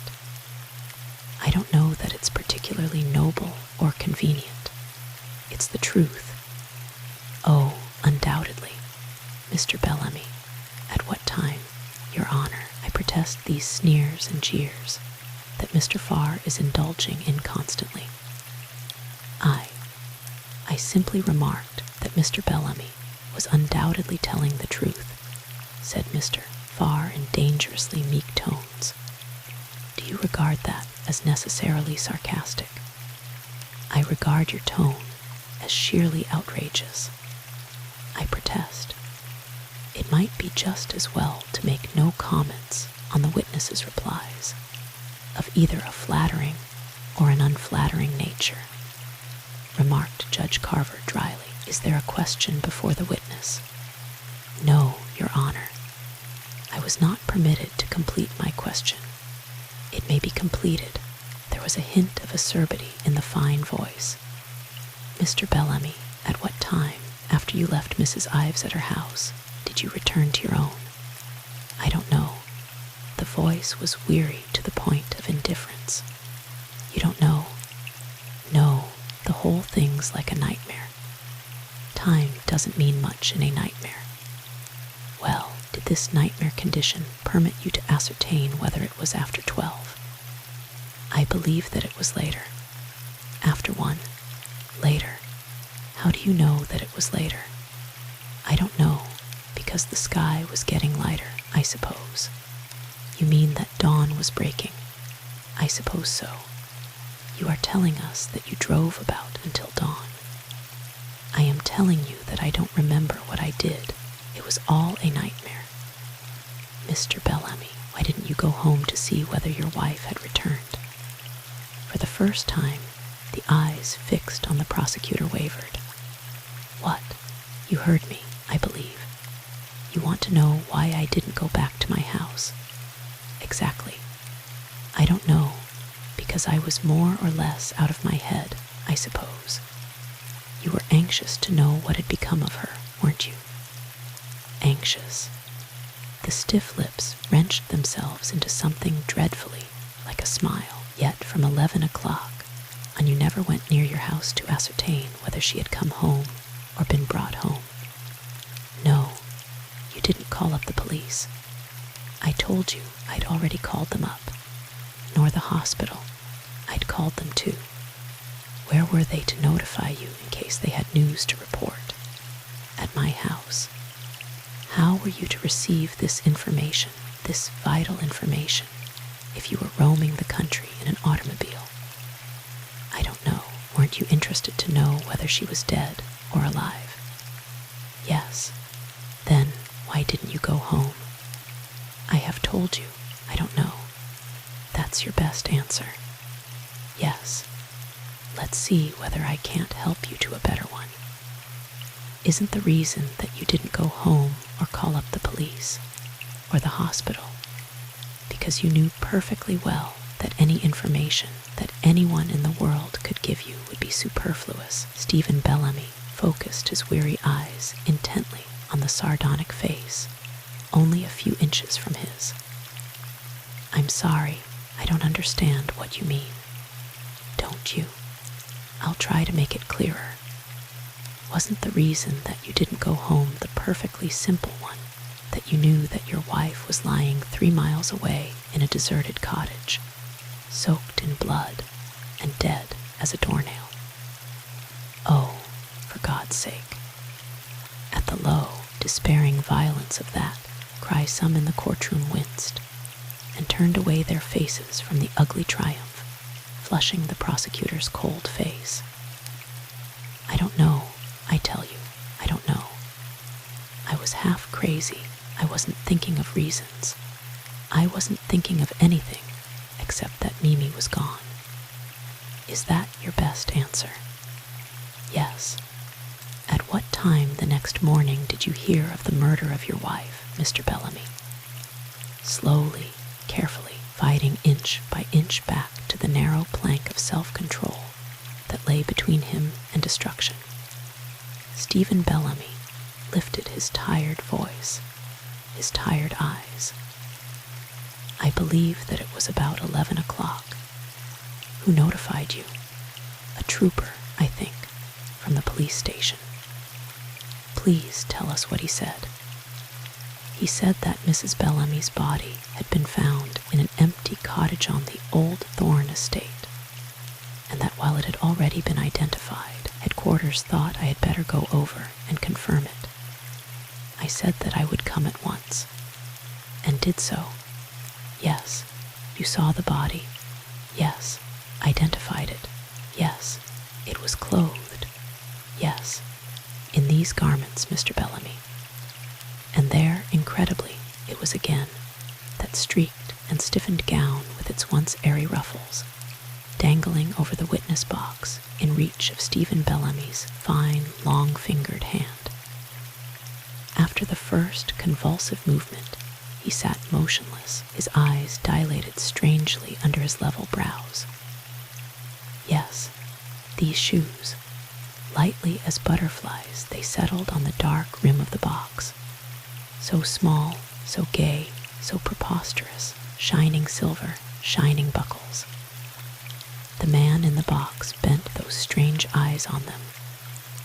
After a moment, his hand moved forward, slowly, hesitantly. The fingers touched their rusted silver, light as a caress, and curved about them, a shelter and a defense. These shoes, said Stephen Bellamy. Somewhere in the back of the hall, a woman sobbed loudly and hysterically, but he did not lift his eyes. The prosecutor asked in a voice curiously gentle, Mr. Bellamy, when you went into the room, was the body to the right or the left of the piano? To the left. You're quite sure? Absolutely. Oh, God, whispered the reporter frantically. Oh, God, they've got him. It's strange that you should be so sure, Mr. Bellamy, said the prosecutor more gently still, because there was no piano in the room to which you were taken to see the body. What? The bent head jerked back, as though a whip had flicked. There was no piano in the dining room to which they had removed the body, Mr. Bellamy. The piano was in the parlor across the hall, where the body was first discovered. If that is so, I must have seen it when I came in and confused it somehow. You couldn't very well have seen it when you came in. I'm afraid the door to the parlor was closed and locked so that the contents of the room would not be disturbed. Well, then I must remember it from some previous occasion. A previous occasion when you were never in the cottage before. No, I never said that. I never said anything like that. The desperate voice rose slightly in its intensity. I couldn't have. It isn't true. I've been there often years ago, when I used to go over to play with Duck Thorn when we were kids. There was a playhouse just a few 100 feet from the cottage, and we used to run over to the cottage and get bread and jam and cookies from the old German gardener. I remember it, absolutely. That's probably what twisted me. But the old German gardener didn't have any piano, Mr. Bellamy, explained the prosecutor patiently. Don't you remember that Orsini particularly told us how the Italian gardener had just purchased it for his daughter before they went off on their vacation? It couldn't have been the old German gardener. The red-headed girl was weeping noiselessly into a highly inadequate handkerchief. Horrid, smirking, disgusting beast. She intoned in a small, fierce whisper. Horrid, no. Well then, said the dreadful, hunted voice. Probably Mimi told me about it. She, Mrs. Bellamy. There was the slightest inflection of reproach in the soothing voice. Mrs. Bellamy told you that her body was lying to the left of the piano as you entered the room. It isn't just the piano, you see. I'm afraid that you're getting a little confused. It's the position of the body in relation to the piano. You're quite correct about the position, of course, quite. Won't you tell us how you were so sure of it?" "Wait, please," said Stephen Bellamy very clearly and distinctly. "You're quite right about the fact that I'm confused. I can see perfectly that I'm making an absolute mess of this. It's principally because I haven't had any sleep since God knows when. And when you don't sleep, you, Mr. Bellamy, I'm sorry that I can't let you go into that. Will you answer my question?" "I can't answer your question. But I can tell you this, Mr. Farr. I can tell you that as God is my witness, Susan Ives, and I had nothing more to do with this murder than you had. Your Honor. Be silent, sir." Judge Carver's voice was more imperious than his gavel. "You are completely forgetting yourself. Let that entire remark be stricken from the record. Mr. Lambert, be good enough to keep your witness in hand. I regard this entire performance as highly improper." Mr. Lambert, a pale ghost of his rubicund self, advanced haltingly from where he had sat transfixed during the last interminable minutes. "I ask the court's indulgence for the witness, Your Honor. He took the stand today against the express advice of his physicians, who informed him that he was on the verge of a nervous breakdown.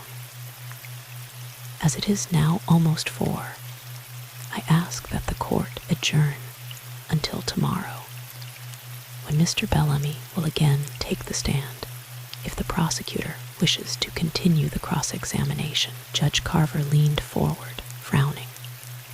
"If it please Your Honor," said the prosecutor, briskly magnanimous, "that won't be necessary. I've finished with Mr. Bellamy, and unless my friend wishes to ask him anything on redirect—" "Nothing on redirect," said Mr. Lambert hollowly, his eyes on the exhausted despair of the face before him. "That will be all, Mr. Bellamy." Slowly, stiffly, as though his very limbs had been wrenched by torture, Stephen Bellamy moved down the steps from the box, where there still rested Mimi Bellamy's lace dress and silver slippers.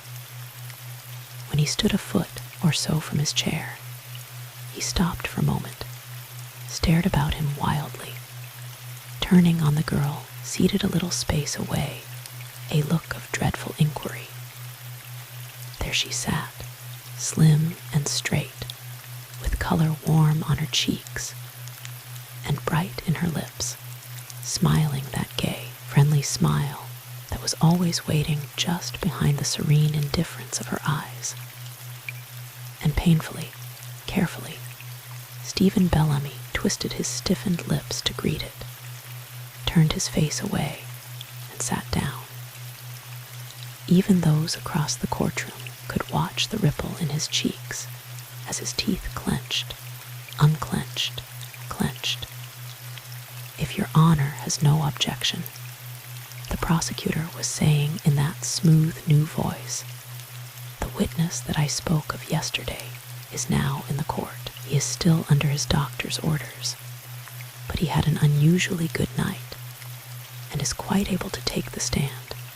He is anxious to do so, in fact, as he is supposed to get off for a rest as soon as possible. His testimony won't take more than a few moments." "Very well, let him take the stand. Call Dr. Baretti." Dr. Gabriel Baretti, Dr. Baretti, looking much more like a distinguished diplomat than most distinguished diplomats ever look, mounted the stand with the caution of one newly risen from a hospital cot, and settled himself comfortably in the uncomfortable chair. A small, close-clipped gray mustache, a fine, sleek head of graying hair, a not displeasing touch of hospital pallor, brilliant eyes behind pince-nez on the most inobtrusive of black cords, and the tiny flame of the Legion of Honor ribbon lurking discreetly in his buttonhole. Dr. Baretti was far from suggesting the family physician. He turned toward the prosecutor with an air of gravely courteous interest. Dr. Baretti, what is your profession? I believe that I might describe myself, without too much presumption, as a fingerprint expert. There was no trace of accent in Dr. Baretti's finely modulated voice, and only the neatest touch of humorous deprecation. The greatest authority in the world today, aren't you, Doctor? It would ill become me to say so, sir, and I might find an unflattering number to disagree with me. Still, it's an undisputed fact. How long has fingerprinting been your occupation? It has been both my occupation and my hobby for about 32 years. You started to make a study of it then, a little before that. I studied at the time, however, with Sir Francis Galton in England and Berthelin in France. I also did considerable experimental work in Germany. Sir Francis Galton and Berthelin were the pioneers in the use of fingerprints for identification, were they not? Hardly that. Fingerprints for the purpose of identification were used in the Far East before history was invented to record it. Mr. Farr frowned impatiently. They were its foremost modern exponents as a means of criminal identification. Perfectly true. They were pioneers and very distinguished authorities. Shortly before his death in 1911, did Sir Francis Galton write a monograph on some recent developments in fingerprint classification? He did. Did the dedication read to Gabriel Baretti, my pupil and my master? Yes, Sir Francis was more than generous. Are you officially associated with any organization at present? Oh, yes. I am very closely associated with the work of the Central Bureau of Identification in New York and with the work of the Army and Navy Bureau in Washington. You are the court of final appeal in both places, are you not? I believe so. I am also an official consultant of both Scotland Yard and the Paris Sûreté. Exactly. Is there any opportunity of error in identification by means of fingerprints? Granted a moderately clear impression, and an able and honest expert to read it, there is not the remotest possibility of error. The prints would be identical. Oh, no two prints are ever identical. The pressure of the finger and the temperature of the body cause infinite minute variations, but they do not interfere with identification, no more than the fact that you raise or lower your voice alters the fact that it is your voice. Precisely. Now, Dr. Baretti, I ask you to identify these two photographs and to tell us what they represent. Dr. Baretti took the two huge cardboard squares with their sinister black splotches and inspected them gravely. The jury, abruptly and violently agog with interest, hunched rapidly forward to the edges of their chairs. From over Mr. Farr's shoulder came an old, shaken voice, the voice of Dudley Lambert, empty of its erstwhile resonance as a pricked drum. One moment. Do I understand that you are offering these in evidence? I don't know whether you understand it or not, remarked Mr. Farr irritably. It's certainly what I intend to do as soon as I get them marked for identification. Now, Dr. Baretti, Your Honor, I object to this, I object. On what grounds? Inquired Judge Carver somewhat peremptorily, his own eyes fixed with undisguised interest on the large squares. On the grounds that this entire performance is utterly irregular. I was not told that the witness held back by the prosecutor was a fingerprint expert, nor that. You did not make any inquiries to that effect. The judge reminded him unsympathetically. I consider the entire performance nothing more or less than a trap, Your Honor. I know nothing about this man. I know nothing about fingerprints. I am not a police court lawyer. But do you desire further to qualify Dr. Baretti as an expert by cross-examination? Inquired His Honor, with more than his usual hint of acerbity. I do not, Your Honor. As I stated, I am totally unable to cross-examine on the subject. I am sure that Dr. Baretti will hold himself at your disposal until you have had the time to consult or produce fingerprint experts of your own, said Judge Carver, bending inquiring eyes on that urbane gentleman and the restive prosecutor. Oh, by all means, said Mr. Farr. 1 day, 2 days, 3 days, we willingly waive cross-examination until my distinguished adversary is completely prepared. May I proceed, Your Honor? You may. They represent 2 greatly enlarged sets of fingerprints, enlarged some 50 to 60 times. Both the photographs and the initialed enlargements are in the lower left-hand corners by my photographer and myself, both made at the same time. The photographs were made at the same time, yes.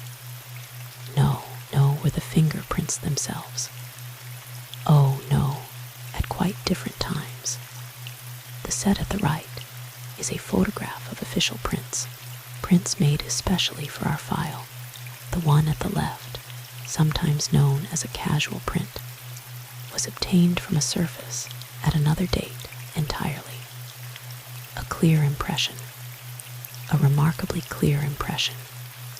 I believe that I may say without exaggeration, a beautiful impression. Each shows 5 fingers. The official one shows 5 fingers. The casual print shows 4 fingers distinctly. The 5th, the little finger, is considerably blurred, as apparently no pressure was exerted by it. Only 1 fingerprint is necessary in order to establish identity. A section of a fingerprint, if it is sufficiently large, will establish identity. These prints are from the same hand. From the same hand. It should be obvious even to the layman in comparing them that the same hand made them. I should think that it would be inescapable.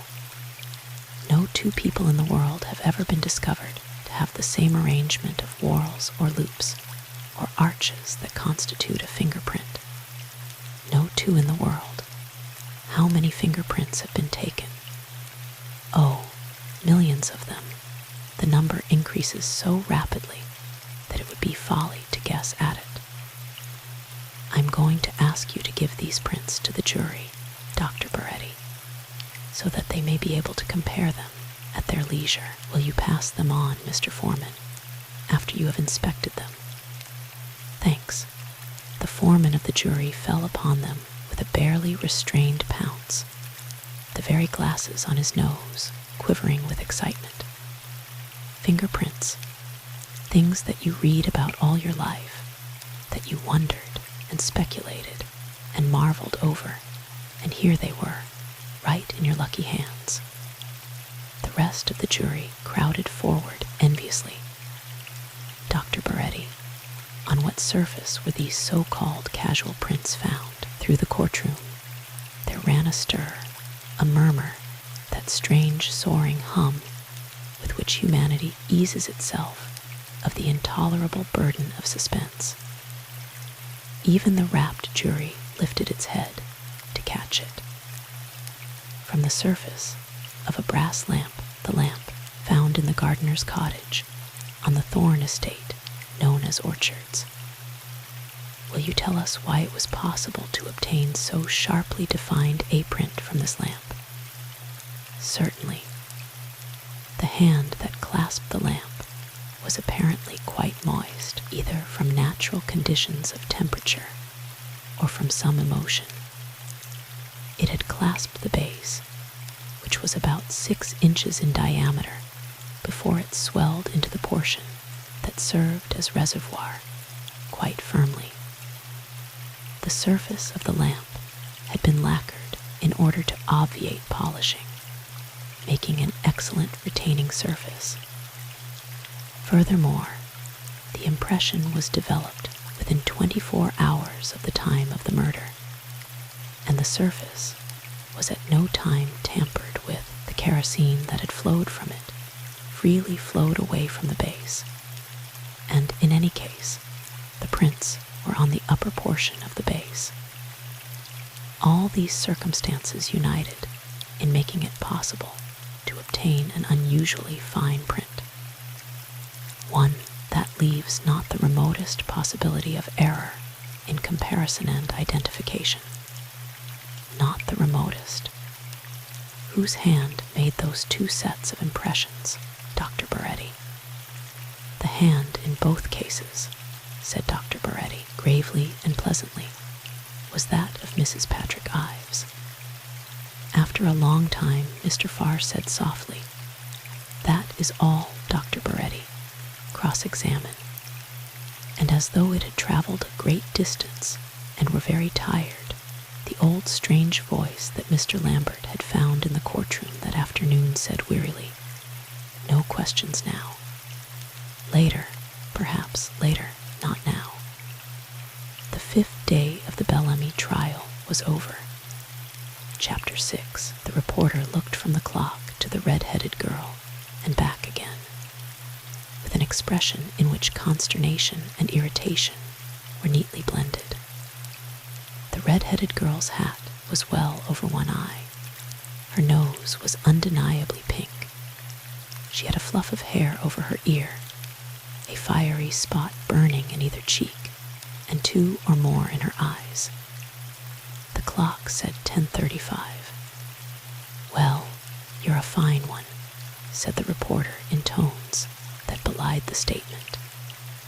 He removed an overcoat, a woolly scarf, a portable typewriter, 7 tabloid newspapers, and a gray felt hat from the seat next to him, and waited virtuously for appropriate expressions of gratitude. None were forthcoming. The red-headed girl scrambled unceremoniously over his feet, sank into the seat, and abandoned herself to a series of minute but audible pants varied by an occasional subdued sniff. "What in the world?" began the reporter. "Don't speak to me," said the red-headed girl in a small, fierce voice, and added even more fiercely, "What's happened?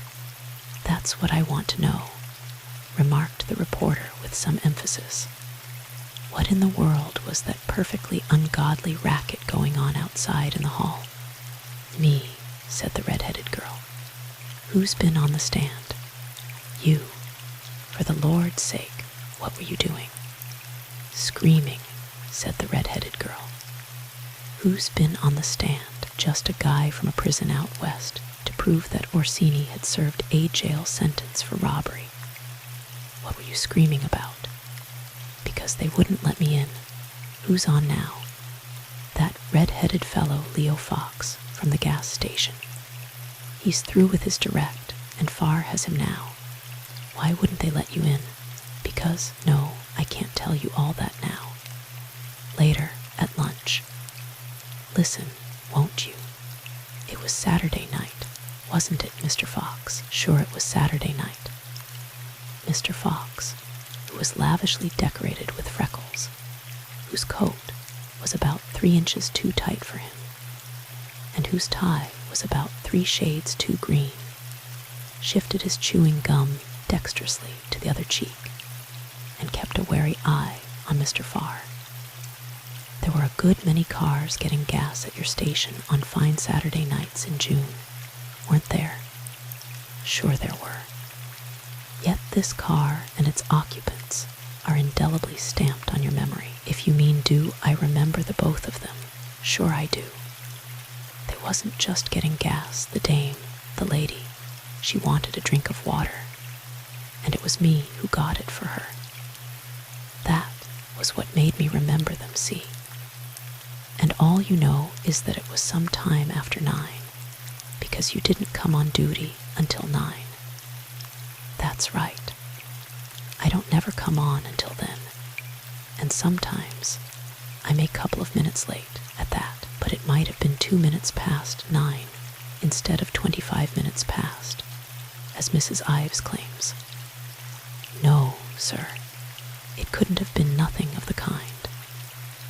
People don't get 8 gallons of gas and pay for it and get change and ask for glasses of water and get them and drink them and get away all in 2 minutes. It must have been more than 10 minutes past, no matter if they were the first ones to come along after I checked in. Mr. Farr contemplated him with marked disfavor. I didn't ask you for a speech, Mr. Fox. The only fact you are able to state to us positively as to the time is that you came on duty at 9 o'clock, and that Mrs. Ives and Mr. Bellamy appeared after you had arrived. That's right. Then that will be all. You may stand down. Call Mr. Patrick Ives, said Mr. Lambert. Mr. Patrick Ives. From the corner by the window where he had sat, hour after hour and day after day, with his mother's small gloved hand resting lightly and reassuringly on his knee, Patrick Ives rose and moved slowly forward toward the witness box. How tall he was, thought the red-headed girl, how tall and young, for all the haggard misery and bitterness of that white and reckless face. He stood staring about him for a moment, his black head towering inches above those about him. Then, with one swift stride, he was in his place. Mr. Ives, will you be good enough to tell us as concisely as possible just what happened on the night of June 19, 1926, from the time that you arrived at your home to the time that you retired for the night? Oh, said Patrick Ives, indifferently. I doubt whether I could do anything along that line at all. I have a notoriously bad memory, and I'd simply be faking a lot of stuff that wouldn't do either of us any good. Besides, most of that ground has been gone over by other witnesses, hasn't it? The casual insolence of the conversational tone had the effect of literally hypnotizing Mr. Lambert, Mr. Farr, and the redoubtable Carver himself into a state of stupefied inaction. As the voice ceased, however, all 3 emerged from coma into violent energy. It was difficult to tell which of the 3 was the more profoundly moved, though Mr. Lambert's protestations were the most piercing. Fortified by his gavel, however, Judge Carver managed to batter the rest into silence. Let that answer be stricken from the record. It is totally improper, Mr. Ives. This is not a debating society. You will kindly refrain from expressing your opinions on any subject whatsoever, and will confine yourself to the briefest replies possible. If Mr. Lambert will put a definite question to me, I'll see whether I can give him a definite answer, replied Mr. Ives, looking entirely unchastened and remotely diverted.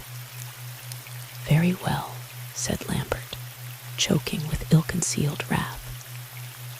Will you be so kind as to tell us whether anything out of the ordinary occurred during that evening, Mr. Ives?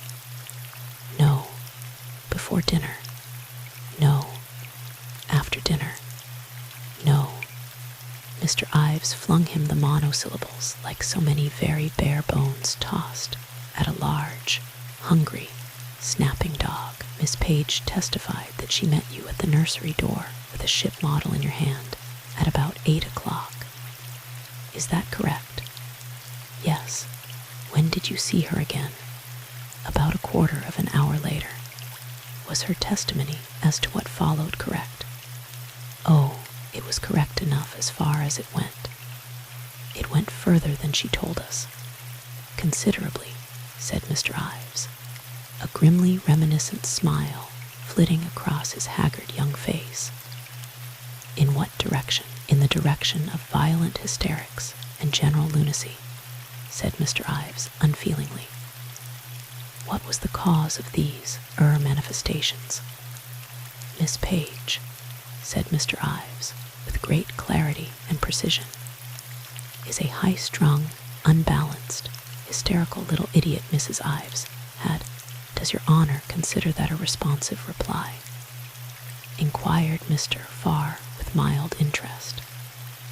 The court has already warned the witness to keep strictly to the question. It repeats that warning. As for the reply, it may be stricken from the record.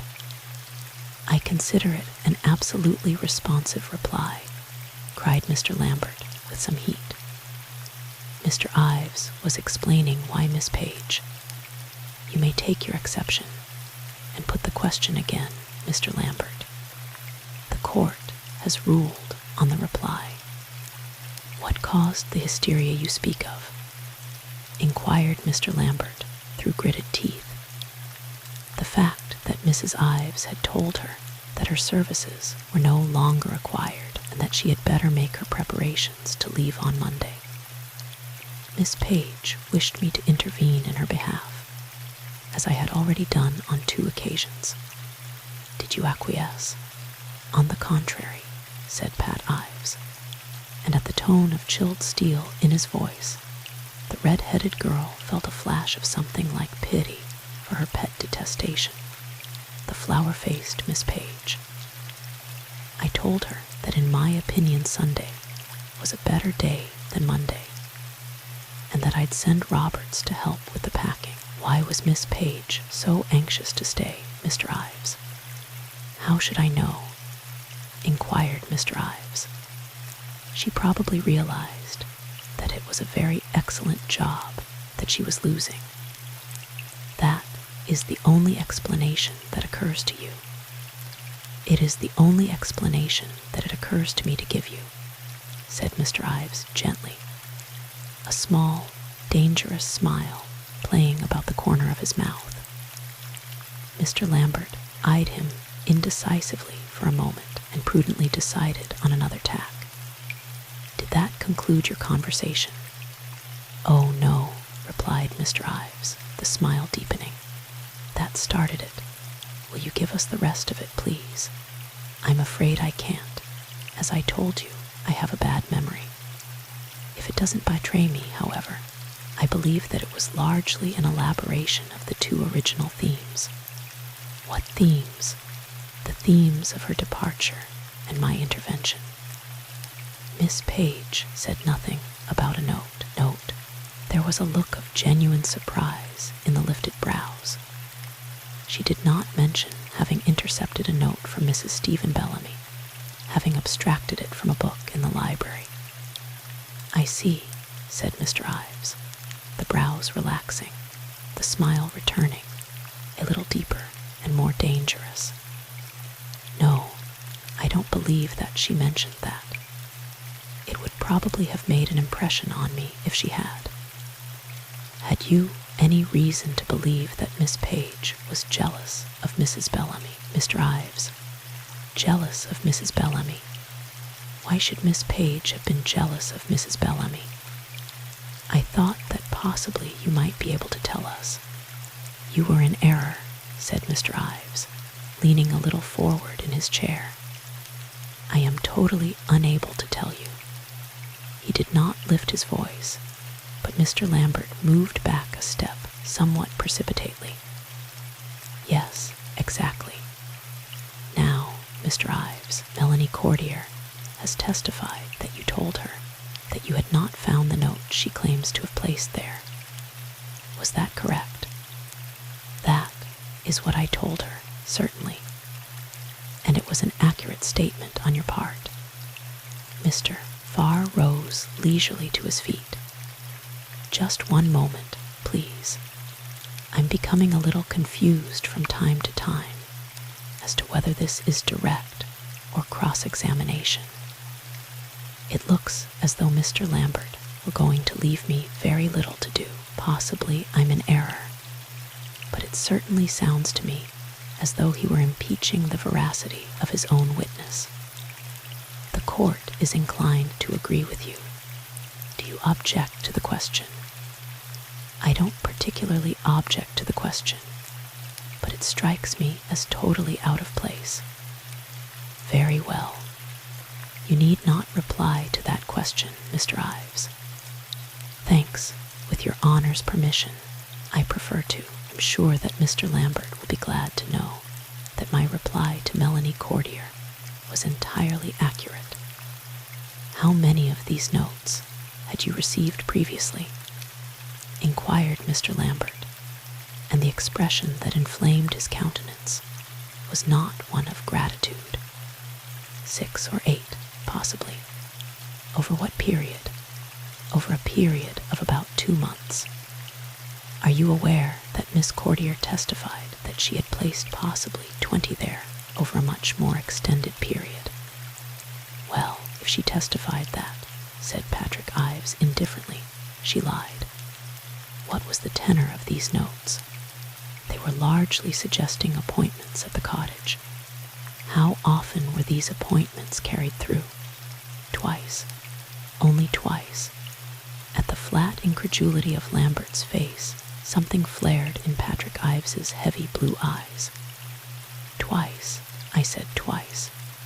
Will you give us the dates? I'm afraid I can't. Once in the latter part of May. Again, about a week before the murder. That's about the best that I can do. Mr. Ives, there has been some talk here of this knife. State Exhibit 6. Miss Page has identified it as belonging to you. Is that correct? Quite. Will you tell us when you last saw it? The last time that I remember seeing it before it was produced here in court was on the afternoon of my wife's arrest, Monday, the 21st. Have you any idea where it was on the night of June 19th at 9:30? I have a very definite and distinct idea, said Patrick Ives. And for the first time since he had mounted the stand, the haggard restlessness of his face relaxed to something curiously approaching gaiety. It was in my right-hand trousers pocket. Mr. Lambert's exultant countenance was turned squarely to the jury. How did it come to be there? It was there because that's where I stuck it when I took the boat upstairs to Pete at 8 o'clock that evening, and it stayed there until I put it back on the desk Sunday morning after breakfast. No chance of an error on that. Not a chance. No possibility of its being in the possession of Mrs. Ives at any time that evening. Not a possibility. Mr. Ives, where were you that evening at 9:30 o'clock? The careless gaiety departed abruptly from Patrick Ives's face. For a long moment, he sat staring at Lambert, coolly and speculatively. His eyes, still speculating, shifted briefly to the hundreds of eager countenances straining toward his, and at the sight of their frantic attention, his mouth twisted somewhat mirthlessly. Unkind, isn't it? Mocked his eyes, to keep you waiting. I was at home, said Patrick Ives. What were you doing? Smoking a pipe and looking through a magazine, I think, though I shouldn't like to swear to the exact time. I wasn't using a stopwatch. In what room? Well, I'm afraid that I can't help you there much either. I moved about from one room to another, you see. I did a little more work on the boat, smoked, read. I didn't follow any set program. I wasn't aware at the time that it would have been judicious to do so. You are aware now, however, that Melanie Courtier said that you were not in any of the lower rooms when she made her rounds at 10. Then I must have been in one of the upper rooms, said Patrick Ives gently. You are also aware that Mrs. Daniel Ives has told us that you didn't bring her fruit that night because you were not in the house. Well, said Pat Ives gently still, this is probably the first time in her life that she was ever mistaken. I was in the house. What caused you to change your mind as to attending the poker party, Mr. Ives? Circumstances arose that made it impossible. The inscrutability of Mr. Ives's countenance suggested that he would be a formidable addition to any poker party. What circumstances? Circumstances, said Mr. Ives, that I shouldn't dream of discussing either here or elsewhere. I am able to assure you, however, that they were not even remotely connected with the murder. What circumstances? Repeated Mr. Lambert with passionate insistence. Now, what? Asked Mr. Farr with languid pathos. I again inquire, is my distinguished adversary leaving for a mere prosecutor to do? Mr. Lambert, said Judge Carver austerely, it strikes the court that you are most certainly pressing the witness unduly in view of the fact that this is direct examination, and you are therefore bound to abide by his answer.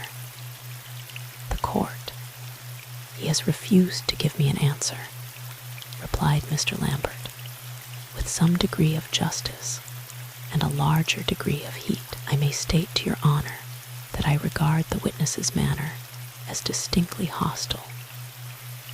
The court fails to see wherein he has proved hostile, remarked Judge Carver critically, and it therefore requests you to bear in mind henceforth that you are dealing with your own witness. You may proceed with the examination.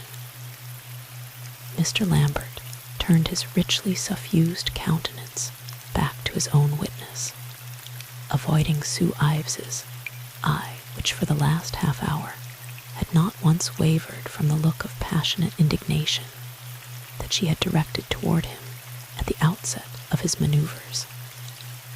Mr. Ives, said Mr. Lambert, you heard Miss Roberts testify that she believed that it was your voice that she heard as she tried the door to the day nursery, did you not? Yes, I heard her testify to that effect.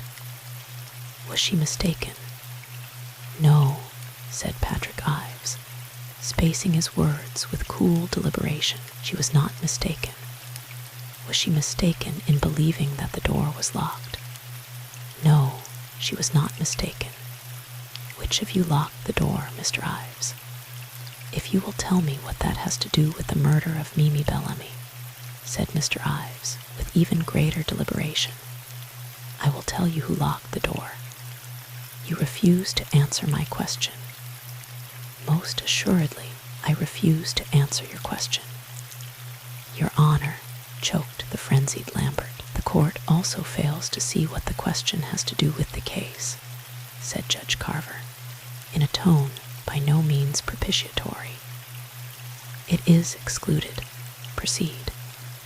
It is being made practically impossible for me to proceed in any direction, remarked Lambert in a voice unsteady with indignation. Impossible, Mr. Ives. All that any occupant of that room had to do in order to get out of the house was to unlock that door and go, wasn't it? Absolutely all, quiesced the hostile witness cordially. No one would have been likely to see either one or the other, or both depart, would they? I think it highly unlikely. No one saw either you or Miss Page in the house between 9 and 10, did they? Not a soul, not a single solitary soul, said Mr. Ives, and his voice was almost blithe. How long would it take to get from your house to the cottage at Torchards? On foot. On foot, yes. Oh, 10-15 minutes, perhaps. There's a short cut across the fields behind the house that comes out close to there. The one that Miss Page used to take the children to the playhouse. That's the one, yes. She knew of this path. Well, obviously. The grim smile flashed for a moment to open mockery. And you knew of it. And I knew of it. How? My mother had told me that Miss Page was taking the children there, and I'd requested her not to do so, as I knew Sue's feeling about the place. Mr. Ives, were your relations with your wife happy? For a moment, Patrick Ives sat perfectly still, fighting back the surge of crimson that flooded his pale mockery. When he spoke, his voice, for all its clearness, sounded as though it had traveled back from a great distance. Yes, he said, they were happy. In so far as you know, she was unaware that you had ceased to care for her. She could hardly have been aware of it, said Patrick Ives. From the moment that I first saw her, I have loved her passionately and devotedly and entirely. After a long, astounded silence, Lambert's voice asked heavily, "You expect us to believe, in the face of the evidence that has been presented to us here, that you have been faithful to Mrs. Ives? It's a matter of supreme indifference to me what you believe," said Patrick Ives. "I don't regard fidelity to Sue as particularly creditable.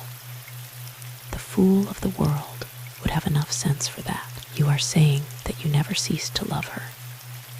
I am saying that since I met her, I've never given another woman two thoughts, except to wish to God that she was somewhere else. That was why you went to meet Madeleine Bellamy at the gardener's cottage. That," said Mr. Ives imperturbably, "is precisely why I went to meet Madeleine Bellamy at the gardener's cottage." Before the cool indifference of his eye, the ugly sneer on Lambert's countenance wavered for a moment, deepened. "Deny that you wrote these letters." Pat Ives bent on the small packet flourished beneath his eye, a careless glance. "Not for a moment. Were they, or were they not written after rendezvous had taken place between you and Mrs. Bellamy? Two of them were written after what you are pleased to describe as rendezvous had taken place, one before. And where, Mr. Ives, was your wife at the time of these meetings, on June 8th, June 9th, and May 22nd? I don't know. She was in New York, wasn't she? I haven't the faintest idea. I'd never met her, you see." Lambert goggled at him above his sagging jaw. "You'd never met her." The courtroom throng blinked, shivered, stared wildly into one another's eyes. No, that wasn't what he had said. That couldn't be what he had said. Or perhaps he was going mad before their eyes, sitting there with those reckless eyes dark in his white face.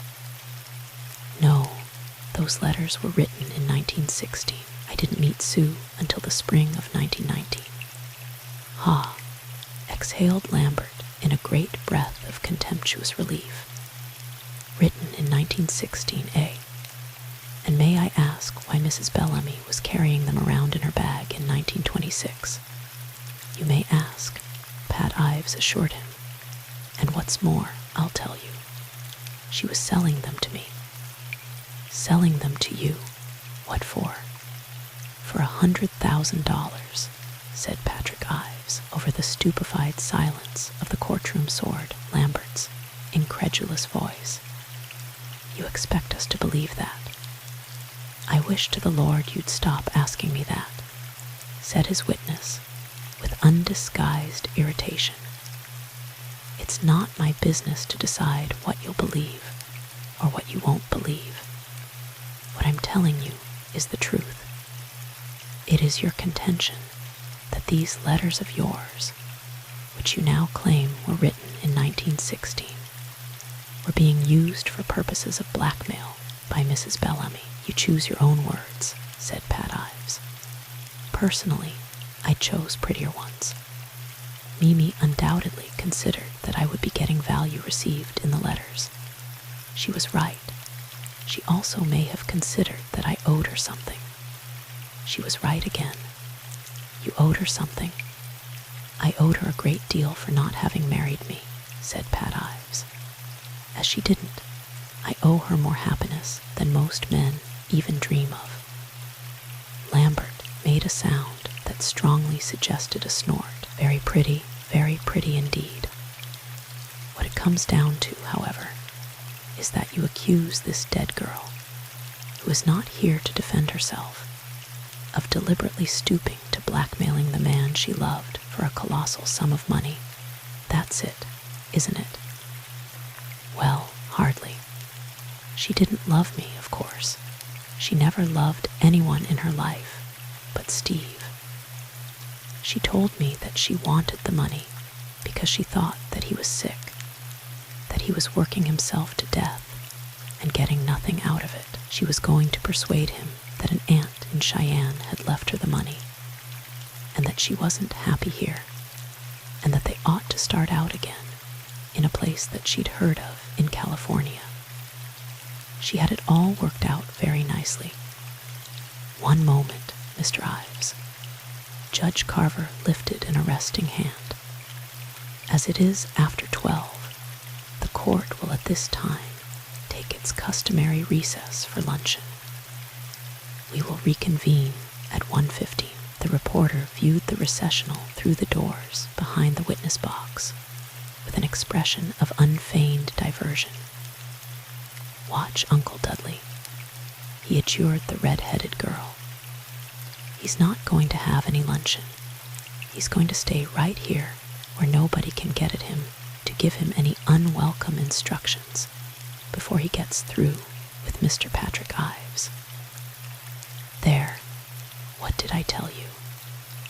Mr. Lambert, who had followed somewhat perfunctorily in the wake of his clients, now wheeled about briskly and returned to his well-laden desk, where he proceeded to plunge into a large stack of papers before him with virtuous abandon. He apparently found them of the most absorbing interest, although from time to time he permitted himself a slightly apprehensive glance at the closed door.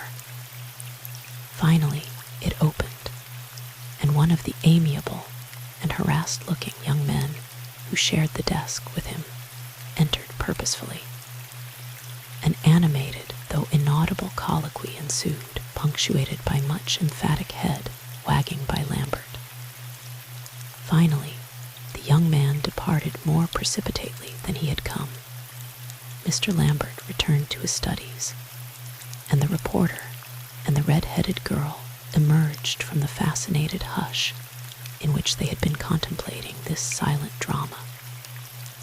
10-1, she doesn't get in a syllable to him before he gets through with Ives, said the reporter.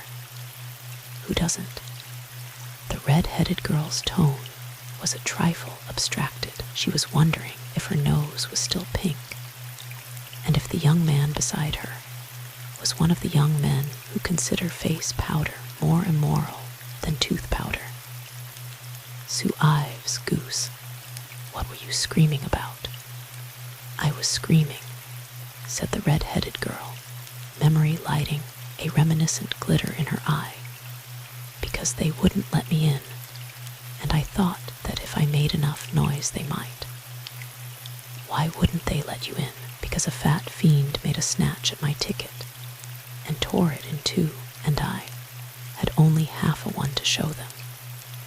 She relinquished the powder box regretfully and exhibited a blue scrap about 2 inches square. Next time, she remarked with grim pride, they'll know whom this ticket belongs to.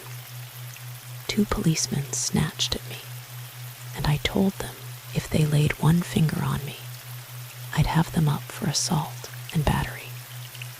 So they didn't lay a finger on me. It will probably be a life work, and an uphill job at that, to eliminate a marked lack of emotional control that that is your distinguishing characteristic," said the reporter meditatively.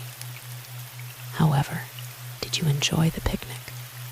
"I adored it," said the emotionally uncontrolled young woman beside him.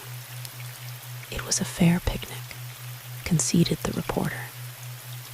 "And for a person whose height should be measured in inches rather than feet, you're a very fair hiker. Too bad there's only one Sunday to a trial. You have rather a knack with bacon sandwiches, too. How are you with scrambled eggs?"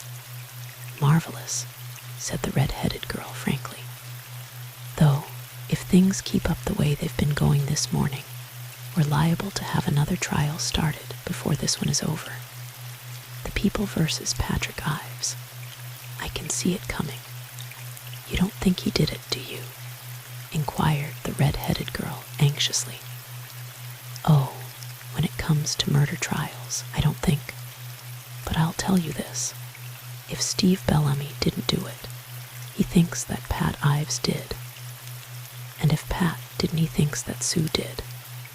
And I don't envy any of them their thoughts these days. Ah, here we are again.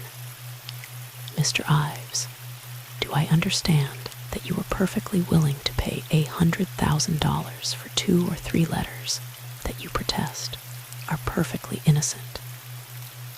"I don't protest anything of the kind. I think they're damned incriminating letters. Just exactly the kind of stuff that a sickening, infatuated, fatuous young fool would write. And you're flattering me when you say that I was perfectly willing. It took me about 2 months to get even moderately resigned to the situation, and at that, I didn't regard it with marked favor. Still, you were willing to pay $100,000 to keep the letters out of your wife's hands. $500,000 if I could put my hands on it, to keep pain and sorrow and ugliness out of her way. You were not convinced then that she would accept your story as to when the letters were written. I didn't want her to know that they had ever been written. I'd never told her of the degree of intimacy that had existed between Mimi and myself. Exactly. Now Miss Courtier had told us that the notes from Mrs. Bellamy had been increasing in frequency at the time of the murder. Is that true? Yes, I'd have about 3 in 10 days. Her demands were becoming more insistent, considerably.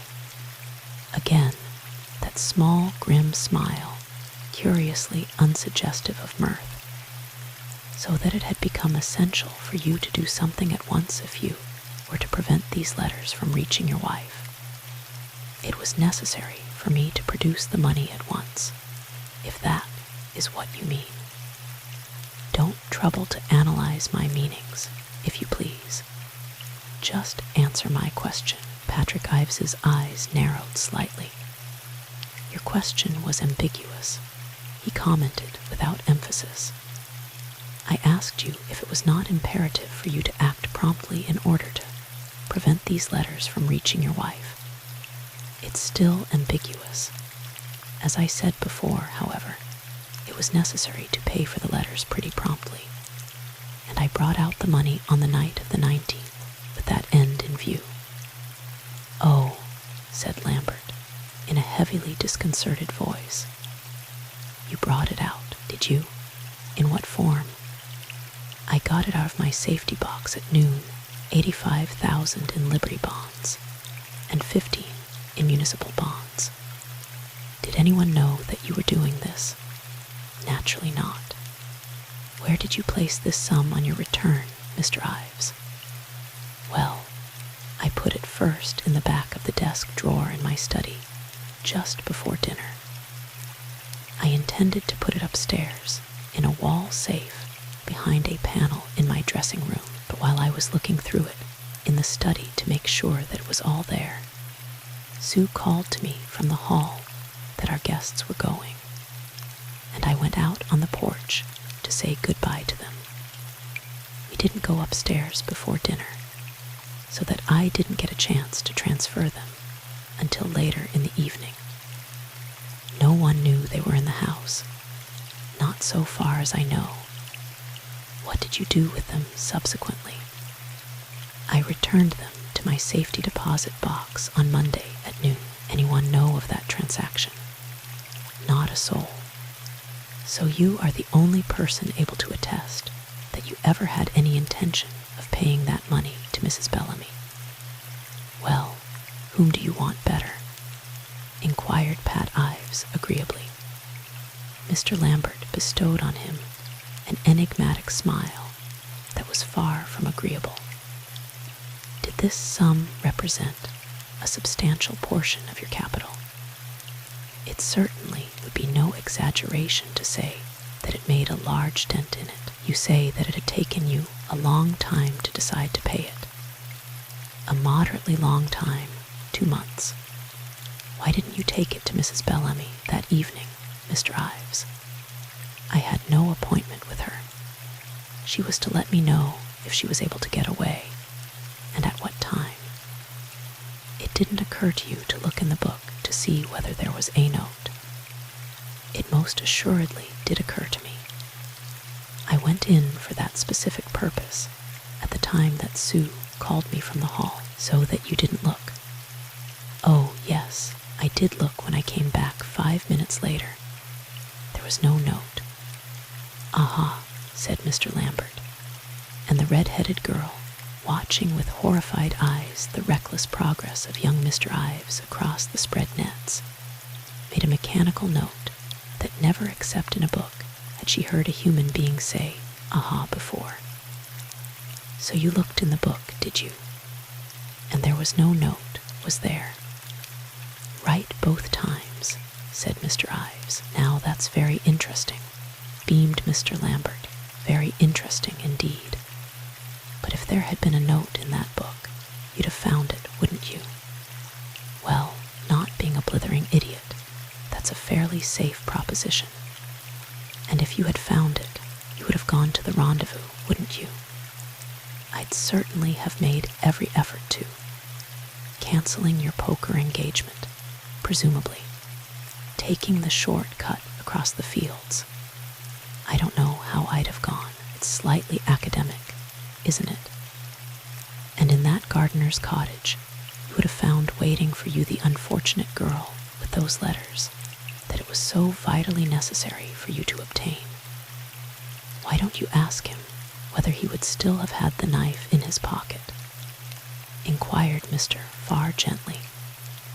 And why don't you ask him what he would have done with it? You don't want to leave anything like that out. Lambert, thus rudely checked in his exultant career, turned bulging eyes and a howl of outraged protest in the direction of Judge Carver's unresponsive countenance. Your Honor, in a somewhat protracted career at the bar, I have yet to encounter as flagrant a breach. Judge Carver cut sharply across these strident objurgations. And in a somewhat protracted career at the bar, Mr. Lambert, this court has yet to encounter as extraordinary a conduct of an examination as you have permitted yourself, and as the court, in the absence of protests from either the witness or the prosecution, has permitted you. Mr. Farr's objection was not put in a proper form, but is otherwise quite legitimate. The questions that you are putting to the witness involve a purely supposititious case, and as such, the witness is entirely at liberty to refuse to answer them. You may proceed. I'll answer it, said Pat Ives. If I'd found the note, I'd have gone to the cottage, given Mimi the money, got the letters, and none of us would have spent these last weeks thinking what a nice, pleasant place hell would be for a change. I wish to God I'd found it. Is that what you wanted to know? It was very far indeed from what Mr. Lambert wanted to know. However, he turned a wary eye on the jury, who were contemplating soberly, and not too sympathetically, the bitter, insolent face of the young gentleman in the witness box. flippancy was obviously an evil stench in their nostrils. Mr. Lambert rattled the letters still clenched in his hand, reminiscently.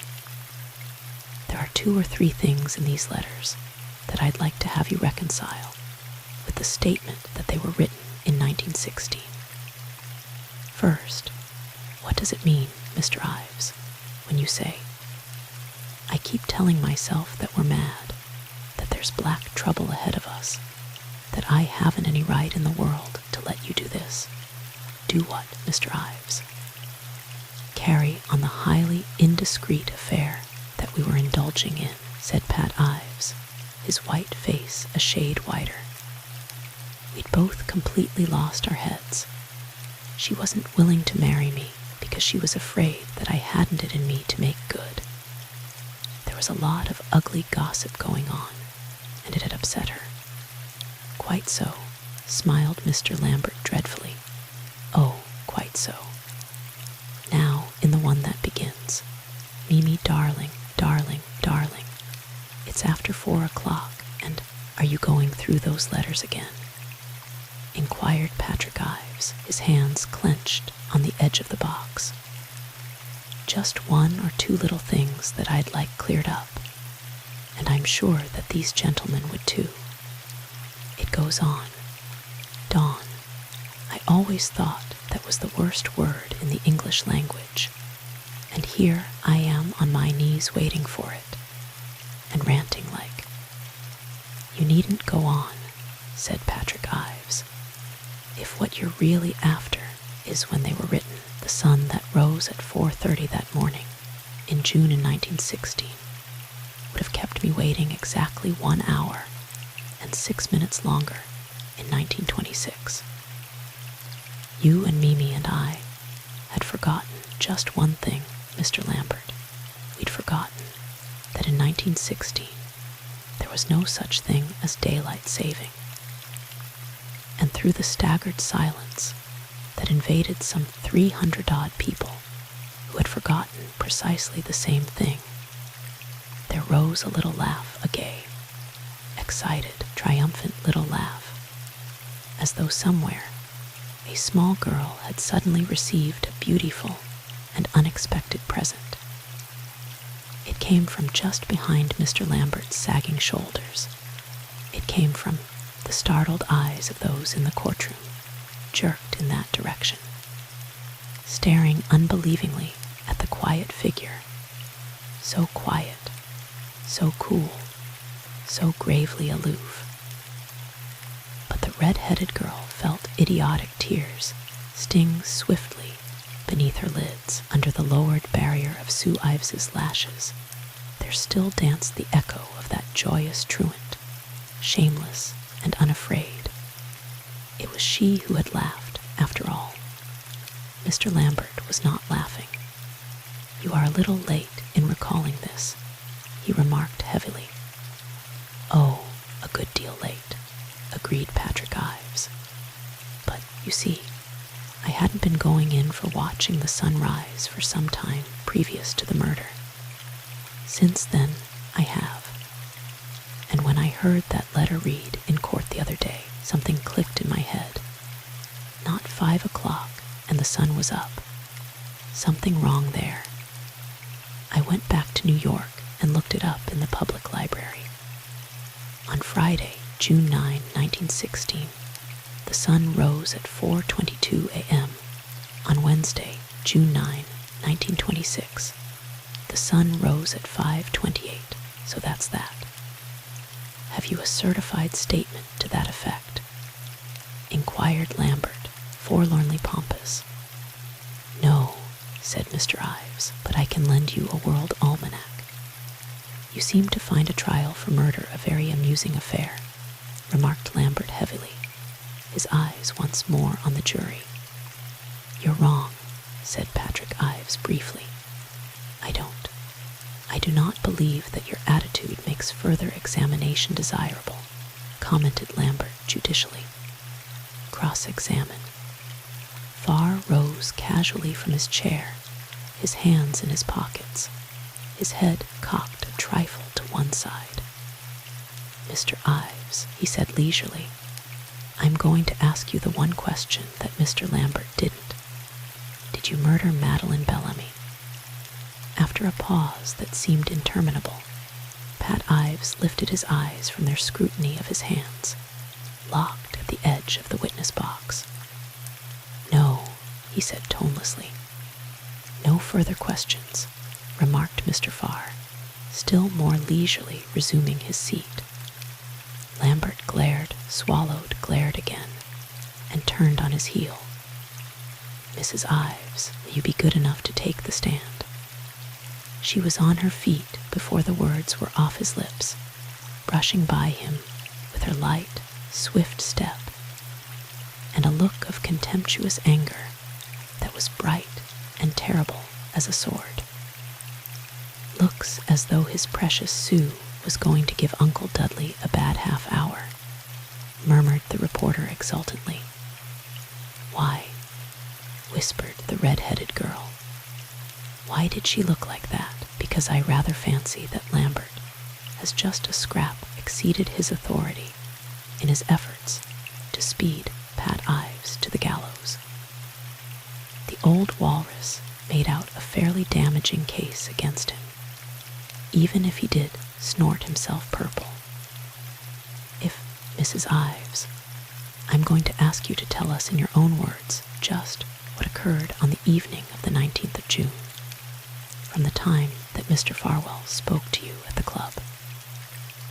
I won't interrupt unless I feel that something is not quite clear. At what time did the conversation with Mr. Farwell take place? She looked so small, sitting there so small and young and fearless, with her dark, bright eyes and her lifted chin, and the pale gold wings of her hair folded under the curve of the little russet hat. She had no color at all, not in her cheeks, not in her lips. It was a little after 5, said Sue Ives, and the red-headed girl gave a sigh of sheer delight. Once or twice, in a lifetime, a voice like that falls on our lucky ears, a voice clear and fresh as running water, alive and beautiful and effortless. The girl in the box did not have to lift it a half tone to have it penetrate to the farthest corner of the gallery. We got in from the links just at 5, and Elliot came up and asked me if he could bring me something to drink.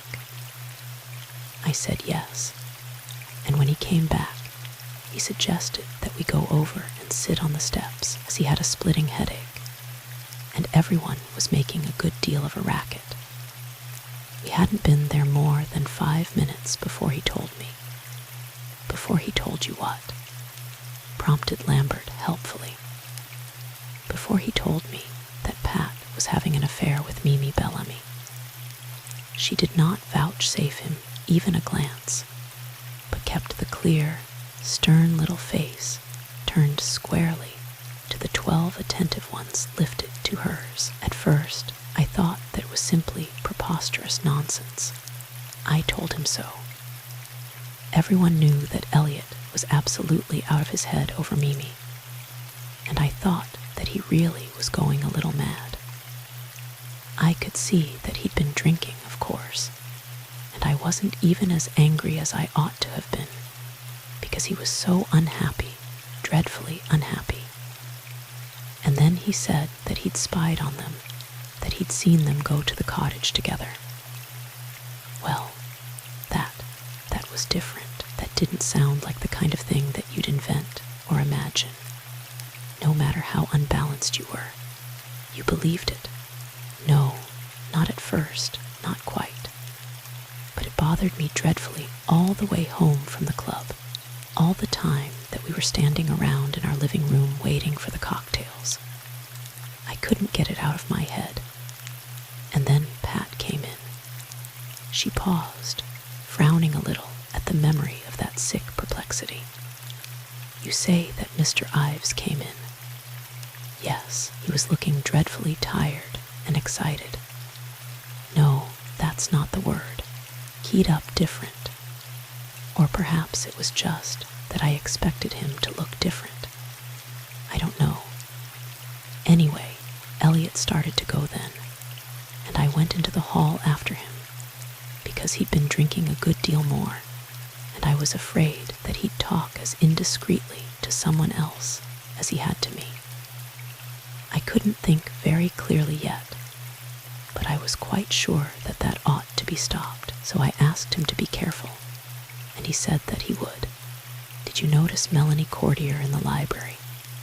No, I was watching Elliot. He looked so wretchedly unhappy that I was really worried about him.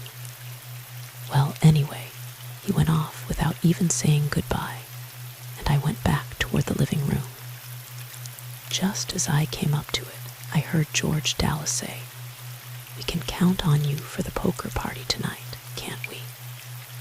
And Pat said, "I'll surely try to make it, but don't count on me." Something inside my head went click, and all the pieces in the puzzle fell into place. I walked straight into the room and up to where he was standing. He'd gone over to the table and was pouring out another of those new cocktails. Everyone was making a dreadful racket, laughing and talking. I said, "Nell Conroy wanted us to go to the movies tonight. Don't you think that it would be rather fun?" And he said, "Sorry, but I told George that I'd run over for a poker game. Tell Nell that you'll go, and then I won't worry about you being lonely." I said, "That's a good idea." And Pat said, "Be back in a minute. I have some papers I want to get rid of." He went across the hall. I could hear his steps. I felt just exactly as though I'd taken poison, and I stood there waiting for it to begin to work. Someone came up to me to say goodbye. I think it was the Conroys, and then everyone else began to go, too, the way they always do. I started to go out to the porch with them, and while I was passing through the hall, I saw Pat standing by the desk. He was looking at some papers in his hand. I went on toward the porch, calling back over my shoulder that everyone was leaving. In a minute, he came out too. I looked to see whether he still had the papers in his hand, but he hadn't. While we were both standing there watching them drive off, Melanie came out, announced dinner, and we went in. Pat stopped behind in the study for a moment, but he didn't go near the desk drawer. I could see it from my place at the table. Could you have seen him take a book from the corner shelf? No, the screen between the rooms cut off that corner. Nothing unusual occurred at dinner. No, that made it worse. Nothing unusual occurred at all. Pat talked and laughed a good deal, but that's what he always did. And after dinner, Mother Ives went out into the garden, and Pat asked me to come into the study to look at the clipper ship that he'd been making for Pete. All the time that I was supposed to be looking at it, I couldn't take my eyes off the desk, wondering what he'd done with those papers, wondering what they were. There had been quite a little pile of them. After a while, I couldn't stand it any longer, and I said, "If you want to say good night to Pete and Polly, you'll have to hurry. They ought to be asleep by now." He said, "Lord, that's true." He snatched up the boat and started for the door, and I called after him, "I'm not coming." I kissed them good night before dinner. I waited until I heard his footsteps on the stairs. She paused for a moment, pushing the bright hair back from her brow, as though she found it suddenly heavy. And then Mrs. Ives. "Then," said Sue Ives steadily, "I did something disgusting. I searched the desk. I pushed the door to, so that none of the servants could see me if they passed through the hall, and I hurried like mad. I don't know exactly what I expected to find, but I thought that maybe those papers were letters from Mimi. And then I knew that Pat kept his checkbook there too. and I thought that there might be entries of some kind that would tell me something. I could bear anything, but not knowing. It was like a frenzy. Oh, it was worse. The top drawer on the left-hand side of the desk was locked. She paused again for a moment, staring down as curiously and intently at the upturned faces below her as they stared up at her. Then, with a quick, impatient shake of her head, she went on. But that didn't make any difference, because I knew where the key was. I used the top right-hand drawer myself for my household accounts and bills and loose silver, and I kept it locked because whenever Pat brought home gold pieces from his directors' meetings, we used to put them there. We saved them up until we had enough to get a present for the house, something beautiful, and no, that doesn't make any difference. We called the drawer the bank, and Pat showed me where he kept the key so that I could always get into it. Where did he keep this key? In a tobacco jar on top of the bookcase. I found it and opened the drawer, and there were the papers, quite a thick packet of them, pushed way back in the drawer. They were bonds, 85,000 Liberty, 15,000 municipal. I counted them twice to make sure. For the first time since she had mounted the stand, she turned her dark and shining eyes on the perturbed Lambert. You were very anxious to know whether anyone but Pat had seen that money, weren't you? Well, I saw it.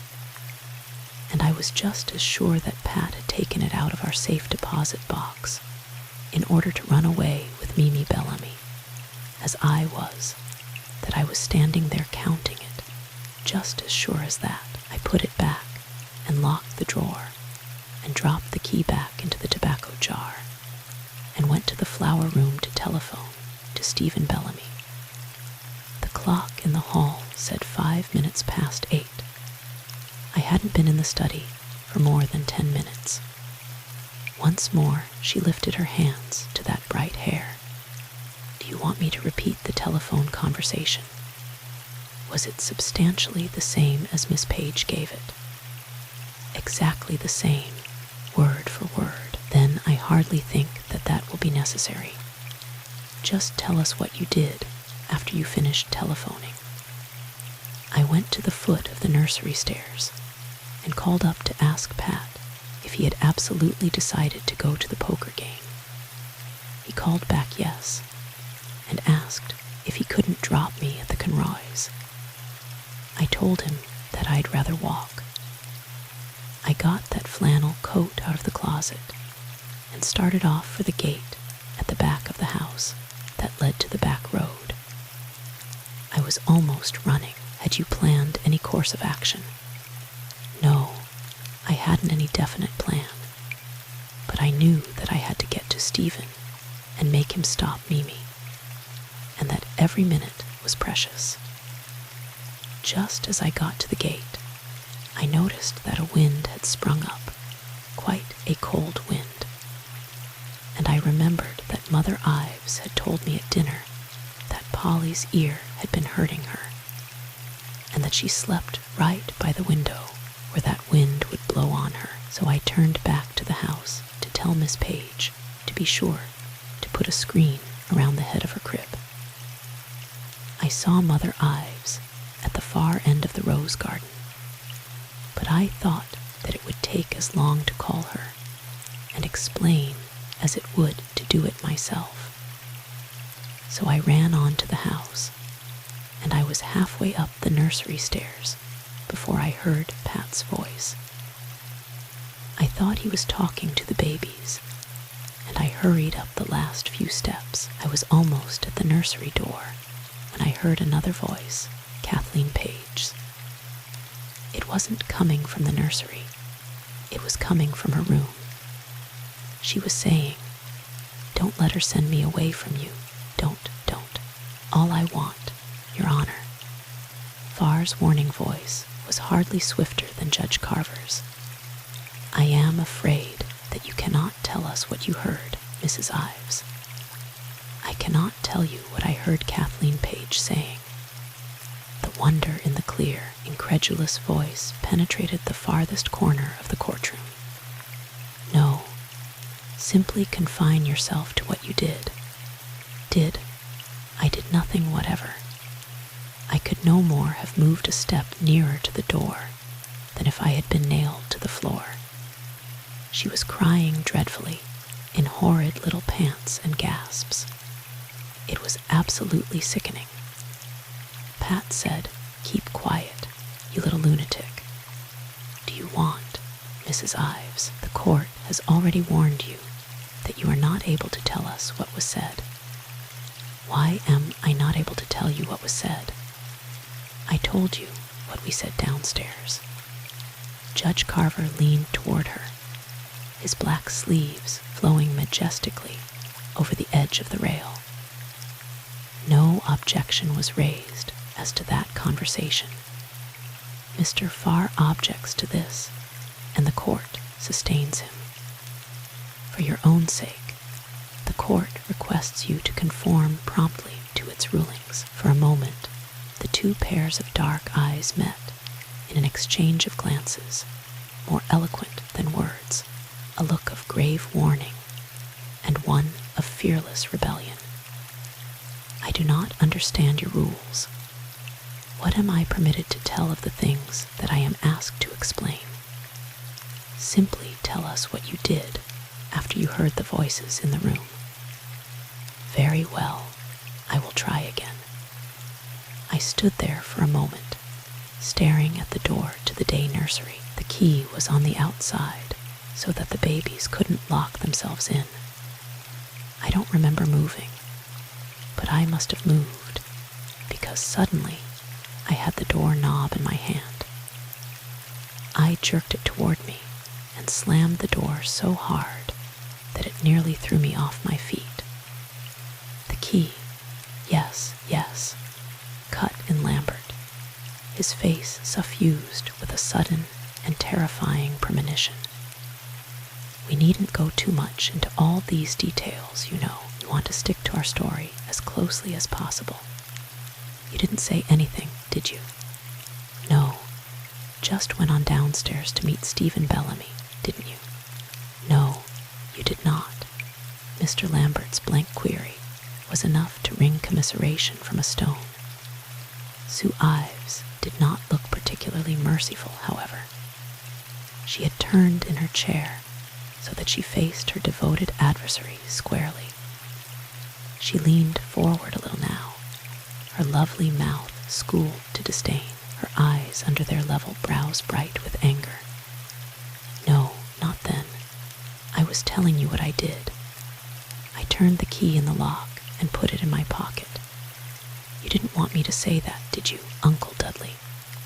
You wanted everyone to believe that it was Pat who murdered Mimi, didn't you?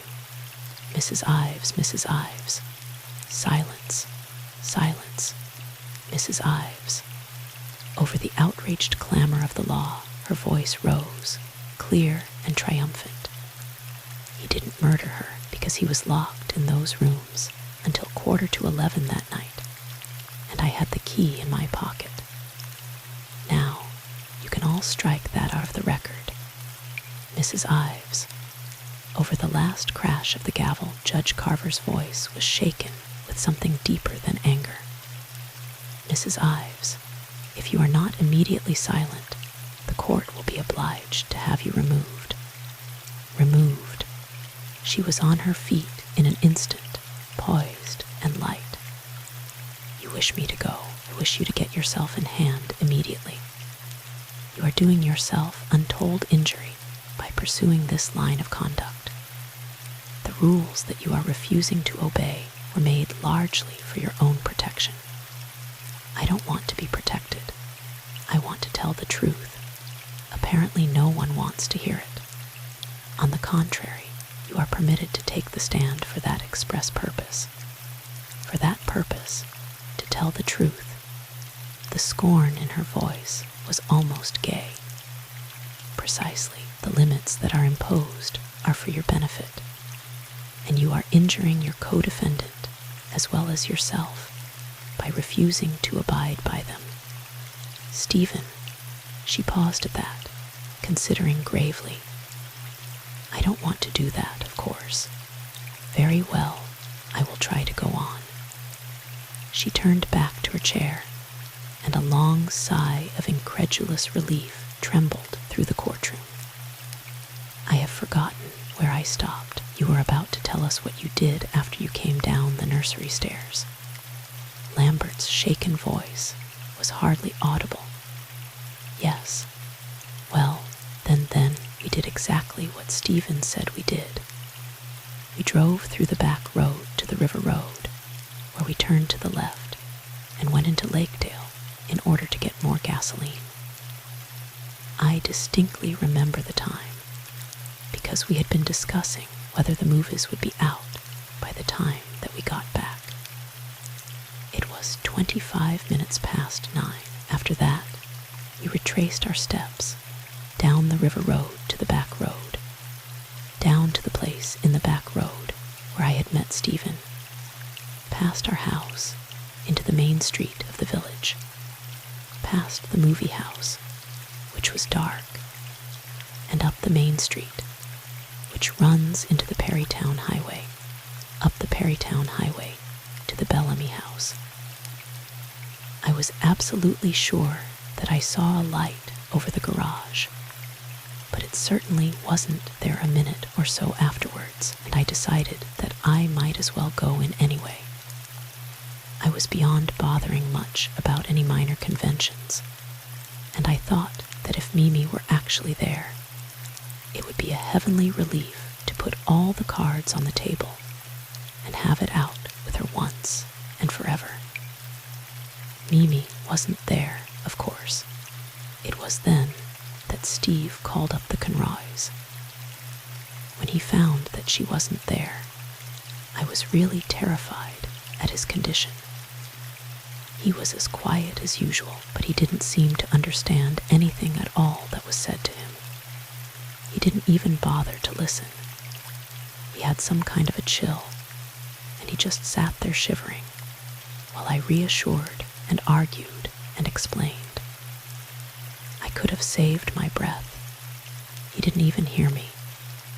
He did finally rouse himself to telephone the police and the hospital. The rest of the time, he just sat there staring and shivering. He wanted me to call up Pat and the Dallases, and of course, I knew that that wouldn't do any good. Pat was locked up 2 stories away from a telephone. Finally, I asked, "Did you see what direction she was going in when she left?" He shook his head. I said, "But she told you that she was going toward the Conroys." He nodded. I said, "Well, maybe she turned her ankle and fainted somewhere along the side of the road. She always wears such dreadfully high heels. We might take the car and turn the headlights along the edge of the road and see if we can get any trace of her.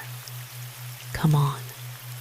I knew that that was perfect nonsense, but I was desperate, and I thought that there was just a chance that it might rouse him. It did. It was exactly as though you'd put a galvanic shock through him. He jerked out of his chair. He was out in the hall without even waiting to look back at me, and I had to run to get to the car before he started it. We got off with such a jerk that it nearly threw me out of the car, and I was really afraid that he was going to dash us against one of the gateposts. I said, "If we're going to find Mimi, Steve, we must go slowly, mustn't we? We must look carefully." He said, "That's right." And after that, we literally crept all the way to the Conroys. How far was that? Oh, not far, not half a mile, just a little way. It wasn't until after we got past their entrance that we decided that. She paused for a moment. Her eyes dilated strangely in her small, pale face. Then she wrung her hands together more closely, as though in that hard contact she found comfort, and continued steadily in her low voice. We decided that we might as well go on. Lambert, paler than she, said just as steadily, "Might as well go on where, Mrs. Ives?" "Go on to the gardener's cottage at Orchards," said Susan Ives. In the gray light of the courtroom, the faces of the occupants looked gray, too sharpened, fearful, full of an ominous unease. More than one of them glanced swiftly over a hunched shoulder at the blue-coated guardians of the door, and then back again, with somewhat pinched and rueful countenance, at the slight occupant of the witness box. The figure sat so quietly there in the gathering shadows, to many who watched it seemed that there slanted across her lifted face another shadow still, the shadow of the block, of the gallows, of the chair. "Is she confessing?" asked the red-headed girl in a small, colorless voice. "Wait," said the reporter. "God knows what she's doing." Judge Carver leaned suddenly toward Lambert. "Mr. Lambert, it is already considerably past 4. Is this testimony likely to continue for some time?" "For some time, Your Honor." "In that case," said Judge Carver gravely, "the court considers it advisable to adjourn until 10 tomorrow. Court is dismissed." The small figure moved lightly down from the witness stand into the deeper shadows. Deeper still, she was gone. The 6th day of the Bellamy Trial was over. Chapter 7. The reporter cast an anxious eye at the red-headed girl. "You've been crying," he said accusingly. The red-headed girl looked unrepentant.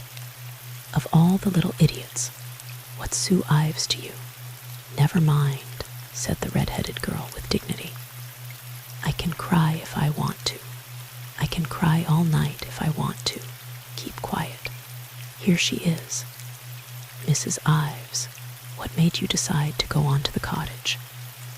Lambert's voice was very gentle. "I think that it was Stephen's idea, but I'm not absolutely sure. I was at my wit's end by this time, you see. But I believe that it was Steve who suggested that maybe she had been taken ill, or perhaps even fallen asleep at the cottage. I remember agreeing that it was stupid of us not to have thought of that before. At any rate, we both agreed to go on to the cottage." She stopped again and sat for a moment, locking and unlocking her fingers, her eyes fixed on something far beyond the courtroom door. "What time did you arrive at the cottage?" "At about 10:15, I believe. 20 minutes past, perhaps. It isn't more than a 5-minute drive.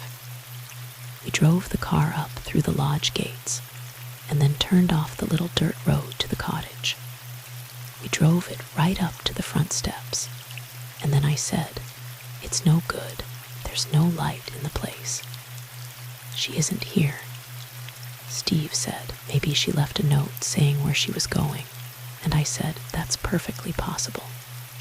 Let's go in and see." He helped me out, and just as we got to the door, I said, "Well, we'll never know. The place will be locked, of course." Steve had his hand on the doorknob, and he pushed it a little. He said, "No, it's open. That's queer." I said, probably she thought that he might come later. And he opened the door, and we went in. She sat staring with that curious, intent rigidity at that far-off spot beyond the other closed door, and the courtroom followed her glance with uneasy eyes. And then, yes, and then, when we got in there wasn't any light, of course. Steve asked, "Do you know where the switch is?" And I told him there isn't any switch. Douglas has always been talking about putting electricity in these cottages, but he never has. Steve said, "Well, there must be a light somewhere," and I said, "Oh, of course there is. There always used to be an old brass lamp here in the corner by the front door. Let's see." It was right there on the same table. There were matches there, too, and I struck one of them and lit it. Steve had stepped by me into the room. He was standing by the door, and he stood aside to let me pass. There was a little breeze from the open door, and I had put up one hand to shield the light and keep it from flickering. I was looking at the piano because I'd never remembered seeing a piano there before. I was halfway across the room before the voice shuddered slowly away to silence. After a long pause, Lambert asked, "Before you did what, Mrs. Ives?" She gave a convulsive start, as though someone had let fall a heavy hand across the nightmare. Before I saw her. The voice was hardly a whisper, but there was no one in the room beyond the reach of its stilled horror. "It was Mrs. Bellamy that you saw." "Yes," she swallowed, tried to speak, swallowed again, and lifted a hand to her throat. "I'm sorry. Might I have a glass of water? Is that all right?" In all that room no one stirred save the clerk of the court, who poured a glass of water with careful gravity and handed it up to her over the edge of the box. She drank it slowly, as though she found in this brief respite life itself.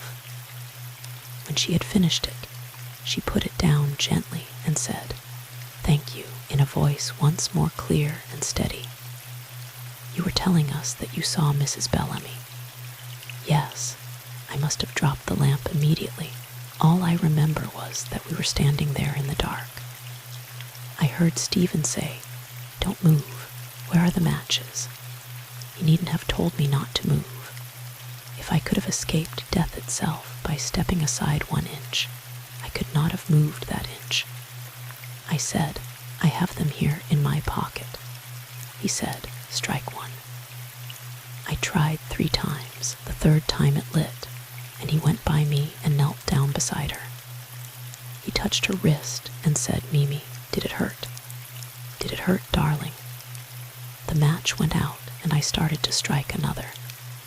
He said, 'Never mind. She's dead.' I said, 'I know it.' 'Dead people can't close their eyes, can they?' He said, 'I have closed them. She's been murdered. I got you into this, Sue, and I'll get you out of it. Where are you?' I tried to say here, but I couldn't, and then I thought that I heard something move outside in the bushes, and I screamed.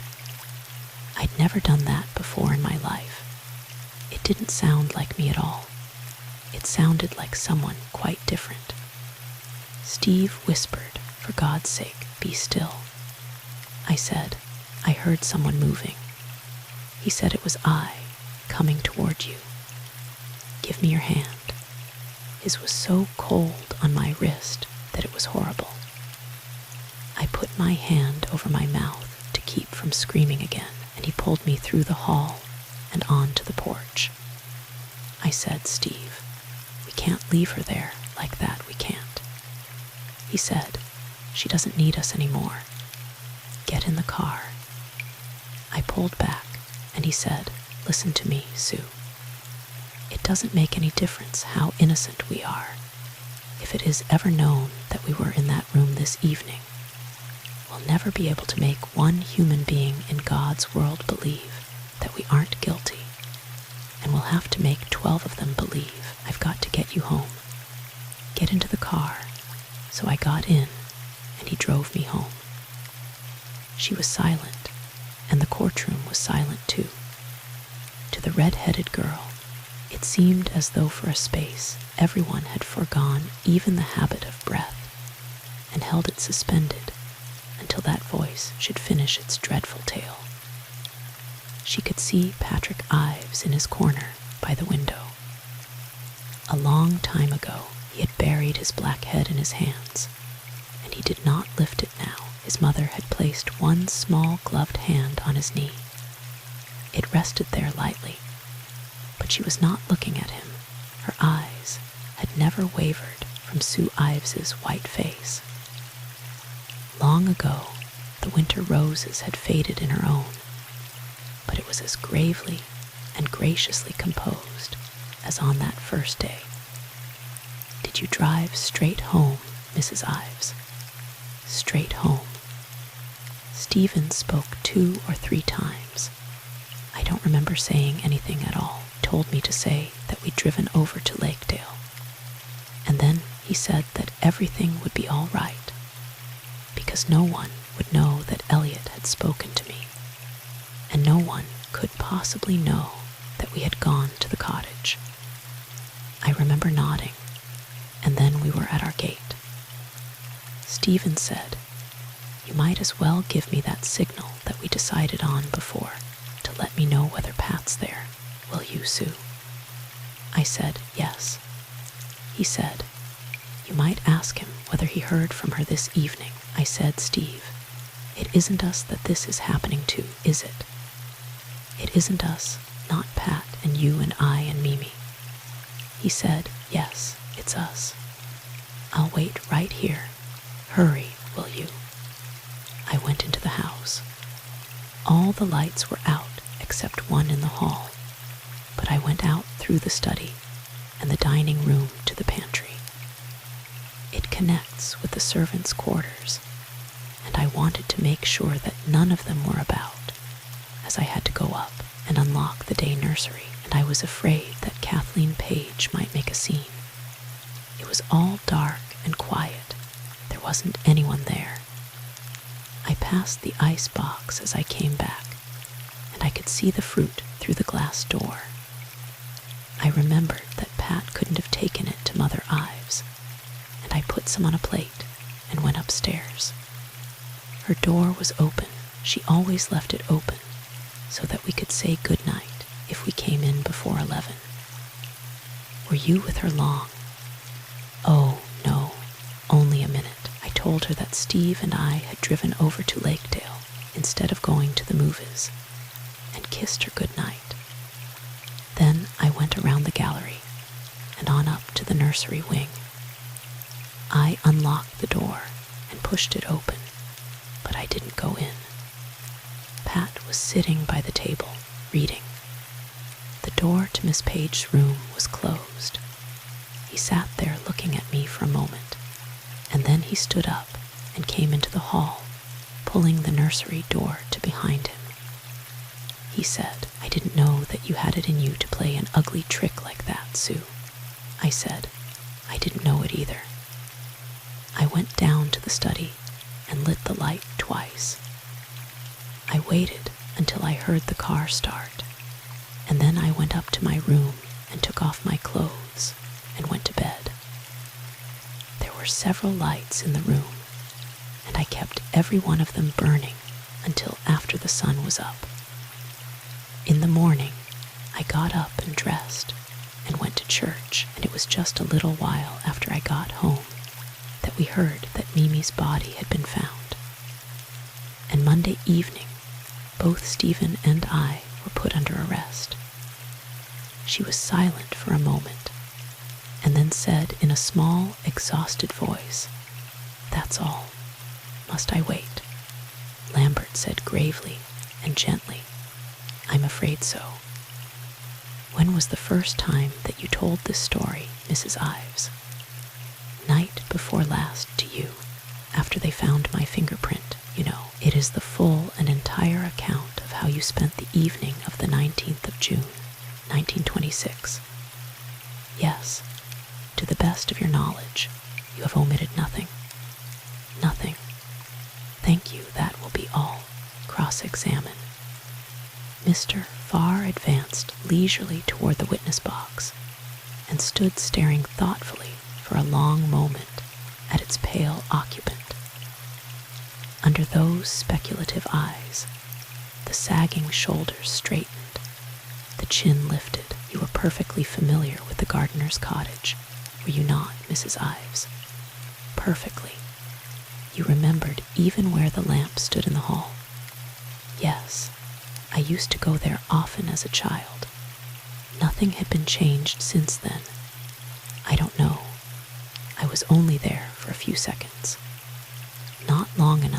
notice a change of any kind whatever. There was the piano, I remember that. She sat very straight, watching him with those wide, bright eyes as though he were some strange and dangerous beast. Were you familiar with the back entrance from the river road to the Thorne estate, Mrs. Ives? Yes, you could have found it at night quite easily. You mean by the lights of the automobile? Exactly. Yes. Were you aware that it was a shorter way to reach Orchards than going back by way of Rosemont? Oh, yes. It was about 3 miles shorter. Why didn't you take it? Because when we were in Lakedale, we had no idea of going to the cottage. We didn't think of it until long after we had returned to Rosemont. But why didn't you think of it before? You knew that in all probability Mrs. Bellamy was waiting for your husband at the cottage, didn't you? The question was asked in tones of the gentlest consideration, but the sentinel watching from the dark eyes was suddenly alert. No, I didn't know that at all. In the first place, I wasn't sure that she had gone there. In the second place, I wasn't sure that she had waited, even if she had gone. There was no harm in making sure, was there? I thought there was. My idea in seeing Stephen was to get him to talk to Mimi. I hadn't the faintest desire to take part in the humiliating and painful scene that would have been inevitable if I had confronted her. I see. Still, you were willing to confront her in her own home, weren't you? Yes, she bit her lip in an effort to concentrate on that. But that wouldn't have been tracking her down and spying on her. And by then, yes is an answer, Mrs. Ives. You mean that it's all the answer that you want. Exactly. You didn't really want to know why I did it. Under the level irony of her glance, the prosecutor's eyes hardened. For your own good, Mrs. Ives, I suggest that you do not attempt to bandy language with me. You were not only willing to see her in her home, but not long after you went to seek her in the cottage, did you not? Yes. By that time, we were both desperately worried, and I put my own wishes aside. You wish us to understand that you went there on an errand of mercy. I am not asking you to understand anything. I was simply telling you why we went. Exactly. Now, when you got to the cottage, Mrs. Ives, you say there was no light. There was no light, but you fortunately remembered that this lamp was in the hall. Fortunately, repeated Susan Ives slowly. I remembered that there was a lamp in the hall. How long has it been since you were at Orchards? I have not been there since my marriage, not for 7 years. How long since you were in the cottage? I'm not sure, possibly a year or so before that. Were you a child 9 years ago? A child? I was over 20. I thought you told us that it was as a child that you went to the cottage. I went occasionally after I was older. I was very fond of the old gardener and his wife. They were German and very sensitive after the outbreak of the war. We all used to go down from time to time to try to cheer them up. Very considerate indeed, another errand of mercy. But about this lamp now, that you remembered so providentially after 9 years, you are quite sure that it wasn't in the front parlor. Absolutely sure. It couldn't have been standing on the little table that was overturned by Mimi Bellamy's fall. How could it possibly have been standing there? I was asking you. You are perfectly sure that it wasn't standing on that table lighted when you came in. I see. The unwavering eyes burned brighter with that clear disdain. I didn't quite understand. You mean, am I lying, don't you? I have told you the truth. The lamp was on the table in the hall. Your Honor, I ask to have that reply stricken from the record as unresponsive. It may be stricken from the record to the point where the witness says, "The lamp was on the table in the hall." Judge Carver stared down with stern, troubled eyes at the clear, unflinching face lifted to his. "Mrs. Ives, the court again assures you that you do yourself no service by such replies, and that they are entirely out of order. It requests that you refrain from them." "I will try to, Your Honor." "Mrs. Ives, you have told us that when you were standing in darkness, you heard a sound that frightened you. Was it someone trying the door?" "Oh, no, the door was open." "It wasn't anything as clear as that. I thought first that it was someone moving in the bushes, but it was probably simply my imagination."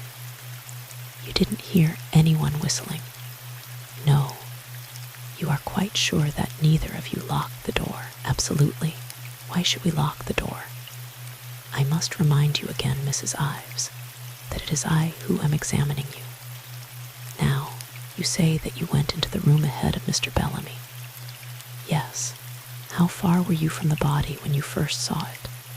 In the paper-white face, the eyes dilated, suddenly, dreadfully. "I don't know. Quite near 3 feet, 4 feet. You suspected that she was dead." "I knew that she was dead." "Her eyes were wide open. You did not go nearer to her than those 3 or 4 feet?" "No." She forced the word through her lips with a dreadful effort. "You did not touch her?" "No, no." "Then how did the bloodstains get on your coat?" At the sharp clang of that triumphant cry, she shuddered and turned, and came back to him slowly from the small, haunted room. "Bloodstains." "There were no bloodstains on my coat. Do you still claim that the coat that you smuggled out of your house Sunday morning was stained with grease from Mr. Bellamy's car?" "No, no, I don't claim that." "That's prudent of you, as Sergeant Johnson has testified that there was no grease whatever on the car."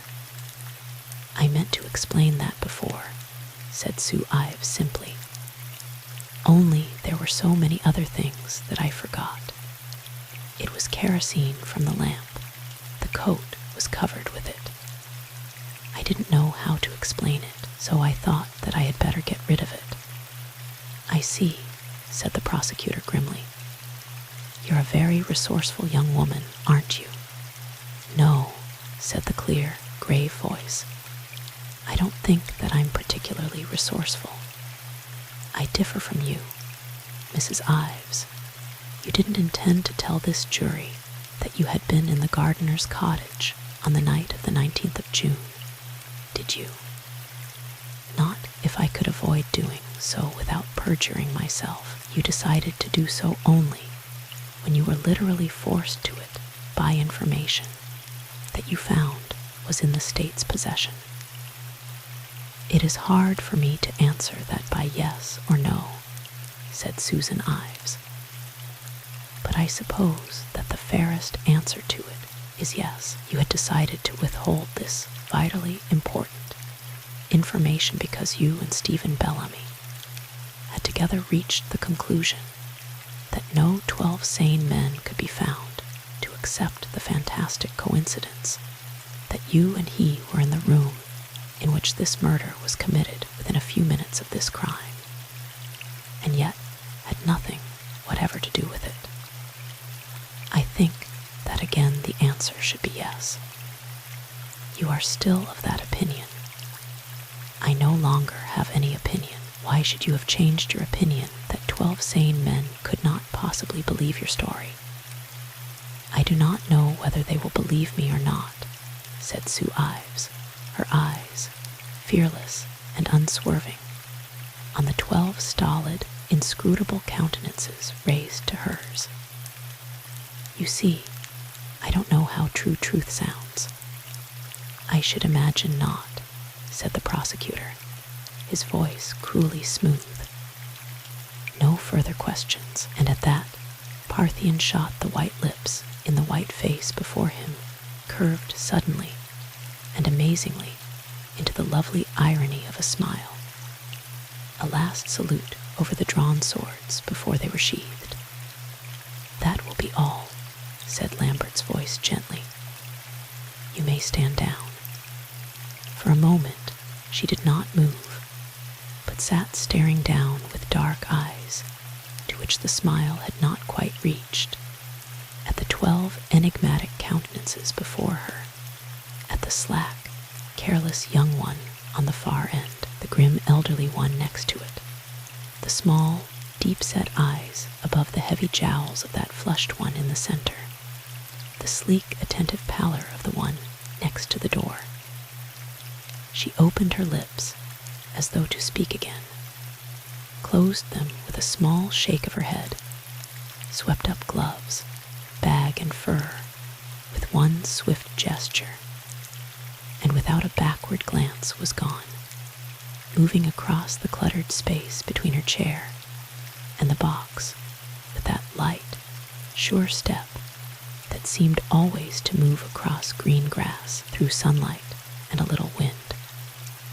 She did not even look at Stephen Bellamy, but in the little space between their chairs, their hands met once and clenched in greeting and swung free. "Your Honor," said Lambert, in the quiet, tired voice so many leagues removed from the old boom, "in view of Mrs. Ives's evidence, I would like to have Mr. Bellamy take the stand once more. I have only 1 or 2 questions to put to him." "He may take the stand," said Judge Carver impassively. He took it steadily, the white face of horror that he had turned from the day before schooled once more to the old courtesy and quiet.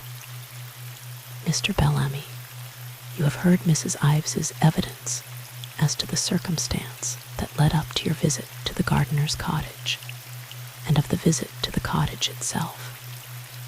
Is her description in accord with your own recollection? In complete accord? You would not change it in any particular? No, it is absolutely accurate, nor add to it. Yes, there is something that I believe that I should add. Mrs. Ives was not aware of the fact that I returned to the cottage again that night. If Lambert also was not aware of it, he gave no sign. For what purpose? I had no definite purpose. I did not wish to leave my wife alone in the cottage. At what time did you return? Very shortly after I left Mrs. Ives at her home. I actually didn't know what I was doing. I took the wrong turn in the back road and drove around for a bit before I got straightened out. But it couldn't have been for very long. How long did you stay? Until it began to get light. I didn't look at the time. You did not disturb the contents of the cottage in any way. No, I left everything exactly as it was, nor remove anything. Nothing whatever. Thank you, Mr. Bellamy. That will be all, unless Mr. Farr has any questions. As a matter of fact, I have 1 or 2 questions, remarked Mr. Farr, leisurely but grim. You, too, are highly resourceful, Mr. Bellamy, aren't you? I should hardly say that I had proved myself so. Well, you can reassure yourself. That extra set of automobile tires had to be accounted for, hadn't they? I should have accounted for them in any case. Should you, indeed? That's very interesting, but hardly a responsive answer to my question. I'll be grateful if you don't make it necessary for me to pull you up on that again. Now, you say that you didn't touch anything in the cottage. I said that I did not disturb anything. Oh, you touched something, did you? Yes. What? I touched her hand. I see, you were looking for the rings. No, I didn't think of the rings. They were still there. Until you asked me this minute, I had not thought of them. I do not believe that they were there.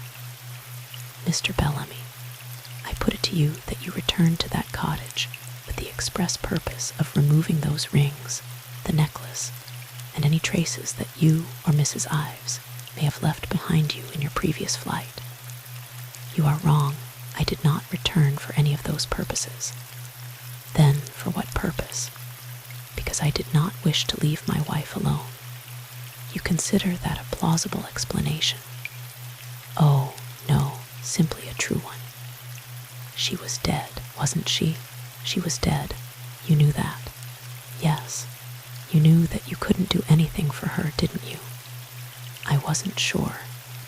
The voice was as quiet as ever, but once more the ripple of the clenched teeth showed in the cheek. She was afraid of the dark. Of the dark. Yes, she was afraid to be alone in the dark. She was dead, wasn't she? Yes, she was dead. You ask us to believe that you spent hours in momentary danger of arrest for murder, because a woman who was stone dead had been afraid of the dark when she was alive. No, I don't ask you to believe anything, said Stephen Bellamy gently. I was simply telling you what happened. You say that you didn't touch anything else in the cottage. Nothing else. How could you find your way about without a light? I had a light. I took the flashlight from my car so that you could make a thorough search of the premises for anything that had been left behind. We had left nothing behind. But you couldn't have been sure of that, could you? A knife, perhaps. A knife's an easy thing to lose. We had no knife. Mr. Farr greeted this statement with an expression of profound skepticism. Now, before I ask you to step down, Mr. Bellamy, I want to make sure that you haven't one final installment to add for our benefit. That's all that you have to tell us. That is all. Sure. Quite sure. This continued story that you have been presenting to us from day to day has reached its absolutely ultimate installment. I have already said that I have nothing to add to my statement. And this is the same story that you were so sure that no 12 sane men in the world would believe, isn't it? Yes, it isn't necessary to prove to me that I have been the fool of the world, said Stephen Bellamy quietly. I willingly admit it. My deepest regret is that my folly has involved Mrs. Ives too. You have had no cause to revise your opinion as to the skepticism that your account of that night's doings would arouse in any 12 sane men, have you? Oh, yes, I have had excellent reason completely to revise it. The low, pleasant voice seemed to jar on the prosecutor as violently as a bomb. And what reason, may I ask, at the time that I arrived at that conclusion? I had naturally had no opportunity to hear Mrs. Ives on the witness stand. Now that I have, it seems absolutely impossible to me that anyone could fail to believe her. That must be extremely reassuring for you, remarked Mr. Farr in a voice so heavily charged with irony that came close to cracking under the strain. That will be all. Thank you, Mr. Bellamy. Mr. Lambert rose slowly to his feet. The defense rests, he said. The red-headed girl watched them filing out through the door at the back without comment. And without comment, she accepted the cake of chocolate and the large red apple.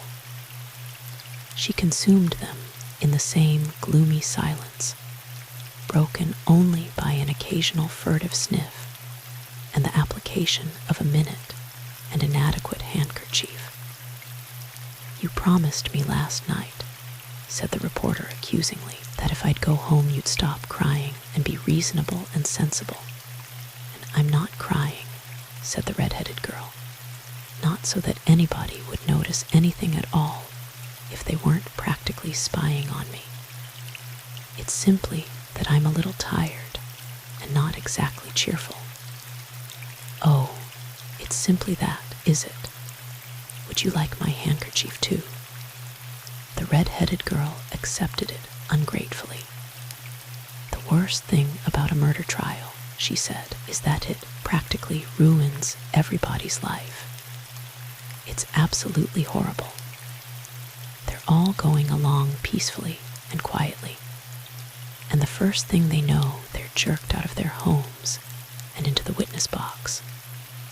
And things that they thought were safe and hidden and sacred are blazoned out in letters 3 inches tall in every paper in that poor little Platts thing, and that wretched Farwell man, and poor little Mrs. Ives with her runaway husband, and Orsini with his jail sentence. It isn't decent. What have they done?" The reporter said, "What indeed?" in the tone of one who has not heard anything but the last 3 words. After a moment, he inquired thoughtfully, "Have you ever thought about getting married?" The red-headed girl felt her heart miss 2 beats and then race away like a wild thing.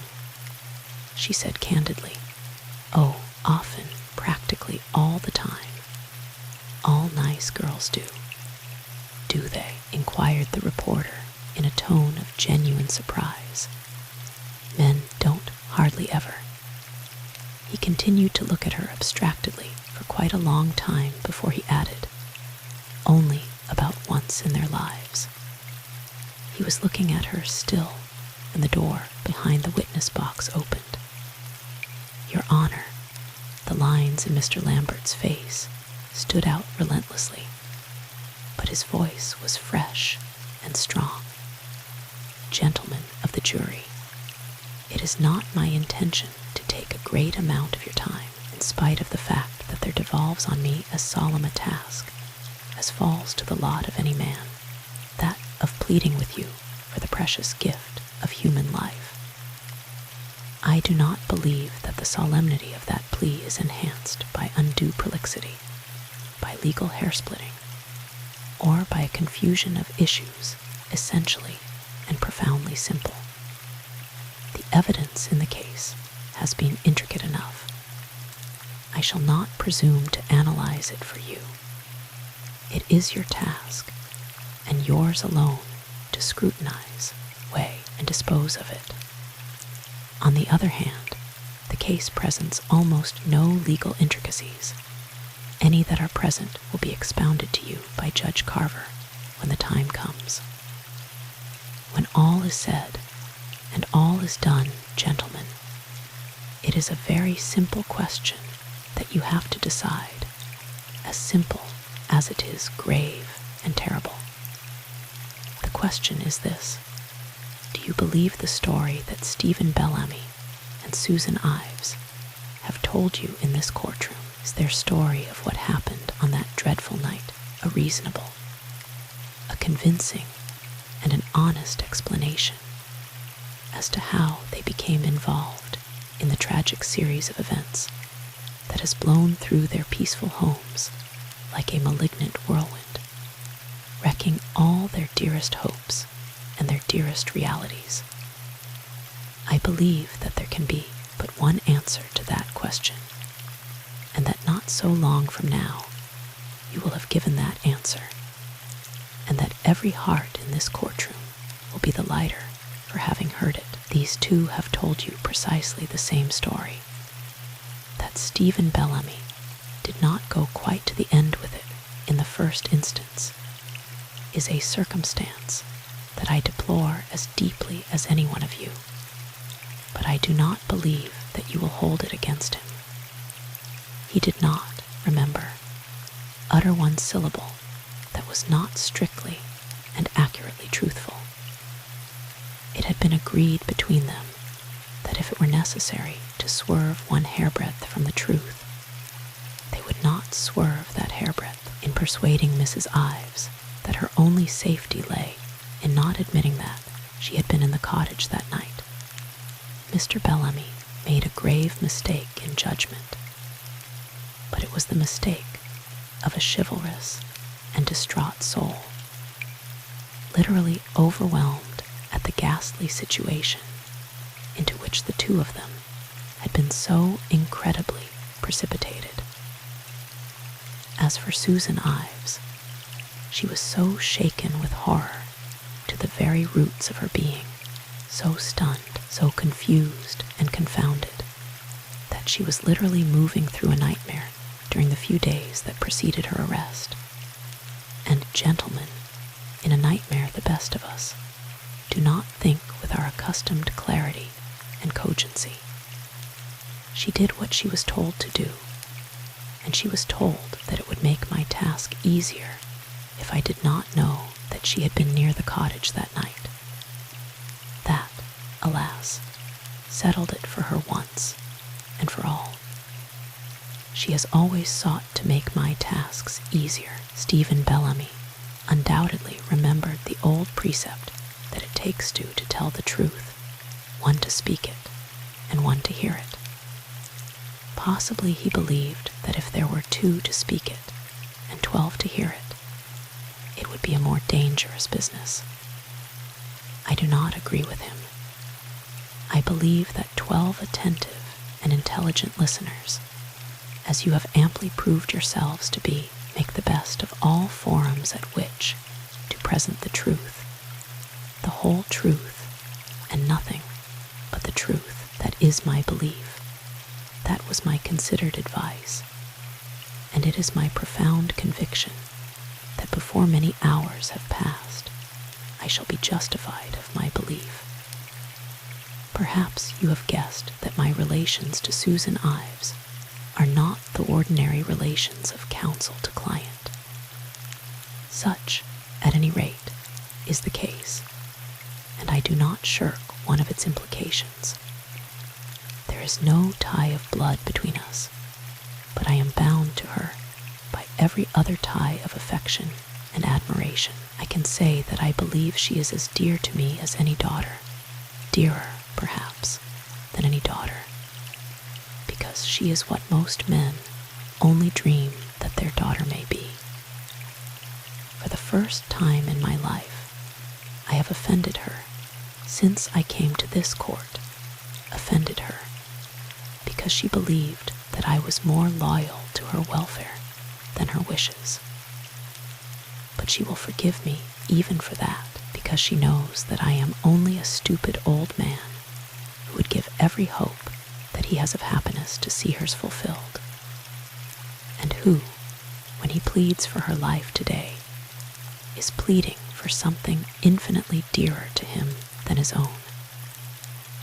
If later you say to one another and to yourselves, the old man is prejudiced in her favor, you must take that into account.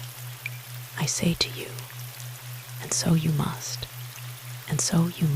well into account. I am prejudiced because I have known her since she was so small that she did not come to my knee, because I have watched her with unvarying wonder and devotion from the days that she used to cling to me, weeping because her black kitten had hurt its paw, or radiant because there was a new daisy in her garden, because I have watched her from those bright, joyous days to these dark and terrible ones, and never once have I found a trace of alloy in her gold.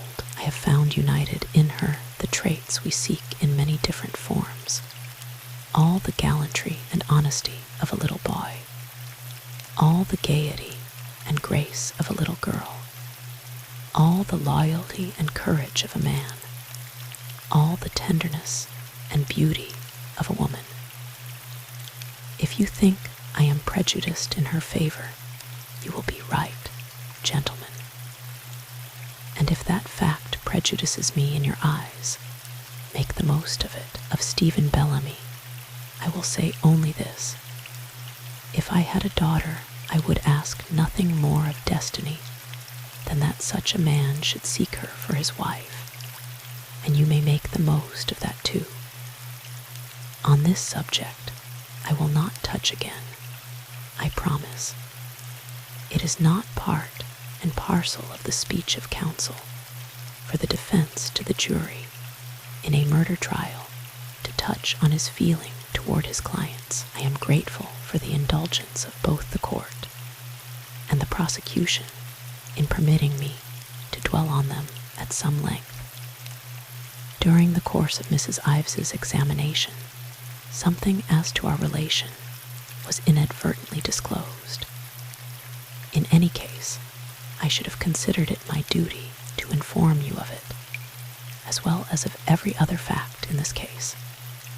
I have now done so. A few days ago, I said to you that Susan Ives was rich in many things. When I said that I was not thinking of money, I was referring to things that are the treasured possessions, the precious heritage, of many a humble and modest soul. Love, peace, beauty, security, serenity, health, these the least of us may have.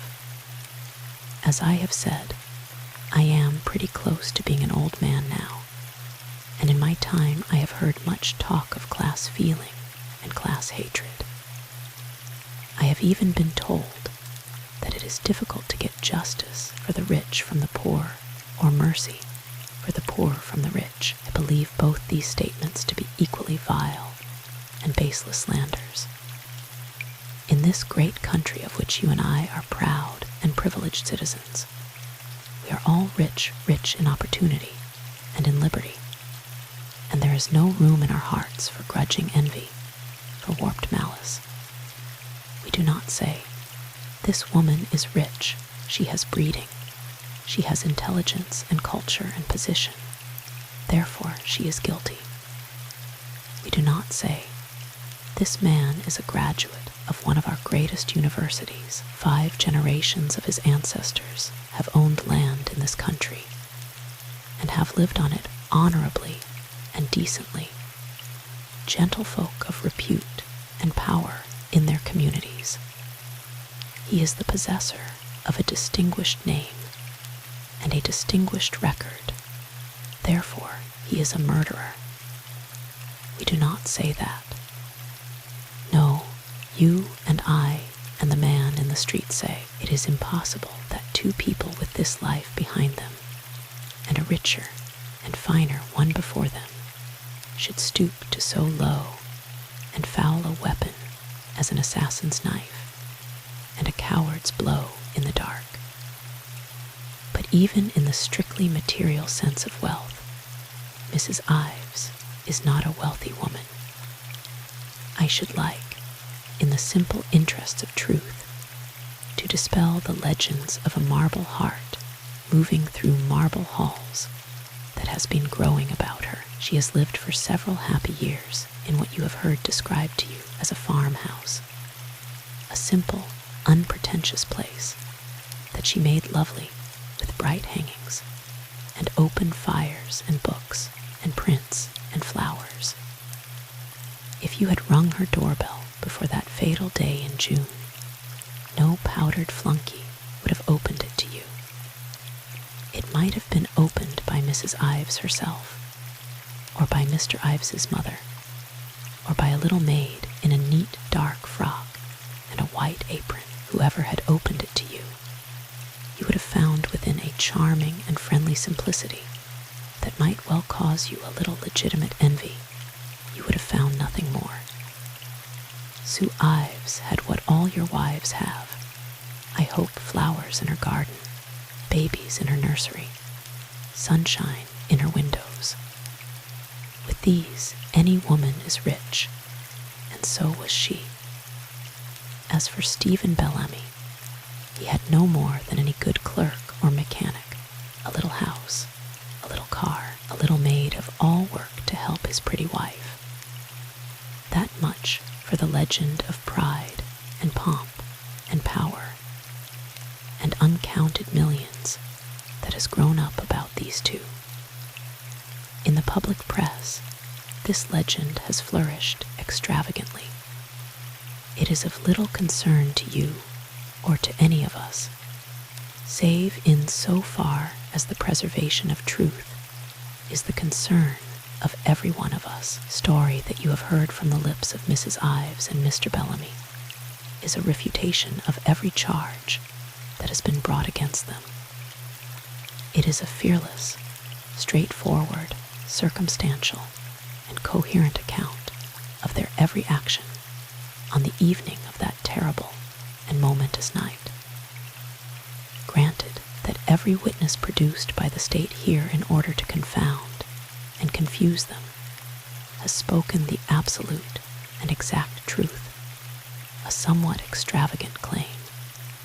Some of you may feel granted even that. However, still you will find not one word of their testimony that is not perfectly consistent with the explanation of their actions that evening offered you by the defendants. Not only does the state's testimony not conflict with ours, it corroborates it. The overheard telephone conversation, the knife from the study, the stained flannel coat, the visit to Stephen Bellamy's house, the tire tracks in the mud outside the cottage, the fingerprints on the lamp.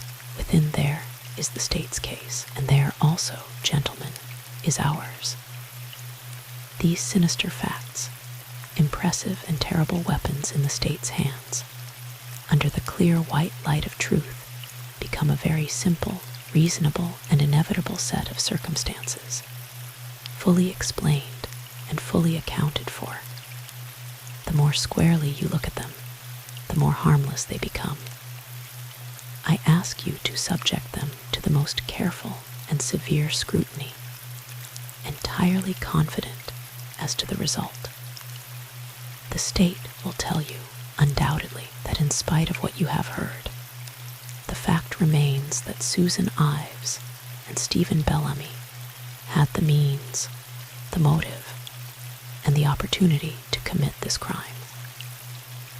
It is our contention that they had nothing of the kind. No weapon has been traced to either of them. It would have been to all intents and purposes physically impossible for them to reach the gardener's cottage, execute this murder, and return to Stephen Bellamy's house between the time that the gasoline vendor saw them leave Lakedale and the time that Orsini saw them arrive at Mr. Bellamy's home. A scant 40 minutes, according to the outside figures of their own witnesses, not quite 25 according to ours. But take the absolute substantiated 40-minute limit from 9:15 to 9:55. You are asked to believe that in that time they hurled themselves in a small rickety car over 10 miles, possibly more, of unfamiliar roads in total darkness, took a rough dirt cutoff, groped their way through the back gates of the Thorn place to the little road that led to the cottage, got out, entered the cottage, became involved in a bitter and violent scene with Mimi Bellamy, which culminated in her death by murder, remained there long enough to map out a campaign which involved removing her jewels from her dead body while fabricating an elaborate alibi, and also long enough to permit Mr. Thorne, who has arrived on the piazza ample time to get well on his way, came out, got back into the invisible automobile, and arrived at Mr. Bellamy's house 3 miles away at 5 minutes to 10. Gentlemen, does this seem to you credible? I confess that it seems to me so incredible, so fantastically, so grotesquely incredible, that I am greatly inclined to offer you an apology for going into it at such length. So much for the means, so much for the opportunity, now for the motive. There, I think, we touch the weakest point in the state's case against these two. That the state itself fully grasps its weakness, I submit, is adduced from the fact that not one witness they have put on the stand has been asked a single question that would tend to establish either of the motives ascribed to them by the state, widely differing motives, alike only in their monstrous absurdity. It is the state's contention, if it still cleaves to the theory originally advanced, that Madeleine Bellamy was murdered by Susan Ives because she feared poverty, and that she was aided and abetted by Stephen Bellamy in this bloody business because he was crazed by jealousy.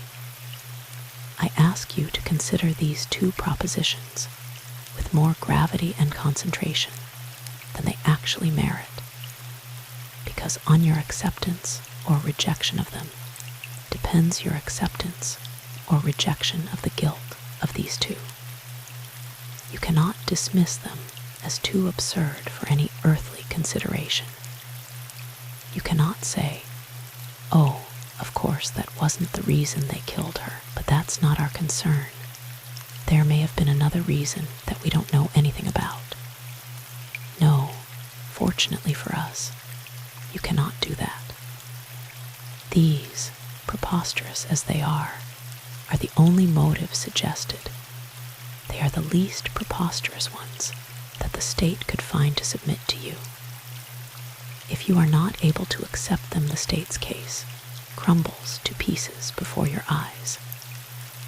If you look at it attentively for as much as 30 seconds, I believe that you will see it crumbling. What you are asked to believe is this: that for the most sordid, base, mercenary, and calculating motives, the desire to protect her financial future from possible hazard, Susan Ives committed a cruel, wicked, and bloody murder.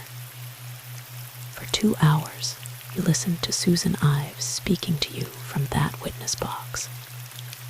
If you can believe that she is sordid, base, calculating, mercenary, cruel, and bloody, I congratulate you. Such power of credulity emerges from the ranks of mere talent into those of sheer genius. Stephen Bellamy, you are told, was her accomplice driven stark, staring, raving mad by the most bestial, despicable, and cowardly form of jealousy. You have heard Stephen Bellamy, too, from that witness box, telling you of the anguish of despair that filled him when he thought that harm had befallen his beloved. If you can believe that he is despicable, cowardly, bestial, and mad, then undoubtedly you are still able to believe in a world tenanted by giants and fairies, and ogres, and witches and dragons. Not one of them would be so strange a phenomenon as the transformation of this adoring, chivalrous, and restrained gentleman into the base villain that you are asked to accept. The state's case, gentlemen, it crumbles, does it not? It crumbles before your eyes. Means, motives, opportunity, look at them steadily and clearly, and they vanish into thin air. If means, motives, and opportunity constitute a basis for an accusation of murder, this trial might well end in several arrests that would be as fully justified as the arrests of Susan Ives and Stephen Bellamy. I make no such accusations.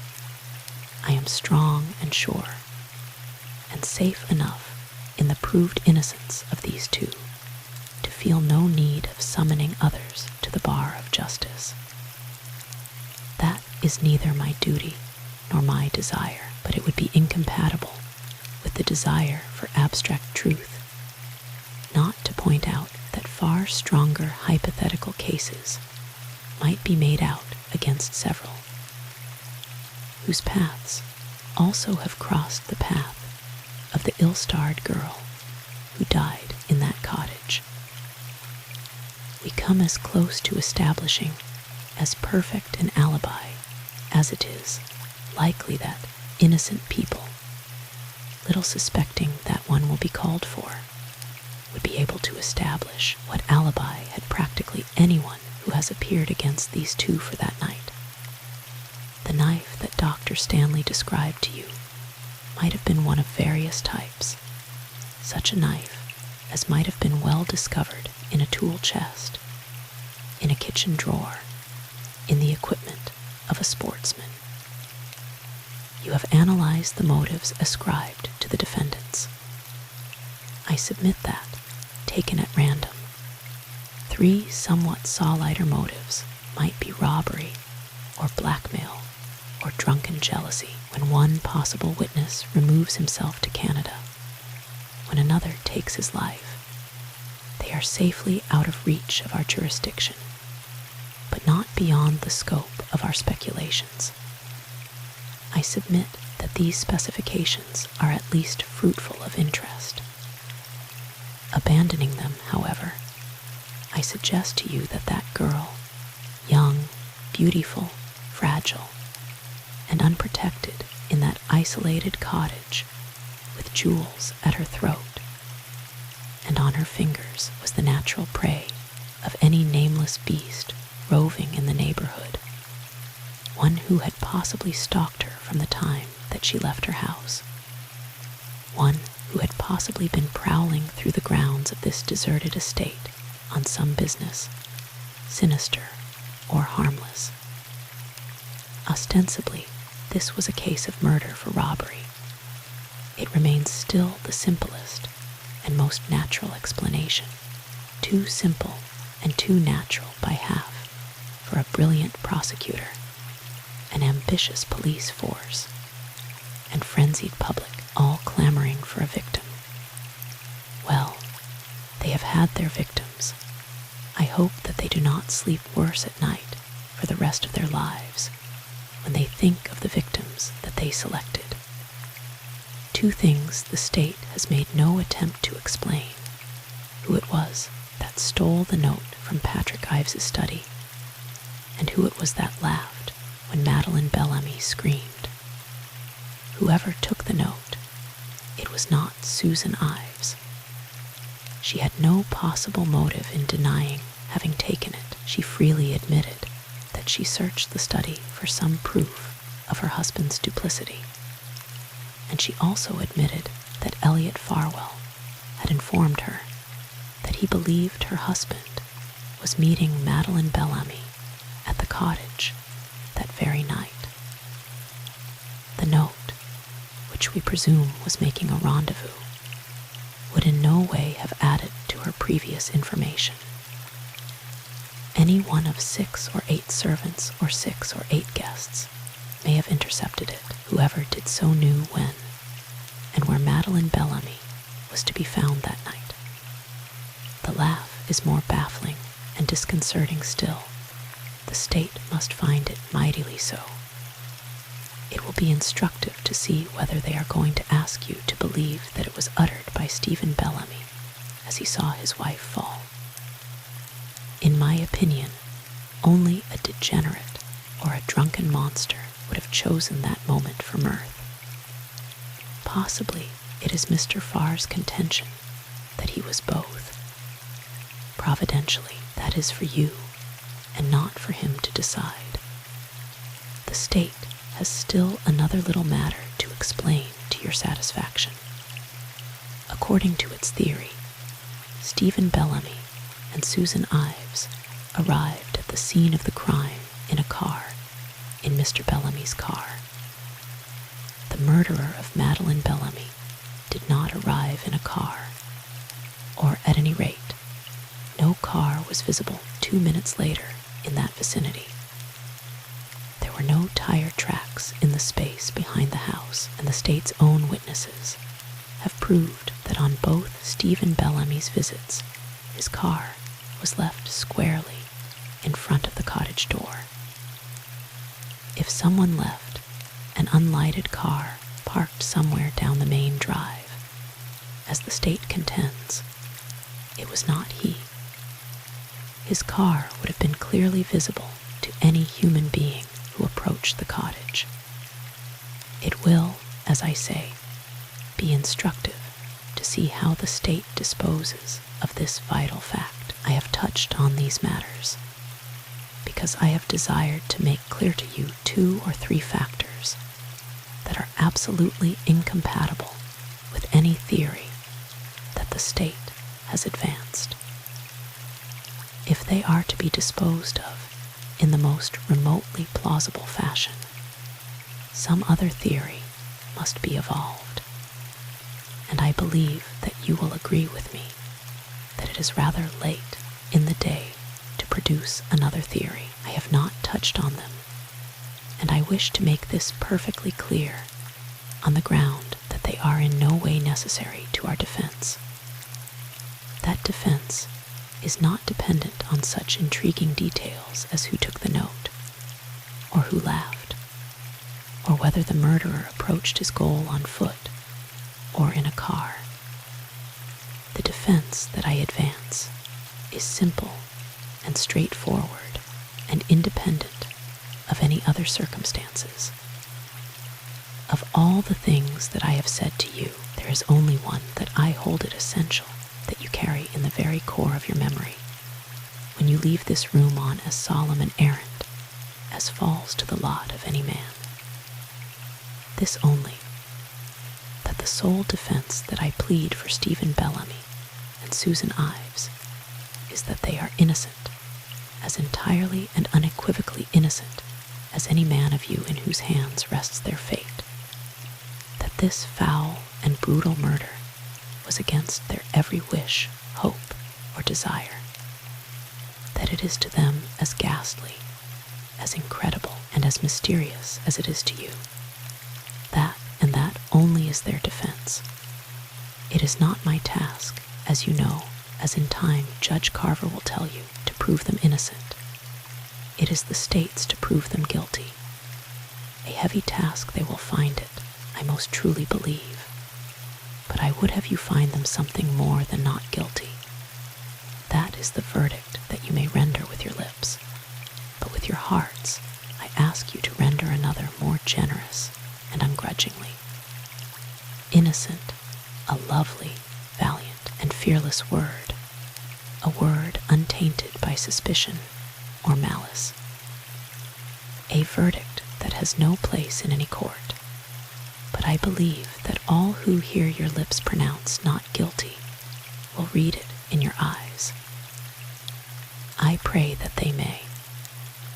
I said to you that, when you left this room, you would be bound on the most solemn of all errands. I say to you now that when you return, you may well be bound on the most beautiful one imaginable. You will return in order to give life to two who have stood in the shadow of death. Life. You cannot give back to Susan Ives something that she has lost. A golden faith and carefree security. A confidence in this world and all its works. You cannot give back to Stephen Bellamy the dead girl who was his treasure and delight, about whose bright head clustered all his dreams. You cannot give back to them much that made life sweetest. But gentlemen, you can give them life. You can restore to them the good earth, the clean air, the laughter of children, the hands of love, starlight and firelight and sunlight and moonlight, and brightest of all, the light of home shining through windows long dark. All these things you hold in your hands. All these things are yours to give. Gentlemen, I find it in my heart to envy you greatly that privilege, to covet greatly that opportunity. He sat down, slowly and heavily, and through the room there ran an eager murmur of confidence and ease, a swift slackening of tension, a shifting of suspense. And as though in answer to it, Farr was on his feet. He stood silent for a moment, his hands clasped over the back of the chair before him, his eyes, brilliantly inscrutable, sweeping the upturned faces before him. When he lifted his voice, the familiar clang was muted. Your Honor, gentlemen, when my distinguished adversary rose to address you an hour or so ago, he assured you that he was about to take very little of your time. We would none of us grudge him one moment that he has subsequently taken. He is waging a grim and desperate battle, and moments and even hours seem infinitesimal weapons to interpose between those two whose defense is entrusted to him, and who stand this day in peril of their lives on the awful brink of eternity itself. The plea that is made to you is as eloquent and moving a one as you will hear in many a long day. It is my misfortune that the one that I am about to make must follow hard on its heels, and will necessarily be shorn of both eloquence and emotion. It will be the shorter for lack of them, but not the better. What I lack in oratory I shall endeavor to supply in facts. Facts too cold, hard, and grim to make pleasant hearing. Still, facts. It is my unwelcome duty to place them before you. I shall not shrink from it. It will not be necessary for me to elaborate on them. They will speak for themselves more eloquently than I could ever hope to do, and I propose to let them do so. Before I marshal them before you, I will dispose as briefly as possible of 2 or 3 issues that Mr. Lambert has seen fit to raise in his speech to you. First, as to the wealth of Mrs. Ives, I cannot see that the fact that she is wealthy is in any way a vital issue in this case, but Mr. Lambert evidently considered it sufficiently important to dwell on at considerable length. He managed very skillfully to place before you the picture of a modest little farmhouse with roses clambering over a cottage gate, presided over by an even more modest chatelaine. Very idyllic and utterly and absolutely misleading. The little farmhouse is a mansion of some 20-odd rooms. The roses grow in a sunken garden as large as a small park. Not many cottages boast a swimming pool, a tennis court, a bowling green, and a garage for 5 cars.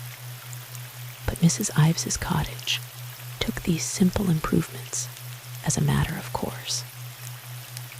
Mr. Lambert drew your attention to the fact that if you had rung a doorbell, the lady herself might have hastened to welcome your summons, and he implies to welcome you in to see how simply she lived. I doubt profoundly whether Mrs. Ives ever opened her door in her life unless she was intending to pass through it, and I doubt even more profoundly whether you would ever have been requested to cross the threshold of her home. Mr. Lambert did admit that the bell might have been answered by a little maid, but he failed to specify which one of the 5 little maids it might have been. He added, in an even more lyric vein, that Susan Ives had no more than any of your wives, no more than roses in her garden, sunlight in her windows, babies in her nursery. I confess myself somewhat taken aback. Are your wives the possessors of an acre of roses, 100 windows to let in sunshine, a day and night nursery for your babies to play in, with a governess in still a 3rd room to supervise their play? If such is the case, you are fortunate indeed. As for Stephen Bellamy, Mr. Lambert has assured you that any mechanic in the land was as well off as he. Well, possibly. The mechanics that I know don't have maids to help their pretty wives, and gardeners to sleep over their pretty garages, but perhaps the ones that you know do. So much for the wealth of the defendants. I said at the outset that it was a matter of no great importance, and in one sense it is not. In a deeper sense, it is of the greatest possible significance. Not that Susan Ives was, in the strictest sense of the word, a wealthy woman, but because of the alchemy that had been wrought in her by the sinister magic of what we may call the golden touch. You all know the legend of Midas, I am sure, the tale of that unhappy king who wished that every object that his fingers rested on might turn to gold, and whose fingers strayed one day to his little daughter's hair and transformed her into a small statue, beautiful, shining, brilliant, but cold and hard and inhuman as metal itself. Long ago, Curtis Thorne's fingers must have rested on his little daughter's hair, and what he made of his child, then the woman is today. The product of pride, of power, of privilege, of riches, Susan Ives, proud, powerful, privileged, and rich, the golden girl, a charming object of luxury in the proper surrounding, a useless encumbrance out of them. No one knew this better than the golden girl herself. She had had bitter cause to know it, remember. And on that fatal summer afternoon in June, a drunken breath set the pedestal rocking beneath her feet. She moved swiftly down from that pedestal with the firm intention of making it steady for all time. It is not the gold that we hold in our hands that is a menace and a curse, gentlemen, not the shining counters that we may change for joy and beauty and health and mercy. It is the cold metal that has grown into our hearts. I hold no brief against wealth itself. I hold a brief against the product of the Midas touch.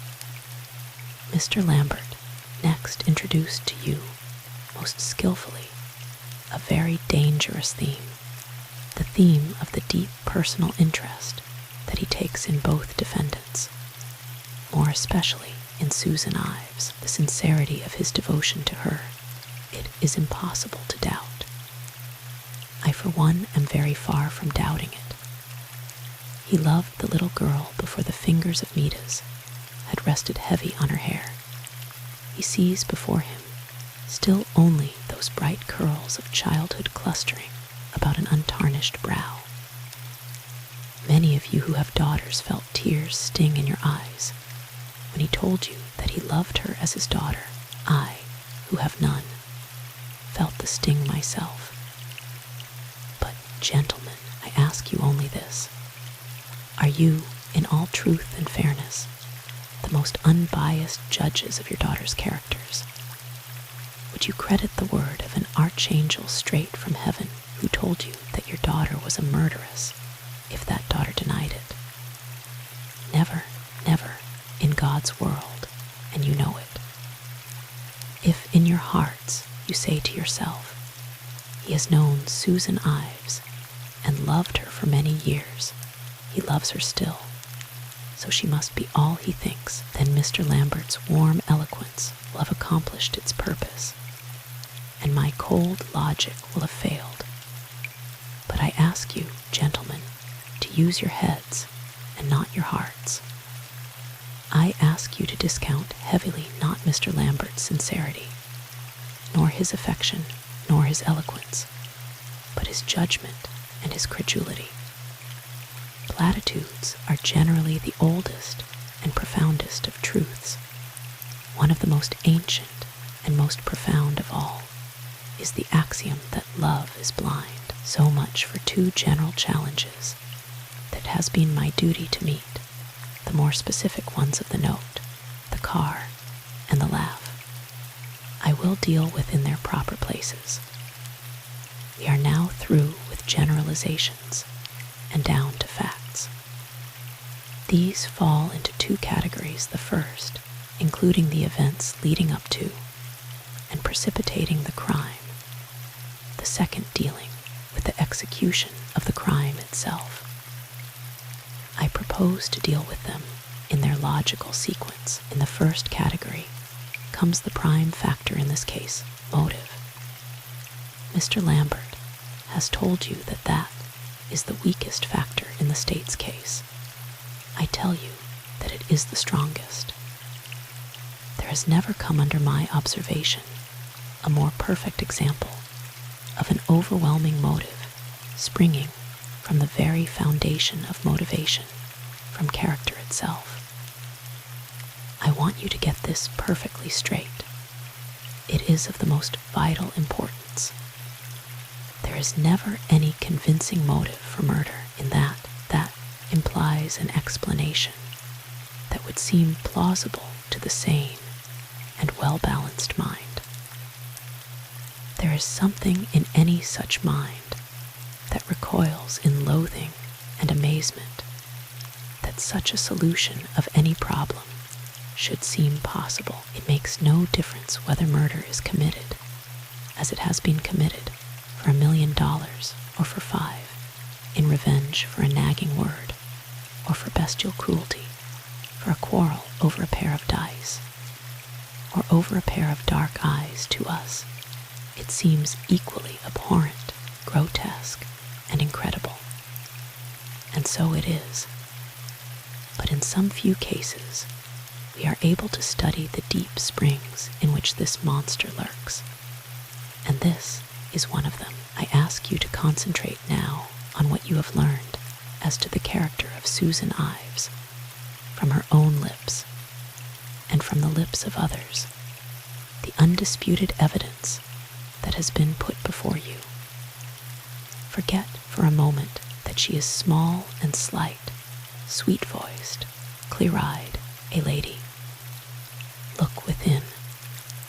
From the time that we first see her, on the very threshold of girlhood, to the time that you have seen her with your own eyes here, she has shown a character that is perfectly consistent, a character that is as resolute, as lawless, and as ruthless as you would find in any hardened criminal in this land. At the first touch of constraint or opposition, she is metamorphosed into a dangerous machine, and woe to the one that stands in its way. 7 years ago, over the bitter opposition of her adoring father, she decided to marry the man who had previously been Madeleine Bellamy's lover, and who had, deservedly or undeservedly, somewhat of the reputation of the village scamp and ne'er-do-well. Her marriage to him broke her father's heart.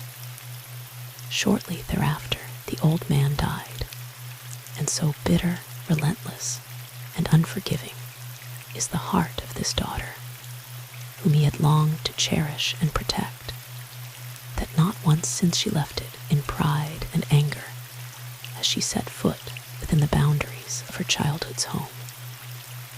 She returned, however, at the first opportunity to Rosemont. The arrogance that consumed her like a flame made it essential that she should be triumphantly re-established on the grounds of her first defeat.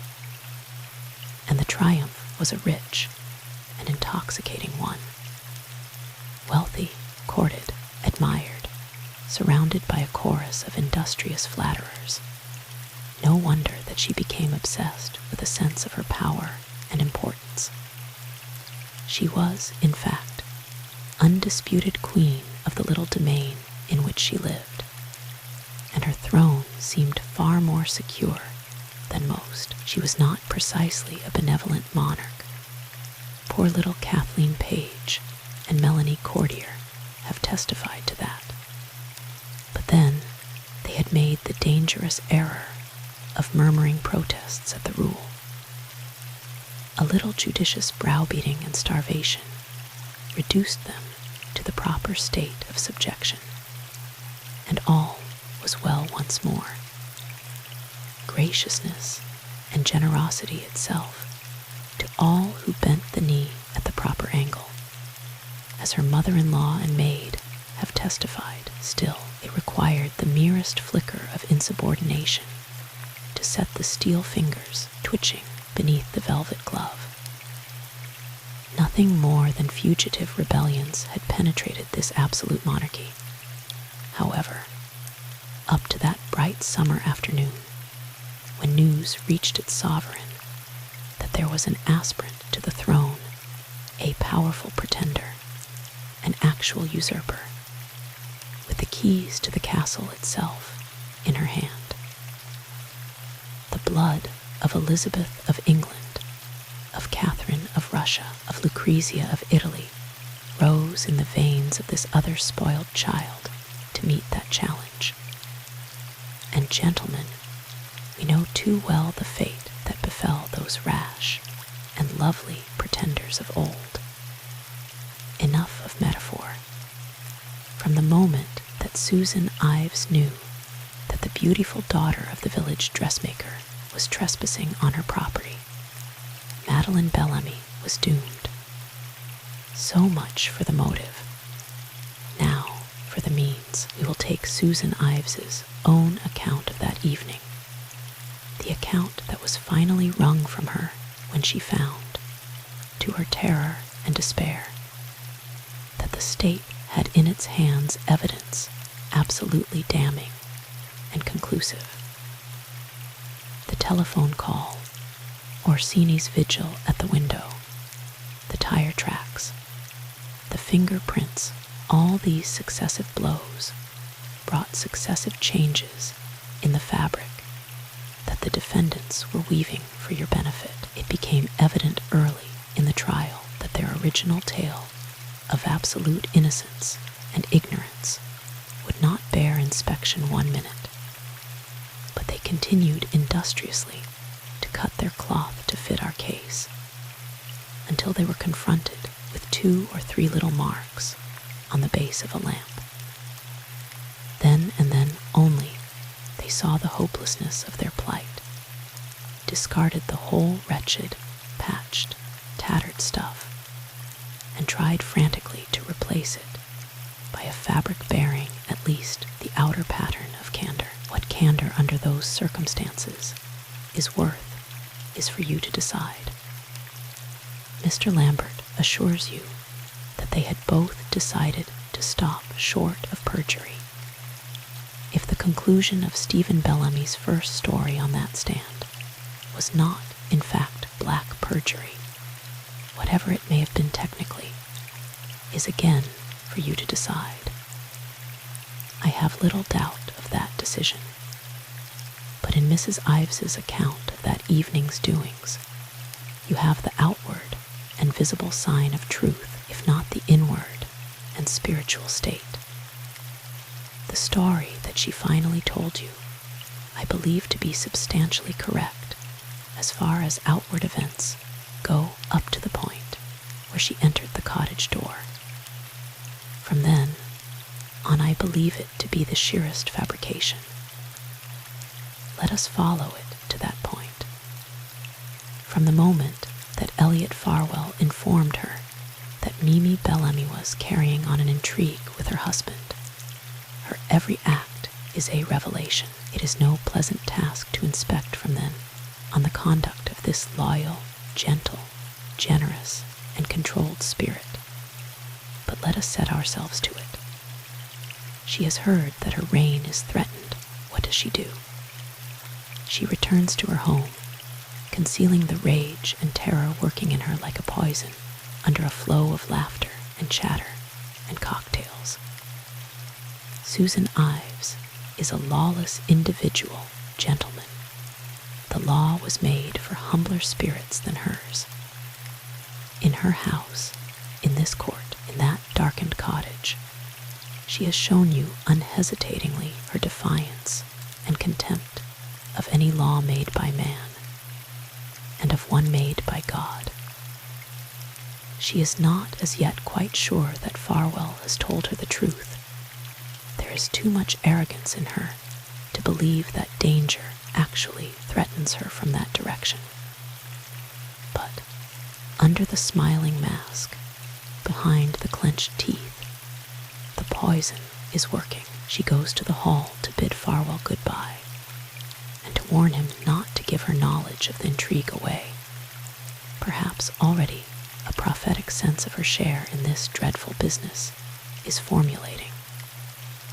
And while she is speaking to him, she sees in the mirror Melanie Courtier, placing the note in the book.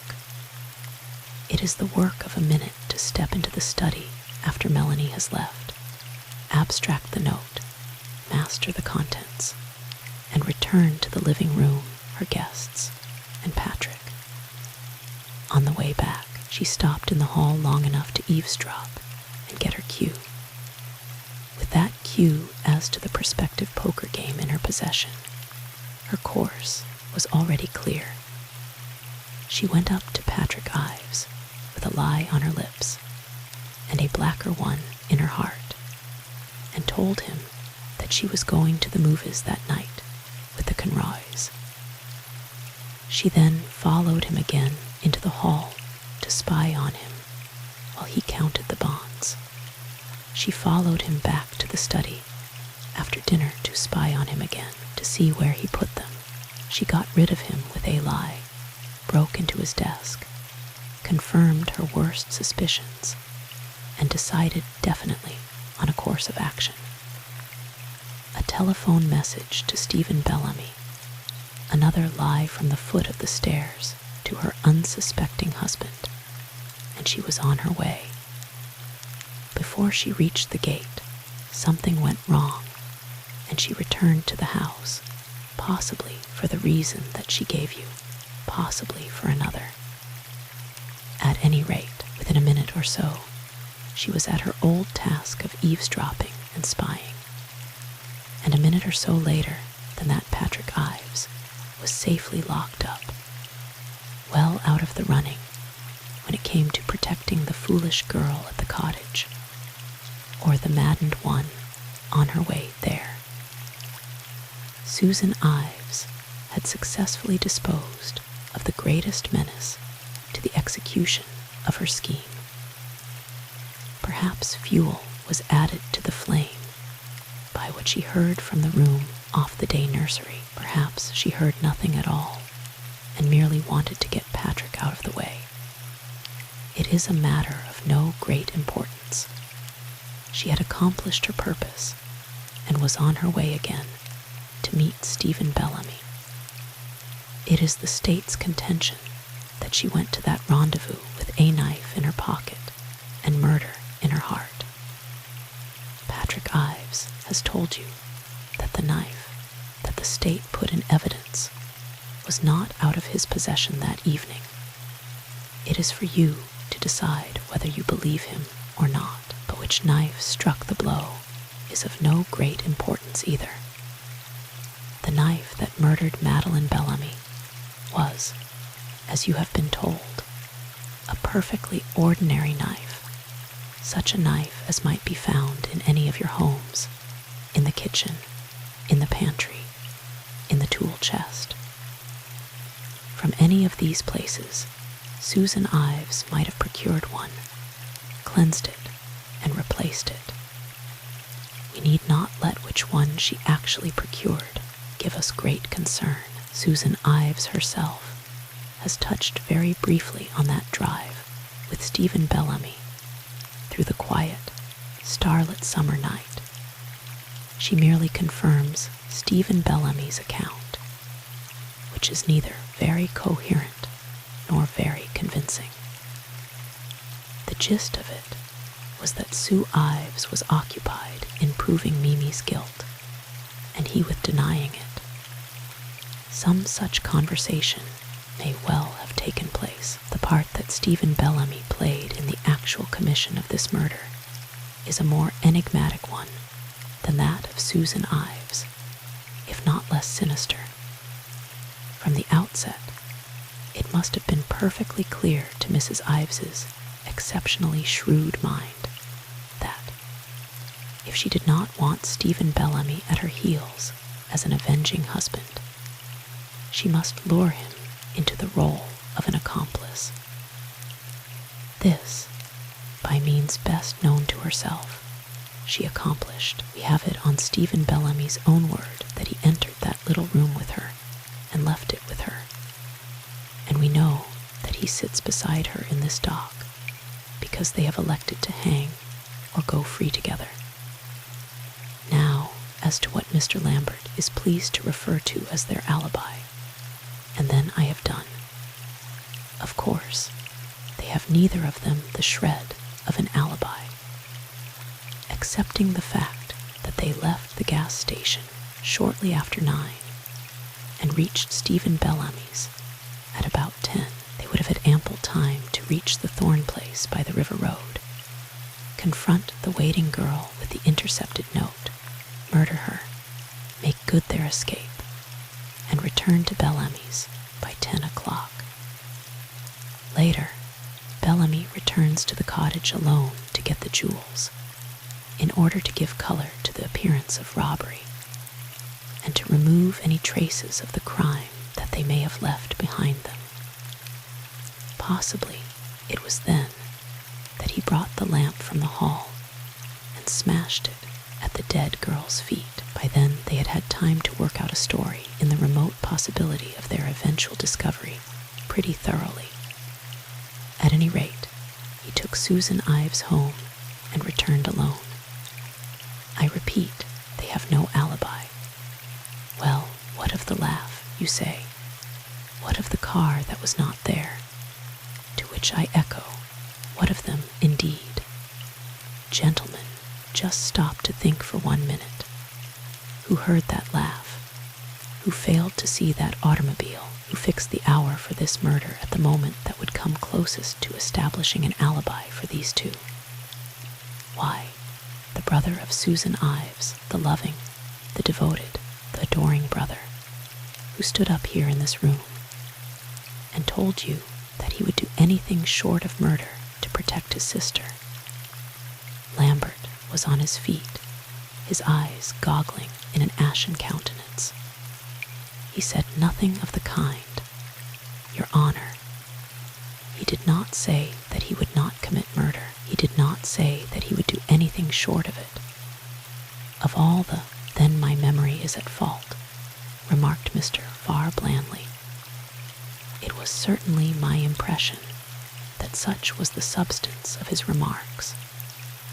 If it gives offense, I withdraw it, and state simply that the person who has fixed the hour of the murder for you is Mrs. Patrick Ives's brother, Mr. Douglas Thorne. There is not a shred of evidence save his as to the moment at which the murder took place. Not a shred. You are entirely at liberty to draw your own conclusions from that. If you decide that he was telling the absolute truth, I will concede even that possibility. Mr. Thorne simply tells you that at about 9:30, on the evening of the 19th of June, he heard a woman scream and a man laugh somewhere in the neighborhood of the gardener's cottage at Orchards. He adds that at the time he attached no particular importance to it, as he thought that it may have been young people skylarking in the neighborhood, and he may have been perfectly right. It no more establishes the hour of Madeleine Bellamy's murder than it establishes the hour of the deluge.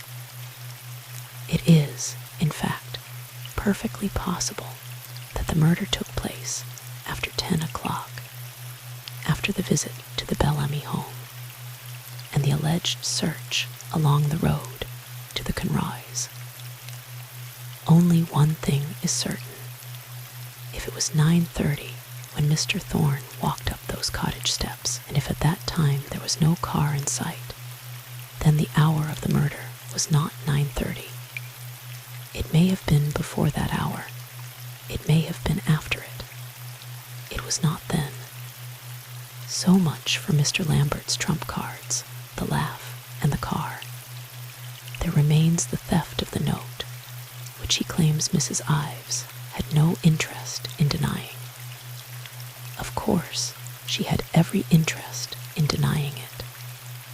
If she admitted that she had found the note, then she would be forced to admit to the jury that she knew positively that Mimi was waiting in the cottage, and that did not fit in with her story at all. So she simply denies that she took it, and there goes their last trump. Stripped of glamour, of emotion, of eloquence, it is the barest, the simplest, the most appallingly obvious of cases, you see. There is not one single link in the chain missing, not one.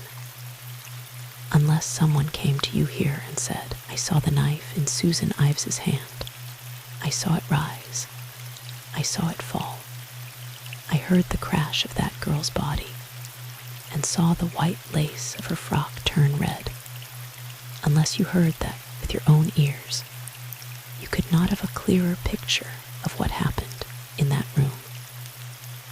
Not once in 1,000 murder cases is there an eyewitness to the crime. Not once in 500 is there forged so strong a chain of evidence as now lies before you. There was only one person in all the world to whom the death of Madeleine Bellamy was a vital, urgent, and imperative necessity. The woman to whom it was all of this, and more, far more, since words are poor substitutes for passions, has told you with her own lips that at 10 o'clock on that night she stood over the body of that slain girl and saw her eyes wide in the dreadful and unseeing stare of death.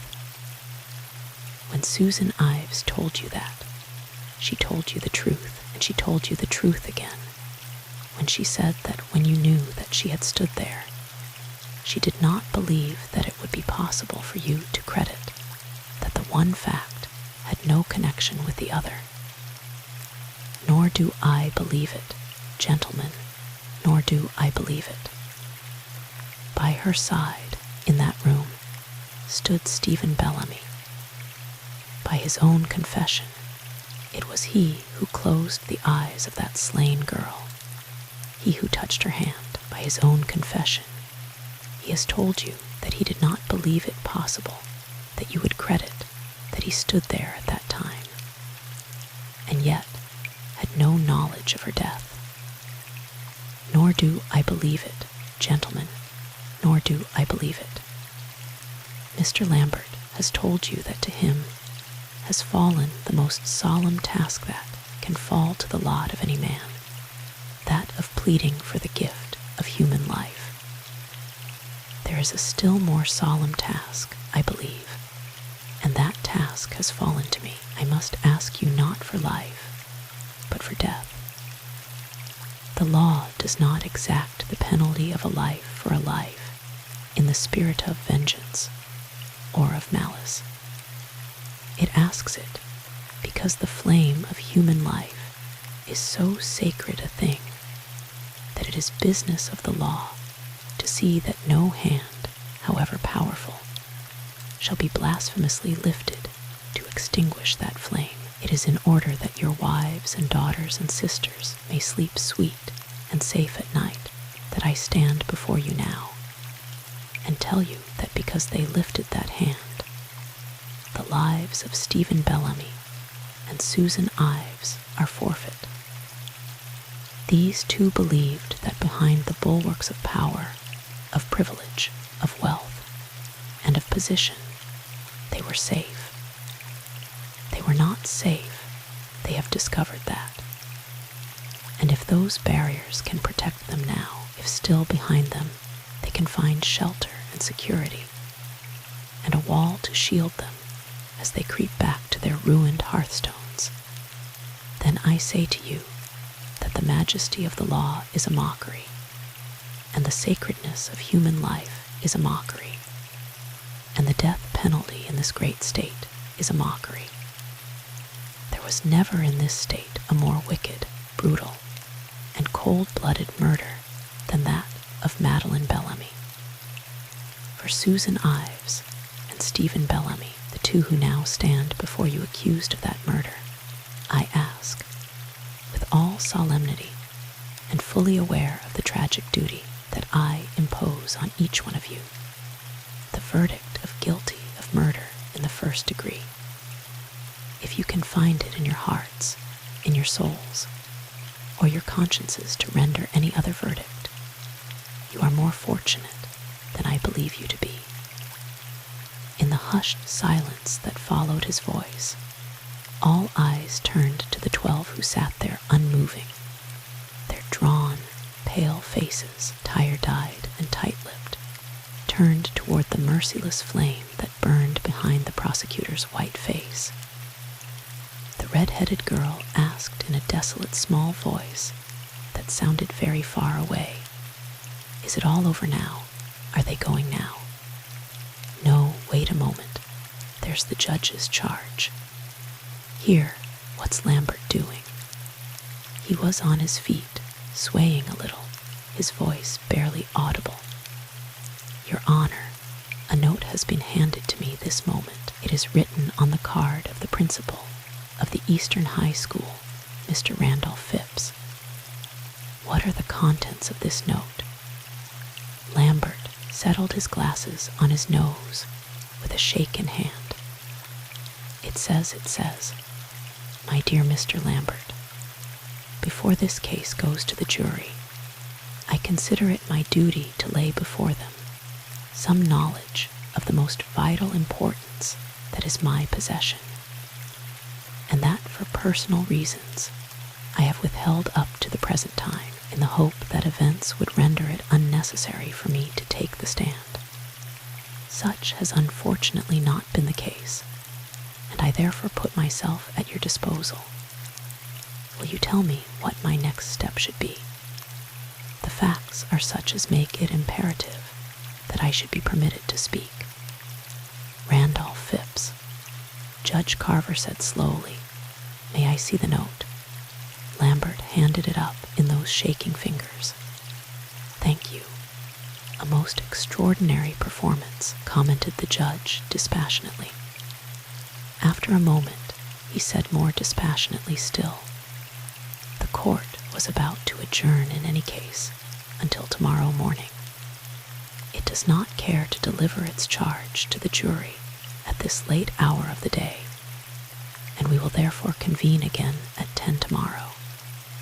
In the meantime, the court will take the note under advisement. See that Mr. Phipps is present in the morning. Court is dismissed." "I don't believe that I'll be here in the morning," said the red-headed girl in that same small monotone. "Not be here?" The reporter's voice was a howl of incredulity. "Not be here, you little idiot. Did you hear what Lambert read off that card?" "I don't think that I'll live till morning," said the red-headed girl. The 7th day of the Bellamy Trial was over. Chapter 8. The red-headed girl had not realized how tired she was until she heard Ben Potts's voice. He stood there as straight as ever, but where were the clear bugle tones that summoned the good burghers of Redfield morning after morning? A faint, a lamentable echo of his impressive hear ye, rang out feebly, and the red-headed girl slumped back dispiritedly in her chair, consumed with fatigue as with a fever. "Sleep well?" inquired the reporter with amiable anxiety. The red-headed girl turned on him eyes heavy with scorn. "Sleep," she repeated acidly. "What's that?" Judge Carver looked as weary as Ben Potts sounded, and the indefatigable Mr. Farr looked blanched and bitten to the bone with something deeper than fatigue. Only Mr. Lambert looked paler and heartier than he had for several interminable days, and the faces of Stephen Bellamy and Susan Ives were as pale, as controlled, and as tranquil as ever. Judge Carver let his gavel fall heavily. "The court has given careful consideration as to the advisability of admitting the evidence in question last night, and has decided that it may be admitted. Mr. Lambert bounded joyfully forward. "Is the court correct in understanding that Mr. Phipps is your witness?" "Quite correct, Your Honor." "Let him be called." Mr. Randolph Phipps, the principal of Eastern High School, was a tall man. There was dignity in the way he held his head and moved his long, loose limbs, but all the dignity in the world could not still the nervous tremor of his hands. or school the too sensitive mouth to rigidity. Under straight, heavy brows, the eyes of a dreamer startled from deep sleep looked out in amazement at a strange world. The sweep of dark hair above the wide brow came perilously close to being Byronic. Only the height of his cheekbones and the width of his mouth saved him from suggesting a matinee idol of some previous era. He might have been 35 or 40 or 45. His eyes were 18. Mr. Phipps, it is the understanding of this court that you have a communication to make of peculiar importance. You understand that in making that statement, you will, of course, be subject to the usual course of direct and cross-examination. I understand that, yes. Very well. You may proceed with the examination, Mr. Lambert. Mr. Phipps, where were you on the night of the 19th of June? On the night of the 19th of June, said Mr. Phipps, in the clear, carrying voice of one not unaccustomed to public speaking. I spent about 3 hours on the Thorn estate at Orchards. Some things occurred during that time that I feel it my duty to make known to the jury in this case. What were you doing on the Thorn place? I suppose that I was doing what is technically known as trespassing. It did not occur to me at the time that it was a very serious offense, as I knew the place to be uninhabited still. I suppose that I was perfectly aware that I had no business there. You had no especial purpose in going there. Oh, yes, I went there, because I had selected it as a pleasant place for a picnic supper. You were alone. No, I was not alone. Mr. Phipps suddenly looked 45 and very tired. Other people were accompanying you on this excursion. One other person. Who was this other person? A friend of mine, a young lady. What was the name of this young woman? Is it necessary to give her name? I hope with all my heart that will not be necessary. The low, urgent, unhappy voice stumbled in its intensity. My companion was quite a young girl. We both realize now that we committed a grave indiscretion, but I shall never forgive myself if my criminal stupidity has involved her. I am afraid that we shall have to have her name. I am a married man, said Mr. Phipps, in a clear voice that did not stumble. I am placing this information before the court at no small sacrifice to myself. It seems to me to place too heavy a penalty on my decision to come forward at this moment if you ask me to involve another by so doing. The girl who was with me that evening was one of my pupils. She is at present engaged to a young man to whom she is entirely devoted. Publicity of the type that this means is in every way abhorrent to her. I request most urgently that she shall not be exposed to it. Mr. Phipps, said Judge Carver gravely, you have been permitted to take the stand at your own request. It is highly desirable that any information of the importance that you have implied that in your possession to be should be as fully corroborated as possible. It is therefore essential that we should have the name of this young woman. Her name is Sally Dunn, said Mr. Phipps. Is she also prepared to take the stand? She is prepared to do whatever is essential to prevent a miscarriage of justice. She is naturally extremely reluctant to take the stand. Is she in court? She is. Miss Dunn will be good enough not to leave the courtroom without the court's permission. You may proceed, Mr. Phipps. We arrived at Orchards at a little after 8, said Mr. Phipps. Miss Dunn took the 7:30 bus from Rosemont, left it a short distance beyond orchards, and walked back to the spot where I had arranged to meet her, just inside the gate. We did not arrive together, as I was apprehensive that it might cause a certain amount of gossip if we were seen together. "How had you come to choose orchards, Mr. Phipps?" Miss Dunn had on several occasions commented on the beauty of the place and expressed a desire to see it more thoroughly. And it was in order to gratify that desire that the party was planned.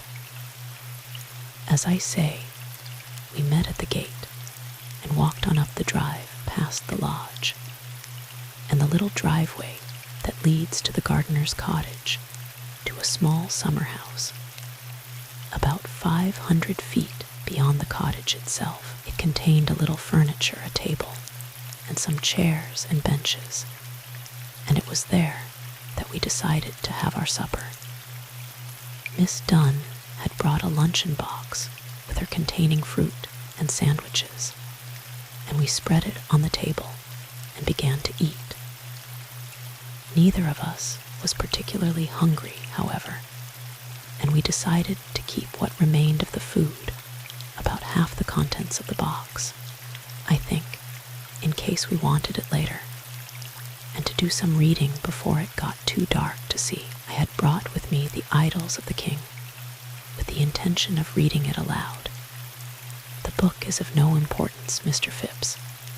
"No," said Mr. Phipps, in a tone of slight surprise. "No, I suppose not. You are probably quite right.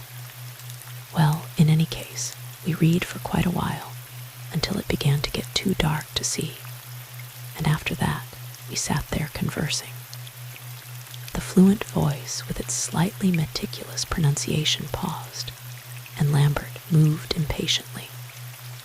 And then Mr. Phipps, "Yes, I was trying to recollect precisely what it was that caused us to move from the summer house.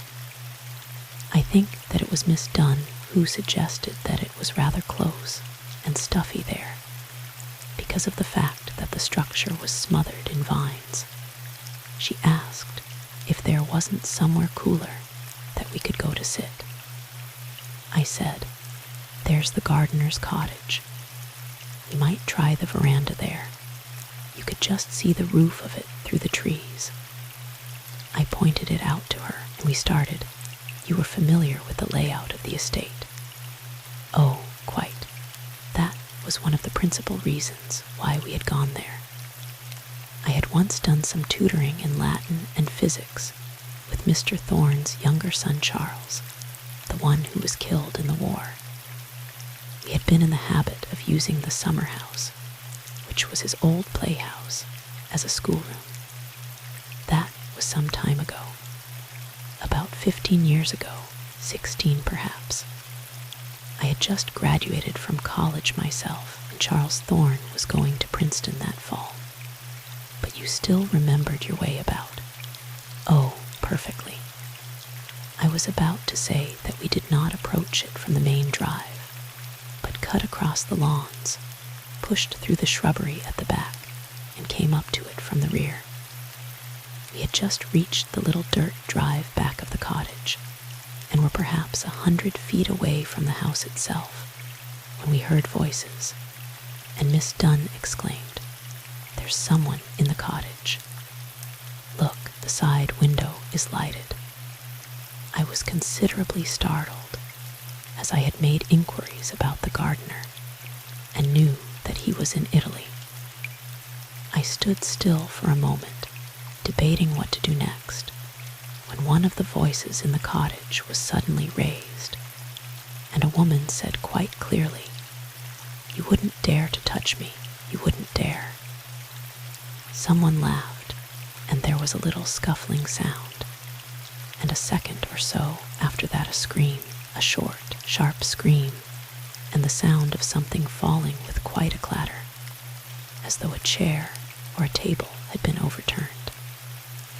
I was in rather a nervous and overwrought state of mind myself that evening, and before I thought what I was doing, I laughed, quite loudly. Miss Dunn whispered, "Be careful. They'll hear you." Just as she spoke, the light went out in the cottage, and I said, "Well, Sally, evidently we aren't the only indiscreet people around here this evening. I'd better get you out of this." Just as I was speaking, I heard steps on the main driveway and the sound of someone whistling. The whistling kept coming closer every second, and I whispered, "Someone's coming in here. We'd better stand back in those bushes by the house." There were some very tall lilacs at the side of the house under the windows, and we tiptoed over and pushed back into them. After a minute or so, we heard someone go up the steps, and then a bell rang inside the house. There wasn't any sound at all for a minute. Then we could hear the steps coming down the porch stairs again, and a moment later heard them on the gravel, and a moment later still they had died away. I said, "That was a close call. Too many people around here entirely. Let's make it 2 less."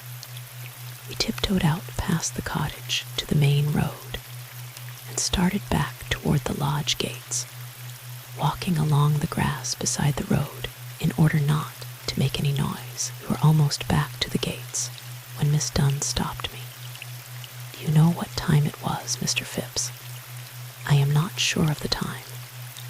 I looked at my watch last when it began to get too dark to read, shortly before 9. We did not start for the cottage until a few minutes later, and it is my impression that it must have been between 9:45 and 10.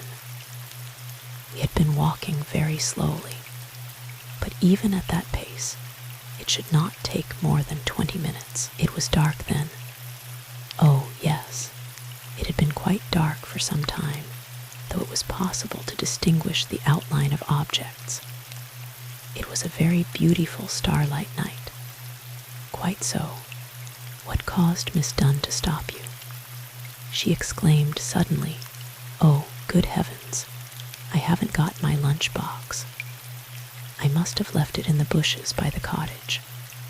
I said, "Perhaps you left it in the summer house," but she was quite sure that she hadn't, as she remembered distinctly thinking, just before we reached the cottage, that it was a nuisance lugging it about. She was very much worried, as it had her initials stenciled on it in rather a distinctive way, and she was afraid that someone that she knew might possibly find it and recognize it, and that, if they returned it, her parents might learn that she had been at Orchards that night. Her parents were not aware of this expedition. They were not, sir. They had both gone to New Hampshire to attend the funeral of Mr. Dunn's mother. Proceed, Mr. Phipps. Miss Dunn seemed so upset over the loss of the box that I finally agreed to go back with her to look for it, though there seemed to me a very slight chance of anyone identifying it, and I did not particularly care to risk arousing anyone who still might be in the cottage. I had a flashlight, however, and we decided to make a hurried search as quietly as possible, so we started back, retracing our steps and keeping a sharp lookout for the box. When we got to the dirt cutoff leading to the cottage from the main driveway, we took it and approached as quietly as possible, standing for a moment just at the foot of the steps where the lilac bushes began and listening to see whether we could hear anything within. Miss Dunn said, "There's not a sound, and no light either. I don't believe there's a soul around." I said, "Someone has closed the windows and pulled down the shades in this front room. It was open when we were here before." Sally said, "Well, never mind. Let's look quickly and get away from here. I think it's a horrid place." I turned on the flashlight and said, "We were much farther back than this." She said, "Yes, we were beyond these windows." "Look, what's this?" Something was glittering in the grass at the side of the steps, and I bent down and picked it up. It was a small object of silver and black enamel. I turned the light on it, and Miss Dunn said, "It's one of those cigarette lighters. Look, there is something written on it. It says, 'Elliot from Mimi, Christmas.'" Just then I heard a sound that made me look up. I said, "Listen, that's a car." And I no more than had the words out of my mouth when I saw its headlights coming around the corner of the cutoff. I whispered, "Stand still. Don't move," because I could see that the headlights wouldn't catch us, as we were standing far back from the road. But Miss Dunn had already pushed back into the shrubbery about the house. I stood stock still, staring at the car, which had drawn up at the steps. It was a small car, a runabout, I think you call it. Could you identify the make, Mr. Phipps? "No, sir. I am not familiar with automobiles. Just a small, dark, ordinary-looking car. Two people got out of it, a man and a woman. They stood there for a moment on the steps, and when I saw who they were, I came very close to letting out an exclamation of amazement. They went up the steps toward the front door. Were they conversing? Yes, but in low voices. I couldn't hear anything until he said quite clearly, 'No, it's open, that's queer.' They went in, and I whispered to Miss Dunn, 'Do you know who that was?' That was Stephen Bellamy, with Mrs. Patrick Ives. Just as I spoke, I saw a light go on in the hall, and a second or so later it disappeared, and one sprang up behind the parlor shades. I was just starting over toward Miss Dunn when there was a crash from the parlor, a metallic kind of a crash, like breaking glass, and the light went out. I whispered, "Come on, Sally. I'm going to get out of this." She started to come toward me, and someone inside screamed a most appalling sound, as though the person were in mortal terror. I assure you that it froze me to the spot, though it was only the briefest interval before I again heard voices on the porch. "Could you see the speakers, Mr. Phipps?" "No, not until they were getting into the car." I was at this time standing just around the corner of the house, and so could not see the porch. "Could you distinguish what they were saying?" "Not at first. They were both speaking together, and it was very confusing. It wasn't until they appeared again in the circle of the automobile lights that I actually distinguished anything more than a few fragmentary words. Mr. Bellamy had his hand on Mrs. Ives's wrist, and he was saying, Mr. Farr was on his feet, but much of the tiger had gone out of his spring. Does the court hold that what this witness claims that he heard one person say to another person is admissible evidence? Of course, it is admissible evidence. Lambert's voice was frantic with anxiety. Words spoken on the scene of the crime, within a few minutes of the crime. What about the rule of res gesti? Mr. Farr made an unpleasant little noise. A few minutes. That's what you call 3/4 of an hour. When ejaculations made within 2 minutes have been ruled out after res gesti has been invoked, it has been interpreted to admit whole sentences at a much. Gentlemen, Judge Carver's gavel fell with an imperious crash. You will be good enough to address the court. Am I correct in understanding that what you desire is a ruling on the admissibility of this evidence, Mr. Farr? That is all that I have requested, Your Honor. Very well. In view of the gravity of this situation and the very unusual character of the testimony, the court desires to show as great a latitude as possible in respect to this evidence. It therefore rules that it may be admitted. Is there any objection? No objection, said Mr. Farr, with commendable promptness, rallying a voice that sounded curiously flat. It has been the object, and the sole object of the state throughout this case, to get at the truth. It is entirely willing to waive technicalities wherever possible in order that that end may be obtained. No objection. You may proceed, Mr. Phipps. Mr. Bellamy was saying, it makes no difference how innocent we are. If it were ever known that we were in that room tonight, you couldn't get one person in the world to believe that we weren't guilty, much less 12. I've got to get you home. Get into the car. And they got into the car and drove off. And then, Mr. Phipps, and then, sir, I said to Miss Dunn, Sally, that sounds like the voice of prophecy to me. If no one would believe that they were innocent, no one would believe that we are.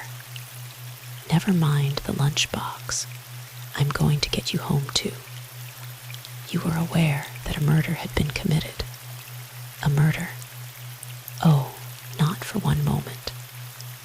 The quiet voice was suddenly vehement in its protest. Not for one single moment. I thought simply that for some inexplicable reason, Mr. Bellamy and Mrs. Ives had been almost suicidally indiscreet and had fortunately become aware of it at the last moment. It brought my own most culpable indiscretion all too vividly home to me, and I therefore proceeded to escort Miss Dunn back to her home, where I left her. Yes, exactly. Now, Mr. Phipps, just one or two questions more. On your first visit to the cottage, when you heard the woman's voice cry, "Don't dare to touch me," both the front and the rear of the cottage were under your observation, were they not? At different times, yes. Would it have been possible for an automobile to be at any spot near the cottage while you were there without your attention being drawn to the fact? It would have been absolutely impossible. It could not have stood there without your seeing it. Not possibly. Nor have left without your hearing it. Not possibly. Did you hear or see such a car on that visit to the cottage, Mr. Phipps? I saw no car and heard none. Thank you, Mr. Phipps. That will be all. Well, not quite all, said Mr. Farr gently. Mr. Phipps shifted in his chair, his eyes under their dark brows luminous with apprehension. Mr. Phipps, at what time did you reach your home on the night of the 19th of June? I did not return to my home. It was closed. My family, my wife, and my 2 little girls were staying at a little place on the Jersey coast called Blue Bay. I had taken a room at the Y. M.C.A. At what time did you return to the Y? M.C.A. I did not return there, said Mr. Phipps, in a voice so low that it was barely audible. You did not return to the Y. M.C.A. No. By the time that I had left Miss Dunn at her home, I decided that it was too late to return to the Y. M.C.A. without rendering myself extremely conspicuous, and as I was not in the least sleepy, I decided that I would take a good walk, get a bite to eat at one of the handout places in the vicinity of the station, and catch the first train, the 4:45, to New York, where I could get a boat to Blue Bay and spend Sunday with my family. You mean that you did not intend to go to bed at all? I did not. And you carried out this plan? I did. What time did you leave Miss Dunn at her home, Mr. Phipps? At about 1:45. What time did you start from the orchards for home? We started from the lodge gates at a little before 11. How far is it from there to Miss Dunn's home in Rosemont? Just short of 4 miles. It took you an hour and 3/4 to traverse 4 miles. Yes, the last bus from Perrytown to Rosemont goes by Orchards at about 11:15. We missed it by 5 or 6 minutes and were obliged to walk. It took you over an hour and 3/4 to walk less than 4 miles. We walked slowly, said Mr. Phipps. So it would seem. Now, did anyone see you leave Miss Dunn at her door, Mr. Phipps? No one. You simply said good night and left her there. I said good night, said Mr. Phipps, and left her at her door. You did not go inside at all. Mr. Phipps met the suave challenge with unflinching eyes. I did not set my foot inside her house that night. Your Honor, asked Mr. Lambert, in a voice shaken with righteous wrath, may I ask where these questions are leading? The court was about to ask the same thing. Well, Mr. Farr, I respectfully submit that it is highly essential to test the accuracy of Mr. Phipps' memory as to the rest of the events on the night, which he apparently remembers in such vivid detail, said Mr. Farr smoothly. And I assume that he is open to as rigorous an inspection as to credibility as the defense has seen fit to lavish on the state's various witnesses. If I am in error, your Honor will correct me. The court wishes to hamper you as little as possible, said Judge Carver wearily, but it fails to see what is to be gained by pressing the question further. I yield to your Honor's judgment. Did anyone that you know see you after you left Miss Dunn that night, Mr. Phipps? Unfortunately, no, said Mr. Phipps, in that low, painful voice. I saw no one until I reached my wife in Blue Bay at about 11 o'clock the following morning. Did you tell your wife of the events of the night? No. I told my wife that I had spent the night in New York with an old classmate and gone to the theater. That was not the truth, was it, Mr. Phipps? Inquired the prosecutor regretfully. That was a falsehood, said Mr. Phipps, his eyes on his locked hands. Mr. Farr waited a moment to permit this indubitable fact to sink in. When he spoke again, his voice was brisker than it had been in some time. How did you recognize Mr. Bellamy and Mrs. Ives, Mr. Phipps? They were standing in the circle of light cast by their headlights. I could see them very distinctly. No, I mean, where had you seen them before? Oh, I had seen them quite frequently before. Mrs. Ives I saw often when she was Miss Thorne, and I was tutoring at Orchards, and I had seen her several times since as well. Indeed, I had been in her own house on 2 occasions in regard to some welfare work that the school was backing. You were aware, then, that Mrs. Ives was a very wealthy woman? Mr. Phipps looked at him wonderingly. Aware? I knew, of course, that, Your Honor, I object to that question as totally improper. Objection sustained, said Judge Carver, eyeing the prosecutor with some austerity. And as to Mr. Bellamy, inquired that gentleman blandly. Mr. Bellamy was a director of our school board, said Mr. Phipps. I was in the habit of seeing him almost weekly, so I naturally recognized him. Oh, you knew Mr. Bellamy too, did you? Mr. Farr's voice was encouragement itself. I knew him, not intimately, you understand, but well enough to admire him as deeply as did all who came in contact with him.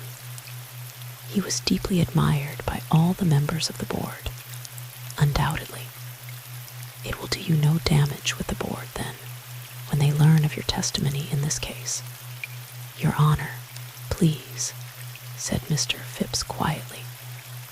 "I should like to answer that. Whether it would do me damage or not is slightly academic, as I have already handed in my resignation as principal of the Eastern High School. I do not intend to return to Rosemont. My wife, my children, and I are leaving for Ohio tomorrow. You have resigned your position when, last night, my wife agreed with me that my usefulness here would probably be seriously impaired after I had testified. You are a wealthy man, Mr. Phipps. On the contrary, I am a poor man. Yet you are able to resign your position and go west as a man of independent means. Are you asking me whether I have been bribed, Mr. Farr?" asked Mr. Phipps gravely. "I am asking you nothing of the kind. I am simply, Your Honor, Your Honor. Because if you are," continued Mr. Phipps clearly over the imperious thunder of the gavel, "I should like to ask you what sum you yourself would consider sufficient to reimburse you for the loss of your private happiness, your personal reputation, and your public career. I ask that that reply be stricken from the record, Your Honor." The white savagery of Mr. Farr's face was not an agreeable sight. "Both your question and the witness's reply may be so stricken," said Judge Carver sternly. "They were equally improper. You may proceed, Mr. Farr." Mr. Farr, by a truly Herculean effort, managed to reduce both voice and countenance to a semblance better suited to so ardent a seeker for truth. "You wish us to believe, then, Mr. Phipps, that on the night of the 19th of June, for the first time in over 10 years, you went to the gardener's cottage at Orchards at the precise moment that enabled you to recognize Susan Ives and Stephen Bellamy standing in the circle of their automobile lights." "That is exactly what I wish you to believe," said Mr. Phipps steadily. "It is the truth." Mr. Farr bestowed on him a long look in which irony, skepticism, and contemptuous pity were neatly blended. "No further questions," he said briefly. "Call Miss Dunn." "Miss Sally Dunn." Miss Sally Dunn came quickly, so tall, so brave, so young, and pale in her blue serge dress, with its neat little white collar and cuffs, that more than one person in the dark courtroom caught themselves wondering, with a catch at the heart, how long it had been since she had coiled those smooth brown braids over her ears and smoothed the hair ribbons out for the last time. She was not pretty. She had a sad little heart-shaped face and widely spaced hazel eyes, candid and trustful. These she turned on Mr. Lambert and steadied her lips, which were trembling. "Miss Dunn, I just want you to tell us one or two things. You heard Mr. Phipps' testimony?" "Yes, sir." A child's voice, clear as water, troubled and innocent. "You were with him on the night of June 19th from 8 until 1 or thereabouts?" "Yes, sir." "Was his testimony as to what happened accurate?" "Oh, yes, indeed, sir. Mr. Phipps," said the little voice proudly, "has a very wonderful memory. You were with him on his first visit to the cottage." "I was with him every minute of the evening." "You saw no car near the cottage?" "There wasn't any car there," said Miss Dunn. "You saw Mr. Bellamy and Mrs. Ives on your second visit to the cottage, sometime after 10 o'clock. "Just when they came out," said Miss Dunn conscientiously. "I didn't see their faces when they went in." "Did you hear them speak?" "I heard Mr. Bellamy say, 'Sue, no matter how innocent we are, we'll never get one person to believe that we aren't guilty if they know that we were in that room, much less 12. I've got to get you home." "Yes. Are you engaged to be married, Miss Dunn?" "I don't know," said Miss Dunn simply. "I was engaged, but but my fiancé didn't want me to testify in this case. You see, studying for the ministry. I think perhaps that he doesn't consider that he's engaged any longer. Were you yourself anxious to testify? I was anxious to do what Mr. Phipps thought was right for us to do, said Miss Dunn. But I am afraid that I was not very brave about wanting to testify. Were you in the habit of going on these picnic expeditions with Mr. Phipps? Oh, no, sir. We had taken only 2 or 3 quite short little walks after school, you know. He was helping me with my English literature because I wanted to be a writer. The party that night was a farewell party. A farewell party. Yes, school had closed on Friday, and we Mr. Phipps thought that perhaps it would be better if we didn't see each other anymore. It was my fault that we went to Orchards that night. It was all my fault, explained Miss Dunn carefully in her small, clear voice. Your fault. Yes, you see, Mr. Phipps thought that I was very romantic indeed, and that I was getting too fond of him, so that we had better stop seeing each other. I am very romantic, said Sally Dunn gravely, and I was getting too fond of him. How often have you seen Mr. Phipps since that evening, Miss Dunn? Twice. Once on the Tuesday following the murder, only for about 5 minutes in the park. Begged him not to say anything about our having been there, unless it was absolutely necessary. And again last night when he said that it was necessary. Yes, exactly. Thank you, Miss Dunn. That will be all. Cross-examine. It was not the state that is responsible for the pitiless publicity to which this unfortunate young girl has been exposed, said Mr. Farr, looking so virtuous that one sought apprehensively for the halo. And it is not the state that proposes to prolong it. I ask no question. Judge Carver said, in answer to the look of blank bewilderment in the clear eyes, that will be all. You may step down, Miss Dunn.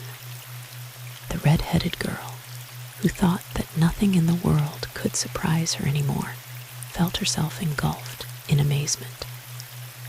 Well, but what did he let her go for?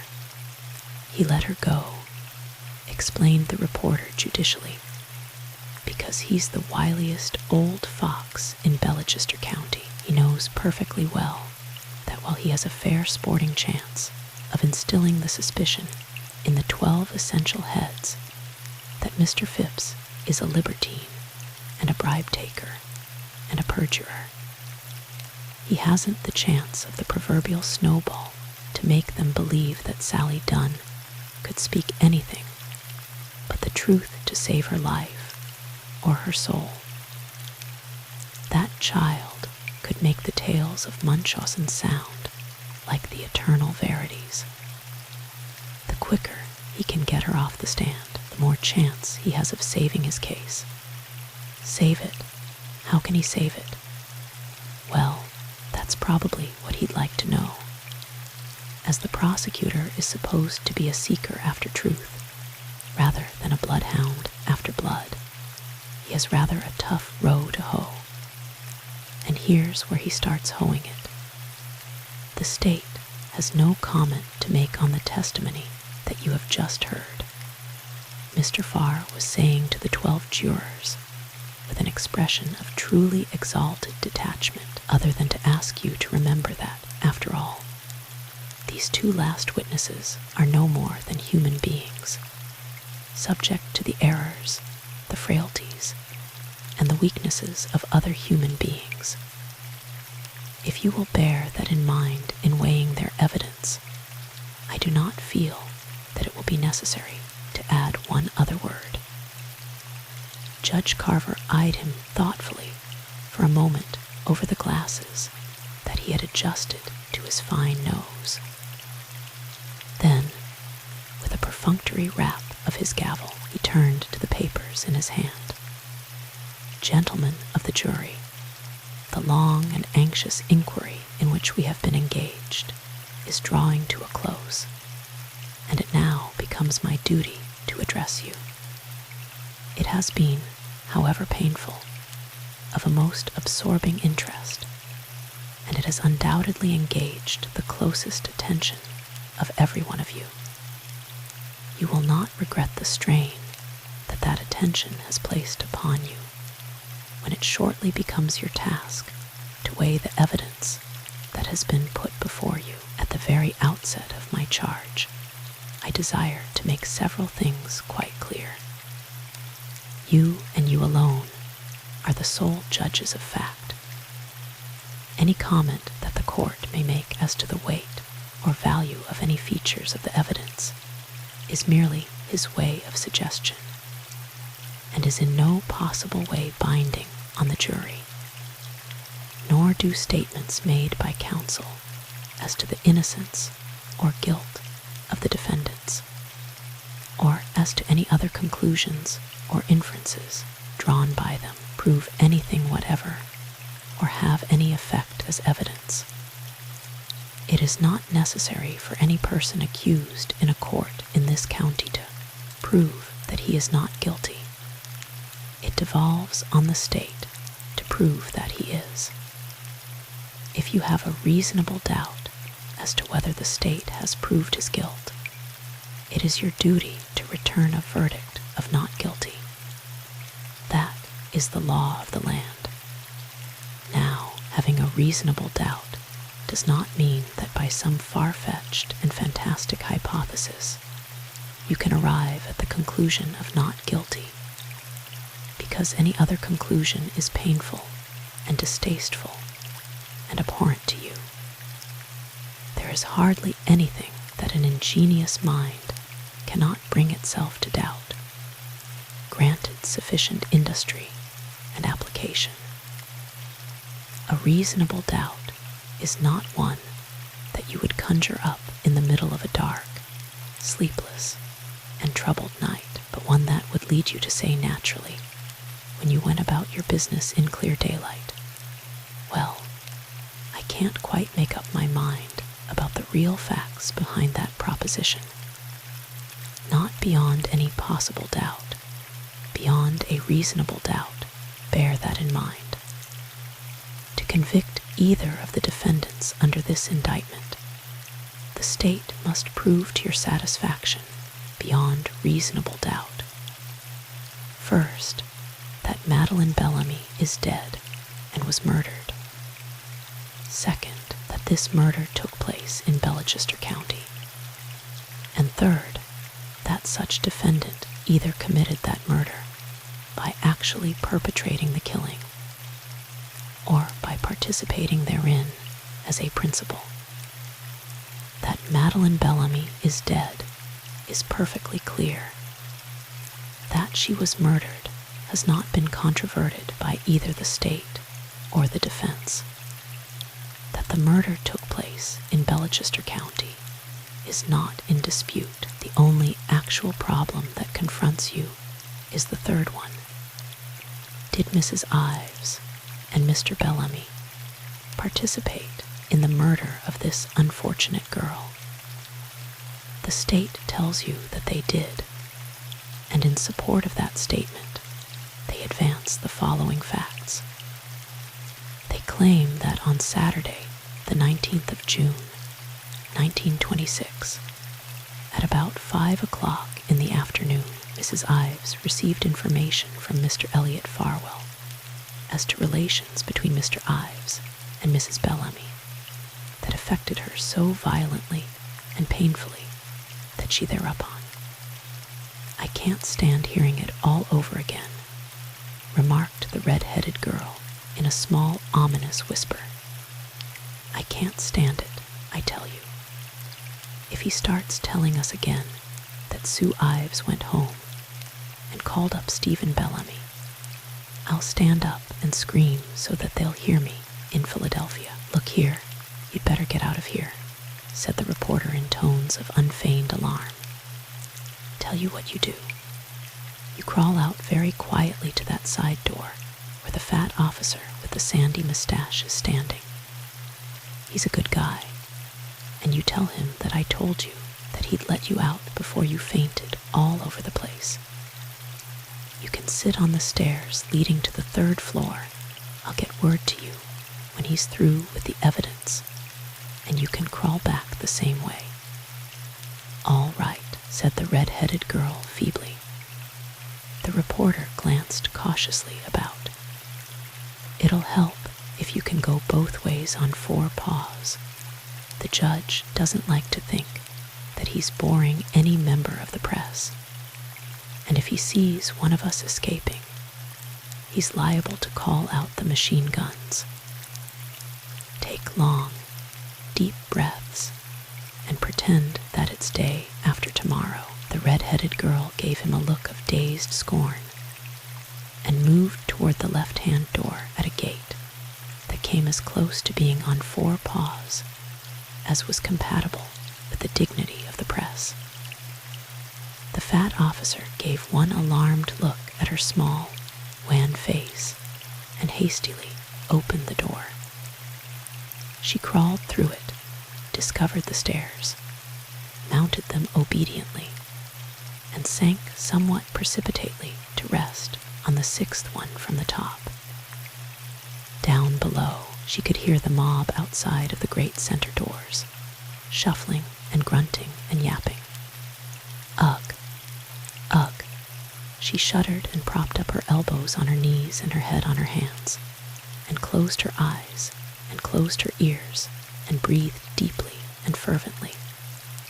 If ever I go to a murder trial again, what happens to you when you don't sleep for a week?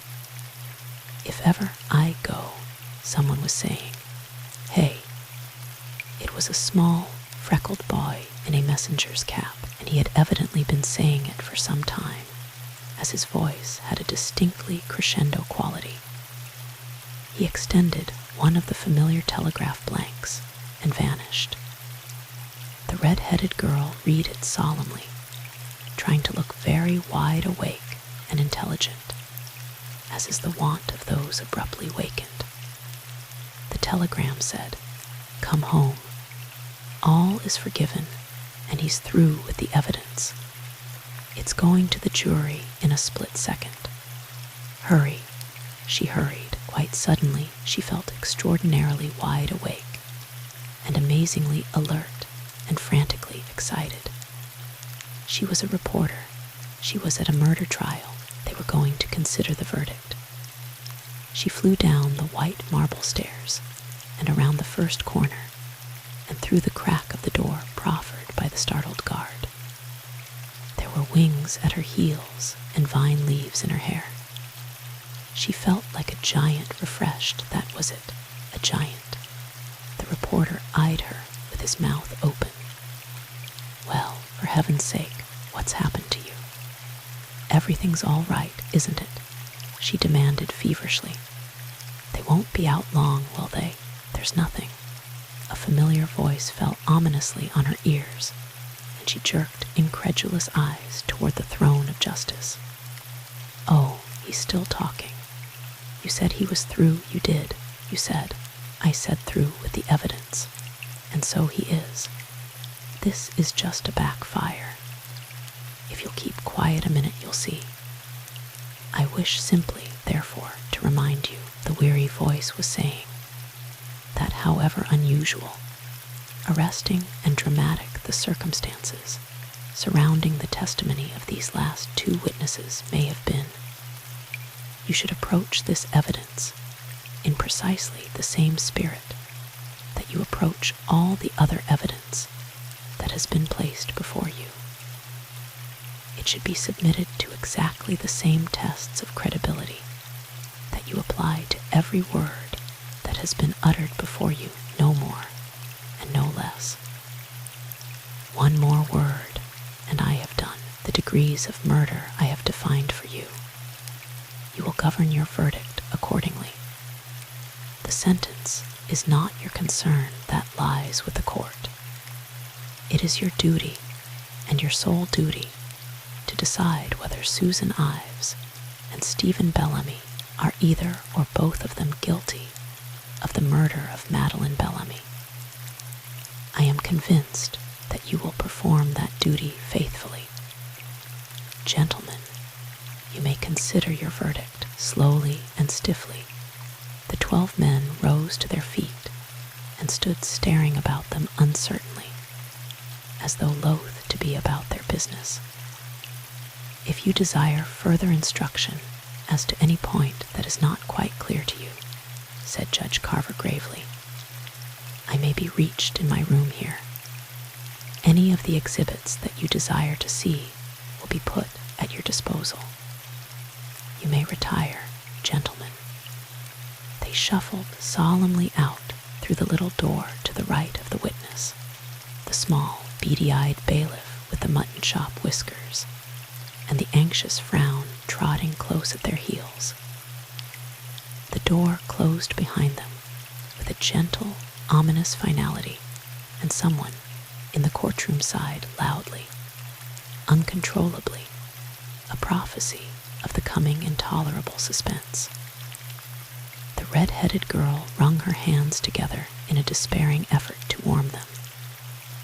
12 men, 12 ordinary, everyday men, whose faces looked heavy and stupid with strain and fatigue. She pressed her hands together harder and turned a pale face toward the other door.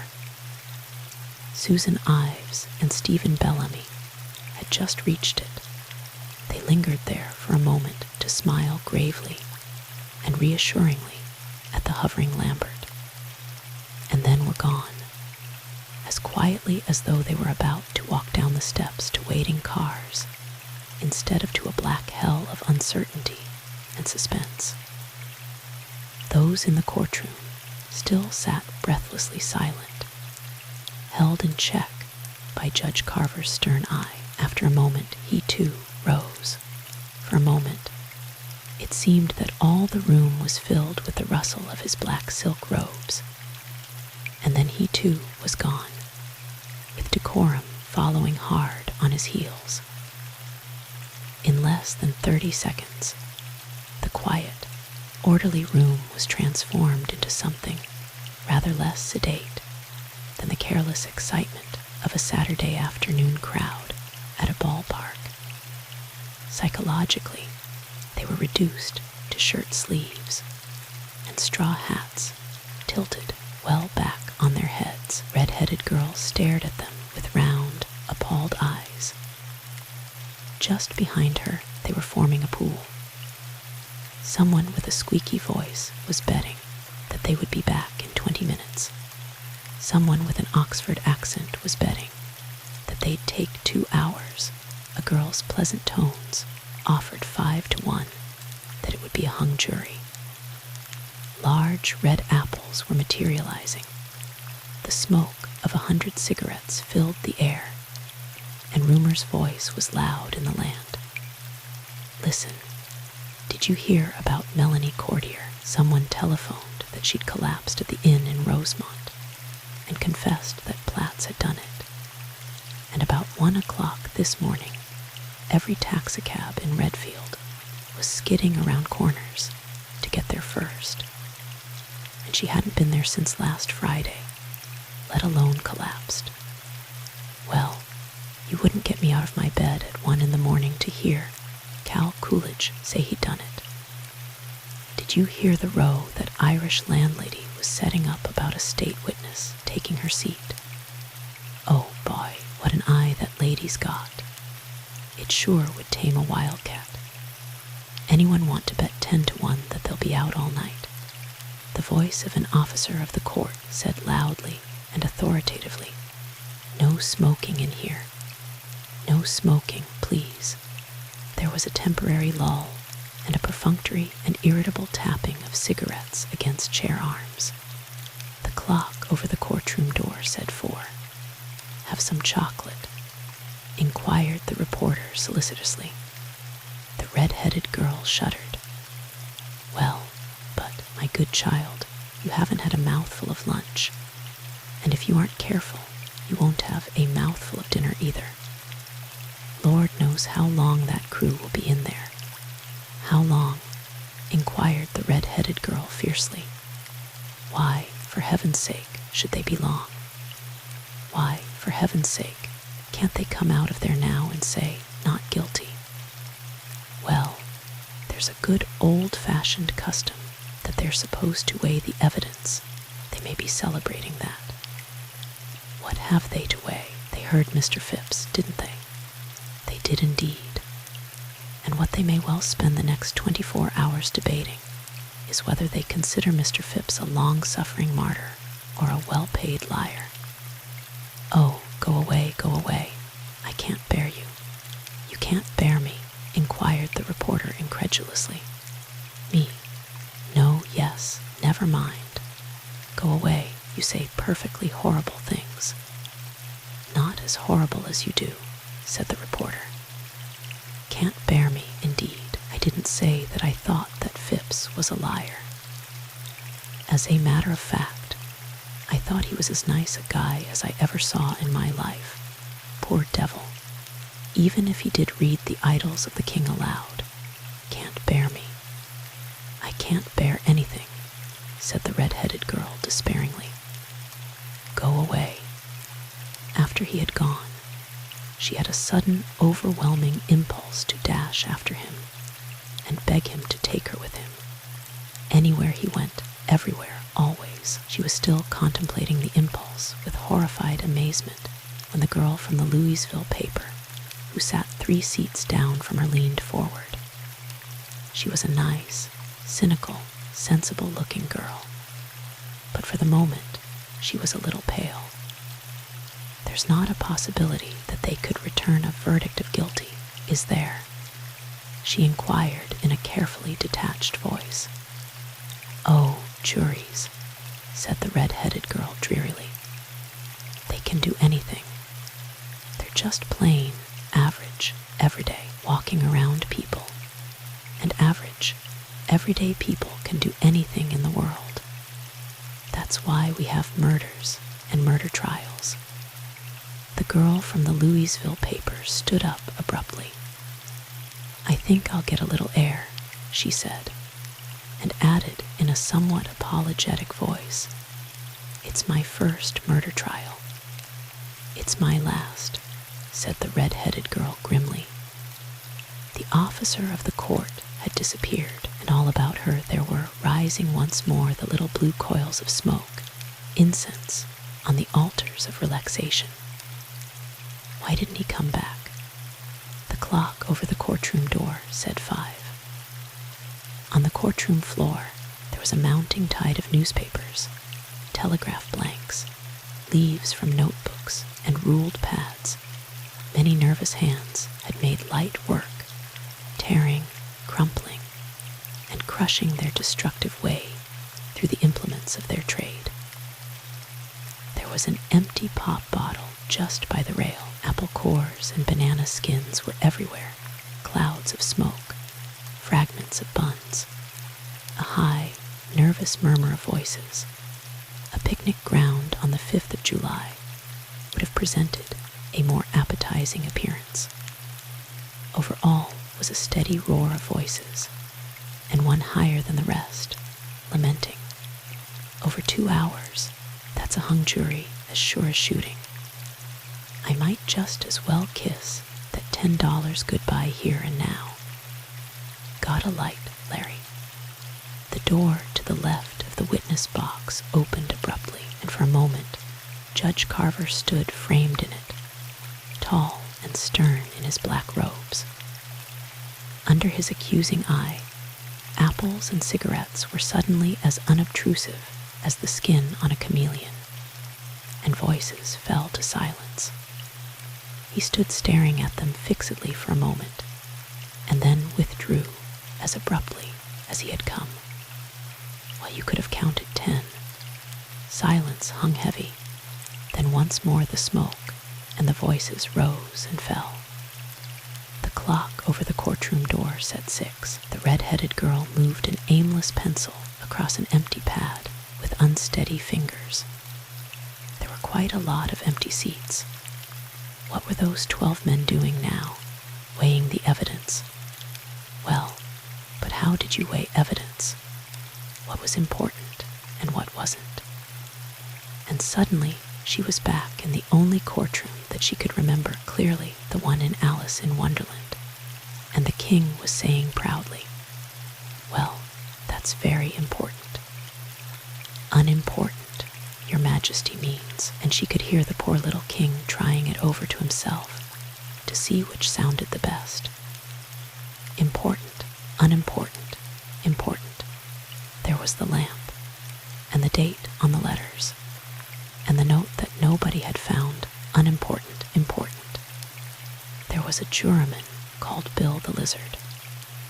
She remembered that he had dipped his tail in ink and had written down all the hours and dates in the case on his slate, industriously adding them up and reducing the grand total to pounds, shillings, and pence. Perhaps that was the safest way after all.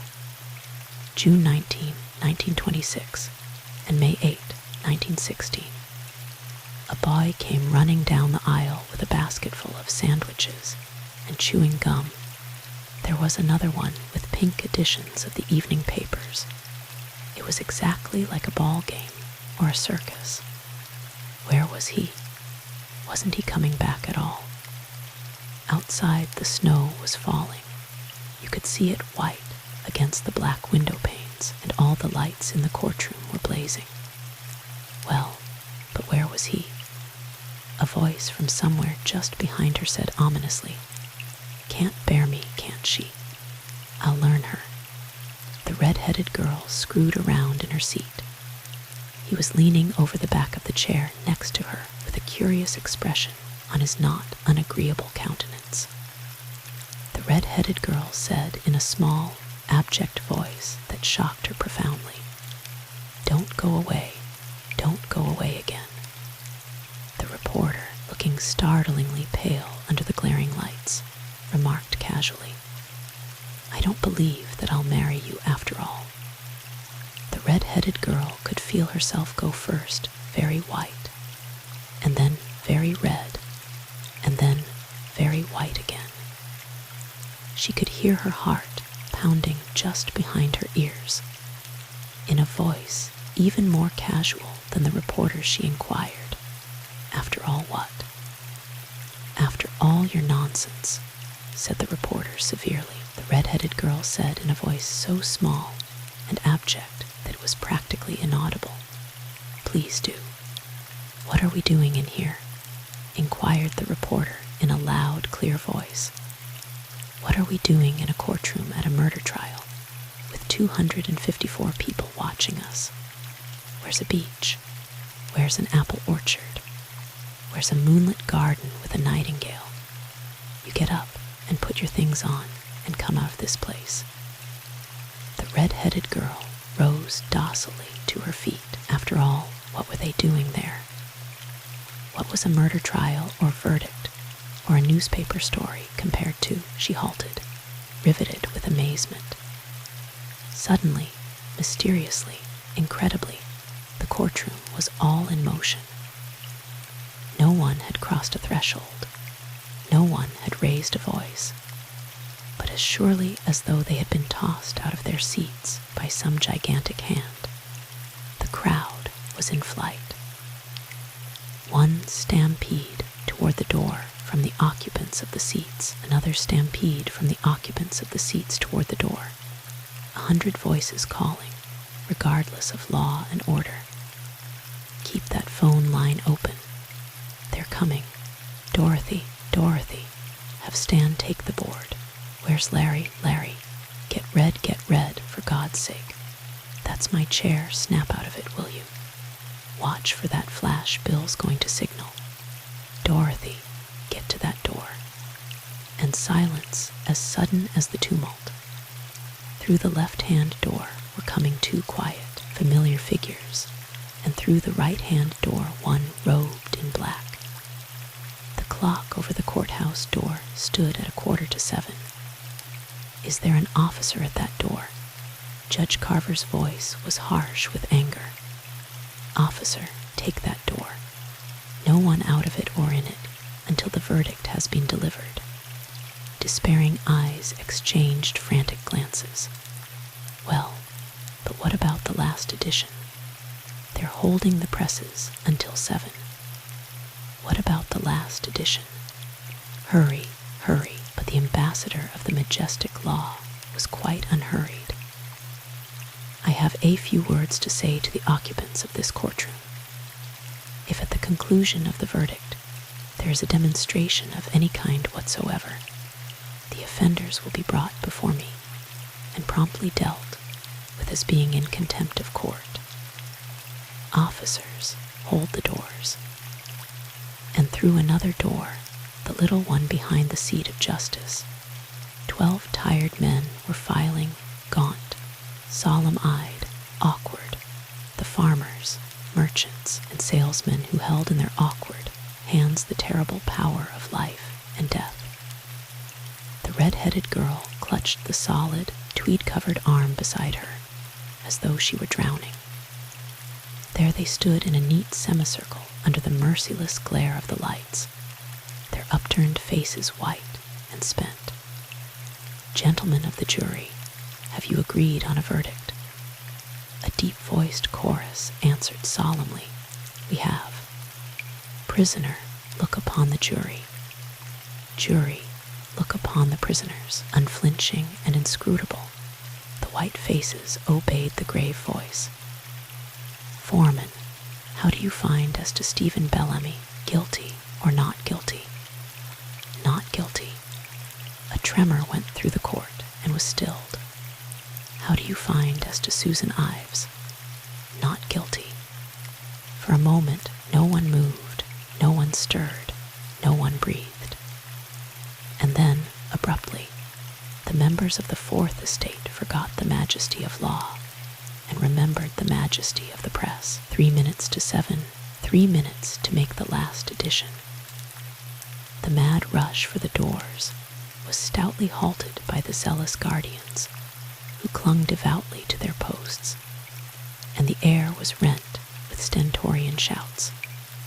Sit down there. Keep quiet. Order, order. Take your hands off of me. And the thunder of Judge Carver's gavel.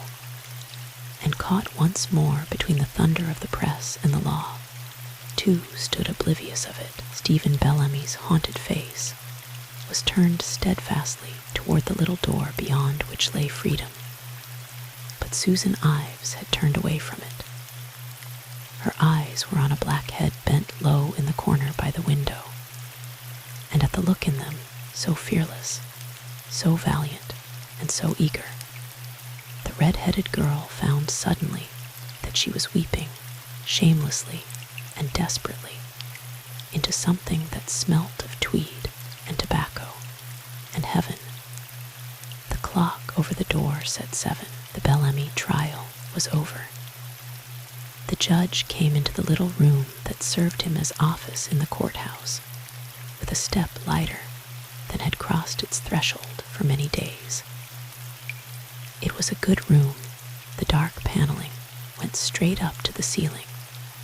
There were 2 wide windows and 2 deep chairs, and a great shining desk piled high with books and papers. Against the walls rose row upon row of warm, pleasant-colored books, and over the door hung a great engraving of Justice in her flowing robes of white, smiling gravely down at the bandage in her hands that man has seen fit to place over her eyes. Across the room from her, between the 2 windows, his robes flowing black, sat John Marshall, that great gentleman, his dark eyes eternally fixed on hers, as though they shared some secret understanding. Judge Carver looked from one to the other a little anxiously as he came in, and they smiled back at him reassuringly. For 30 years, the 3 of them had been old friends. He crossed to the desk with a suddenly quickened step. The lamps were lighted, and reflected in its top, as in a mirror, he could see the short, stubby, nut-colored pipe, the huge brass bowl into which which a giant might have spilled his ashes, the capacious box of matches yawning agreeably in his tired face. The black robes were heavy on his shoulders, and he lifted an impatient hand to them when he paused, arrested by the sight of the central stack of papers.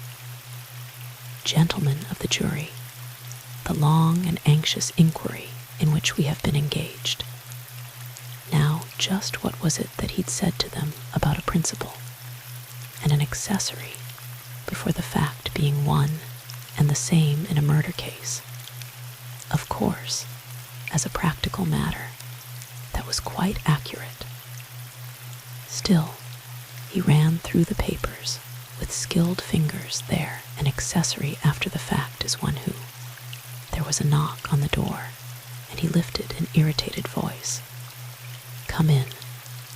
The door opened cautiously, and under the smiling justice in her flowing robes, a little boy was standing, freckle-faced, blue-eyed, black-haired, in the rusty green of the messenger's uniform. Behind him, the judge could see the worried face of old Martin, the clerk of the court. "I couldn't do anything with him at all, Your Honor. I told him you were busy, and I told him you were engaged, and I told him you'd given positive orders not to be disturbed, and all he'd say was, 'I swore I'd give it into his hands, and into his hands it goes, if I stay in this place until the moon goes down and the sun comes up.'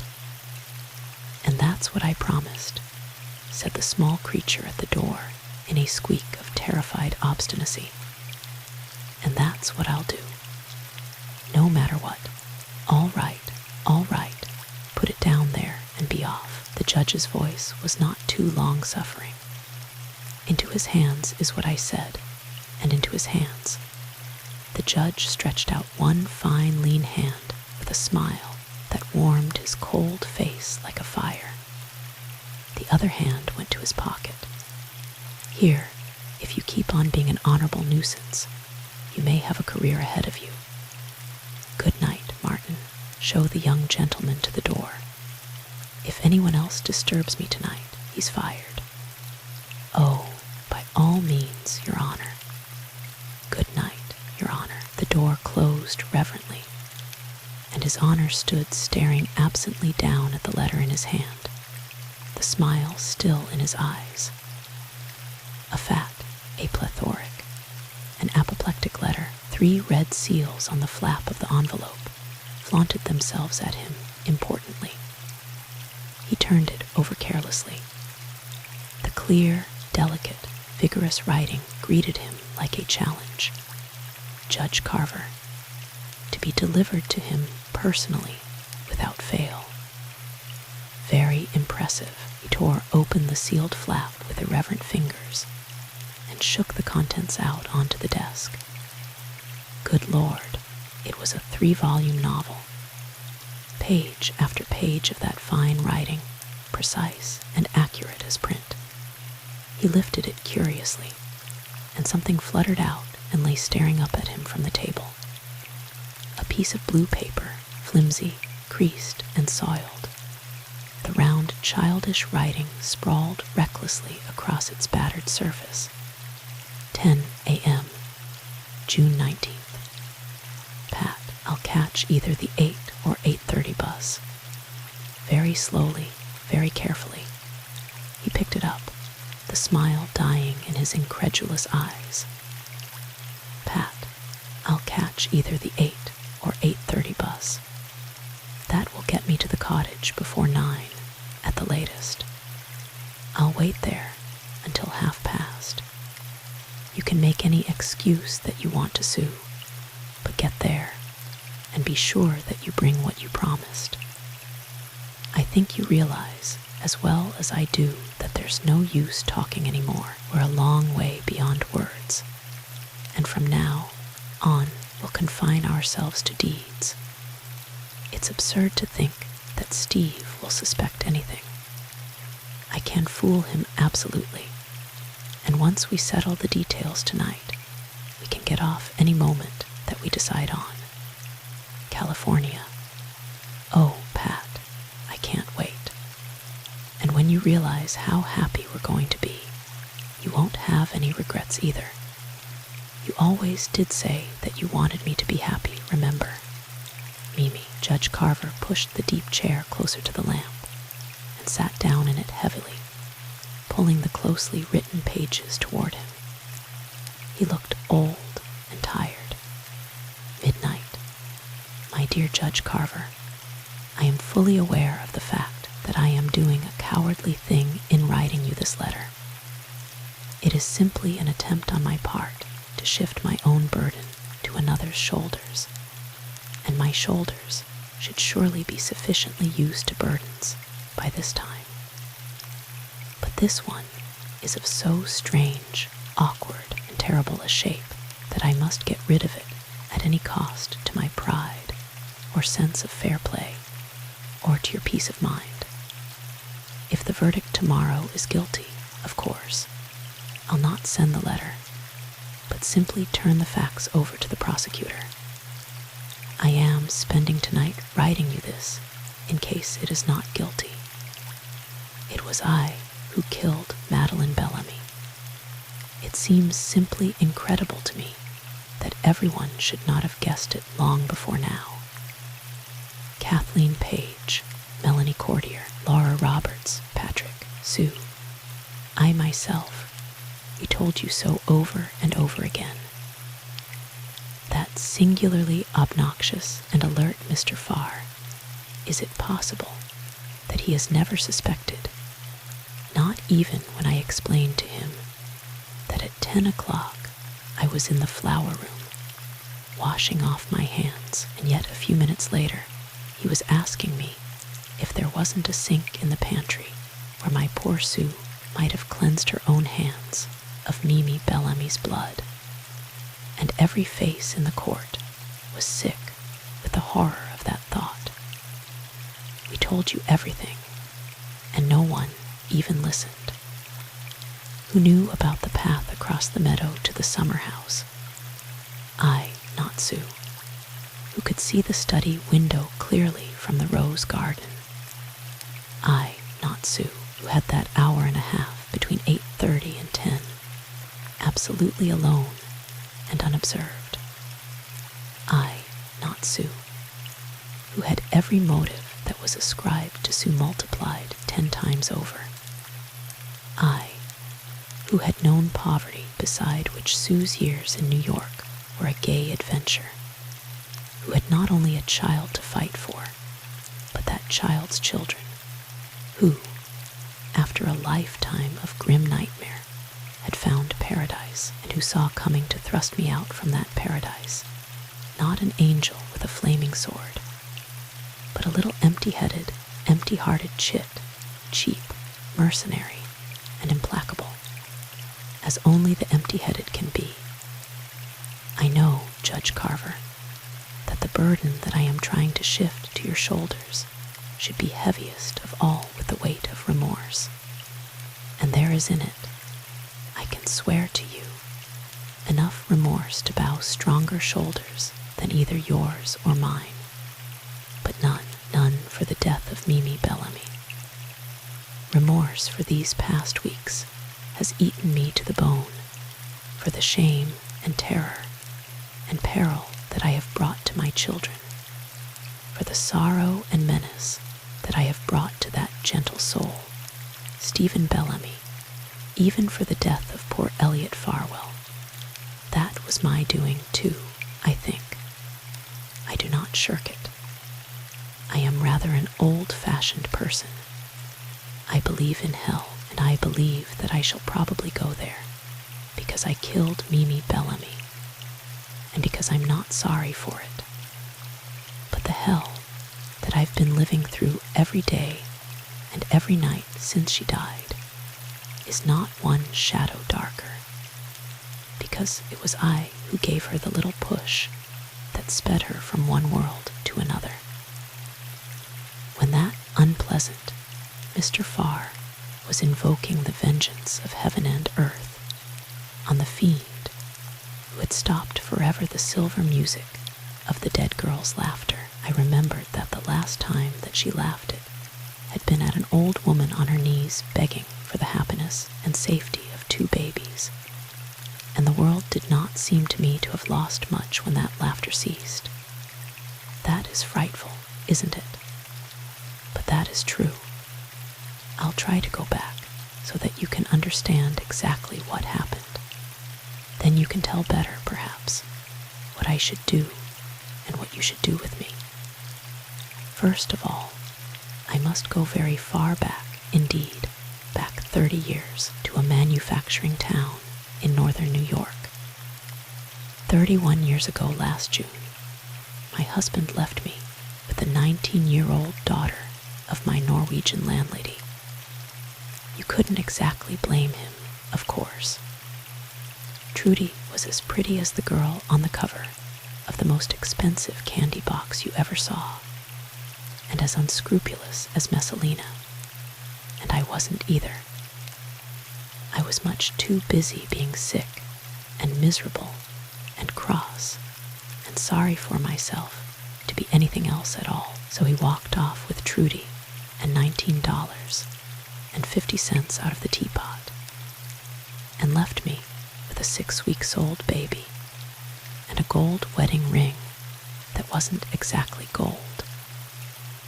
And my landlady wouldn't give me even 1 day's grace rent-free, because she was naturally a little put out by her daughter's unceremonious departure, and quite frankly held me to blame for it, as she said a girl who couldn't hold her own man wasn't likely worth her board and keep. So, just like the lady in the bad melodramas, I wrapped my baby up in a shawl and started out to find work at the factory. Of course, I didn't find it. It was a slack season at the factories, and I looked like a sick little scarecrow, and I hadn't even money for car fare. I spent the first evening of my career as a breadwinner begging for pennies on the more prominent street corners. It's one way to get bread. In the next 20 years, I tried a great many other ways of getting it, including, on 2 occasions, stealing it. But that was only the first year. After that, we always had bread, though often there wasn't enough of it, and generally it was stale, and frequently there wasn't anything to put on it. When people talk about the fear of poverty, I wonder whether they have the remotest idea of what they're talking about. I wasn't rich when I married Dan. I was the daughter of a not over-successful lawyer, and I thought that we were quite poor, because often we went through periods where pot roast, instead of chicken, played a prominent part in the family diet, and my best dress had to be of tarlatan instead of taffeta, and I possessed only 2 pairs of kid gloves that reached to my elbow, and one that reached to my shoulder.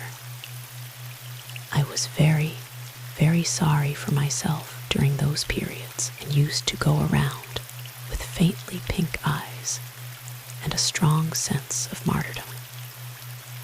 I wasn't at all a noble character.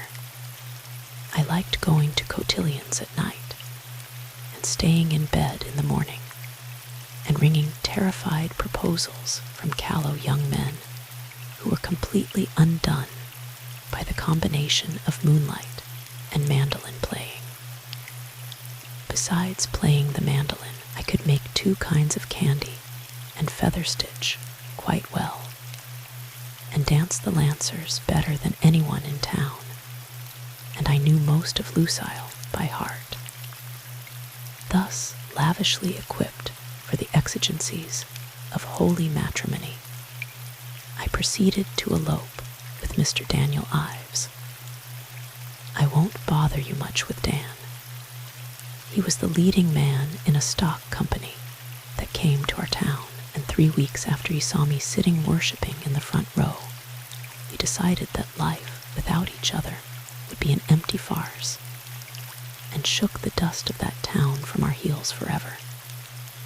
It was very, very romantic indeed for the first 6 days, and after that it wasn't so romantic, because I, who could feather stitch so nicely, was a bad cook, and a bad manager, and a bad housewife, and a bad sport, a bad wife. In short, I wasn't precisely happy, and I thought that it was perfectly safe to be all those things, because it simply never entered my head that one human being could get so tired of another human being that he could quietly walk out and leave her to starve to death.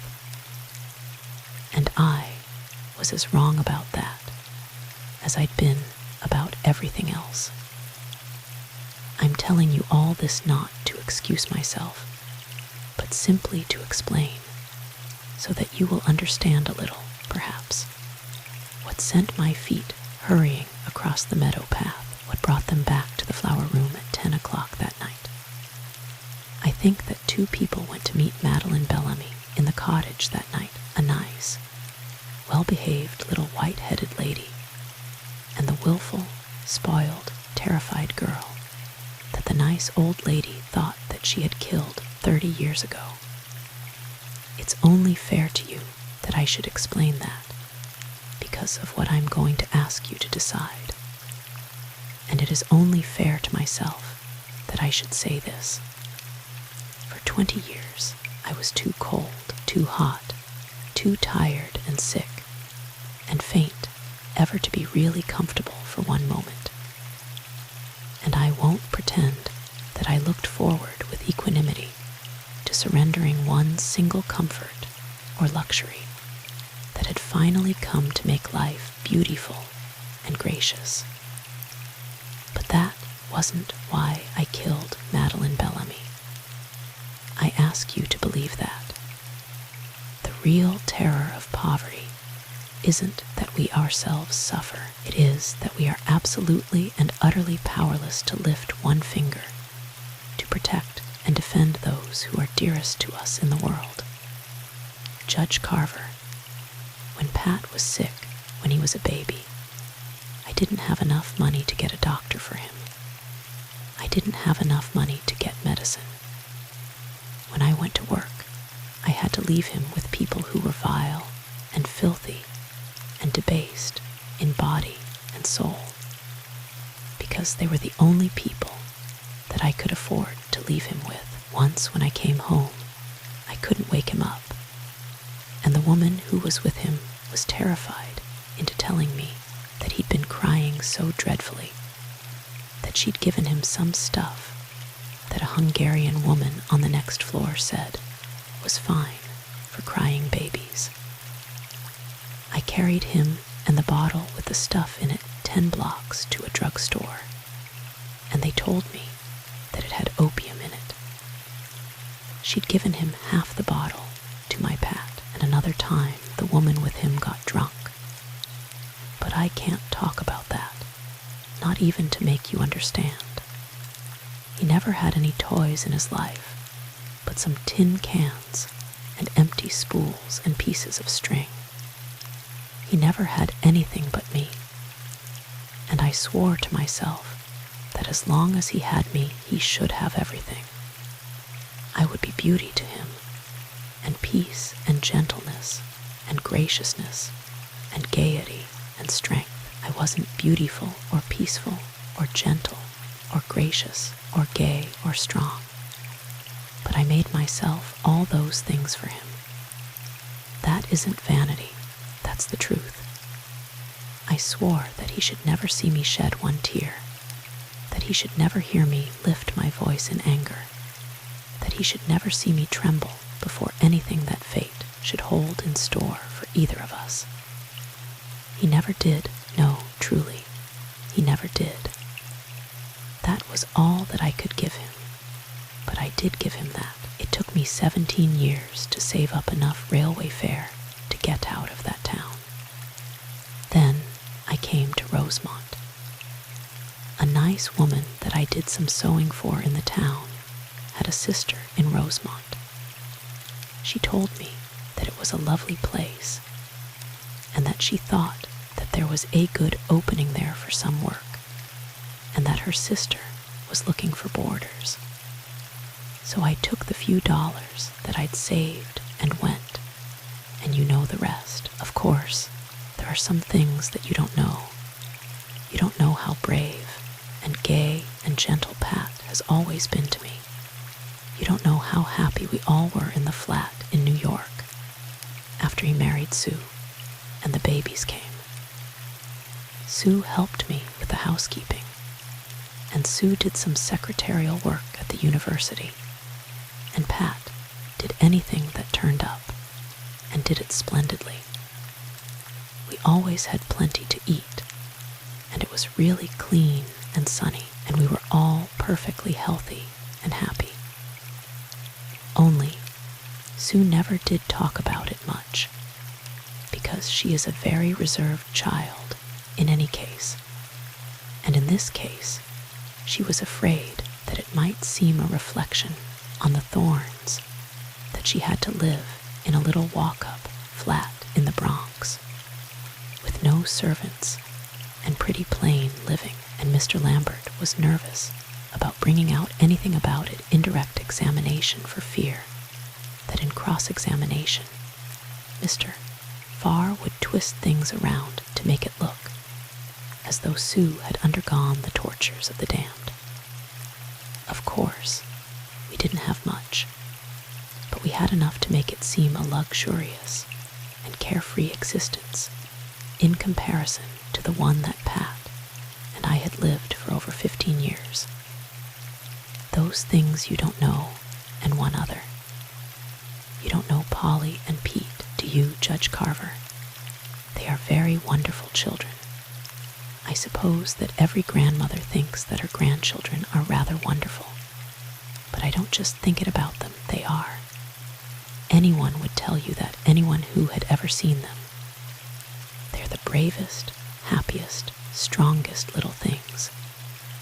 You could be with them for weeks and never once hear them cry. Of course, once in a very long while, if you have to scold them, for instance, because Pete is quite sensitive, but then you almost never have to scold them. And when Pete broke his leg last winter, and Dr. Chilton said it, he said that he had never seen such courage in a child. And when Polly was only 2 years old, she walked straight out into the ocean up to her chin, and she'd have gone farther still if her father hadn't caught her up. She rides a pony better than any 7-year-old child in Rosemont, too, and she isn't 5 yet, not until January. And the only time that she ever fell off the pony, she never even whimpered, not once. They are very beautiful children, too. Pete is quite fair, and Polly is very dark, but they both have blue eyes and very dark eyelashes. They are so brown, too, and tall. It doesn't seem possible that either of them could ever be sick or unhappy. But still, you have to be careful. Polly has been threatened twice with mastoiditis, and Pete has to have his leg massaged 3 times a week, because he still limps a little. That's why I killed Madeleine Bellamy. The first time I realized that there was anything between her and Pat was almost a month before the murder, sometime early in May, I think. Sue had been having quite a dinner party, and I'd slipped out to the garden, as usual, as soon as I could get away. I decided to gather some lilacs, and I came back to the house to get the scissors from the flower room. As I passed the study, I saw Pat and Mimi silhouetted against the study window. She was bending over, pretending to look at the ship he was making. But she wasn't looking at it, she was looking at Pat. I'd always thought that she was a scatterbrained little goose, and I had never liked her particularly. Even in the old days in the village, I used to worry about her sometimes. She used too much perfume and too much pink powder, and she had an empty little voice and a horrid, excited little laugh. But I thought that she was good-natured and harmless enough when I thought about her at all, and I was about to pass on when she said something that riveted me in my footsteps. She said, "Pat, listen, did you get my note?" He said, "Yes." She asked, "Are you coming?" And he said, "I don't know. I'm not sure that I can make it." She said, "Of course you can make it. We can't talk here. It doesn't take 10 minutes to get to the cottage. You've got to make it." He said, "All right, I'll be there. Look out, someone's coming." They both of them turned around, and I could hear him calling to someone in the hall to come in and look at the ship. I stood there, leaning my head against the side of the house and feeling icy cold and deathly, deathly sick. It was as though I had heard Dan calling to me across 30 years. From that moment until this one, I have never known one happy hour, one happy moment, one happy second. I spent my life spying on him on my Pat, trying to discover how far he had gone, how far he was prepared to go. I never caught them together again, in spite of the fact that I fairly haunted the terrace under the study window, thinking that some afternoon or evening they might return. They never did. Mimi didn't come very often to the house, as a matter of fact, but on the evening of the 19th of June, at a little after 6:30, someone did come to the study window, who gave me the clue that I had been seeking so long. It was Melanie Courtier, of course. I was just coming back from the garden, where I had been tying up some climbing roses, when I saw her there by the corner near the bookcase. She had a book in her hands, quite a large, thick book in a light tan cover, and she was looking back over her shoulder with a queer, furtive look while she put something in it. She shoved it back onto the shelf and was starting toward the hall when she drew back suddenly and stood very quiet. I thought, there is someone in the hall. When Melanie goes out, it will mean that the coast is clear. It wasn't more than a minute later that she left, and I started around to the front of the house to get to the study and see what she had put in that book.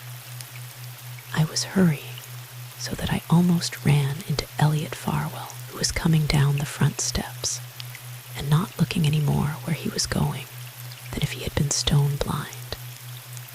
He said, "Beg pardon," and brushed by me, without even lowering his eyes to see who it was, and I went on across the hall into the study, thinking that never in my life had I seen a man look so wretchedly and recklessly unhappy. No one was in the hall. They were all in the living room, and I could hear them all laughing and talking. And I decided that if I were to find what Melanie had put in the book, I'd better do it quickly, as the party might break up at any minute. I had noticed just where the book was, on the third shelf, close to the wall, but there were 3 volumes just alike, and that halted me for a minute. The note was in the 2nd volume that I opened. It was addressed to Mr. Patrick Ives. Urgent, very urgent. I stood looking at that urgent, very urgent for a minute, and then I put it in the straw bag that I carry for gardening, and went out through the dining room to the pantry to get myself a drink of water, because I felt a little faint. No one was in the pantry. I let the water run for a minute so that it would get cold, and then I drank 3 glasses of it quite slowly until my hands stopped shaking and that queer, dizzy feeling went away. Then I started back for the hall. I got as far as the dining room, when I saw Pat standing by the desk in the corner. There's a screen between the dining room door and the study, but it doesn't quite cut off the bit near the study window. I could see him perfectly clearly. He had quite a thick little pile of white papers in his hand, and he was counting them. They were long, narrow papers, folded just like the bond that he'd given me for Christmas a year ago, just exactly like it. And while I was standing there staring at them, Sue called to him from the hall to come out on the porch and see his guests off, and he gave a little start and shoved the papers into the left-hand drawer and went out toward the hall. I gave him a few seconds to get to the porch. Before I crossed through the study, I was terrified that if he came back and found me there, he'd know I had the note and accuse me of it. And I knew that when he did that, all the life that I'd died 20 lives to build for us would crumble to pieces at the first word he spoke. I couldn't bear to have Pat know that I suspected how base he was, that I knew that he was Dan all over again, a baser, viler Dan, since Dan had only had me to keep him straight, and Pat had Sue. I felt strong enough and desperate enough to face almost anything in the world, except that Pat should know that I had found him out. So I went through the study and the hall and up the stairs to my room in the left wing without one backward look. Once in my room, I locked the door and bolted it, and pushed a chair against it too, to make assurance triply sure. That's the only thing that I did that entire evening that makes me think I must have been a little mad. Still, even a biased observer could hardly regard that as homicidal madness. I went over to the chintz wing chair by the window and read the note. The chair was placed so that even in my room I could see the roses in the garden, and a little beyond the garden, the sand pile under the copper beech where the children played. They weren't there now. I'd said good night to them outside just a minute or so before I finished tying up the roses. I read the note through 3 times. Of course, I completely misread it. I thought that what she was proposing was an elopement with Pat to California. It never once entered my head that she was referring to money that would enable Steve and herself to live a pleasanter life in a pleasanter place, and that her talk of hoodwinking Steve simply meant that she could conceal the source of the money from him.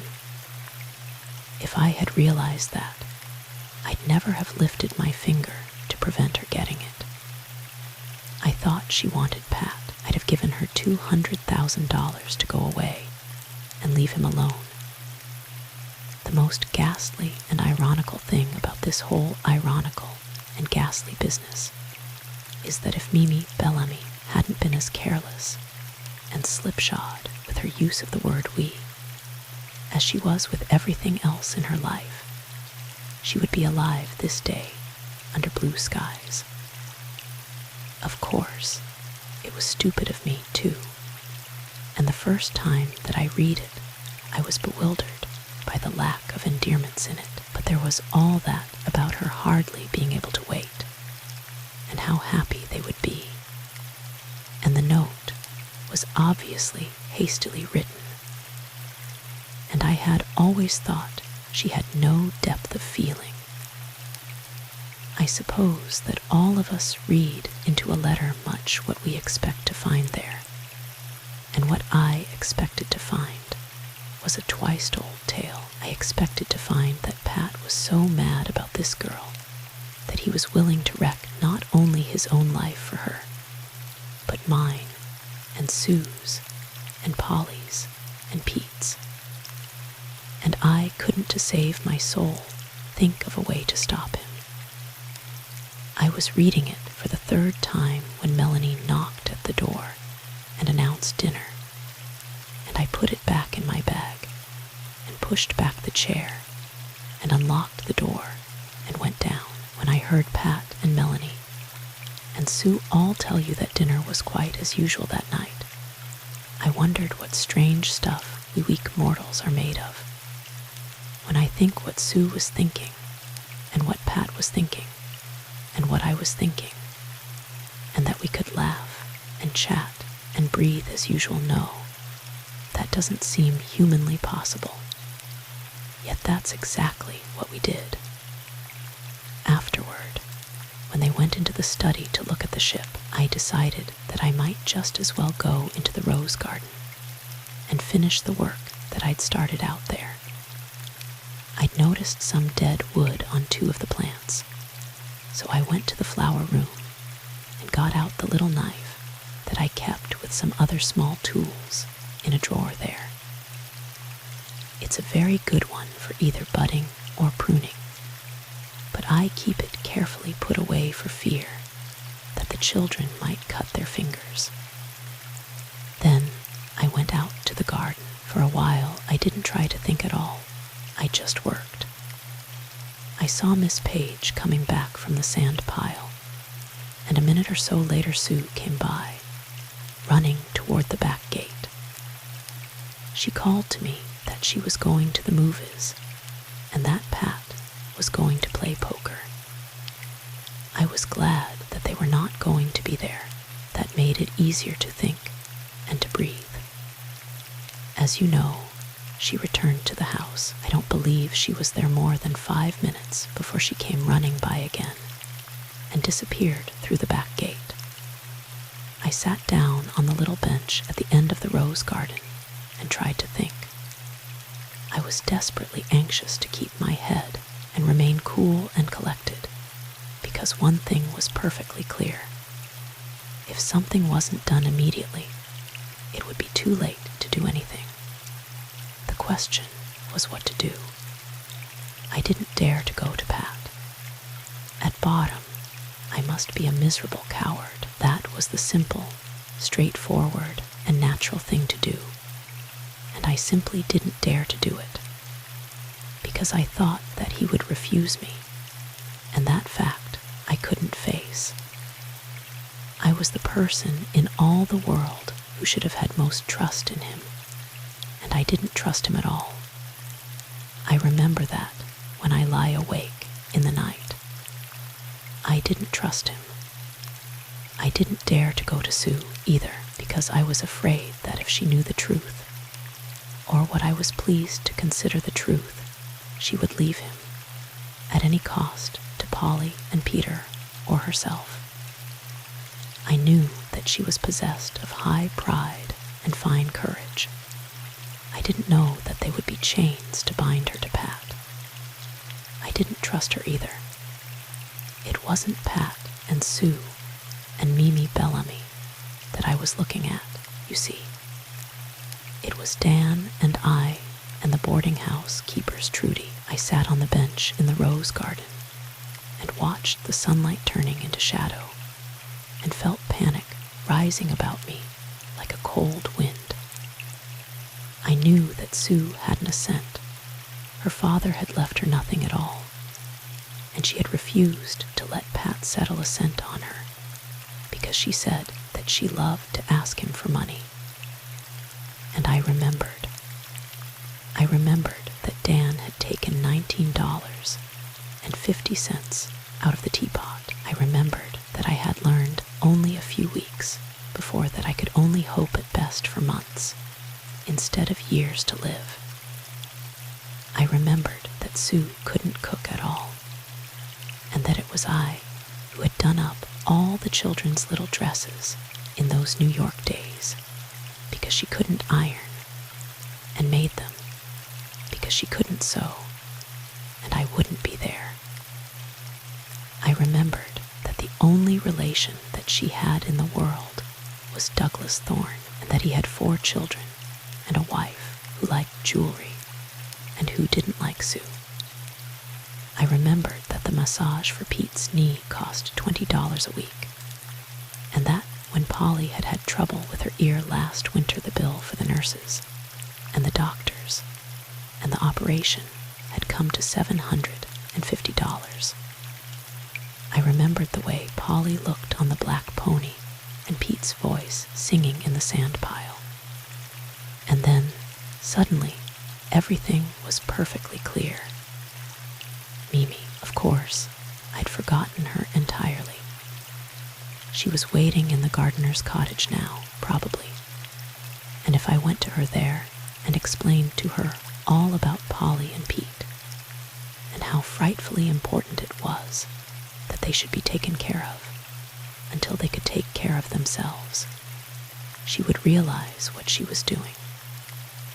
She was so young and pretty and careless that she probably hadn't ever given them a thought. It wasn't cruelty, it was just a reckless desire to be happy. But once she knew, I'd tell her all about Pat's ghastly childhood and the nightmare that my own life had been, and I'd implore her to stop and think what she was doing. Once she had stopped, once she had thought, she wouldn't do it, of course. I felt 50 years younger and absolutely lightheaded with relief. I looked at my little wrist watch. It said 10 minutes to 9. If I waited until 9, it would be almost dark and would still give me plenty of time to catch her before she left. It wouldn't take me more than 15 minutes to get to the cottage, and I much preferred not to have anyone know what I was planning to do. No one would miss me if I got back by 10. I often sat in the garden until then, and I had a little flashlight in the straw bag that I used at such times, and that would serve my purpose excellently. Coming home across the meadows, I decided not to go back to the house at all, but simply to slip out by the little gate near the sand pile and strike out on the path that cut diagonally across the fields to the thorn place. There were no houses between us and orchards, so I would be perfectly safe from observation. By the time I had gathered up my gardening things and looked again at my watch, it was a little after 9, and I decided that it wouldn't be safe to wait any longer. It was a very pleasant walk across the fields.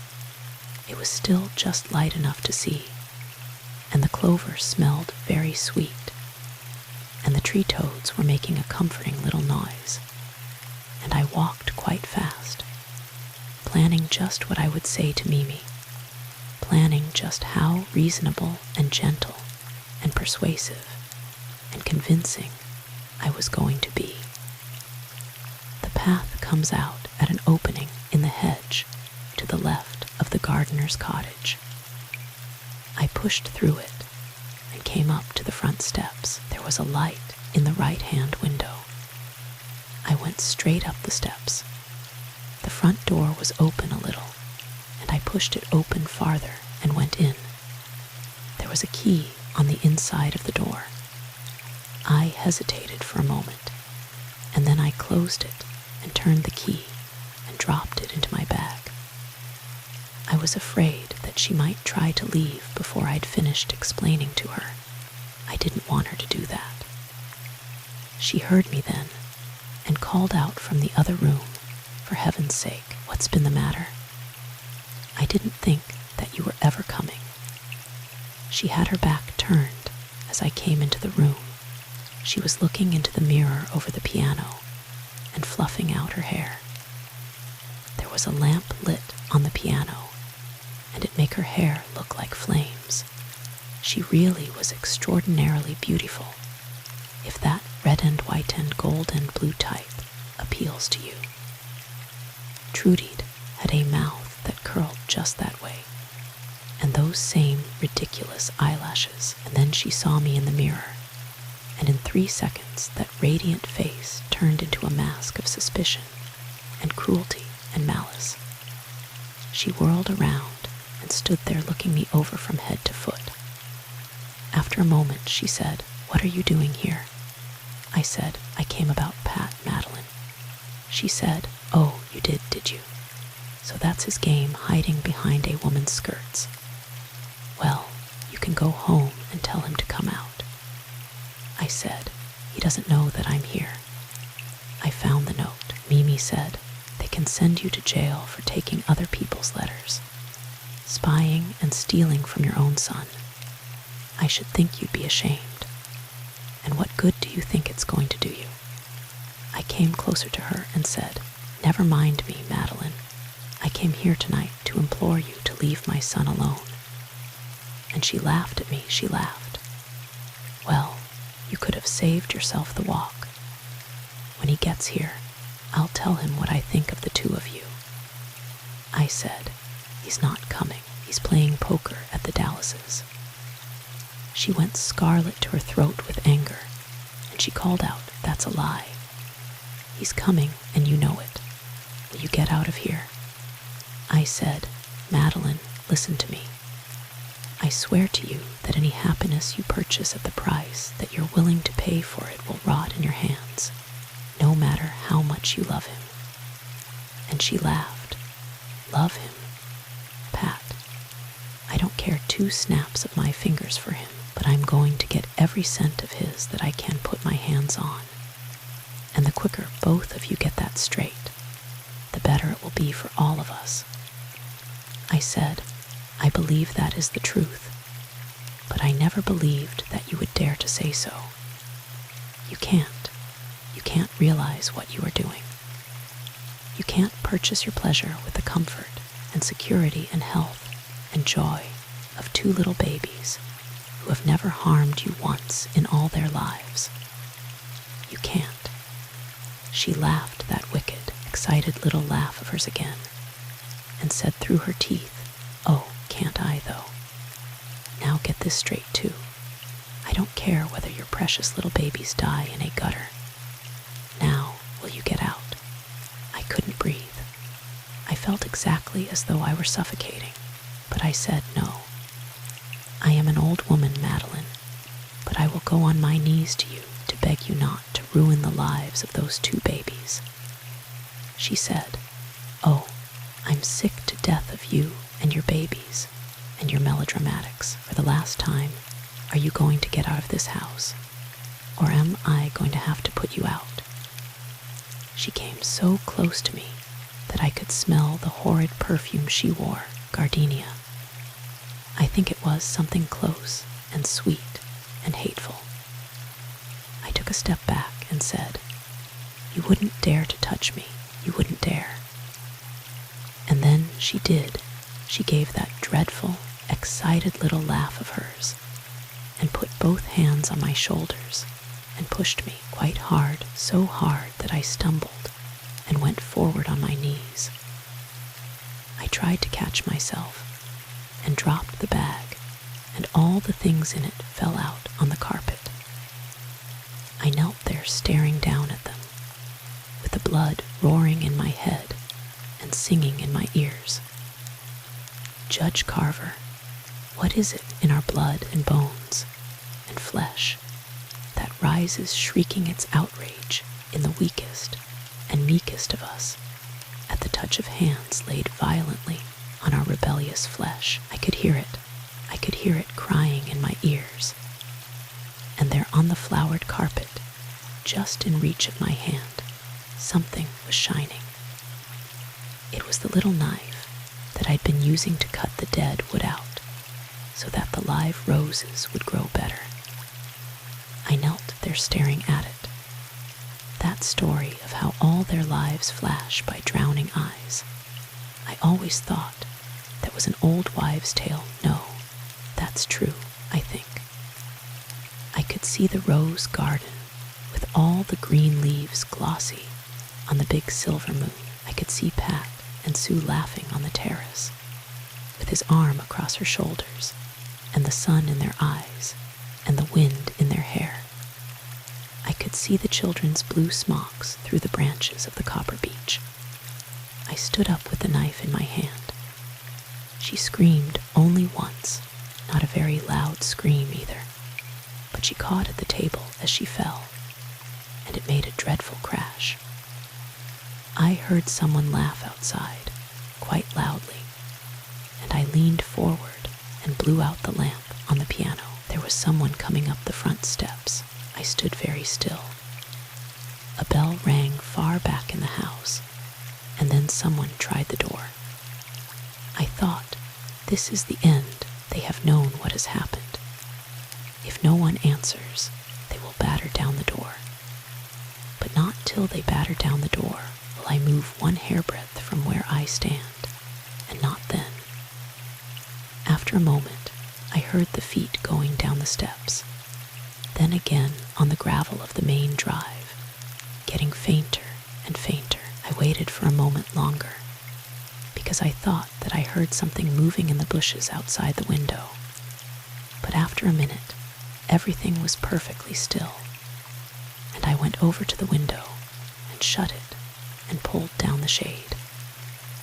I knew that I was in great danger, and that I must think very quickly and act quickly too. I found the little flashlight almost immediately and lit it and pushed down the catch and put it beside me on the floor. I wanted to have both hands free, and I didn't dare to take the time to light the lamp. I was afraid that the person who tried the door would come back. I had realized at once, of course, that if I took the jewels, the murder would look like robbery, and I had to make sure that she was dead. That took only a minute. The rings came off quite easily, but the catch of the necklace caught, and I had to break the string. I knotted the things all into my handkerchief and put them into the bag, and the trowel and a ball of string that had fallen out, too, and the note, and a little silver box of candy that I kept for the children. There was the key to the front door, too. I remembered that I must leave it in the lock as I went out. I used the flashlight to make sure that I wasn't leaving anything, and the knife was still lying there beside her. It's curious, of all the things that happened that night, that's the only one that I can't account for. I don't remember how it got there at all, whether I placed it there or whether I dropped it, or whether it fell. That's curious, don't you think? Anyhow, I picked it up and wiped it off very carefully on one of her white lace frills and put it back in the bag. And then I tried to get up, but I couldn't. I couldn't move. I knelt there, leaning forward against the cold steel of the little Franklin stove, feeling so mortally, so desperately sick, that for a moment I thought I should never move again. It wasn't the blood, it was that perfume, like dead flowers, horribly sweet and strong. After a minute, I got up and went out of the room and out of the house and back across the meadow to the garden gate. I stopped only once. I followed the hedge a little way before I came to the path, and I stooped down and dug out 2 or 3 trowelfuls of earth close in to the roots, and shook the pearls and the rings out of my handkerchief into the hole, and covered it up and went on. At first, I thought of putting the knife there too, and then I decided that someone might have noticed it in the drawer, and that it would be safer to be put back where it had come from. How are they ever able to trace people by the weapons they have used? It seems to me that it should be so simple to hide a little thing no longer than your hand, with all the earth and the waters under the earth to hide it in. It was the knife that I was washing in the flower room. It still had 1 or 2 little stains near the handle, but there wasn't any blood on my hands at all. I'd been very careful. After I'd put everything away, I took the note and went upstairs. first, I thought that I'd tear it up, but then I decided that someone might find the scraps, and that the safest thing to do would be to keep it until the next day and burn it. And before the next day, I knew that Sue and Stephen had no actual alibi for that night, and so I never burned the note. That's all. While I lay there in the dark that night, and every night since, I've tried saying it over and over to myself. Murderous, murderous. A black and bloody and dreadful word. Does it sound as alien to the ears of all the others whose title it is as it does to mine? Murderous. We should feel differently from the rest of the world once we have earned that dreadful title, should we not?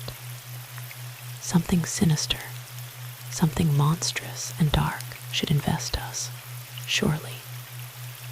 It seems strange that still we who bear that name should rise to the old familiar sunlight and sleep by the old familiar starlight, that bread should still be good to us, and flowers sweet, that we should say good morning and good night in voices that no man shudders to hear. The strangest thing of all is to feel so little strange. Judge Carver, I have written to you because I do not know whether any taint of suspicion still clings to any of those who have taken part in this trial. If in your mind there does, I will promptly give myself up to the proper authorities and tell them the essential facts that I have told you. But if, in your opinion, suspicion rests on no man or woman, living or dead, I would say only this. I am not afraid to die, indeed, indeed. I am rather anxious to die. Life is no longer very dear to me. 2 physicians have told me this last year that I will not live to see another. I can obtain from them a certificate to that effect, if you desire. And I have already sent to my lawyers a sealed envelope containing a full confession, marked to be sent to the authorities, in case anyone should be accused of the death of Mrs. Stephen Bellamy, either before or after my death. I would not have any human being live through such days as these have been not to save my life, or what is dearer to me than my life. But Judge Carver, will the ends of justice be better served if that boy who believes that my only creed is gentleness and kindness and mercy, and who has learned therefore to be merciful and gentle and kind, if that boy learns that now he must call me murderess, if those happy, happy little children who bring every bumped head and cut finger to me to kiss it and make it whole must live to learn to call me murderess. I don't want Polly and Pete to know. I don't want them to know. I don't want them to know. If you could reach me without touching them, I would not ask you to show me mercy, but if no one else need suffer for my silence, I beg you forget that you are only justice, and remember to be merciful. Margaret Ives. For a long time, the judge sat silent and motionless, staring down at that small mountain of white pages. In his tired face, his dark eyes burned, piercing and tireless.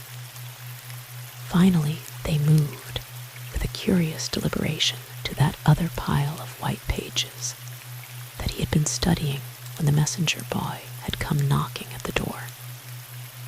Yes, there it was. An accessory after the fact is one who, while not actually participating in the crime, yet in any way helps the murderer to escape trial or conviction, either by concealing him, or by assisting him to escape, or by destroying material evidence, or by any other means whatever. It is a serious crime in itself, does not make him a principal, he sat motionless, his unwavering eyes fixed on the words before him, as though he would get them by heart. After a long moment, he stirred, lifted his head, and drew the little pile of papers that held the life of Patrick Ives's mother toward him. The blue paper first. The torn scraps settled down on the shining surface as lightly and inconsequently as butterflies. Then the white ones, a little mound of snowflakes that grew under the quick, sure fingers to a little mountain, higher, higher, blue and white. They were swept into that great brass bowl that had been so conveniently designed for ashes. A match spurted, and little flames leaped gaily, and a small spiral of smoke twisted up toward the white-robed lady above the door. Across the room, between the windows beyond which shone the stars, John Marshall was smiling above the dancing flames, and she smiled back at him, gravely and wisely, as though they shared some secret understanding.